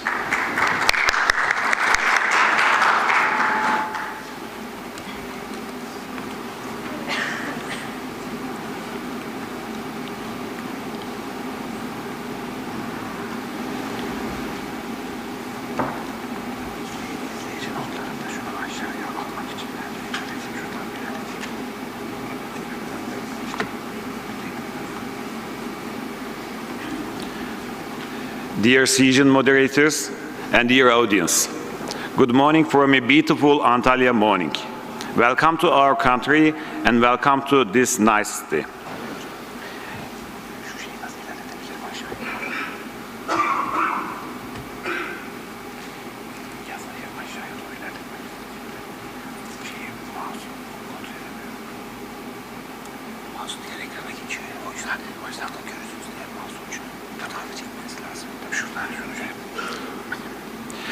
I hope you all liked our opening ceremony and this fantastic hotel. And I hope you will have a nice time in here. I greet you all respectfully. I would like to express my gratitude to the President of Congress and the Organization Committee for their invitation and great hospitality. Today, I would like to talk about choosing the appropriate size of equipment in pediatric patients. Successful assessment and treatment of injured children depends on immediately available equipment of the appropriate size.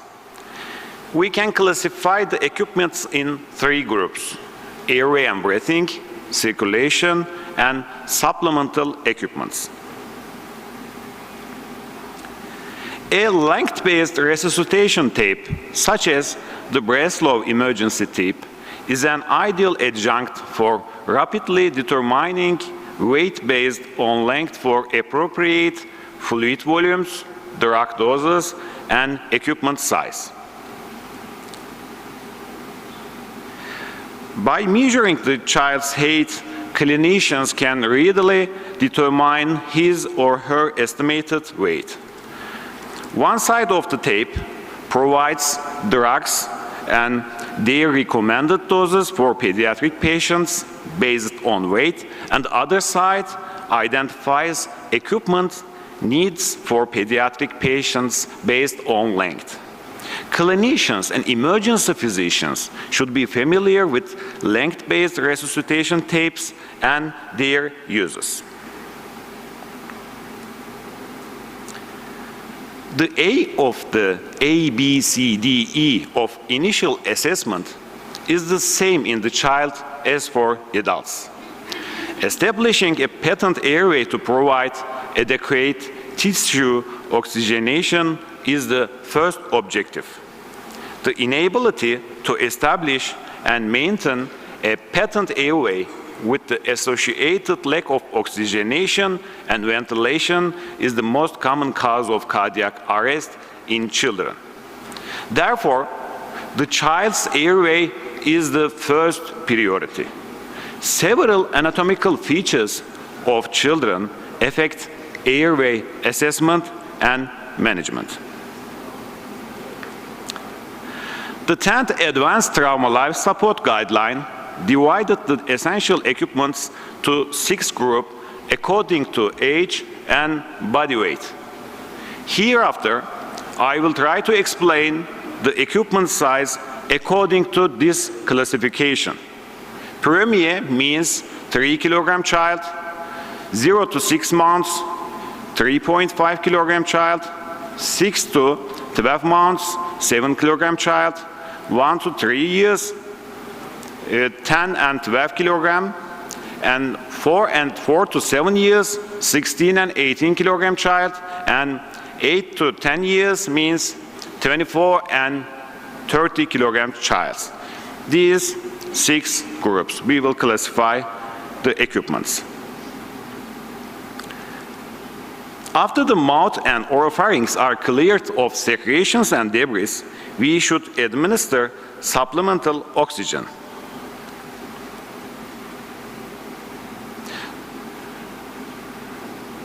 There is a small technical problem.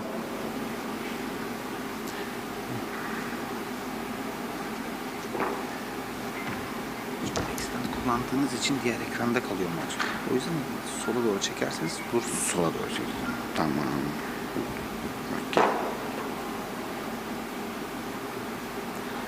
Okay. If the patient is unconscious, mechanical methods of maintaining the airway may be necessary. Before attempting to mechanically establish an airway, we should pre-oxygenate the child. So we can use oxygen masks, newborn types for the first 2 groups, and the other 3 groups we can use pediatric size oxygen mask, and for the last group we can use adult size oxygen mask. An oral airway should be inserted only if a child is unconscious, because vomiting is likely to occur if the gag reflex is intact. The practice of inserting the airway backward and rotating it 180 degrees is not recommended for children, since trauma and hemorrhage into soft tissue structures of the oropharynx may occur. You can insert the oral airway gently and directly into oropharynx. Using a tongue blade to depress the tongue may be helpful. So we can use infant and infant small types for the first 2 groups. We can use small one, the green one.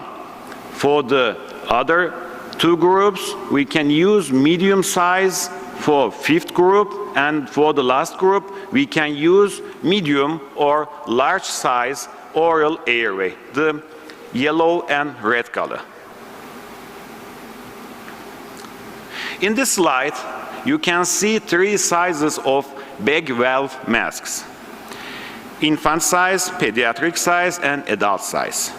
We can use infant size pediatric bag valve masks for the first two groups. We can use pediatric size for the other three groups. And for the last group, we can use either pediatric and adult size bag valve mask for oxygenate the patient. Laryngoscopy. Laryngoscopy is an important part of intubation process. Choosing the appropriate size blade is also really important for pediatric patients. Why? Because the soft tissues of an infant's oropharynx, for example, the tongue and tonsils, are relatively large compared with the tissues in the oral cavity, which may compromise visualization of the larynx. So, a child's larynx is funnel-shaped, allowing secretions to accumulate in the retropharyngeal area. An infant's trachea is approximately 5 centimeters long and grows to 7 centimeters by about 18 months. Failure to appreciate this short length can result in intubation of the right main stem bronchus, inadequate ventilation, and also accidental tube dislodgement, and sometimes mechanical barotrauma.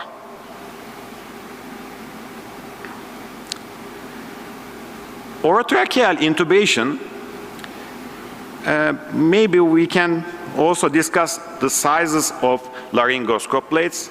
We can use 0 straight for the first group, 1 straight for second, third, and fourth group, 2 straight or curved for the fifth group, and we can use 2 or 3 straight or curved for the last group. And orotracheal intubation is the most reliable means of establishing an airway and administering ventilation to a child.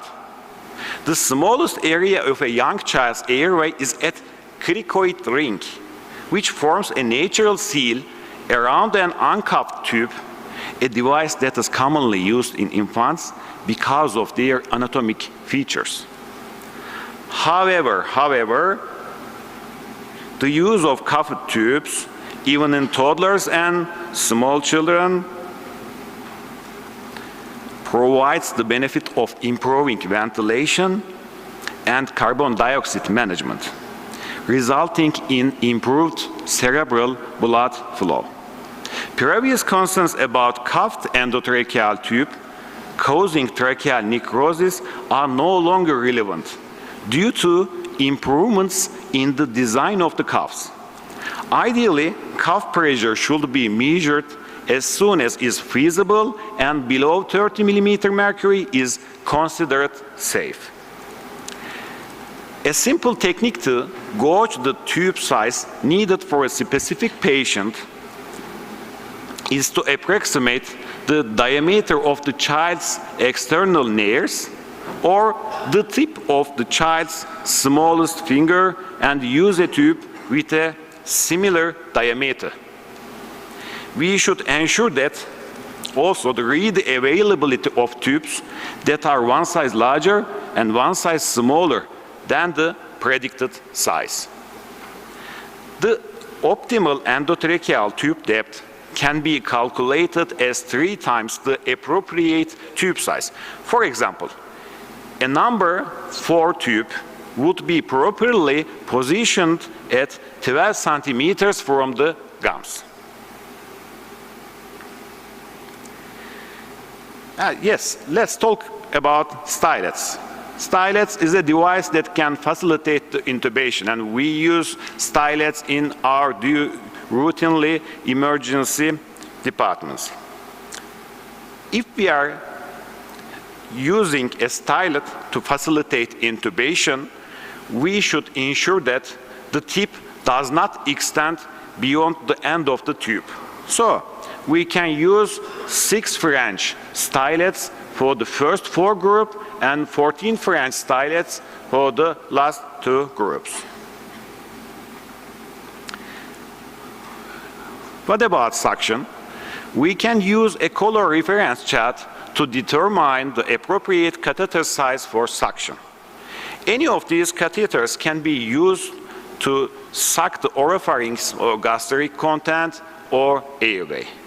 So we can use 8 French suction catheters for the first 3 groups. The 8 French catheters is blue color, and we can use 10 French, it's black color for the 4th group, and we can use 14 French catheters for the 5th and 6th group. It's also dark green color. Circulation is really important for pediatric patients, as Dr. Rosa described, detailed. So, 2 equipments that we can use in circulation. Blood pressure cuffs and intravenous catheters are important equipments for the circulation of pediatric patients. Use of the largest intravenous catheter that can readily be inserted with reasonable certainty of success is preferred for pediatric patients. A child's increased physiologic reserve allows for maintenance of systolic blood pressure in the normal range, even in the presence of shock. Up to a 30% decrease in circulating blood volume may be required to manifest a decrease in the child's systolic blood pressure. This can mislead clinicians who are not familiar with the subtle physiologic changes manifested by children in hypovolemic shock. Tachycardia and poor skin perfusion often are the only case to early recognition of hypovolemia and the early initiation of appropriate fluid resuscitation. So we can use 4 types blood pressure cuffs. Premier newborn type, newborn infant type for 2nd group, infant or child type for 3rd group, and child type for 4th and 5th group. For the last group, we can use either child and adult size blood pressure cuffs.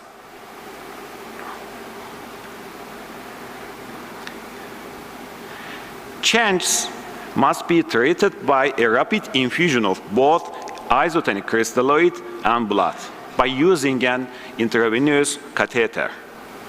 Intravenous access in young children with hypovolemia can be a challenging skill, even in the most experienced hands. A peripheral percutaneous route is preferable to establish venous access. If percutaneous access is unsuccessful after 2 attempts, we should consider intraosseous infusion via a bone marrow needle. 18 gauge in infants and 15 gauge in young children. So we can use these types of catheters for pediatric patients.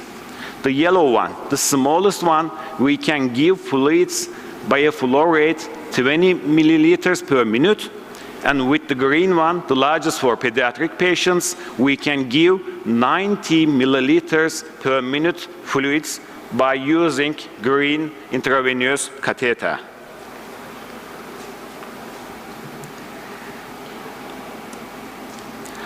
What are the supplemental equipments? Orogastric, nasogastric tubes, chest tubes, urinary catheters, and cervical collars. We can also use a color reference chart to determine the appropriate tube size. So, 8 French means blue one, 10 French means black one, 12 is white one, and 14 French is green one, orogastric or nasogastric tube. So we can use color reference charts to determine. What about chest tubes? Chest tubes need to be proportionally smaller and are placed into the thoracic cavity by tunneling the tube over the rib above the skin incision site and directing it superiorly and posteriorly along the inside of the chest wall. Tunneling is especially important in children because of their thinner chest wall. The site of chest tube insertion is the same in children as in adults. The fifth intercostal space just anterior to the mid-axillary line. Measurement of urine output and urine-specific gravity is a reliable method of determining the adequacy of volume resuscitation. Insertion of a urinary catheter facilitates accurate measurement of a child's urinary output for patients who receive substantial volume resuscitation. We can use 5 branch feeding for small child for premiers, and we can use 12 branch urinary catheter for 8 to 10 years children. And the last equipment, cervical collar. Fortunately, spinal cord injury in children is uncommon. Only 5% of spinal cord injuries occur in the pediatric age group. For children younger than 10 years of age, motor vehicle crashes most commonly produce these injuries. For children aged 10 to 14, motor vehicles and sporting activities account for an equal number of spinal injuries. So we can use small size pediatric catheters for third and fourth group, also for fifth group, and we can use medium size cervical collars for 8 to 10 years children. And thank you very much for your interest to our presentation and conference. Thank you very much, Dr. Afshin. Thank you very much for your nice presentation. Is there any question or comments from audience? There is, please. Dr. Mustafa from Nizip State Hospital. Thank you so much for your great presentation. To be honest with you, I'm not a clever person to memorize a lot of things, but I want to recommend some important application such as WEKEM, W-E-K-E-M. This is a great application in my opinion, and you can use it and you can choose whatever you want for management your critical care patient. I just want to talk about this one. Yeah. Thank you for your contribution. Thank you. Any question? Yes? I have a question to audience. Who resuscitated a newborn patient and started the initial fluid resuscitation? Nobody? Dr. Carlos?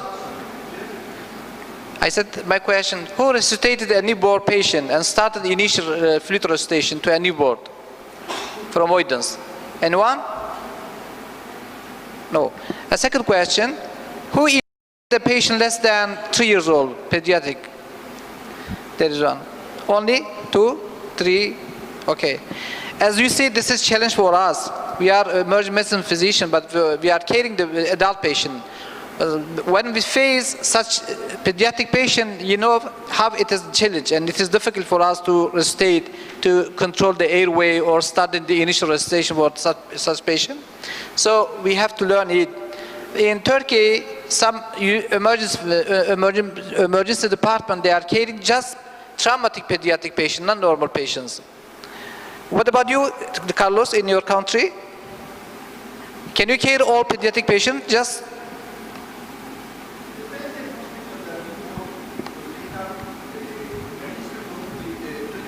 available pediatrician and trauma surgeon, but if you go for the general hospital, they don't have only general practitioner, so they call for the anesthesiology or for the other pediatrician. But in some places that they have emergency physician, the emergency physician start to do everything there. And also we have the subspecialization in pediatrician emergency medicine. So in that places, the emergency physician expertise in pediatrician, they take care for the patient about the trauma and no trauma. Thank you. Is there anybody who intubated a newborn? Newborn? You intubated? Newborn? Nice. Okay. Do you have an extra question, or what about your experience, your practice? Yeah, I mean, I think taking care of pediatric patients is certainly one of the most challenging things we do.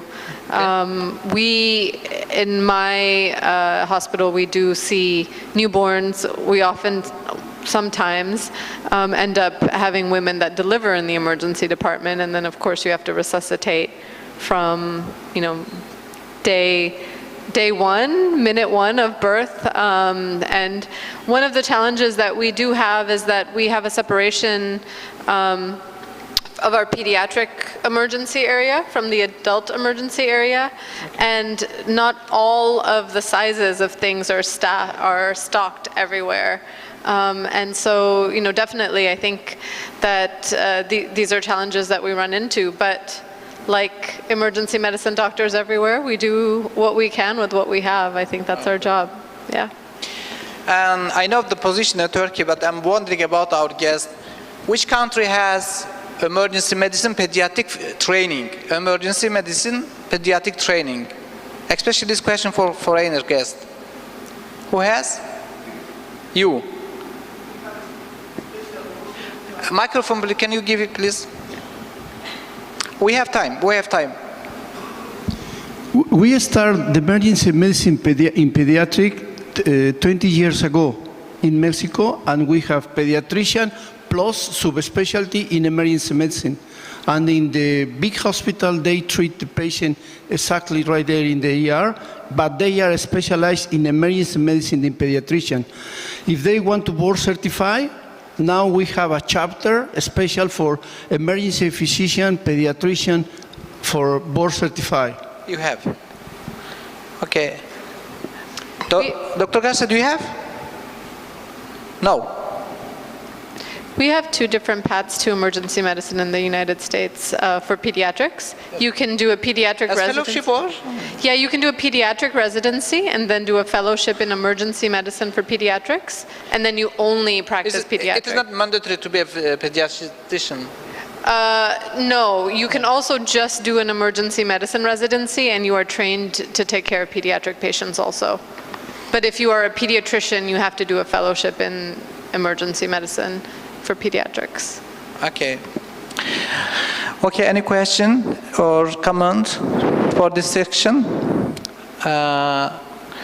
Okay. The next speaker, unfortunately, he's not here. He was set up and sent his apologies, Dr. Apostolos from Greek. He's not here now. So we are going to finish this section. Thank you very much for your participation. You are welcome.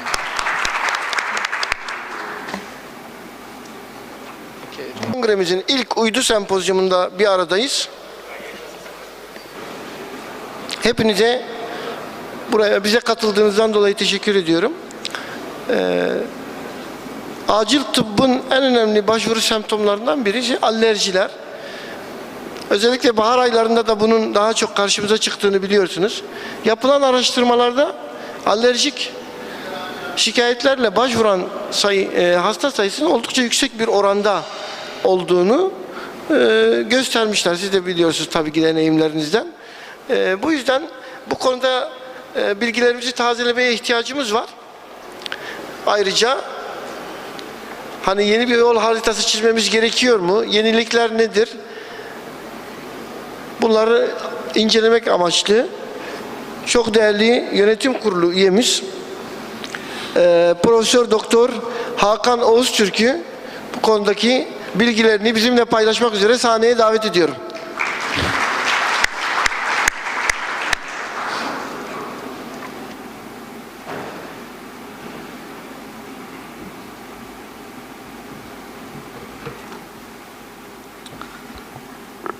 Herkese merhaba.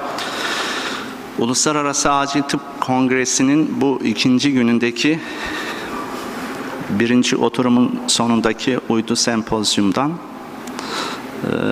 uydu sempozyumda sizlere alerji ile ilgili temel bilgilerin dışında yeni yol haritası konusunda da bilgi vermeye çalışacağım.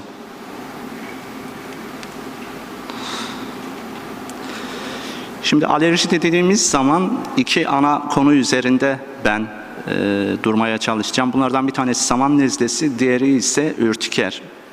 Bu iki problem dünyanın her yerinde, her toplumda sıklıkla görülen önemli bir halk sağlığı sorunu oluşturuyor. Bunlardan ilki saman nezlesi. Klasik, ilk tanımlamayı 1920'li yıllarda yapmışlar. Kardinal bulguları burun tıkanıklığı, burunda akıntı ve hapşırık. Bu triyat bu problem için ilk başta 1900'lü yılların başlarında tanımlanmıştı.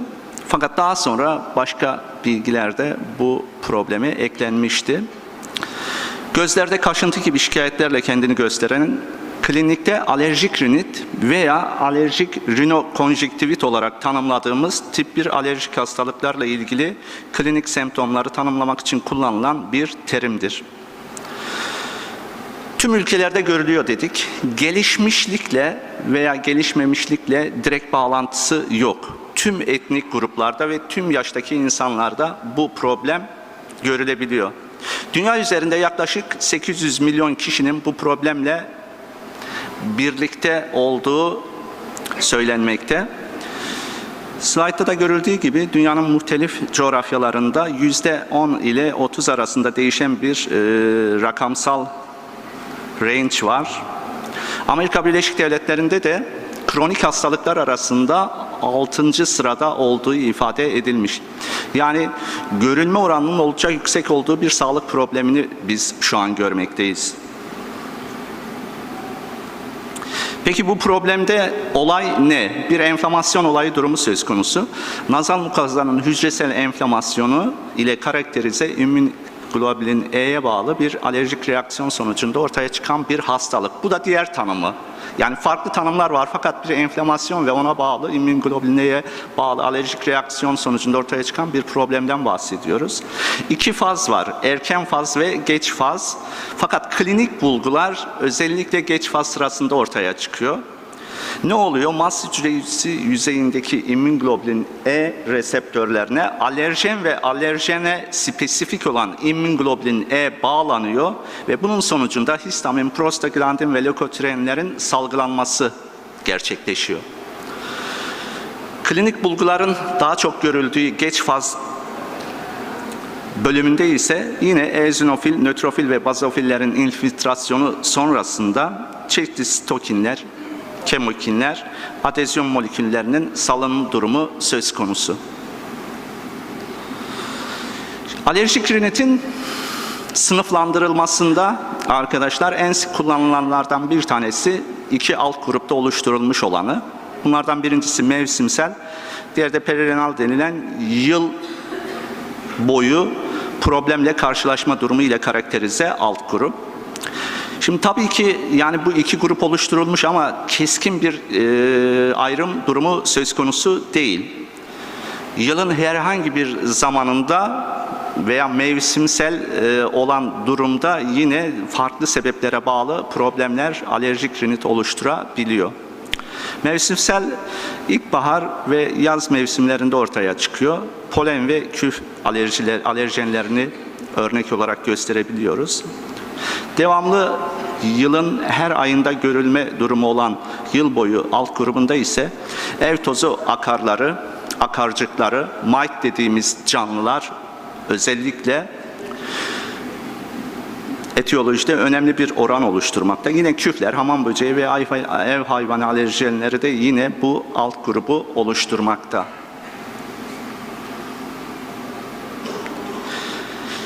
İkinci bir sınıflandırma daha var arkadaşlar. Bu da intermittent semptomlara göre veya persistent semptomlara göre alt gruplara ayırma durumu. Alerjik rinitte eğer intermittent bir durum söz konusu ise 4 günden, haftada 4 günden daha az bu problemle karşı karşıya kalma durumu veya 4 haftadan daha az bu sorunu yaşama durumu söz konusu. Tabii ki intermittentta durum biraz daha hafif seyretmekte ve bu problemle karşı karşıya kalmış olan kişilerde hafif uyku durumunda herhangi bir problem yok. Günlük aktiviteler, iş okul aktivitelerinde ve semptomlarda şiddetlenme durumu söz konusu değil.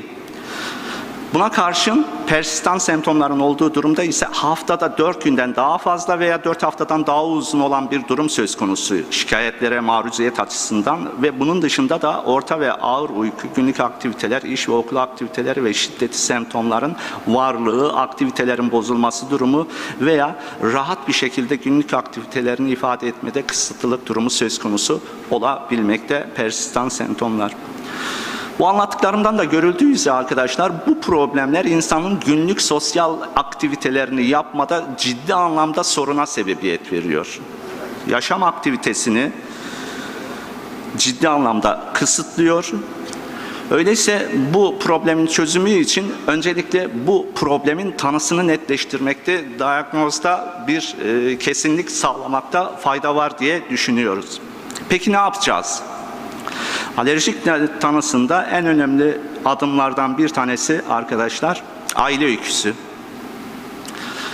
Ve bunun dışında hastaya daha önce uygulanmış olan teşhis ve tedaviyi içeren ayrıntılı anamnez. Tıpta zaten her branşta net olarak konuşulan bir konu var. O da şu: iyi bir hekim, iyi bir öykü, iyi bir anamnez almışsa her problemin %50 tanısını rahatlıkla koyabilir diye bu efsaneleşmiş olan cümleyi tekrar hatırlatmakta da fayda görüyorum. Alerjik rinitte de öyle. Öyküyü aldığımız zaman arkadaşlar, ayrıntılı anemnezi aldığımız zaman tanısal anlamda büyük bir mesafeye kat etmiş olmaktayız. Hastanın yaşı, şikayetlerinin hangi ortamlarda ortaya çıktığı ve aile hekim hikayesi sorgulanmalı. Bir de arkadaşlar burun içindeki sekresyonun rengi ve miktarına dikkat edilmelidir. Genellikle berrak ve sulu akıntı alerjik reaksiyon, alerjik rinit lehine bir tanı koymanızı sağlamaktadır. En sık kullanılan testler cilt testleri ve serum spesifik immunoglobulin veya total immunoglobulin E. Şimdi normalde 150 ünitelik bir rakam normal değeri oluşturmakta. Fakat bu tanısal testlerde bu rakamın bazen tanı koymada sıkıntı oluşturduğunu söyleyebiliriz.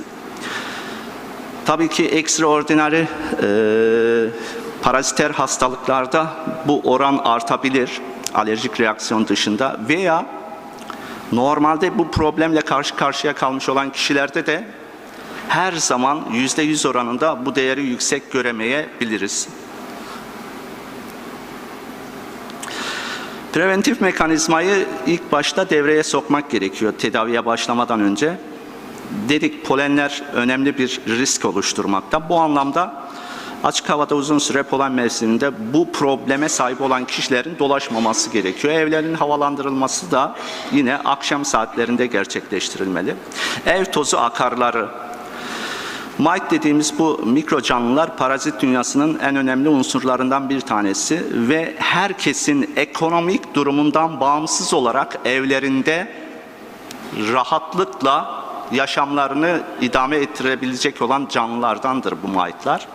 Özellikle yatak odalarında, halıların kenarlarında, yastıkların kıvrımlarında çok rahat bir şekilde yaşamlarını idame ettirebilirler ve alerjik bünyede olan genotip yatkınlığı olan kişilerde de bu tür problemleri çok rahatlıkla gerçekleştirebilmektedirler.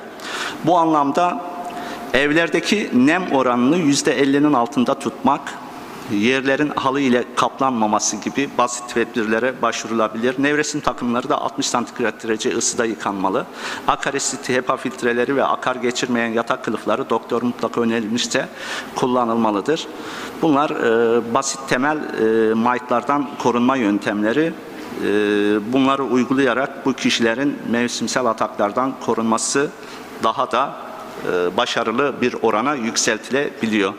Küfler ve evcil hayvanlar, bunlar da yine sıkıntı oluşturan önemli unsurlardan. Bunlarda da yine evlerin sık havalandırılması, halı ile kaplanmaması, özellikle banyo ve küf oluşumuna uygun ortamların kontrol edilmesi de preventif mekanizmada önemli maddeler. Evcil hayvanların evde beslenmesi de yine riski oluşturmakta. Bilhassa yatak odasına alınmaması ve sık yıkanması gibi yine önleyici tedbirler yapılabilir. Bizi ilgilendiren aşama ise preventif mekanizmadan sonra farmakolojik tedavi arkadaşlar. Salondaki herkese sorsak antihistaminikleri kesinlikle ilk planda düşündüğünü ifade edecektir. Evet, antihistaminiklerin birinci kuşak ve ikinci kuşaklarını bildiğiniz üzere biz birçok rahatsızlıkta kullanıyoruz ama bu problemlerde birinci kuşak antihistaminiklerin genel olarak ilk basamak tedavisinde textbooklarda ve literatürde önerilmediğini rahatlıkla görmekteyiz. İkinci kuşak antihistaminikler ise daha az yan etkiye sahip olmalarından dolayı ve minimal veya sıfıra yakın sedasyona sahip olmalarından dolayı tercih edilebilmekte. Evet, bu tedavinin diğer elemanları ise nazal ve sistemik steroidler, dekonjestanlar, lökotrien antagonistleri, mast hücre stabilizatörleri ve immünoterapi gibi alt gruplarda görülmekte. Oral kortikosteroidler duruma göre düşünülebilir ama bu aşamada damardan steroid verilmesi gibi bir tedavi yaklaşımı önerilmemektedir. İkinci konu ürtiker. Buna da kısaca değineceğim arkadaşlar. Hipokrat zamanından beri bilinen deri ve mukozaları tutan ürtika denilen kaşıntılı papül ve plaklarla seyreden bir problem ürtiker. Bu lezyonların deriden kabarık, basmakla olan, etrafı kızarık, sınırları belirgin, kaşıntılı, döküntülü olduğunu söyleyebiliriz. Kısa sürüyor ve bu karakteristik özelliği ise bu döküntülerin bir günden fazla sürmemesi. Daha sonra kayboluyor veya kaybolmaya yüz tuttuğu anda vücudun başka yerlerinde de tekrar benzer lezyonlar ortaya çıkıyor.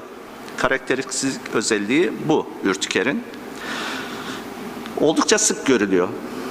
Hatta bazı textbooklarda diyor ki her insan yaşamı boyunca kesinlikle bu problemle karşı karşıya kalabilir.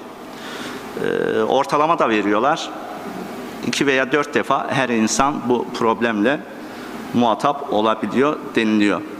Toplumdaki kişilerin de yine %20'si 30'unun da yaşam boyunca en az bir kez ürtiker geçirdiği şeklinde başka bir kaynak da var. Önemli bir dermatolojik problem.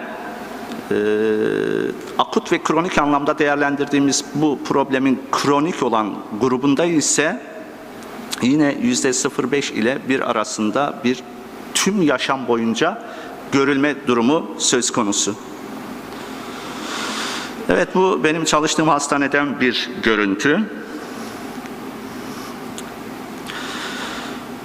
Dedik, dünyanın her tarafında yine alerjik rinitte olduğu gibi ekonomik gelişmişlikle doğru orantılı olmayacak bir şekilde rastlanabiliyor.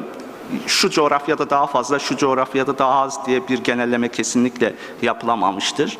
Ve ırk ayrımı da ürtiker konusunda gündeme getirilmiyor.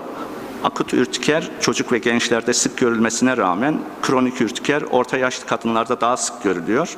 Kronik ürtikerin akut ürtikere göre 3 kat daha fazla karşımıza çıktığını söyleyebiliriz. Cinsiyette ise 2'ye 1 oranında kadın hakimiyeti söz konusu. 3 önemli grup var. Akut ürtiker, akut spontan ürtiker ve kronik ürtiker. Kronik ürtikerin de 2 alt grubu var arkadaşlar. Kronik spontan ürtiker. Bunu da indiklenebilir alt gruplarından hepimizin bildiği gibi fiziksel bir maruziyete bağlı olarak ortaya çıkan subgrubu var. İşte solar ürtiker, basınç ürtikeri, semptomatik termografizm, soğukla indiklenen ürtiker, sıcakla indiklenen ürtiker, vibrasyonla indiklenen anjiödem gibi. Kolinerjik ürtiker ve kontak ürtiker de diğer kronik ürtikerin indiklenebilir alt grubunu oluşturuyor. Fakat yine başka bir gruplandırma yapacak olursak 6 haftadan kısa süren problemler arkadaşlar akut, uzun süren problemler ise kronik ürtiker olarak kabul görmekte. Akut ürtikerde sebep iyi bir anamnezde çoğunlukla bulunabiliyor ama kronik ürtikerde de az önce söylediğimiz gibi etiyolojik neden idiopatik bir mekanizmadan dolayı çok fazla belirlenemeyebiliyor. Akut ürtikerdeki en önemli etiyolojik nedenler ilaçlar, gıdalar ve enfeksiyonlardır. Birçok gıda hiç tahmin edilmeyecek bir anda insanlarda bu problemi oluşturabiliyor. İlaçları ise yine geniş bir spektruma sahip. Non-steroid antiinflamatuarlardan antibiyotiklere kadar, basit analjeziklerden diğer gruplara kadar arkadaşlar bu problemi oluşturabilecek ilaçlardan bahsedebiliriz. Antibiyotikler de yine penisilinler, sülfanamitler başta olmak üzere bu problemi oluşturabilmekte. Enfeksiyonlarda da yine geniş bir spektrum söz konusu. Basit bir diş absesinden, üst solunum yolu absesinden, idrar yolu enfeksiyonuna kadar birçok enfeksiyon bu problemin ortaya çıkmasına neden olabiliyor. Az önce de ifade ettiğim gibi kronik spontan ürtikerde de sebep konusunda bir netlik oluşmadığından dolayı bizim anamnez konusunda tanısal anlamda dikkatli olmamız gerekmekte.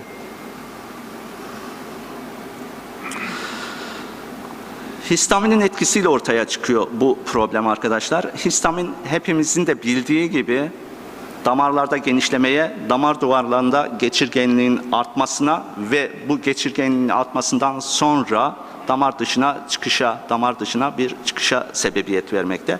Ve bunun sonucunda da cildimizde şişlikler oluşturmakta ve kızarıklıklar oluşmakta.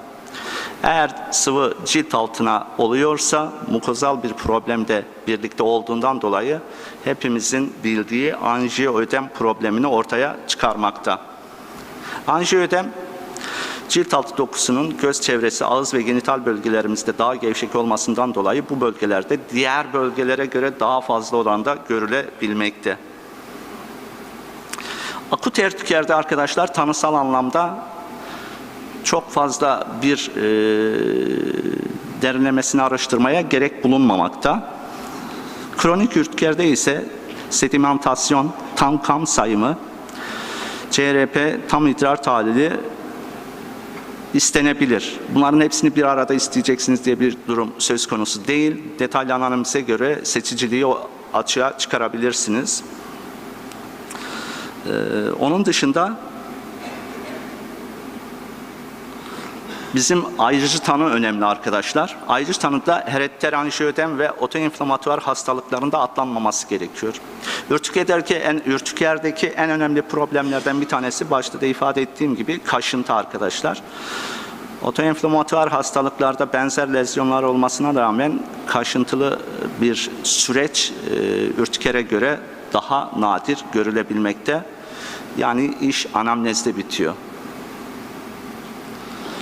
Ürtikerin tedavisinde de yine preventif mekanizma ile birlikte arkadaşlar semptomların giderilmesi için acil tedavi durumunu biz aktive etmek durumundayız.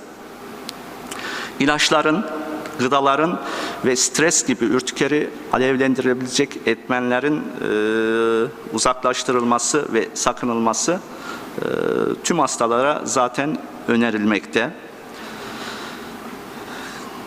Bu problemin, bu can sıkıcı problemin çözümünde arkadaşlar genel cümleleri yine hatırlamakta fayda görüyorum. Hastanın eğitimi ve iyi bir diyaloğun, stres ve fiziksel egzersizlerden kaçınma, sıcak ortamdan kaçınma, uyku düzeninin sağlanması ve yeterli bir süre içerisinde gerçekleşmesi, aşırı yorgunluktan sakınma, dar ve sıkı giysiler giymeme, alkol ve riskli olduğu biliniyorsa ACE inhibitörlerini, aspirin ve diğer NSAID'lerin kullanılmaması yönünde bir mekanizmanın geliştirilmesi gerekiyor.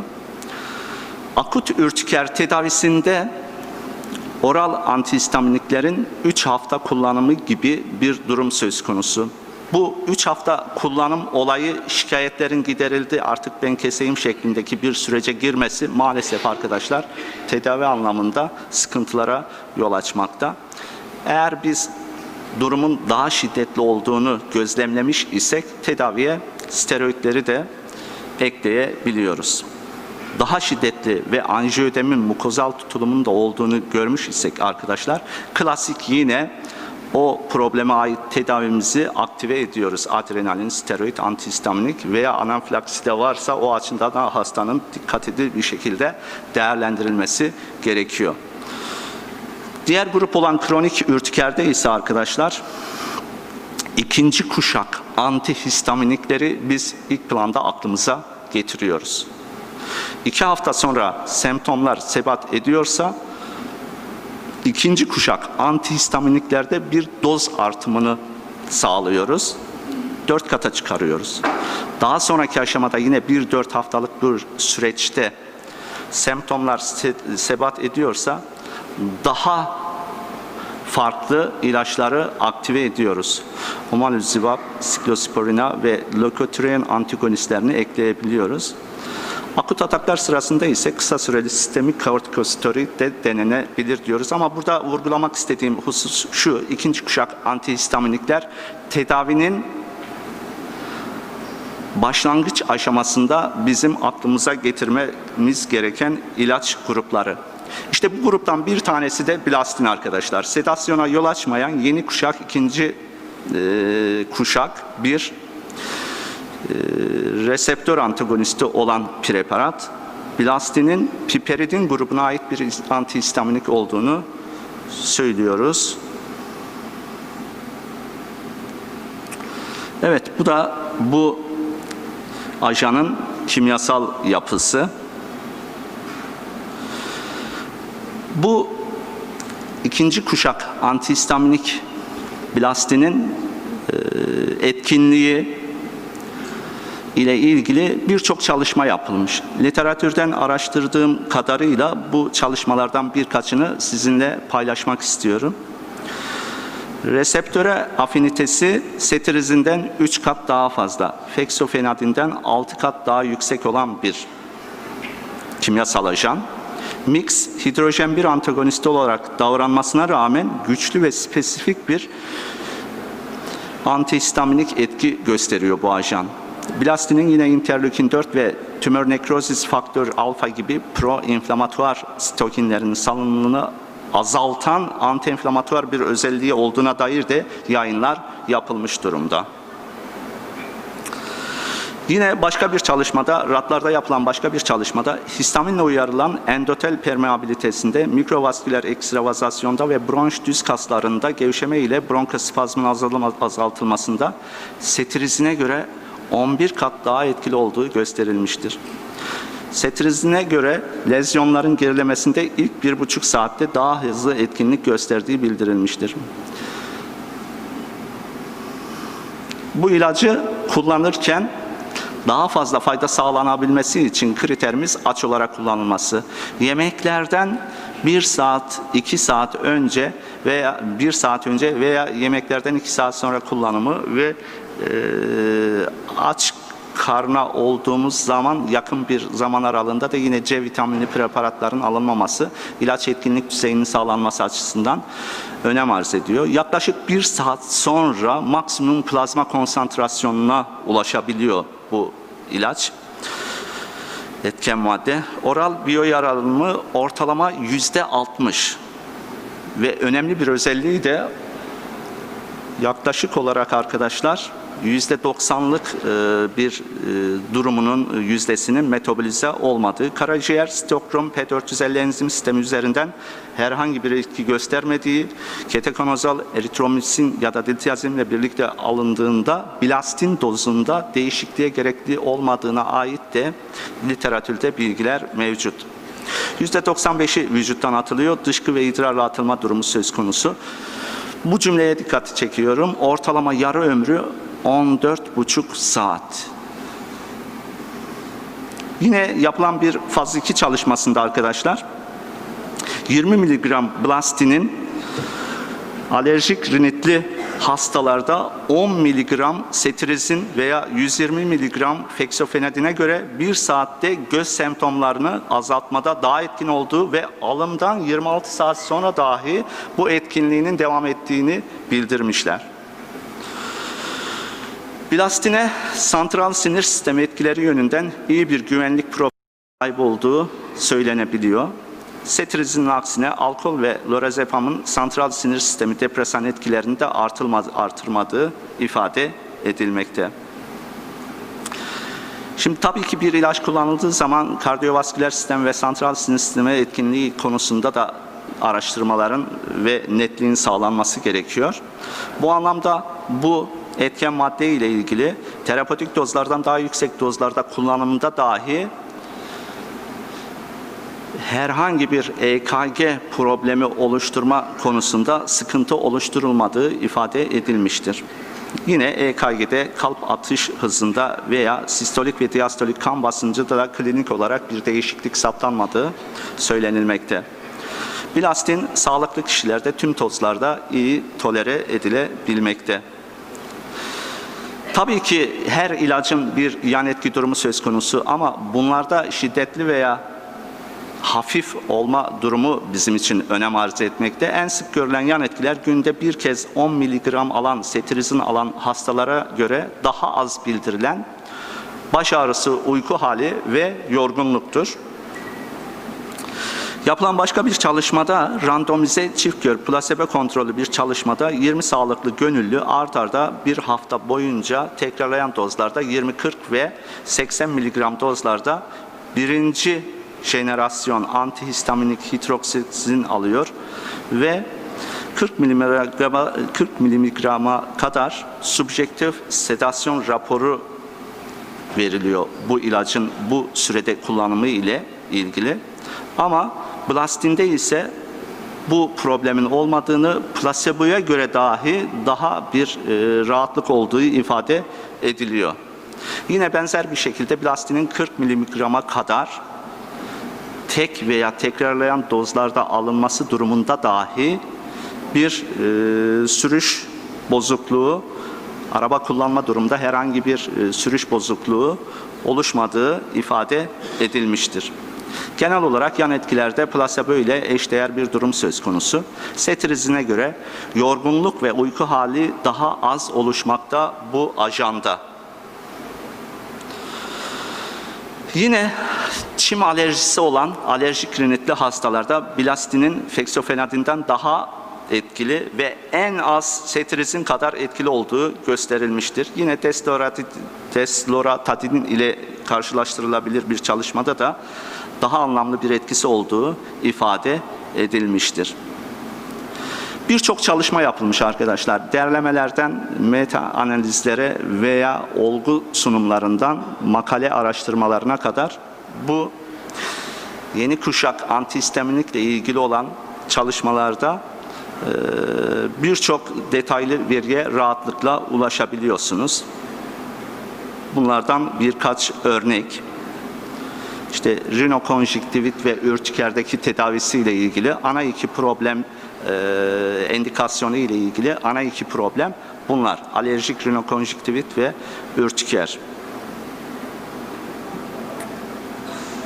Sonuç olarak arkadaşlar, günde bir kez 20 mg blastinin alerjik rinitin tüm nazal ve oküler semptomlarını ve alerjik hastalıklarda önemli bir sonuç olan, başta da ifade etmiştik, yaşam kalitesini ciddi manada negatif anlamda etkiliyor demiştik. Bu yaşam kalitesini artırdığını ifade edebiliriz.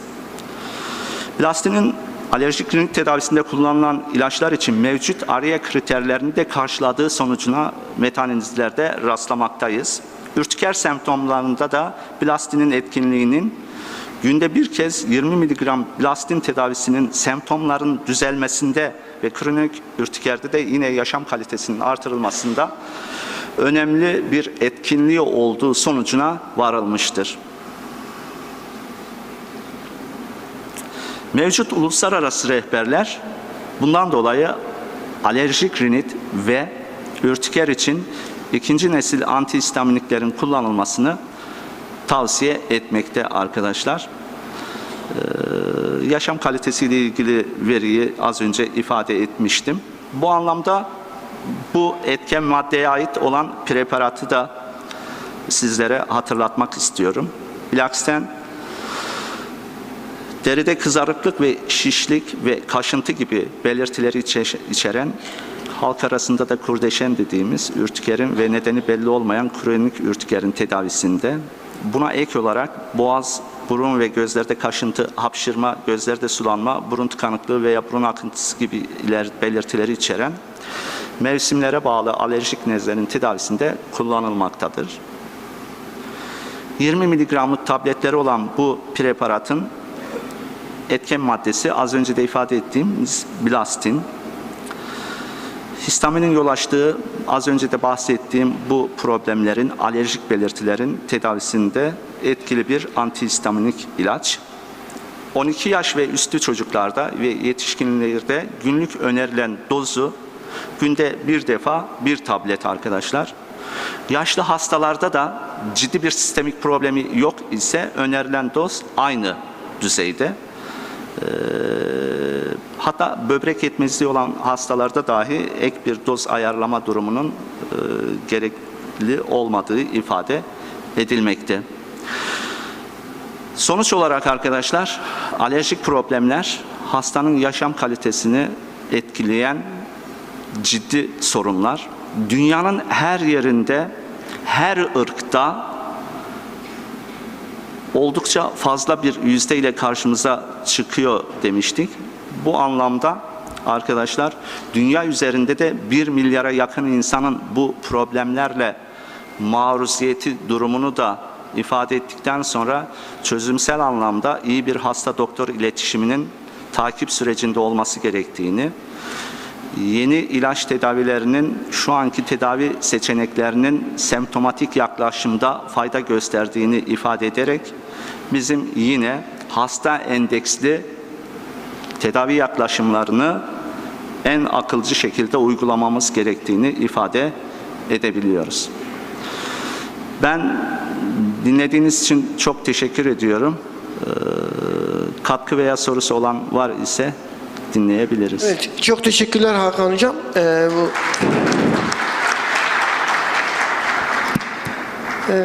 Bir soru katkı varsa alabiliriz arkadaşlar. Evet, ilk uydu sempomuzumuz bu. Bizim Hakan Hoca'nın da belirttiği gibi aslında alerji rutin kullandığımız genel acil semptomları içinde yer olan bir şey ve bu herhalde antialerjik ilaç verirken hepimize aklına şu soru geliyor: sedasyon yapar mı? İşi ne? Değil mi? Soruyoruz. İş durumu ne vesaire. Dolayısıyla bu konuda yeni bir nefes olduğunu görmüş olduk. Evet Hakan Bey buyurun. Hocam adaşıma teşekkür ediyorum. Çok güzel bir sunum oldu öncelikle. Yeni görevinde de başarılar diliyorum. Allah yardımcısı olsun. Ben çok kısa bir katkıda bulunmak istiyorum kendisine ve salondaki arkadaşlara. Şimdi ben Gaziantep Üniversitesi bünyesinde Teknopark denilen bir yerde Farmagen Araştırma Merkezi var, İKU. Burada biyoeşdeğerlilik ve faz 3 çalışmaları yapılıyor. Genelde biyoeşdeğerlilik daha fazla. Ben de burada hastaların EKG'lerine bakıyorum, danışmanlıklarını yapıyorum. Genelde her çalışma için 50-60 arası hasta alınıyor. Genç erkek bireyler bunlar.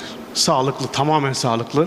Taramalarını yapıyoruz ve hiçbir hastalığı yoksa onları çalışmaya dahil ediyoruz. Bazen işte bu antihistaminikler deyince aklıma o geldi. Antihistaminikler, antimantar ilaçlar, antiaritmiklerin %75'i, bunların hepsi QT, EKG'de QT'yi uzatıyor. O çalışmalarda bize diyorlar ki işte QT'nin normal değeri 440 ise siz bunu bir 10 düşürün, 430 ve üzerini almayın diyorlar.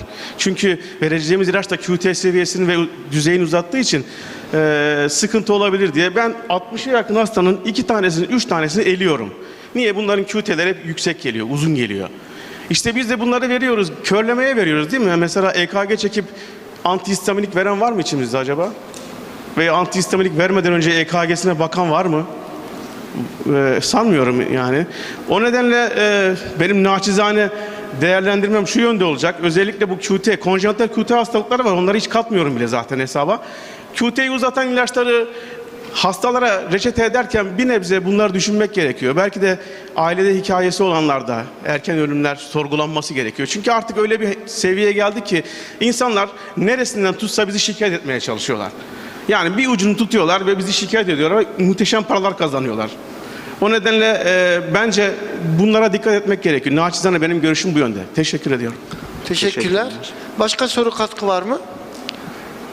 Yani salon büyük olduğu için göremiyorum ama herhalde gördüğüm kadarıyla yok. Bir 10-15 dakikalık aramız var. 11.30'da tekrar buradayız arkadaşlar. Daha doğrusu program devam ediyor. 10 dakika aramız.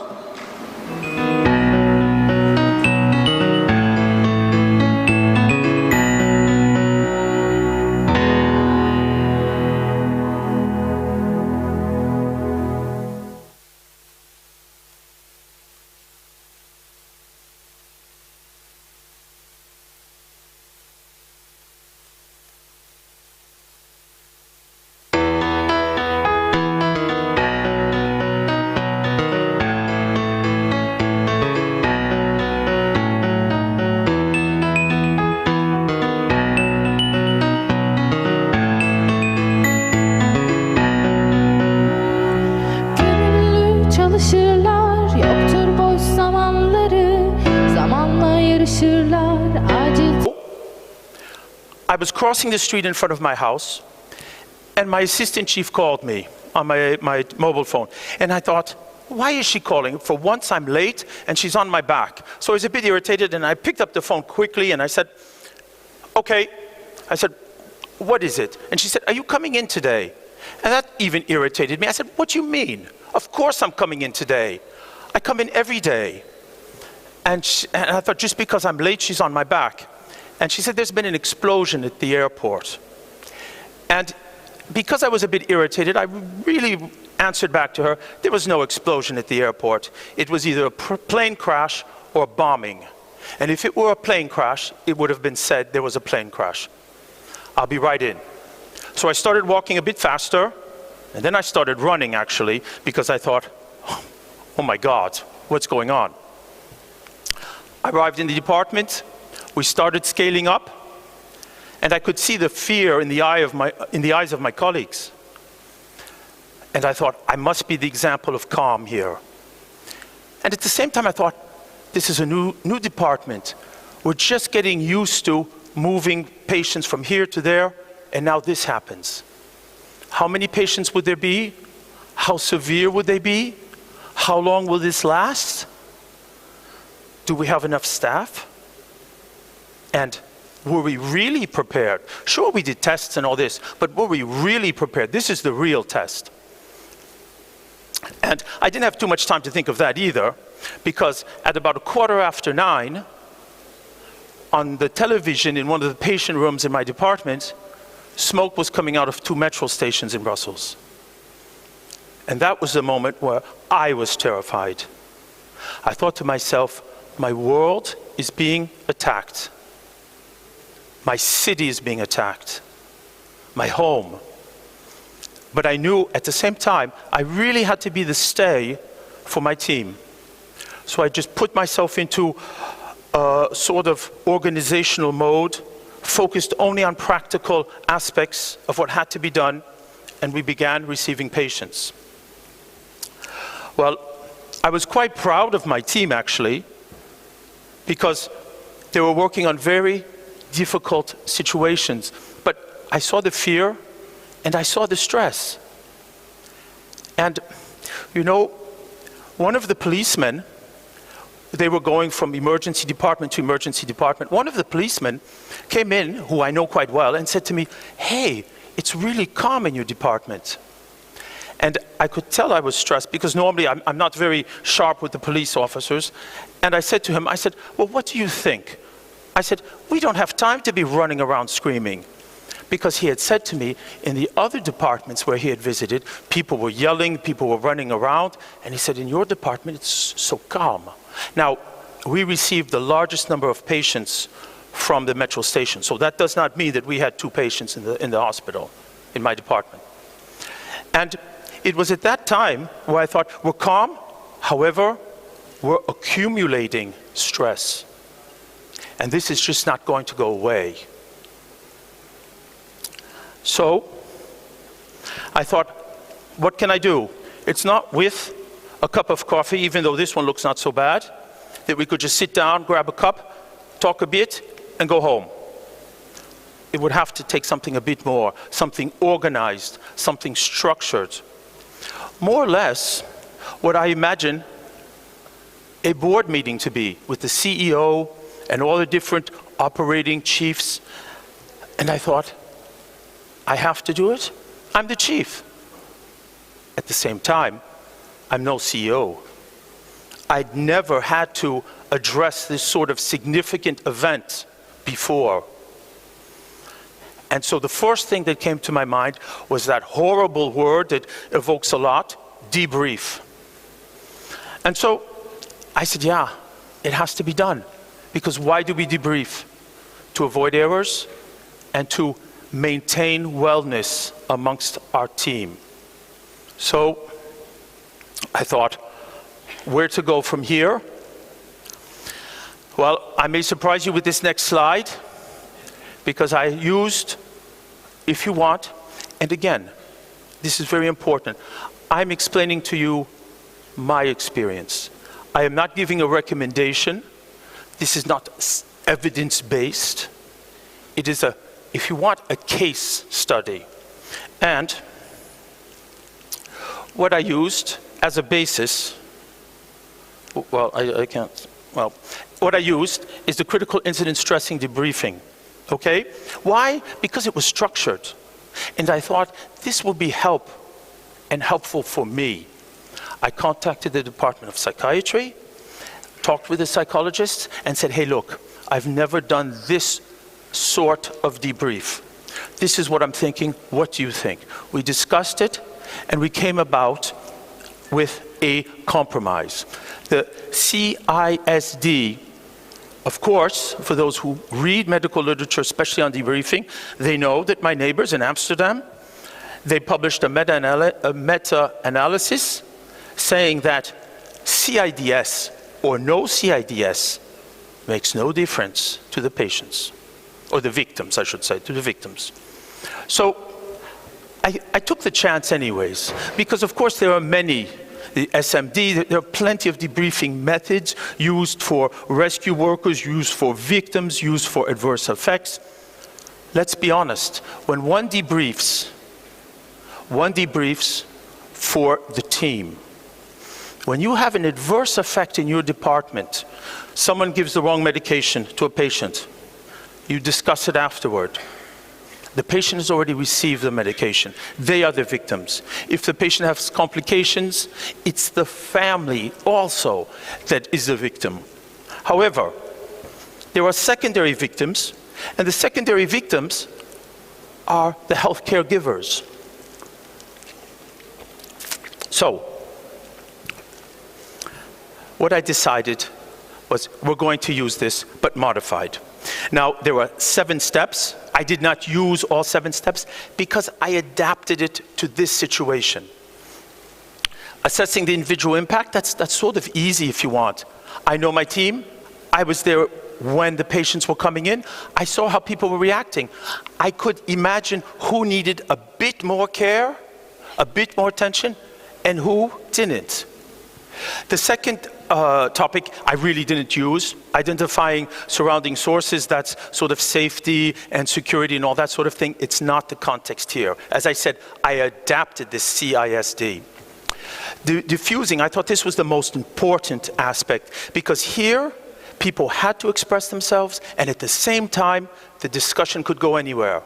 People mad because the government did not protect the people of Brussels, realizing that we had been in lockdown since November, the whole idea about terrorism, and the innocent victims. We received terrible examples of children, pregnant women, and so it was very stressful for them, and I believe they really had to diffuse all that. Predicting future reactions, I left that for the psychiatrists. That's not my role. However, the day after the attacks, my entire team received a message saying, you can have anonymous, individual, psychological contact with a psychologist that does not work with our department. So there's no professional interference at all. And that would be anonymous, free of charge. The systematic review, that's easy. We do that normally with the debriefing, so that's nothing new. Bringing closure, a bit tricky, because it's easier to start the conversation than to stop it. You have to decide when people have expressed what they individually need to express. It's not what you think, it's what they need. And that's sort of tricky, because some people may be late starters in the discussion, because it was a group meeting. But that's what had to be done. You had to really feel your team and say, okay, this is the time when we can close this discussion. And the re-entry aspect was simply, at the end of the meeting, I had pizza for my team. And we were able to discuss anything but the debrief. We could just talk. We didn't have to talk. We were just there as a team. Now, just a few points. I mentioned team a few times. I believe it's the key. I really do. And the secret is to be a team before something like this happens. Because during it, it's too late. And the pathway, I believe, to do it is to have in your departments a culture of forgiveness, as they say. And what does that mean? That means that you are able, when you do a debriefing session and when there's an error or adverse event that occurs, that you're able to honestly say, I didn't think about that, or I forgot that. We all forget things. We will all make errors, and it's much more helpful and supportive to be able to say to your colleagues, you know, I should have and I could have done better. This way, the communication is open amongst your colleagues, and they will be there for you, and they will be a source of support when you are before a situation where you are not sure which way to go. You can rely on them, and that is really what we do in emergency medicine. It's a teamwork. What I did, of course, here, I talk about the debrief in two parts. The technical aspects. Did we do the tetanus vaccine? All that was discussed, but with my chief, my assistant chief, and myself, and with the individual doctors and the nurses, we called them in individually. The group was just for that emotional impact. Well, this is a calendar of 2016, and I just wanted to remind you, but I can't really, well, the 10th of March was when we moved. 12 days later, the 22nd, were the attacks. It was done during what the Christians call Holy Week, meaning that the Sunday, the 27th, was Easter Sunday. The Friday and the Monday around that Sunday were bank holidays. And the two following weeks, the week that starts on the 28th and the week that starts the 4th of April, were school holidays. People had planned to travel, people had taken time off, and I wanted to respect that. It's maybe criticizable. One can say, well, you know, all the literature says it should be done 48, 72 hours. It was impossible. If you look on the 22nd, the 23rd, and the 24th, it was hellish in Brussels. It was impossible. I had meetings at the Ministry of Health. It was just impossible for me to organize it. And so I had no choice. When they came back on the 11th of April, I sent out the email on the 13th. We debriefed on the 20th. almost a month later. That's not really good. And actually what happened is my colleagues in Amsterdam, when they were doing their meta-analysis, some of the cases were done much too late, the debriefing, and that could possibly explain why this famous CISD was not any better than doing nothing, okay? Again, I did not use it, I modified it, I used it as a guideline. And I used it as a guideline with the psychologists and the psychiatrists in my hospital. I did not just do it alone. So, I'm almost out of time. I wanted to just give you some take-home messages. And the take-home message is, begin today with team building. It's really important. We are going to grow old in emergency medicine. We might as well have a bit of wellness while we're working, because we will spend almost as much time with our colleagues in the hospital than with our families and with our friends. Debriefing should be begun even with little events. Yeah, you know, maybe the EKG machine should be placed more centrally, because the last time we had to do it, someone left it on the other side of the department and the nurse couldn't find it, and so the EKG was not done in the 5 minutes after the patient was signed into the emergency department. And so it's out of our protocol. That's not acceptable. It must be done in a constructive way. Seek advice if you don't know how to debrief, what you should do. There are courses, there are ways to learn how to do it. And I think the last thing is really, the reason why we do it is to maintain quality and maintain wellness. We do it for ourselves. It's terribly important. Yes, of course, we do it for the future patient that we don't know when they will come, but we do it for ourselves. Thank you.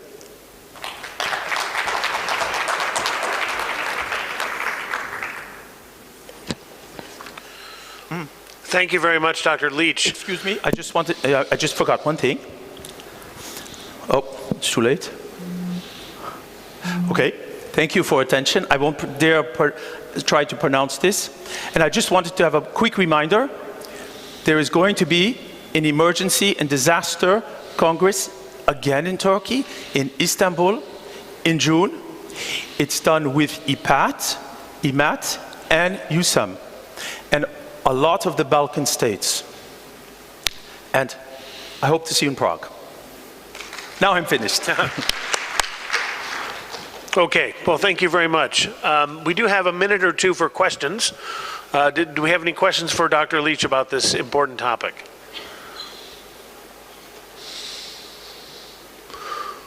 Okay, well, I don't see anybody raising their hand right now. I'll encourage you, if you had any questions, the speakers may be available after the session is over too for your individual questions. So now it's my pleasure to introduce our second speaker, Dr. Abdo Khoury.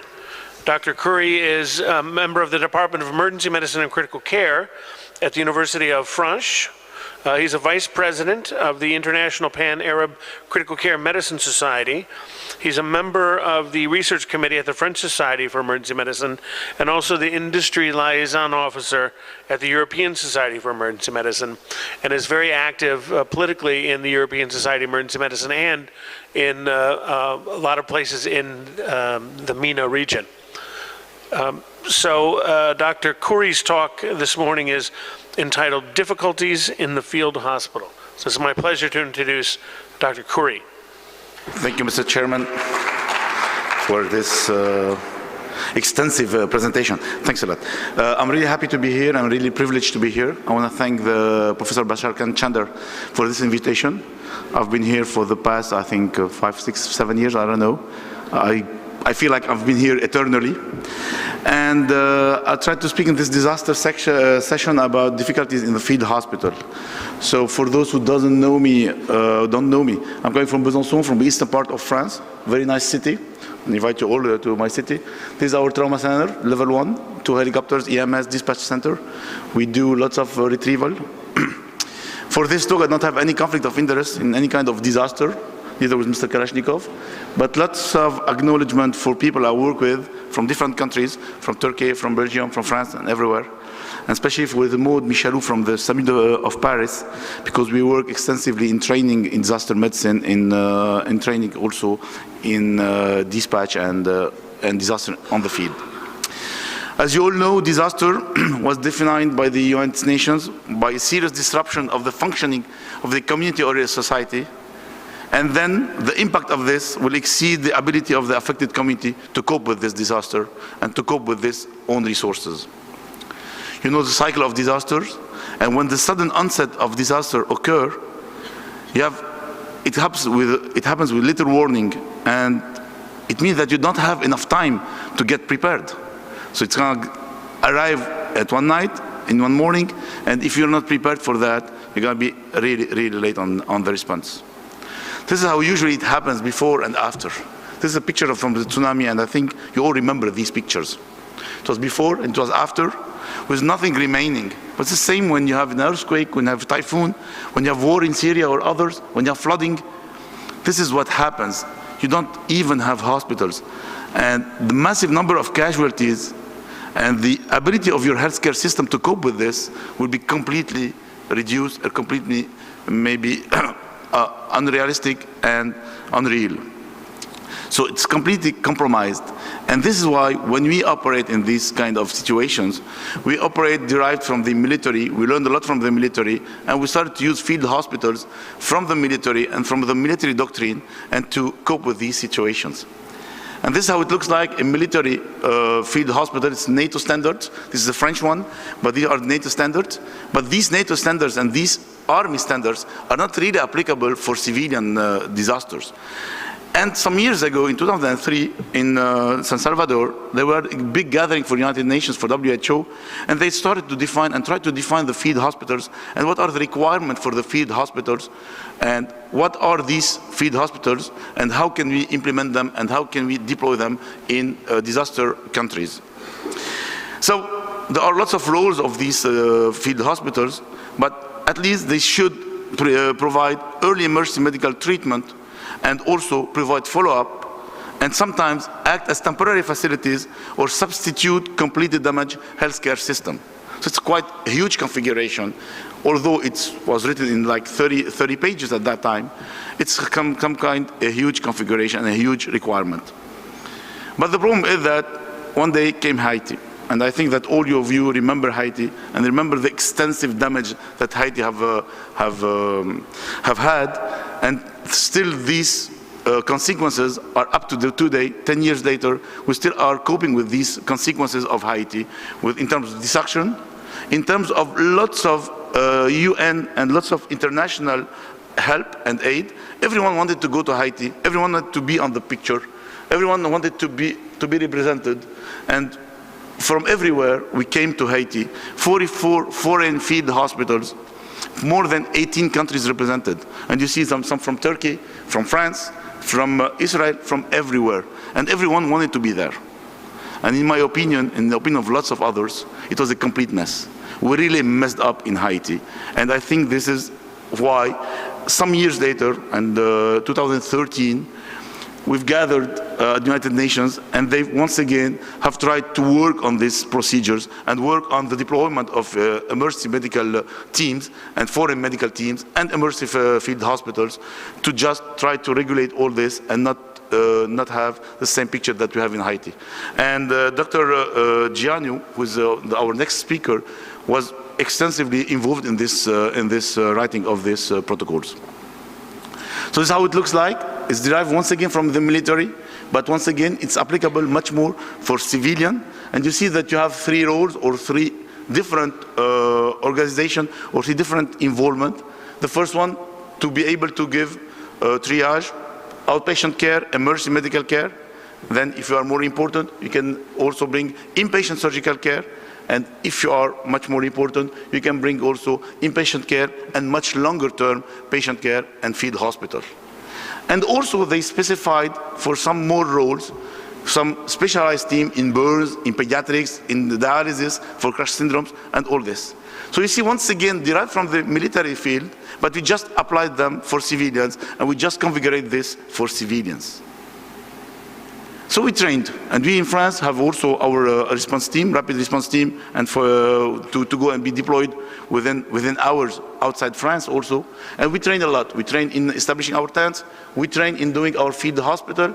We train, and see the very nice field hospital upstairs. We train to put all this into configuration and in minimal amount of time.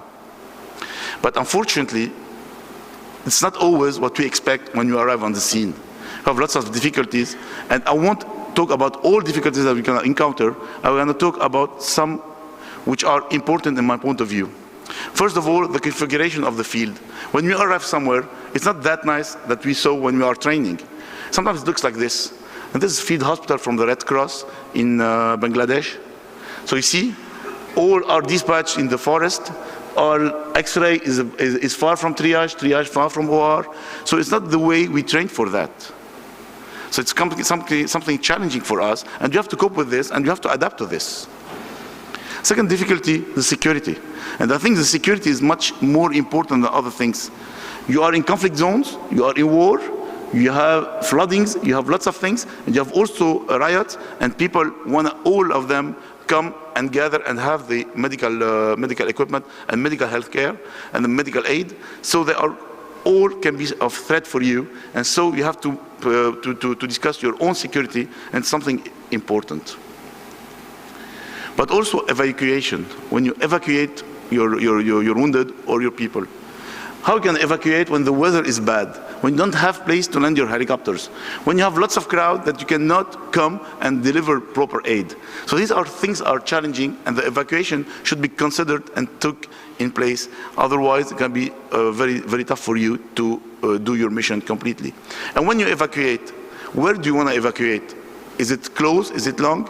This is an example of the French military aircraft. It's ICU aircraft that you can transport around 30 wounded with ICU and with other ICU and non-ICU patients. But you can work a lot on them. You can do ultrasound, you can do a lot of things. It's really the ICU airplane. But once again, when you evacuate, you have to know where to evacuate and what is the range of your plane, what is the range of your helicopters to know what the evacuation will be. And then one more difficulty about the length of your mission. You have to think of rotating your teams when you get deployed somewhere. You're not deployed for 2 days or for 4 days. You have to know for how many times you're going to be deployed. And if it's a longer mission, you have to think about rotating your teams because they'll be exhausted, they won't be operational, and they have to work on that. And the team you're going to deploy the first hours or the first days or the first weeks won't be necessarily the same that you're going to deploy 1 month later or 2 months later.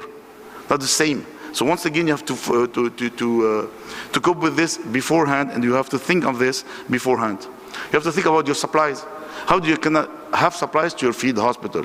Okay, you have lots of things for the first week, second week, but when the mission will extend for 1, 2, 3, 4 months, how do you have the supplies? With some uncertainty, some security issues, some weather issues maybe. So you have to work on that beforehand.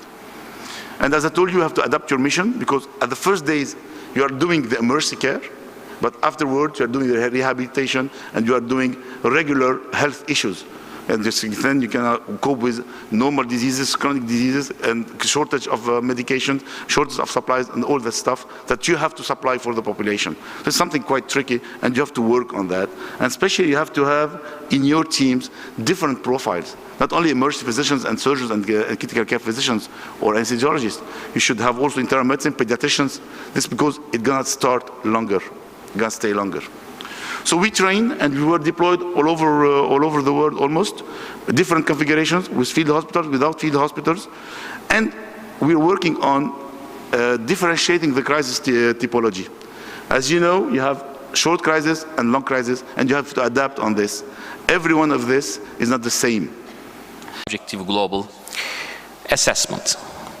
This is a structured approach to taking a history that includes weight change, changes in food intake, gastrointestinal symptoms, and functional impairment.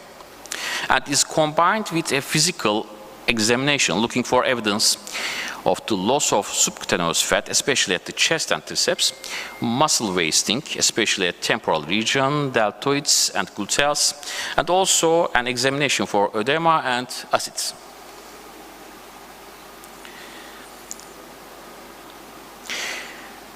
To actually measure energy use requires sophisticated equipment, so requirements are more often estimated using formula. One such formula, maybe the most famous one, is the Harris-Benedict equation, which estimates basal metabolic rate in kilocalorie per day.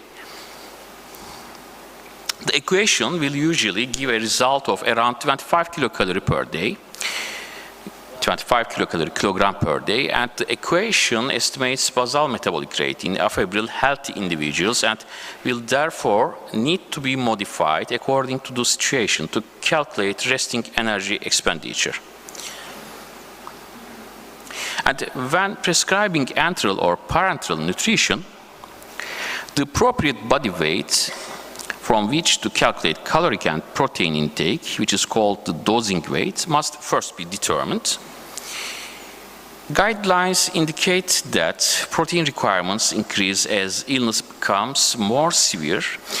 Practice is to give patients with only mild to moderate illness 0.8 to 1.2 gram-kilogram protein per day, and critically ill patients are generally prescribed 1.2 to 1.5 gram-kilogram per day, and patients with severe burns, that's the most dramatic one, may benefit from as much as 2 gram-kilogram per day. And also the other essential nutrients, lipids provide 9.3 kilocalories per gram, and calories from lipids should be limited to 40% of total calories. And usually, standard enteral nutrition delivers approximately 50% of calories as carbohydrate and 30% of them from fats. And it is also reasonable to provide vitamins and trace elements to critically ill patients, regardless of the type of the nutritional route. The optimal mixture of vitamins and trace elements is yet to be determined, so daily recommended allowances should not be routinely exceeded in the absence of well-designed and valid randomized trials. So I have talked about a lot of formulas, a lot of numbers. Maybe it's better to make it simple with a case. A case example of 33-year-old male admitted post-laparotomy for a ruptured appendix and sepsis with a body temperature of 39 degrees. How should we calculate the energy requirements of this patient? Let's go with Harris-Benedict formula. First, we should estimate basal metabolic rate, then modify this value according to his clinical situation to calculate resting energy expenditure. The modification for temperature and sepsis are additive, and the caloric requirement works out to approximately 2,500 kilocalories per day.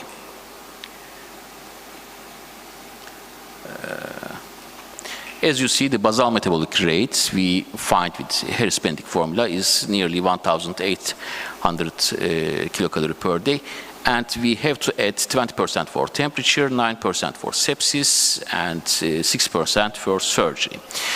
Now, how should we give this energy? We provide 40% of this requirement with lipids, and we will provide 1.5 gram-kilogram per day protein, and in the end, the remaining energy comes from carbohydrates, and it seems that 106 grams of lipids, 112 grams of protein, and 234 grams of carbohydrate per day for this patient's requirements. But how should we do? How should we give this energy? We should bolus it from the beginning, or we should start slowly? We should start slowly. An acceptable initial nutritional goal is 8 to 10 kilocalories of calories per kilogram per day, and then 18 to 25 kilocalories and 1.5 grams of protein per kilogram per day after 5 to 7 days.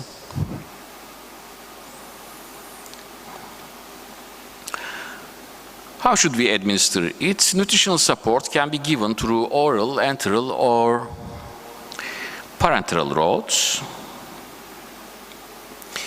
And if at all possible, oral or enteral are the preferred routes for nutritional support.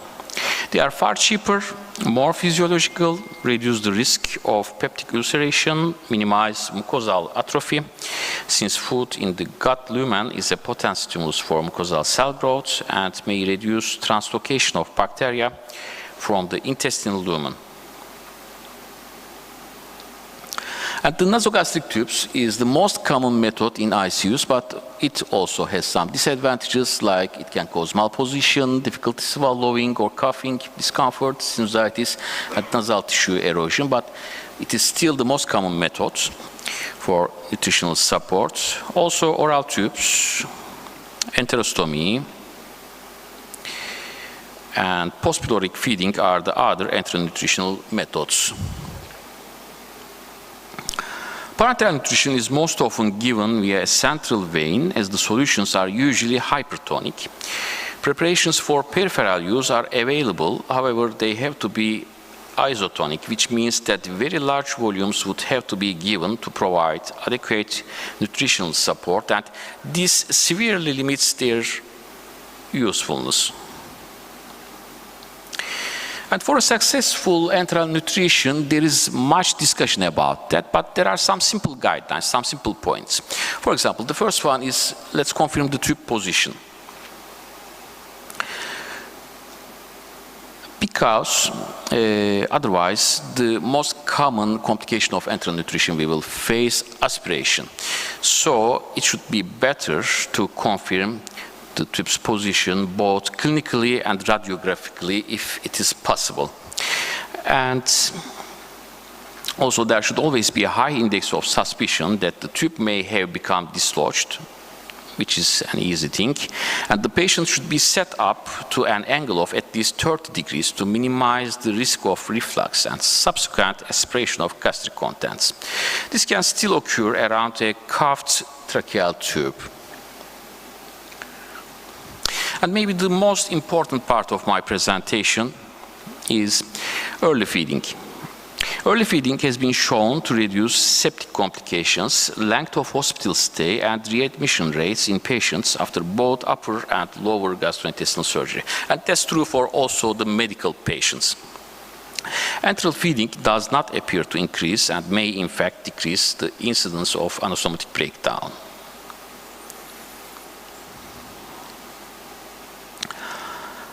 And large volumes of feed in the stomach will increase the risk of aspiration of gastric contents. So bolus feeding should be avoided if possible.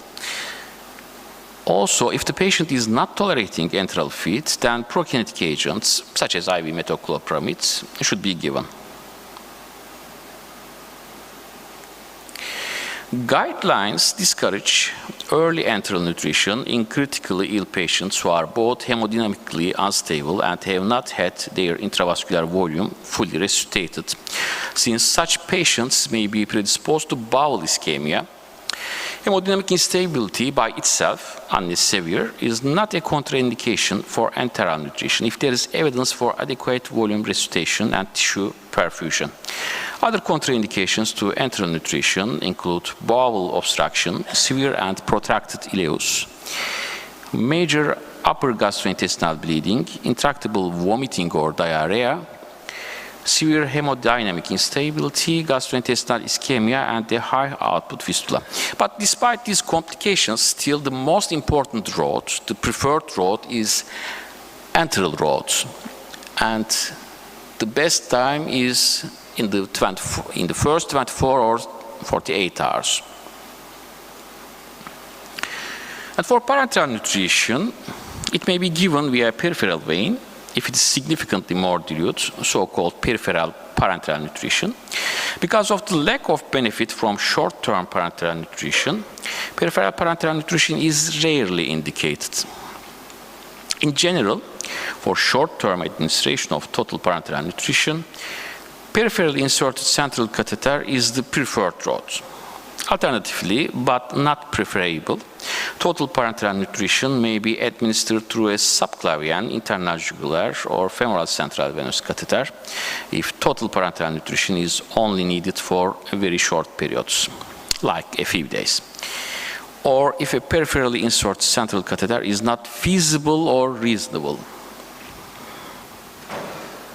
For long-term administration of TPN, a tunneled central venous catheter is the preferred route. Guidelines use an arbitrary cutoff 30 days to distinguish short-term from long-term total parenteral nutrition use. So, if you are going to provide a parenteral nutrition which lasts less than 30 days, then we should choose peripherally inserted central catheter. If it is more than 30 days, then the best choice is tunneled central venous catheter.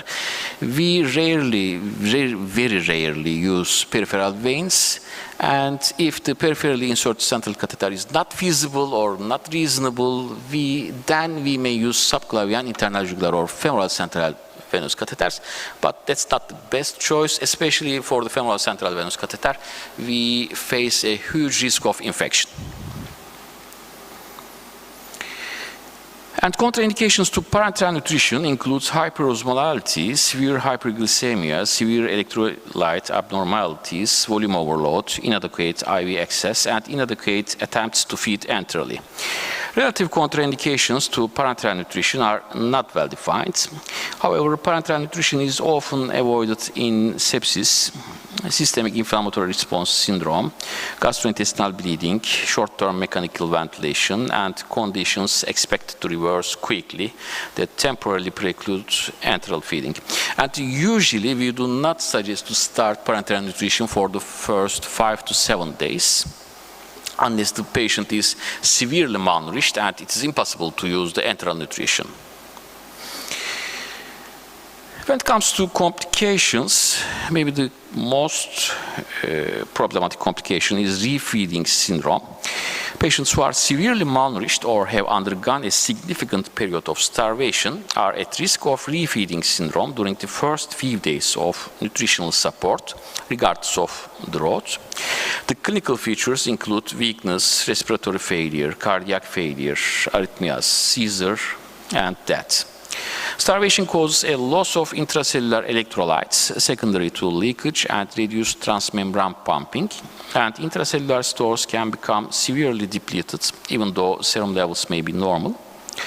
When carbohydrate is available again, there is an insulin-dependent influx of electrolytes into the cells, which can result in rapid and severe drops in serum levels of phosphate, magnesium, potassium, and calcium. And it usually starts with hypophosphatemia.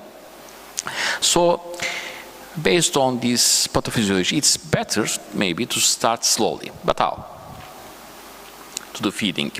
At-risk patients should be identified, and feeding must be introduced slowly, starting with only 25 to 50% of energy requirements and gradually increasing after 4 days.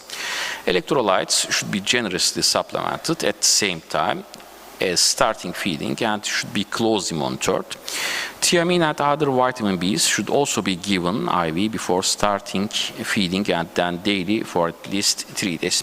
As I mentioned before, it's better to start with 8 to 10 kilocalories. Then we also protect our patients from the refeeding syndrome. As you see, it is approximately 40 or 30% of the total energy when we start with 10 kilocalories per day for the first 5 or 7 days. And another complication, overfeeding, can cause uremia, hyperglycemia, hyperlipidemia, fatty liver, hypercapnia, especially with excess carbohydrates, and fluid overload. And to avoid from that, it's better to closely monitor the patients.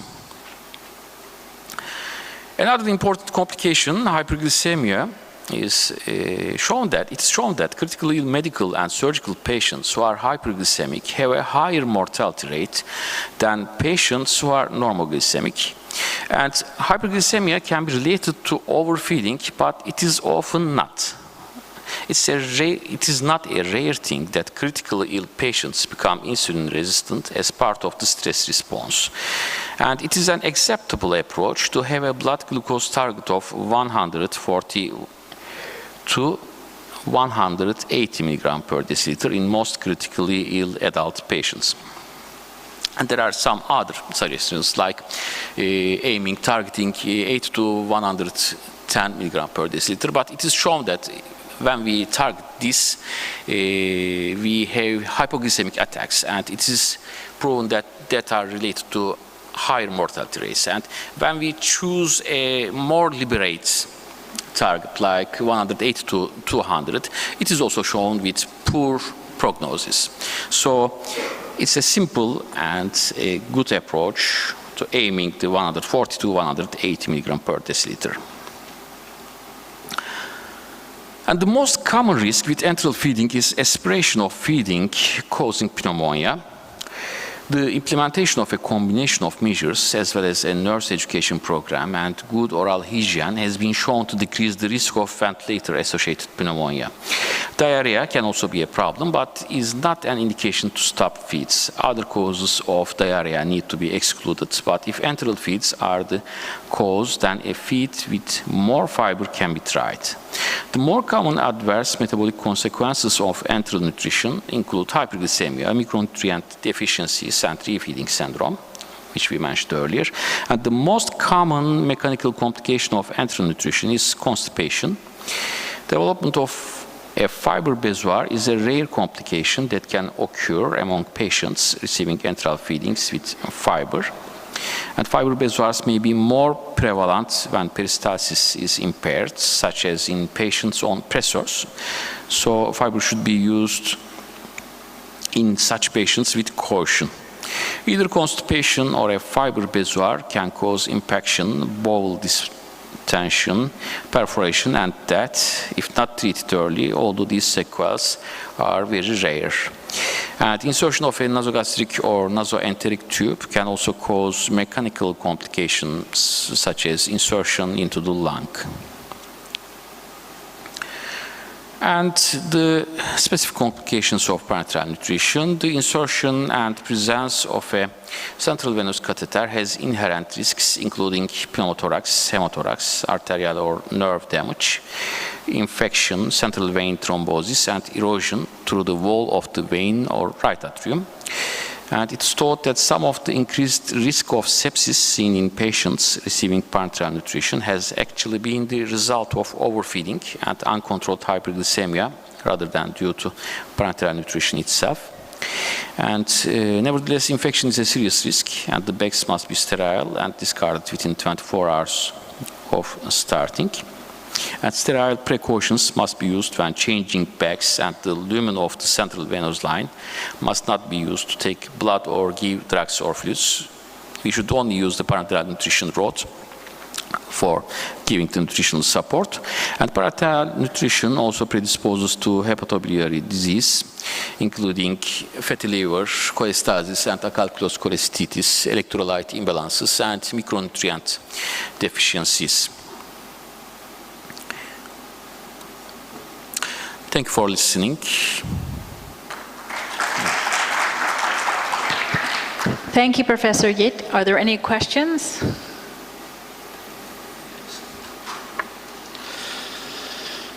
All right, thanks for an excellent talk. Oh, we have a question.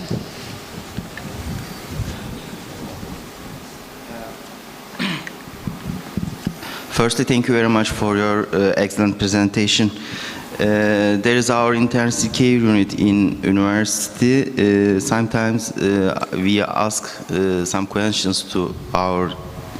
When we must start nutritional support in the patients, for example, when admission to the sepsis patients, when we must start nutritional support to the patients in intensive care unit, for example, sepsis patients.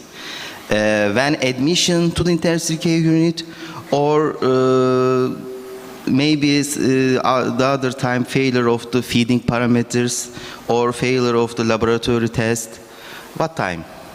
Actually, that's an excellent question, which has a long answer. It maybe the best answer, or maybe it's better to start with, it depends on the patient, but there are some very important points about the answer of this question. First, we have to start as early as possible. There's no doubt about that. So it's better to start in the first 24 or 48 hours. And for the sepsis patients, it's also the same. There are some contraindications, as I mentioned in my presentation, like severe hemodynamic problems. Other than that, or bowel ischemia, ileus, or such that things. But even in these positions, we have to insist to use the enteral feeding. So my answer would be in 95% of the patients, or let's say a huge percent of the patients, it's better to start in 24 or 48 hours with enteral nutrition. For parenteral nutrition, even the patient is not a good condition, we should wait for 5 or 7 days. If it is going to be a problem about enteral nutrition and we will start enteral nutrition in 3 or 4 days, we can start in 3 or 4 days. Let's say the patient has a subileus, but it seems that in 3 or 4 days we will handle that problem and we will start. Then we should wait for enteral nutrition. In that position, we do not start parenteral nutrition. Thank you very much. It's my pleasure. Thank you.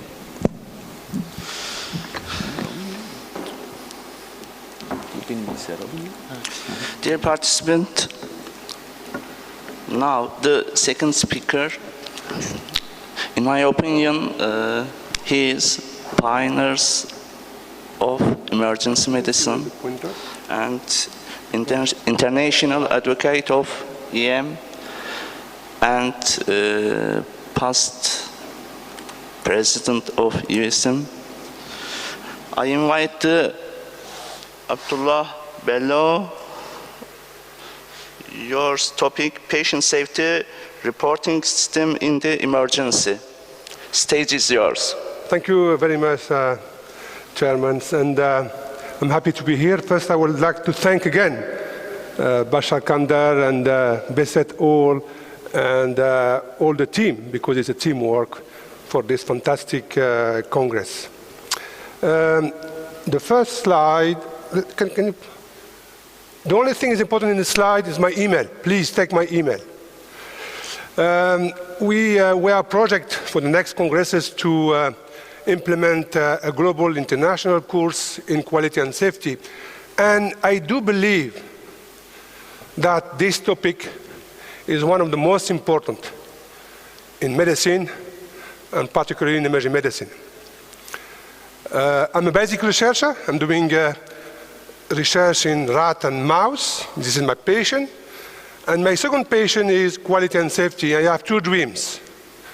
The first one is I don't want to be rich. I want to be happy. My second dream is I want to give to patients I'm managing in the emergency department the best care I can give to them. I want to share with you some concept and philosophy, and I will bring some data about reporting system in emergency medicine. I have no conflict of interest, and yesterday I showed you this slide. Please do something. And if you do good and this something work, do it more. If it doesn't work, stop it. Now the message is do something. I want also to share a story from Amerindian people, and this is a very nice story. One day, a big fire started in the forest, big fire. And all the animals were completely in panic. And this lion, or the big animals, they were watching this very small bird, the colibri. And the colibri was going forward and forward, bringing water, small water, and put the water in the fire. The lion said, "Why are you doing that, small bird? Do you think that you are going to stop the fire in the forest?" And the small bird said, "Okay, I'm small, but I'm doing my job. I'm doing my part of the work." This is the message for quality and safety. We have all to do our job, our part of the work, and we have to be excellent in what we are doing. The concept of quality started many centuries ago, and I like to show you this slide, and particularly this Aristoteles is a very important Greek philosopher. He said that quality is not an act, quality is a habit. Yes, it must be a habit. Every day you have to be the best. And the next day, when you look yourself at the mirror, you have to say, I will be better than yesterday. I will manage the patient better than yesterday. And you know also Hippocrates, and Hippocrates said, the most important is not the disease, the most important is the patient. Keep in your mind. And I think we forgot this concept of patient in the center of the healthcare, and let's say now in the healthcare system. Yesterday I showed this slide. Our objective is to balance between the performance, the excellence, and the requirement. It's important to have requirement, to have standards, to have guidelines, and we are working on that for many years. For the next century, I think, the objective is to have global guidelines for everybody in the world. Quality and safety is a matter of support from government because it needs a lot of money, and you will see some figures, and it needs a lot of agency, institution, organization working together to get data which will be helpful to improve the quality of the care. You know very well, I showed you the slide yesterday, keep it in your mind. Healthcare system is killing more than aviation. Every year in America, for example, but I think we have the same figures all over the world, 120,000 patients die because of adverse events and medical errors. Put this in your mind. That means we have a lot to do to improve our quality of care. This is very expensive, very costly. You can see here that the cost in America, we have a lot of data from America, the cost for adverse events is up to 50 billion, which is huge. That means we always say that quality is expensive because we have to put a lot of money to organize better our healthcare system. But non-quality is more expensive than quality. Keep in mind this slide, and you have to go to read this report. The journey of quality and safety started in 1999 with this report. This is a very important report from the Institute of Medicine in America. And this report has this title, "To Err is Human." To err is human. We have to stop to blame people. We have to understand why we do errors. Once we do that, we decrease the number of errors, and we decrease also, of course, the adverse event. Very important. To err is human. We have to implement a culture of safety, a just culture of safety. This is very important. I like this slide. I built this slide to show you that an accident occurs if there is no defenses.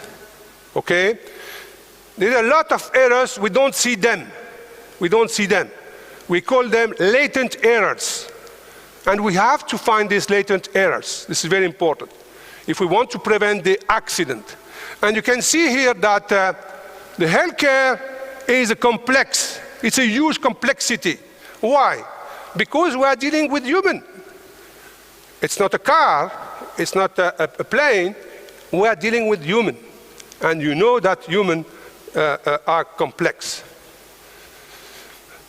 There's a relationship between medical errors and adverse events. We have this big family of medical errors. We have a lot of medical errors in the healthcare system. And we have, hopefully, small amount of adverse events. But we have to detect them. I will show you by reporting system.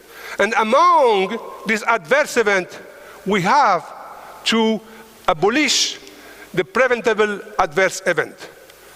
This is very important. We can prevent adverse events in the healthcare. Human factors are very important, and today there is a lot of groups working on human factor to understand why we are making errors. Of course, we are not going to blame humans, because most of the errors came because of systems error. And we have to work on the system, but also on human. We have to improve our skills, our way to manage patients in the emergency department. This is a very nice study, very old study, but very important, 1991, published in Harvard by the father of quality and safety, Lips. And you can see here that the death with the adverse event is almost 14% in this study. And the report on To Err is Human started with this study. And you can see we have a different level of disability from a minimal impairment to a permanent impairment. That means it's important to prevent this kind of event when we manage patients. There is no difference between surgery and medicine. We have the same amount of errors, and you can see that, for example, in medicine, we have a lot of errors in diagnosis, a lot of errors in therapeutics, and we have a lot of errors related to drug. In surgery, there's a lot of error in late complication or non-technical complication. In America, they put a lot of energy, a lot of money and human resources to decrease this adverse event. And you can see here that the number of adverse events increased all over the year because they implemented the reporting system. If we declare the adverse event or errors, we increase the number, of course. The objective is to increase the numbers, then to try to decrease the number of adverse events. And the most important factor that is involved in adverse event is communication. We have to improve communication in our team. Medicine is a teamwork. It's a teamwork. Put in mind this keyword. There's a lot of action, solution to improve that. And one of the most important, and focus on this topic, is to implement in the hospital, but I believe in the department, a system that will allow you to report adverse event. We need metrics. Without metrics, it will be difficult to improve the quality of care. And in America, you know, America, they do a lot of things, but you know that the healthcare system in America is the worst in the world, one of the worst in the world. We have the data, we have everything. It's worse because the social system is not good, but they put a lot of money in quality and safety, I can guarantee you. They want really to improve the quality of care, and they implemented reporting system, technical reporting system everywhere in states, and they want to get it for all states in America to get national American data on medical errors and adverse events. This is very important. I think Turkey should work on this topic. There's a lot of technology on that. One of the best in the world is the English or UK reporting system, very interesting. And they implemented, I think 3 years ago or 4 years ago, reporting system at the national level for emergency care. This is very important. They have a report every year. And the most important keyword here in this talk is that 86% of hospital safety incidents are not reported. We have to report everything. People, they are afraid to report because they think that if I report, maybe they will fire me.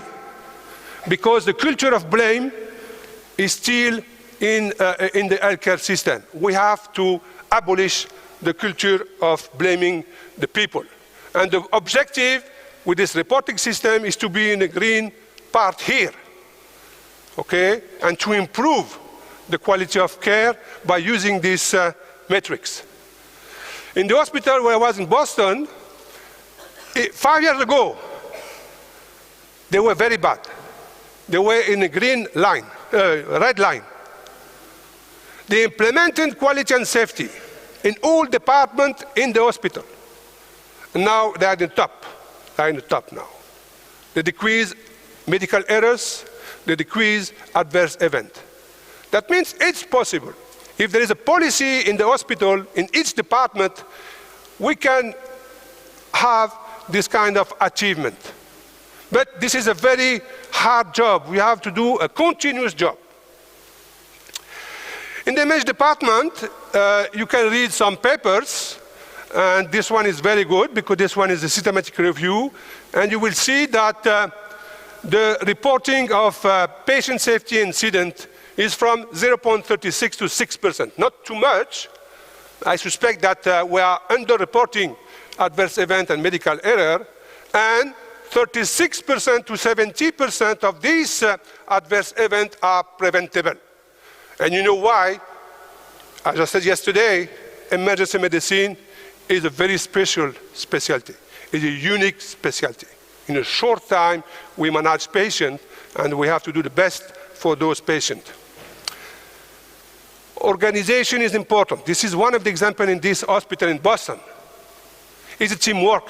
You can see here, there's a QAI, Quality Improvement Committee, and this committee receives a lot of information from the reporting system everywhere, from patient complaint, from the data board in the file patient, from some criteria like you have on the top. And all of this system is connected with the hospital.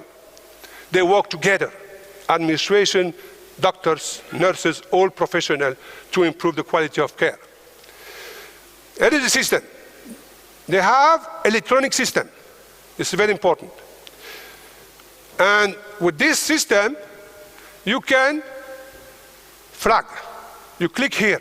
If you think that you did a mistake, you flag. I did a mistake, okay? Or I saw a mistake. You flag. Then the system will register you flag. This is very interesting. And then there is something happening in the computer. We'll give you some information here, and you click. You can also put some description. This is very interesting. This is the culture safety. All the professionals, they do the job. They understood that we have to report what we are doing in the emergency department, and we have to report our errors to be sure that we are not going to repeat the errors. You can put some indicators. For example, here, 72 hours return in the ED. You have a patient, you finish the management, and the patient go at home, for example. 3 days later, the patient come back. And then this could be a way to catch all the patients with medical errors. Or, for example, ICU transfer after 24 hours management in the ED. It's interesting. You can also measure the death 24 hours after the management. Look, we have a lot of indicators, and then you can rank the information from this flag system, reporting system. You can rank here, okay? And then, with this system, you publish. Research is very important. Without research, you will not improve quality and safety. I can guarantee you. Put effort in the research. And here, for example, patients with abdominal pain has a lot of medical errors and adverse events. You can see here, when you implement a reporting system, you can see here progressively there's an increase of number of adverse events. Increase, because you report. And this is good. This is good. It doesn't mean that you are not doing a good job. It means that you are reporting, okay? And you can compare different EDs here, okay? And you can see here that, for example, this one reports a lot of adverse events. This is very good. It doesn't mean that this one is a bad ED. It means that he's doing a good job. He's reporting to try to improve. What is the reality? We did a big study with 300,000 patients. You can see here, and we, from these 300,000, we flagged only 6,000 patients. or adverse event. And you can see here that the most important indicator is the 72 ED return visit with adverse event. And the complaint from patient is increasing. We have to encourage patient and family to also inform us that we did mistakes. We work together. We don't have to blame the professionals, and we don't blame the patient. We work together. It's very important. Transparency is important. Communication is important. And you can see here that the number of adverse events decreased over the year with this system because they implemented solution. But, you see, very important side. We don't know what happened here in the bottom. Oh, in the bottom here, in the hidden iceberg. We know what happened on the top there because it's visible. But many things appear here in the bottom, in the hidden iceberg.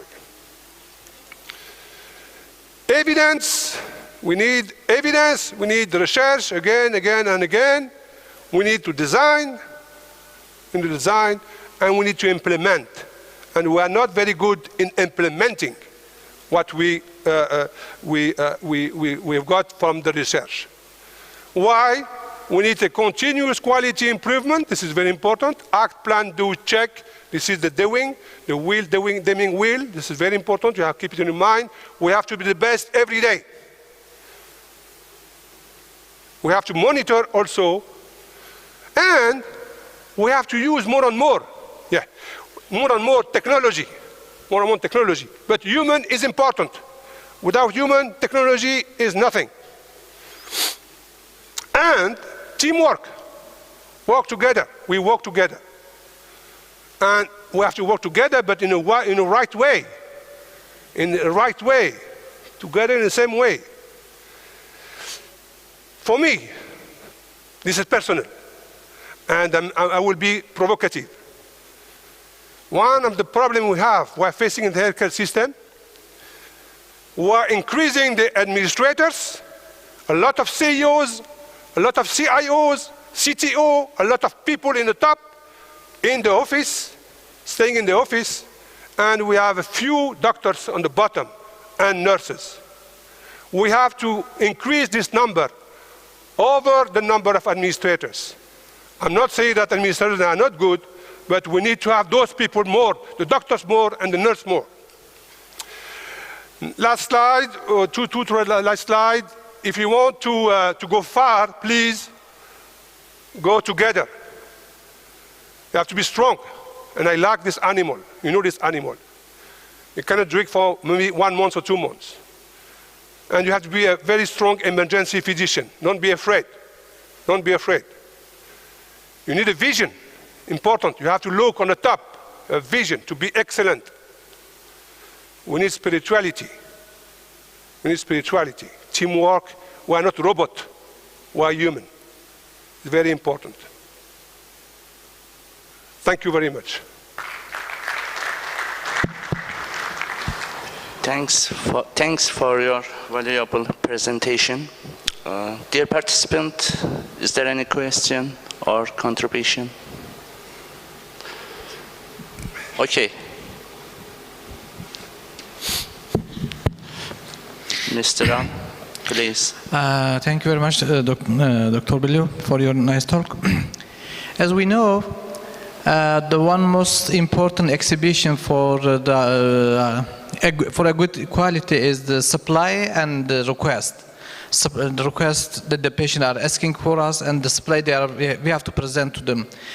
I'm wondering if there is a criteria for a good approach for the number of the patients and the number of the staff in emergency department. Is there any criteria for a good quality? Yes, we unfortunately we are not so strong like the intensivist. The intensivist, they put everything in the law. In France, I can send you what we did for many years. I was very involved in the National Society in France. We wrote how many nurses, how many doctors we need for a number of patients. Okay? For example, we need for 150 patients a day. I know that we have more than 150. We need, for example, in my department, I used to ask my administration to have 30 senior, and 20 resident, but 30 senior, okay? In America, they're very strong, and they can't justify the number. In the department when I was working in Boston, 150 sent and me, 57 senior doctor, and 34 resident. No, they are data. You can calculate the number. You cannot do quality and safety without resources. Impossible. I visited your department, Beset, 700 patients a day, and Bashar, I was in Istanbul, 3,500 patients a day, with a very small amount of doctors and nurses. Impossible. It's impossible. No, you have to work with the government administration to get more and more and more doctors. Hello, sir. So I wanted to add something to that, is that the National Accreditation Board of Hospitals and Healthcare Providers is like the Joint Commission for the US. In India, we have something like NABH, and National Accreditation Board of Hospitals and Healthcare Providers sits on ISQA as a national body representing India. And I think it's one of the only organizations in the world who has a separate accreditation for emergency department. So there is 109 benchmark accreditation. So what happens in the US or everywhere is when you do a joint commission accreditation of the hospital, they will do the whole hospital, and then they will accredit you specifically for orthopedics, for cardiac, for critical care. But nowhere did they have a separate rating for emergency care. So because we were a part of ISQA and the red tape is less in India because of our new government, we went ahead and got experts together, and we have 109 benchmark document for accreditation, and now over 45 departments in the country have a separate quality accreditation for emergency department only. Yeah. So you have a hospital accreditation, but if you want a rating for 5-star care, 4-star, you have a star rating through our national body for emergency medicine is the only one, as far as I know, in the whole world to give a separate accreditation. Yeah, we have it in France too. Yeah. I was president of the evaluation committee for emergency care in France, and we wrote a book. We can translate. I want to translate the book in English, and this book presents all the metrics and everything. And we do audits every year in France, and we accredit emergency department. Last advice. I'm sorry. This is very important. Last advice. You have to create your own system of evaluation and accreditation. You don't need joint commission. You don't need to put a lot of money for those people. You create your agency. National Agency of Evaluation and Accreditation. Important. We have it in France, there's in England, there's everywhere, in India, everywhere. This is very important, very, very important. Because if you don't do that at the national level, it will be difficult for your country and your hospitals and departments to improve the quality. Very important. Okay. Thanks for your excellent presentation and contribution. Thank you.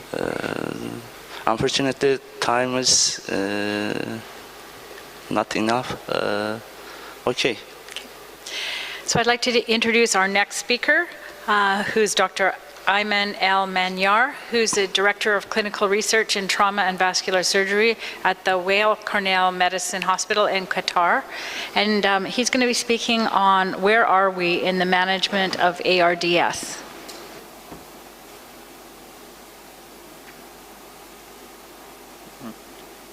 Good morning. Thank you for inviting me for this session. As we know, in the intensive care, the most important complication, one of the most important complications is the ARDS with high fatality. So I'm going to summarize the management and where do we stand in this era. So before we discuss the management, we should know what is the ARDS and how to diagnose it. This is acute inflammatory syndrome with diffuse pulmonary edema and respiratory failure that cannot be explained by heart failure, but it can be combined. Acute onset of severe respiratory distress and cyanosis, which is refractory to the routine oxygen or regular oxygen therapy, with associated with diffuse X-ray, chest X-ray abnormality, and decreased lung compliance. The pathophysiology, it is acute inflammation affecting the gas exchange surface, which is very important for oxygenation, the alveolar capillary membrane. The resultant will be that exudate inactivates the surfactant, leading to the collapse and consolidation of the distal airspace with progressive loss of the lung gas exchange surface area. And you can see this, how to diagnose from the chest X-ray with the diffuse lung opacity and CT scan, and also you can see what is the inflammatory role in this disaster or this disease. So it is not a disease, it is actually a syndrome, and because of this there is no laboratory and imaging or gold standard diagnostic investigation of ARDS. It should be based on the clinical imaging and lab. So ARDS is caused by a huge range of conditions, which consequence patients with ARDS are heterogeneous. It can develop in any patient in the intensive care. So there is a 4-point lung injury scoring system for quantifying ARDS severity, which based on the PEEP, the peak end expiratory pressure, the ratio of the partial pressure of oxygen to the fraction of inspired oxygen, also depend on the dynamic lung compliance and the degree of radiologic infiltration. The outcome is determined by the underlying cause, patient-specific factor and comorbidity, diabetic, hypertension, renal disease, and so on, lung disease, clinical management, and severity of illness. The survivor commonly suffer from muscle weakness and neuropsychiatric problem, and fewer than 50% return to work 1 year after leaving the ICU. But the mortality is very high. It reached 40%. This is from our center in Qatar. We collected the data from 2011 until 2018. It was 118 patients, and you can see the mortality group. The mortality is 40% in this group. And the only characteristic in this patient is the polytrauma and receiving too much blood transfusion. So back to the management, there is 10 topics based on the available guidelines. It discuss the corticosteroid, the ECMO, the extracorporeal carbon dioxide removal, fluid strategy in the management, high frequency oscillation, inhaled vasodilator, nitric oxide, lung protective ventilation, neuromuscular blocking agent, and positive or the beep, prone position. So this is the 10 items for management. If you take the most important items like the steroid, and I looked for the guidelines, they mentioned some meta-analysis done for this. You can see the mortality is reduced using the corticosteroid, but is not statistically significant. For the ECMO, also the mortality reduced, but at the expense of the bleeding. There is too much bleeding, but the mortality is less. For the ECCOR, there is no meta-analysis so far about this. So the evidence about its role is very weak. For the conservative fluid strategy, using liberal fluid or diuretics versus diuretics as a policy, the mortality reduced, but it's not significant also. But we can see the renal dysfunction increase. For the high velocity oscillation, also we can see the mortality is increasing, either on hospital or 30 days mortality. For the inhaled nitric oxide or vasodilator, the mortality increased, but statistically not significant. lower tidal volume compared to the higher tidal volume, the mortality increased, the mortality in 60 days increased, by in-hospital mortality reduced when we use low tidal volume. The barotrauma increase. For lower tidal volume plus higher beep, which is called the open lung approach, the mortality reduced. But infection is increased, which is not statistically significant. Using the muscle relaxant on this patient, the mortality reduced. But the patient developed more weakness, but statistically not significant. Higher beep, the mortality reduced. For prone position, the meta-analysis, all meta-analysis shows the mortality reduced by putting the patient in the prone position. So to summarize what we should do, the prone position strongly indicated, high frequency oscillation should be avoided. The higher beep, there is weak evidence but can be used. Muscle relaxant, it can be used but the evidence is weak. ECMO also can be used but evidence is still low. Inhaled vasodilator, the evidence is still low. Steroid and the ACCOR, it is mainly used till now for research purpose. So for mild, moderate, and severe ARDS, low tidal volume should be used, the prone position. For the moderate to severe, we can use the muscle relaxant. And for severe ARDS, ECMO is recommended. So this is to summarize again in the flow chart that increasing beep, reducing tidal volume, prone position, but in time fashion. I mean early is important.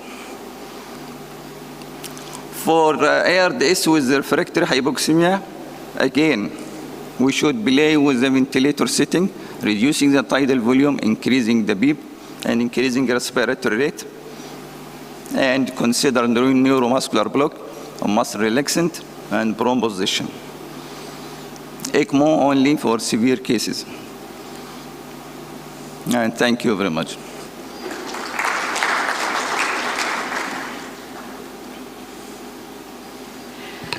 Thanks very much for an excellent talk.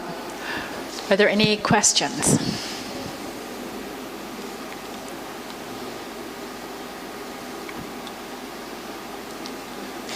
Okay.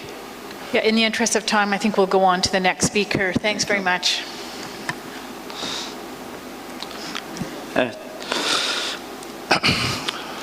Final speaker, in my opinion, pioneer of emergency medicine, Poland and East Europe.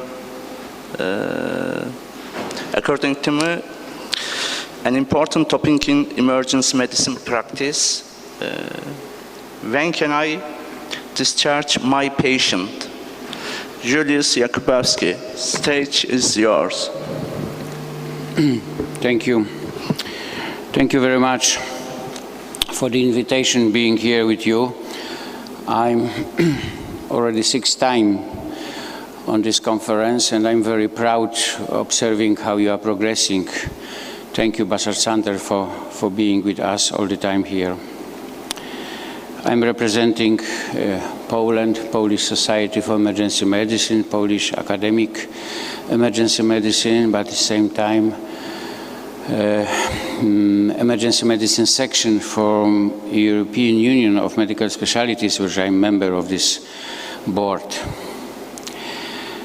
That's my university, new hospital where I'm coming from, a big hospital, saying true. The Polish emergency medicine was born in this area already 20 years ago. When I would remind you the definition of emergency medicine, which is still under discuss, to make this definition more exact, more proper, but still in the common days we are using this discipline, this definition, which I just combine definition of IFEM and European definition altogether. So as you see, it's a primary specialty established using the knowledge and skill required for prevention of diagnostic and management, urgent and emergency aspects, and so on. This includes organization, the proper medical responses for patients looking for urgent medical care. What is important in this definition then the timing in this setting may be critical, either from side of the patient and from side of the medical point. Definition of emergency physician task is, of course, care for the patient with wide range of pathology from life-threatening. But the attendance and number of these patients is unpredictable, and they mostly present with symptoms rather than diagnosis. Patient care includes physical, mental, and social aspects. So if focus on initial care until discharge or referral to other health professionals. So generally saying, emergency medicine addresses the comprehensive medical needs of all patients in emergency setting, prioritize interventions, coordinating, directing care for multiple patients at any one time. In other words, emergency physicians have a fundamental role in a modern healthcare system. That's typical view of referral emergency department, as my department is, for example. Growing number from hour to hour, growing number of ambulances with acute patients. This, of course, make a great pressure for emergency physicians working there. They are faced with numerous challenges. The first challenge is that limit of time. Time constraints occur because the severity and acuity of the illness, and also because the event presents worry that someone else will need the physician's attention. The second challenge for physicians is that they need to quickly assess and make therapeutic decisions on the basis of limited information. So emergency physician may also provide medical control for patients in the pre-hospital environment. Also need to determine what care was given prior to arrival and what impact to this intervention made. This is the classical model of emergency care for the patient passing through emergency department. There are 6 phases of this care, of this model, from one phase until the 6th one.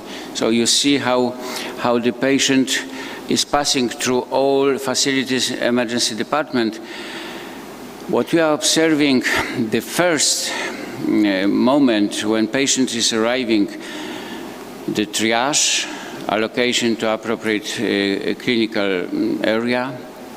This may happen on different settings, as you see, the resuscitation or acute treatment and subacute treatment and waiting room. Following development of emergency medicine, those 2 areas, acute treatment and subacute treatment, are growing on importance. And in fact, they are getting longer and longer with development of emergency medicine. This is also because, in between, also because there's a different mindset of emergency physician than other specialists, which means that emergency physician is concerning not necessarily the diagnosis, but process of thinking aimed at ruling in or ruling out serious pathology that are life or limb threatening. The evaluation of patients should proceed in a parallel fashion rather than time-honored method. So the mindset, the patient must be triaged and registered in the waiting room when there are beds available, must be abandoned. This is the relatively new philosophy of understanding the role of emergency physician inside emergency department having a new patient. It means that patients should be taken straight away to any available facilities with physician, eventually with a nurse or with another physician, to assess the patient, get history while patient is simultaneously having intravenous line, blood, all other procedures necessary in this concrete setting. So the single intervention, it is already well registered that intervention of in-room registration can decrease the length of stay of the patient for about 15 minutes in average. As you know, emergency department overcrowding is one of the plague of our daily practice. So a cornerstone of emergency physician practice is recognition of patterns in a patient presentation. That's why, as we are understanding now, and it's more and more developed or underlined, that the prudent emergency physician must be a detective and scientist in the same time, or another one, Sherlock Holmes and Einstein, having the new patient and having another way of understanding of this patient. He has to muddle through the mug of wax, signs and symptoms to find the real one, the real problem, the pattern of this concrete patient. It is well-known fact about emergency department patients that their presentation do not fit specific textbook diagnosis or classical presentation of illness. This we know from everyday practice. If you look to the most common presented symptoms from patients coming to emergency departments, there is a list. The list looks easy way and not very huge list, but if you look more details to each one of those points, you have to realize that each one of these manifestations in fact is another textbook. So to pass through this mass of possibilities, that's the art of emergency physician working in emergency department everyday practice. To pass through this, the main principle of this practice is to be able to state a simple questions that must be answered to provide effective care as a simple method to guide the emergency physician through the quagmire of clinical emergency medicine. So the first question which we are stating on the very beginning, seeing first time the patient, is the question, is this patient about to die? And that's the basic divagation. If he's a critical, having symptoms of life-threatening illness or injury which need to be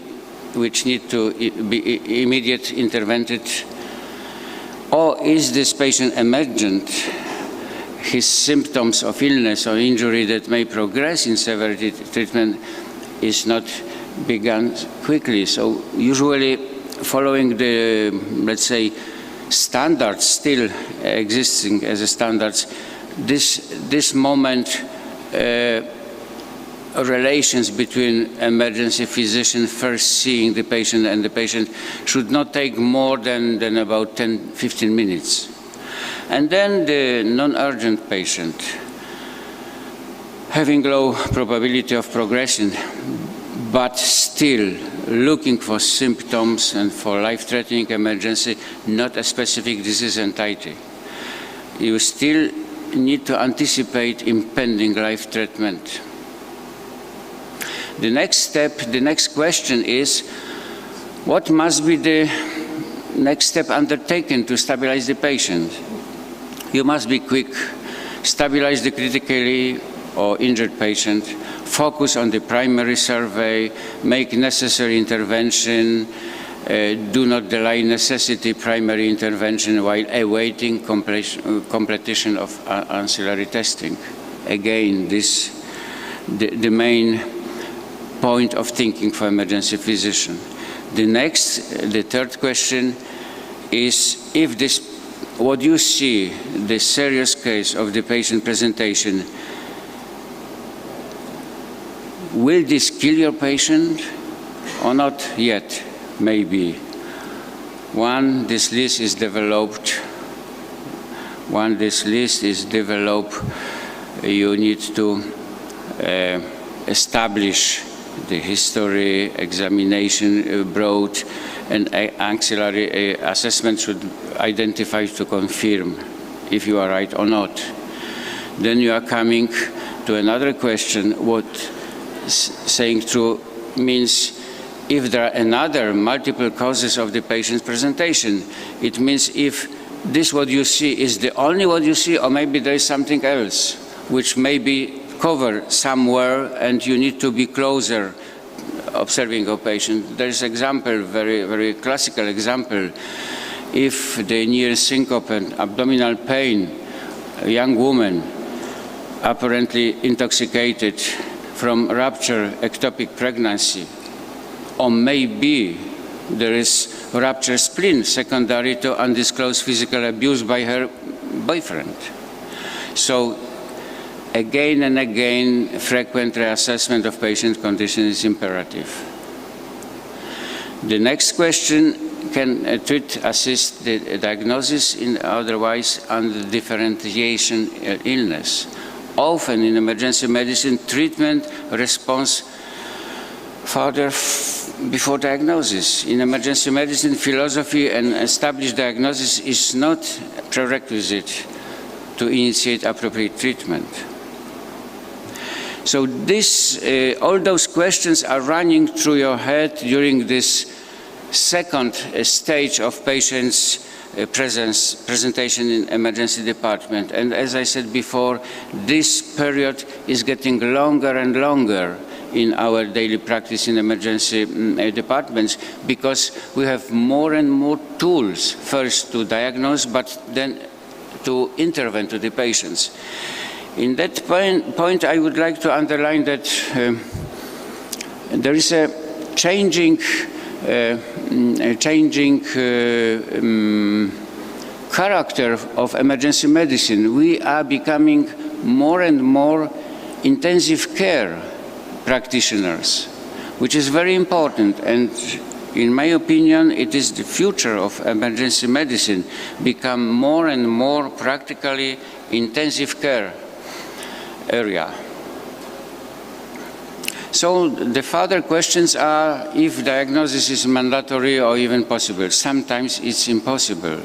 So you are treating the patients, you're having treating symptoms and excluding emergency condition without giving a specific diagnosis, and that's also normal. Does the patient need to be admitted to the hospital? You are coming to the final point, what to decide about this patient. Not always you are able to answer appropriately. So sometimes those questions are not answered. Once assessment and treatment are underway, decide whether an emergency condition exists.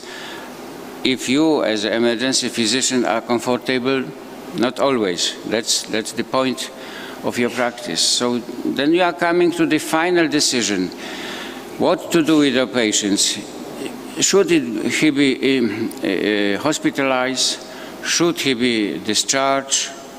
Sometimes those patients are dying, which is, of course, one of the standards of our daily practice. Sometimes patients escape from emergency department, which also happened, without being seen by doctor or without following rules already given to him. So your responsibility mostly are in this area. Hospitalize him or discharge him. If patient is not admitted, disposition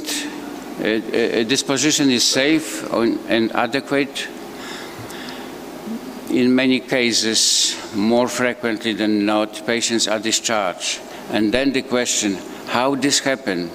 How many patients do not receive specific diagnosis? How many and if any symptoms persist? What is recommendation giving to this patient? What is your final talk with the patient, disposition? Did you give him any advices, instructed him when to return for further evaluation, and so on? All those points should be documented. Documentation of your decision is very important. As Dr. Abdul Belou already said, this is a part of quality, documentation. And of course, this documentation, if it's good enough, it gives type of safety for you, for yourself as a physician, this decision giving. So risk assessment and disposition of the critically patient is guided by impression of clinical trajectory as well as presumed diagnosis. While diagnosis very often is based on information you receive from the patient, but also from your experience and intuition. So clinical picture is dictated by the state of tissue perfusion and patient ability to compensate physiologic perturbances. For example, if patient with positive troponin, ST segment changes, mean arterial pressure low, may be having simple coronary insufficiency, but another patient with the same signs is already in cardiogenic shock. So this is your art as a physician, as an emergency physician, as your intuition should decide how to interpret this, what you see with your patient. Or another example, low blood pressure in patient may result from therapeutic lowering of vascular tone. Sometimes when you are using sedation or analgesic sedation, this low pressure is just a result of your procedure. But same level of blood pressure in different individual patient may significantly distribute shock. So probably this patient may be in the first stage of sepsis. So differentiating these possibilities enable appropriate disposition and treatment and is essential in the practice of emergency physician. Organ dysfunction arising from emergency critical illness can be treated to abnormalities in either one or both of the following physiological relationships. This is very important. Relationship between organ blood flow and mean arterial pressure. And another relation between oxygen supply and oxygen consumption. You need to realize in which state of this balance, in which point in this balance is your patient. You must be able to evaluate those two key hemostatic relationships: mean arterial pressure, blood flow, and oxygen supply to oxygen demand. These presentations are essential for your decision. Failure to do commonly results in misdiagnosis and delayed recognition of clinical deterioration. I will not go more to details, but you need to be able to recognize this patient consumption, in which state he is, oxygen delivery, which is again dependent from cardiac output and oxygen content of arterial blood. Then cardiac output, stroke volume, contra heart rate, oxygen content that's determined by hemoglobin concentration and saturation. So those are classical points. So then evaluation of oxygen delivery, low stroke volume. Is this because of hypovolemia or maybe not? Maybe it's already because some constraints dedicated to status of heart and his vascular system. Then you need to evaluate blood pressure, which is low because of low cardiac volume or low systemic vascular resistance or opposite. Then again, your art of understanding what's going on with patients, observing him, will bring you to the final decision. The same evaluation of hemorrhage. I will not go more to this detail. This is our daily classical practice. So having this pressure and knowing that another group of patients waiting for you, you are working in type of, let's say, chaotic environments. So as already Abdel Belou taught some moments concerning errors which may occur in emergency department. So saying true, the emergency department environment is complex, time pressure and dynamic, and generally saying is the most environment, as people are saying, perfectly designed for errors to occur. This we should always remember. Nowhere else in medical practice... Sorry, time's up. Yeah, I'm coming to the end. Wait a moment. And this is the last one. We just need to understand and come back to hierarchy of factors influencing safety of clinical practice. Institutional context, organization, work environments, team factors, individual staff factors, task forces, patient factors. All those factors influencing our decision to discharge or not discharge your patient. Thank you for your attention, references. Thank you. Thanks for your excellent presentation. Dear participant, is there any question? Unfortunately, one question, I think. Or contribution? No. Okay, thanks. Right, well, we'll let you all have your coffee break and see you again in 20 minutes or so. Thanks.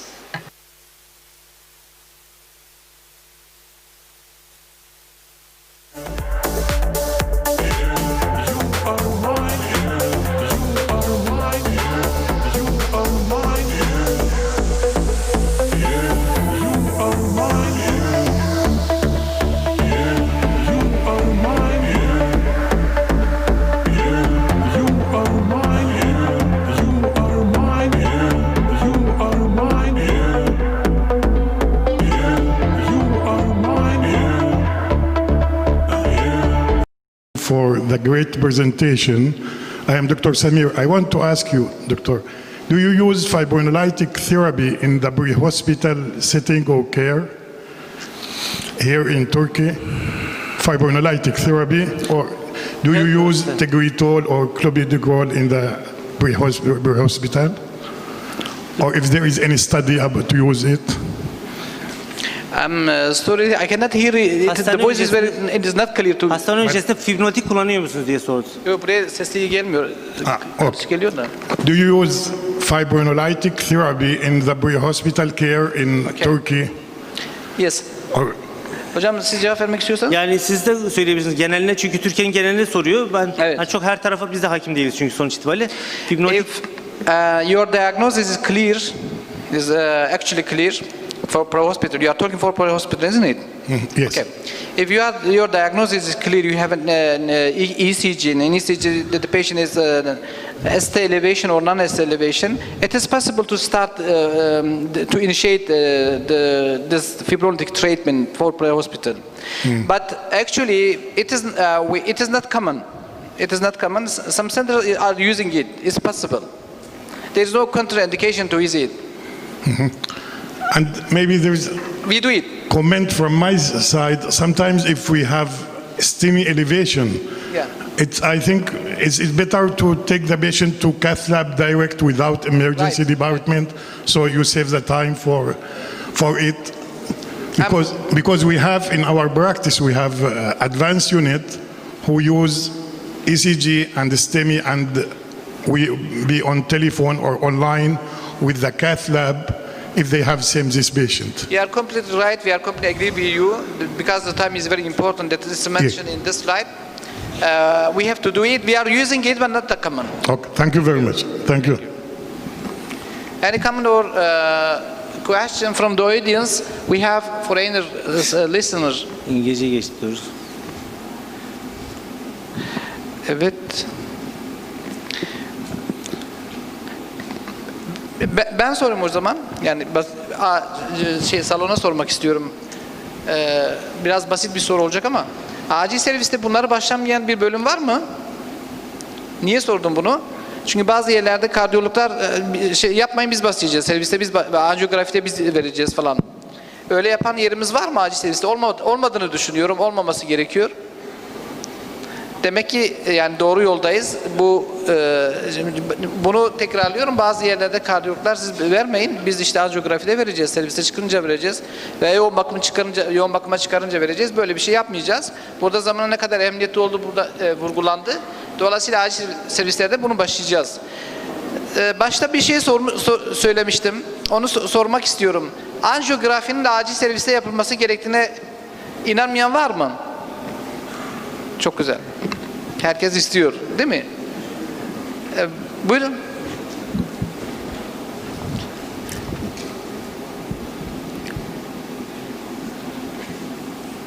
Doktor Akkan ben şehir hastanesinde, Adana Şehir Eğitim Araştırma Hastanesi'nde çalışıyorum. Şimdi şehir hastanelerinin büyüklüğünü biliyoruz yani yüz ölçümü olarak.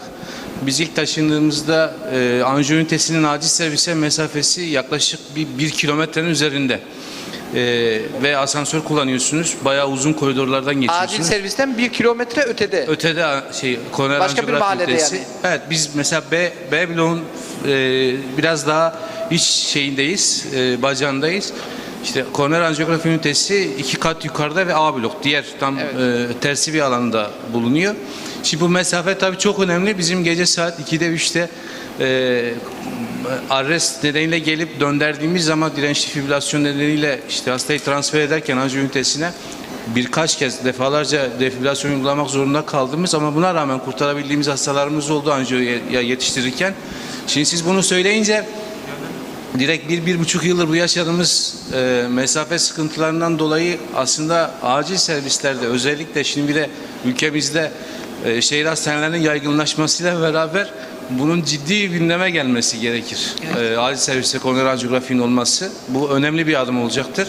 Ben bu anlamda hem şeyi söylemek isterim. Bir de ayrıca aslında biz hastane öncesi fibrinotikten önce hastane öncesi acil sağlık hizmetlerini yürüten arkadaşlarımızın aspirin kullanımı konusunda ciddi eksiklikleri var. Yani fibrinolizisten önce aspirinin kullanımında çok ciddi uygulama problemleri var.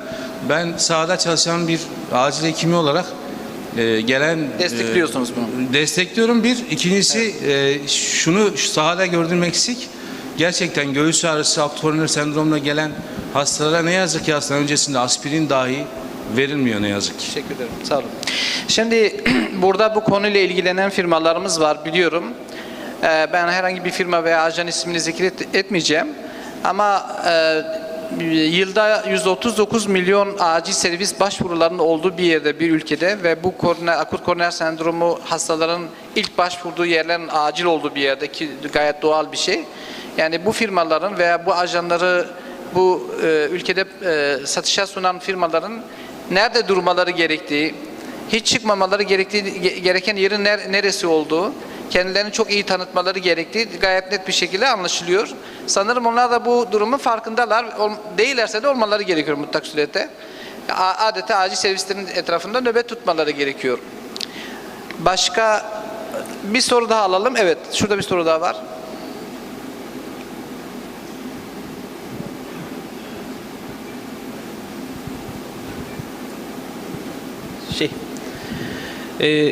Ben İstanbul Bakırköy Devlet Hastanesi'nden Doktor Taha.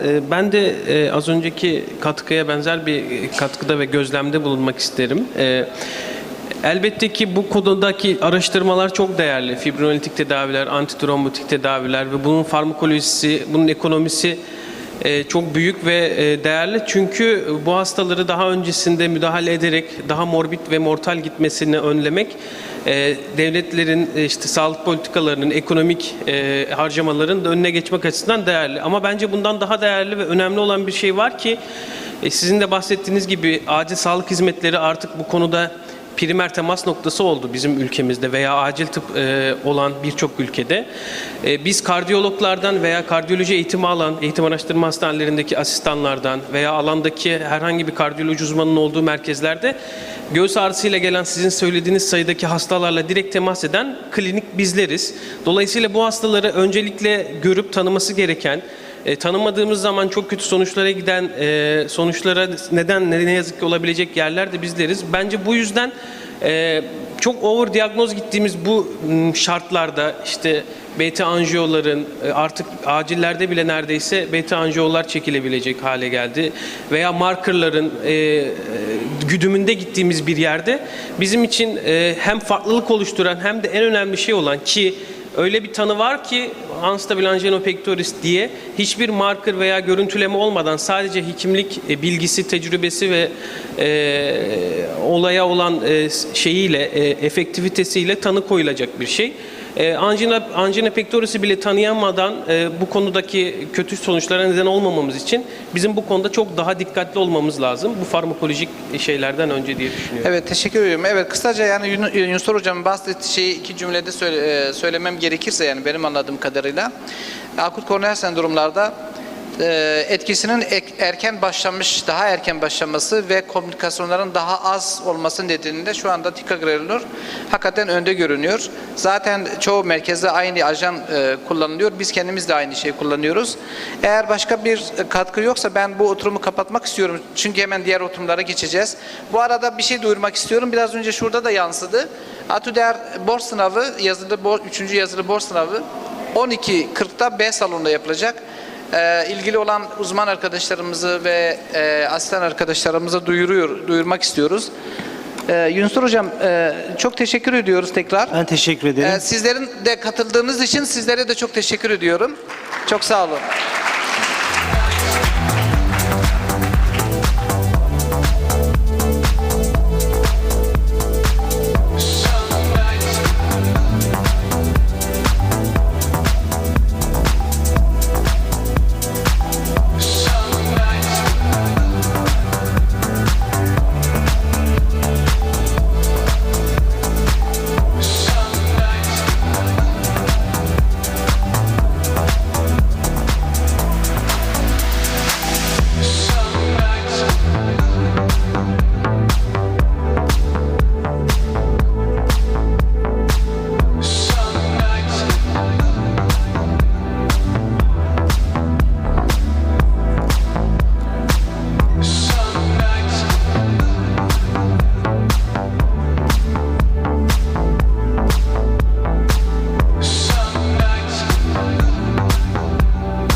beginning of the end.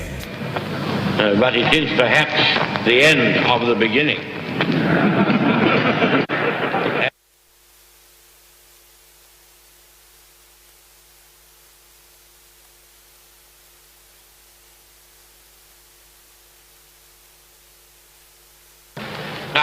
This is not the end.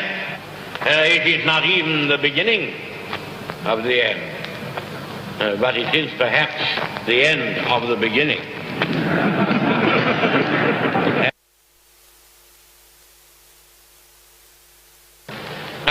This is not the end.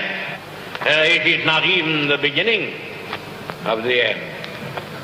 But it is perhaps the end of the beginning.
taste of something sweet. My daytime dress, your rolled up sleeves. There's something about your slick back hair. I feel the magic in the air. I can show you pretty things, waves on water glistening. Just take a breath. I can show you charm and style. We can go for miles and miles. No, don't forget, it's glamorous, so glamorous. It's glamorous.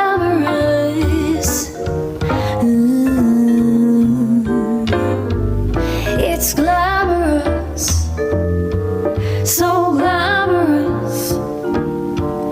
It's glamorous.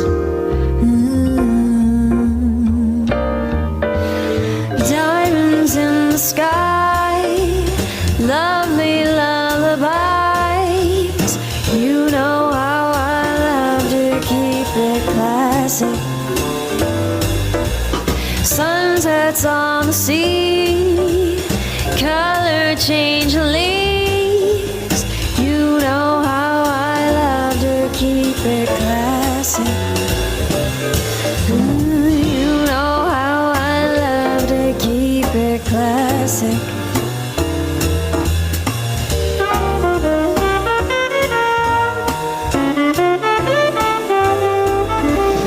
I can show you pretty things, waves on water glistening. Just take a breath.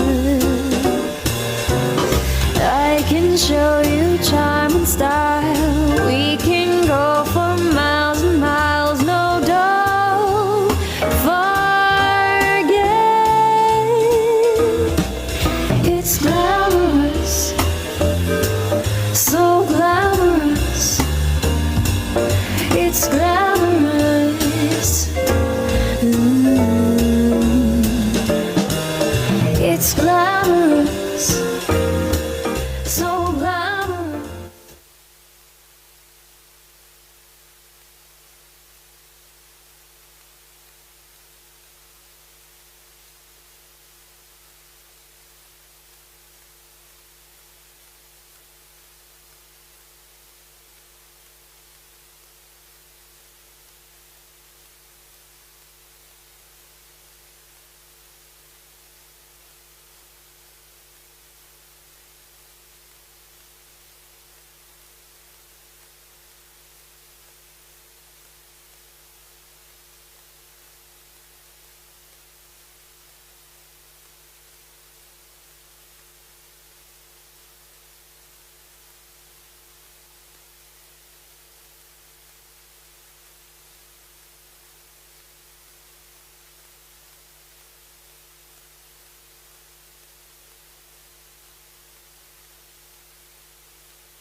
Welcome everyone to the afternoon session, starting with resuscitation. So we've got an exciting lineup for you today with some great speakers.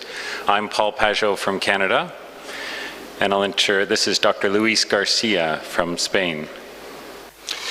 Thank you, Paul, for the introduction. Today we have the pleasure to have a group of speakers that are not only well-known, but also friends of us. So it's a pleasure to chair and co-chair this session with two Pauls, I would say. So, to be on time, because we are a few minutes out of schedule, we are going to start with the first speaker. And I have the pleasure to introduce you Paul Kibela. He is the past president of ACEP, a well-known and friend of all of us. So please, Paul, you have the floor.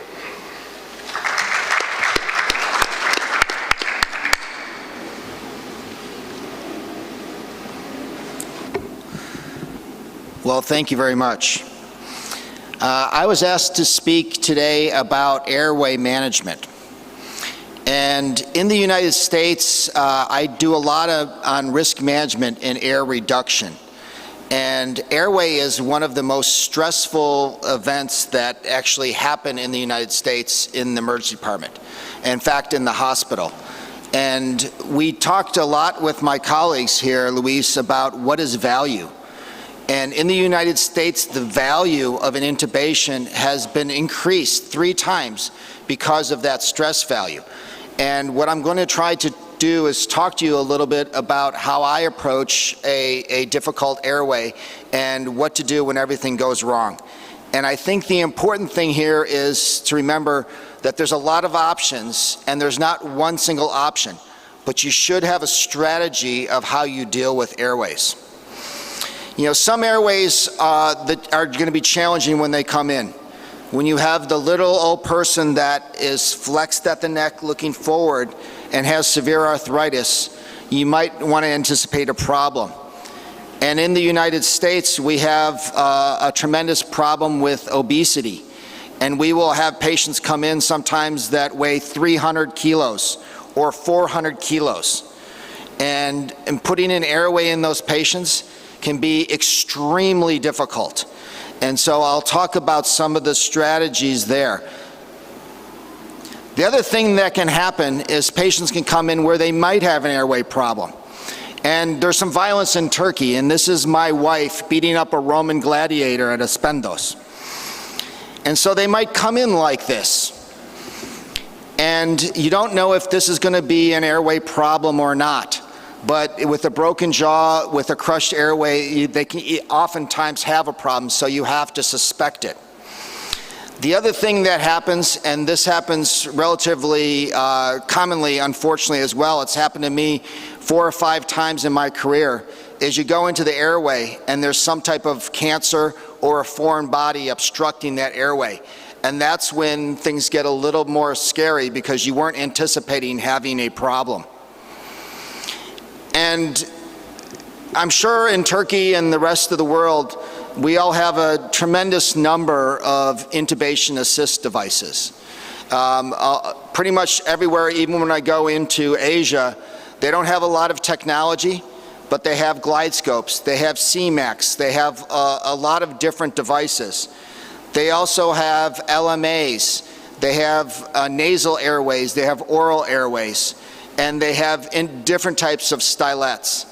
In the US also we have basically flexible bronchoscopy that we now use to intubate as well. And I think the thing here that, again, I want to implore upon you is to really figure out what is easy for you and not to try to master all of these devices. And I think they say, they have an idiom that if you try to master you try to learn everything, you will be a master of nothing. And you will lead to problems. So my personal favorite is the bougie. Why? Because it's usually always available every place I work. It's inexpensive and it's relatively useful to intubate around a tumor, to intubate, and it's sturdy enough that I can intubate if someone's bleeding blindly. So that's something that is my strategy. And if I do that, I will go to a surgical airway, and I'll spend a little bit of time talking about that as well. Still, if you do everything right, everything can still go wrong. And so one of the things that I want to implore upon everyone is, again, to look at whether this is an airflow problem, whether it's a breathing problem, whether the person is oxygenating, and so certainly monitoring is important. If the person is oxygenating and they're exchanging airway and you have a CO2 detector monitor on them, you have much more time than if their pulse ox is dropping quickly or they're accumulating oxygen, or accumulating, carbon dioxide. So that's the panic mode there. If they're oxygenating, the frequent thing that I do is to take time and reposition the patient. I think the main problem that I've seen when I've seen other people have problems intubating, they are not positioned appropriately. What happens oftentimes is their head is off to the side, or if they're obese, their airway is not opened all the way up and they're not dorsiflexed at the neck. So that is one of the problems. The second problem that I've seen is a lot of our patients, if I go to intubate them, guess what? They've been intubated before. And oftentimes from the trauma being intubated before, their airway may be narrowed already. And sometimes we also have now patients that come in, we're at a tertiary care center, and the patients are much older. They often have cancer and sometimes diabetes, and they've even had abscesses in the airway, which is highly problematic. The other issue that we're facing in the United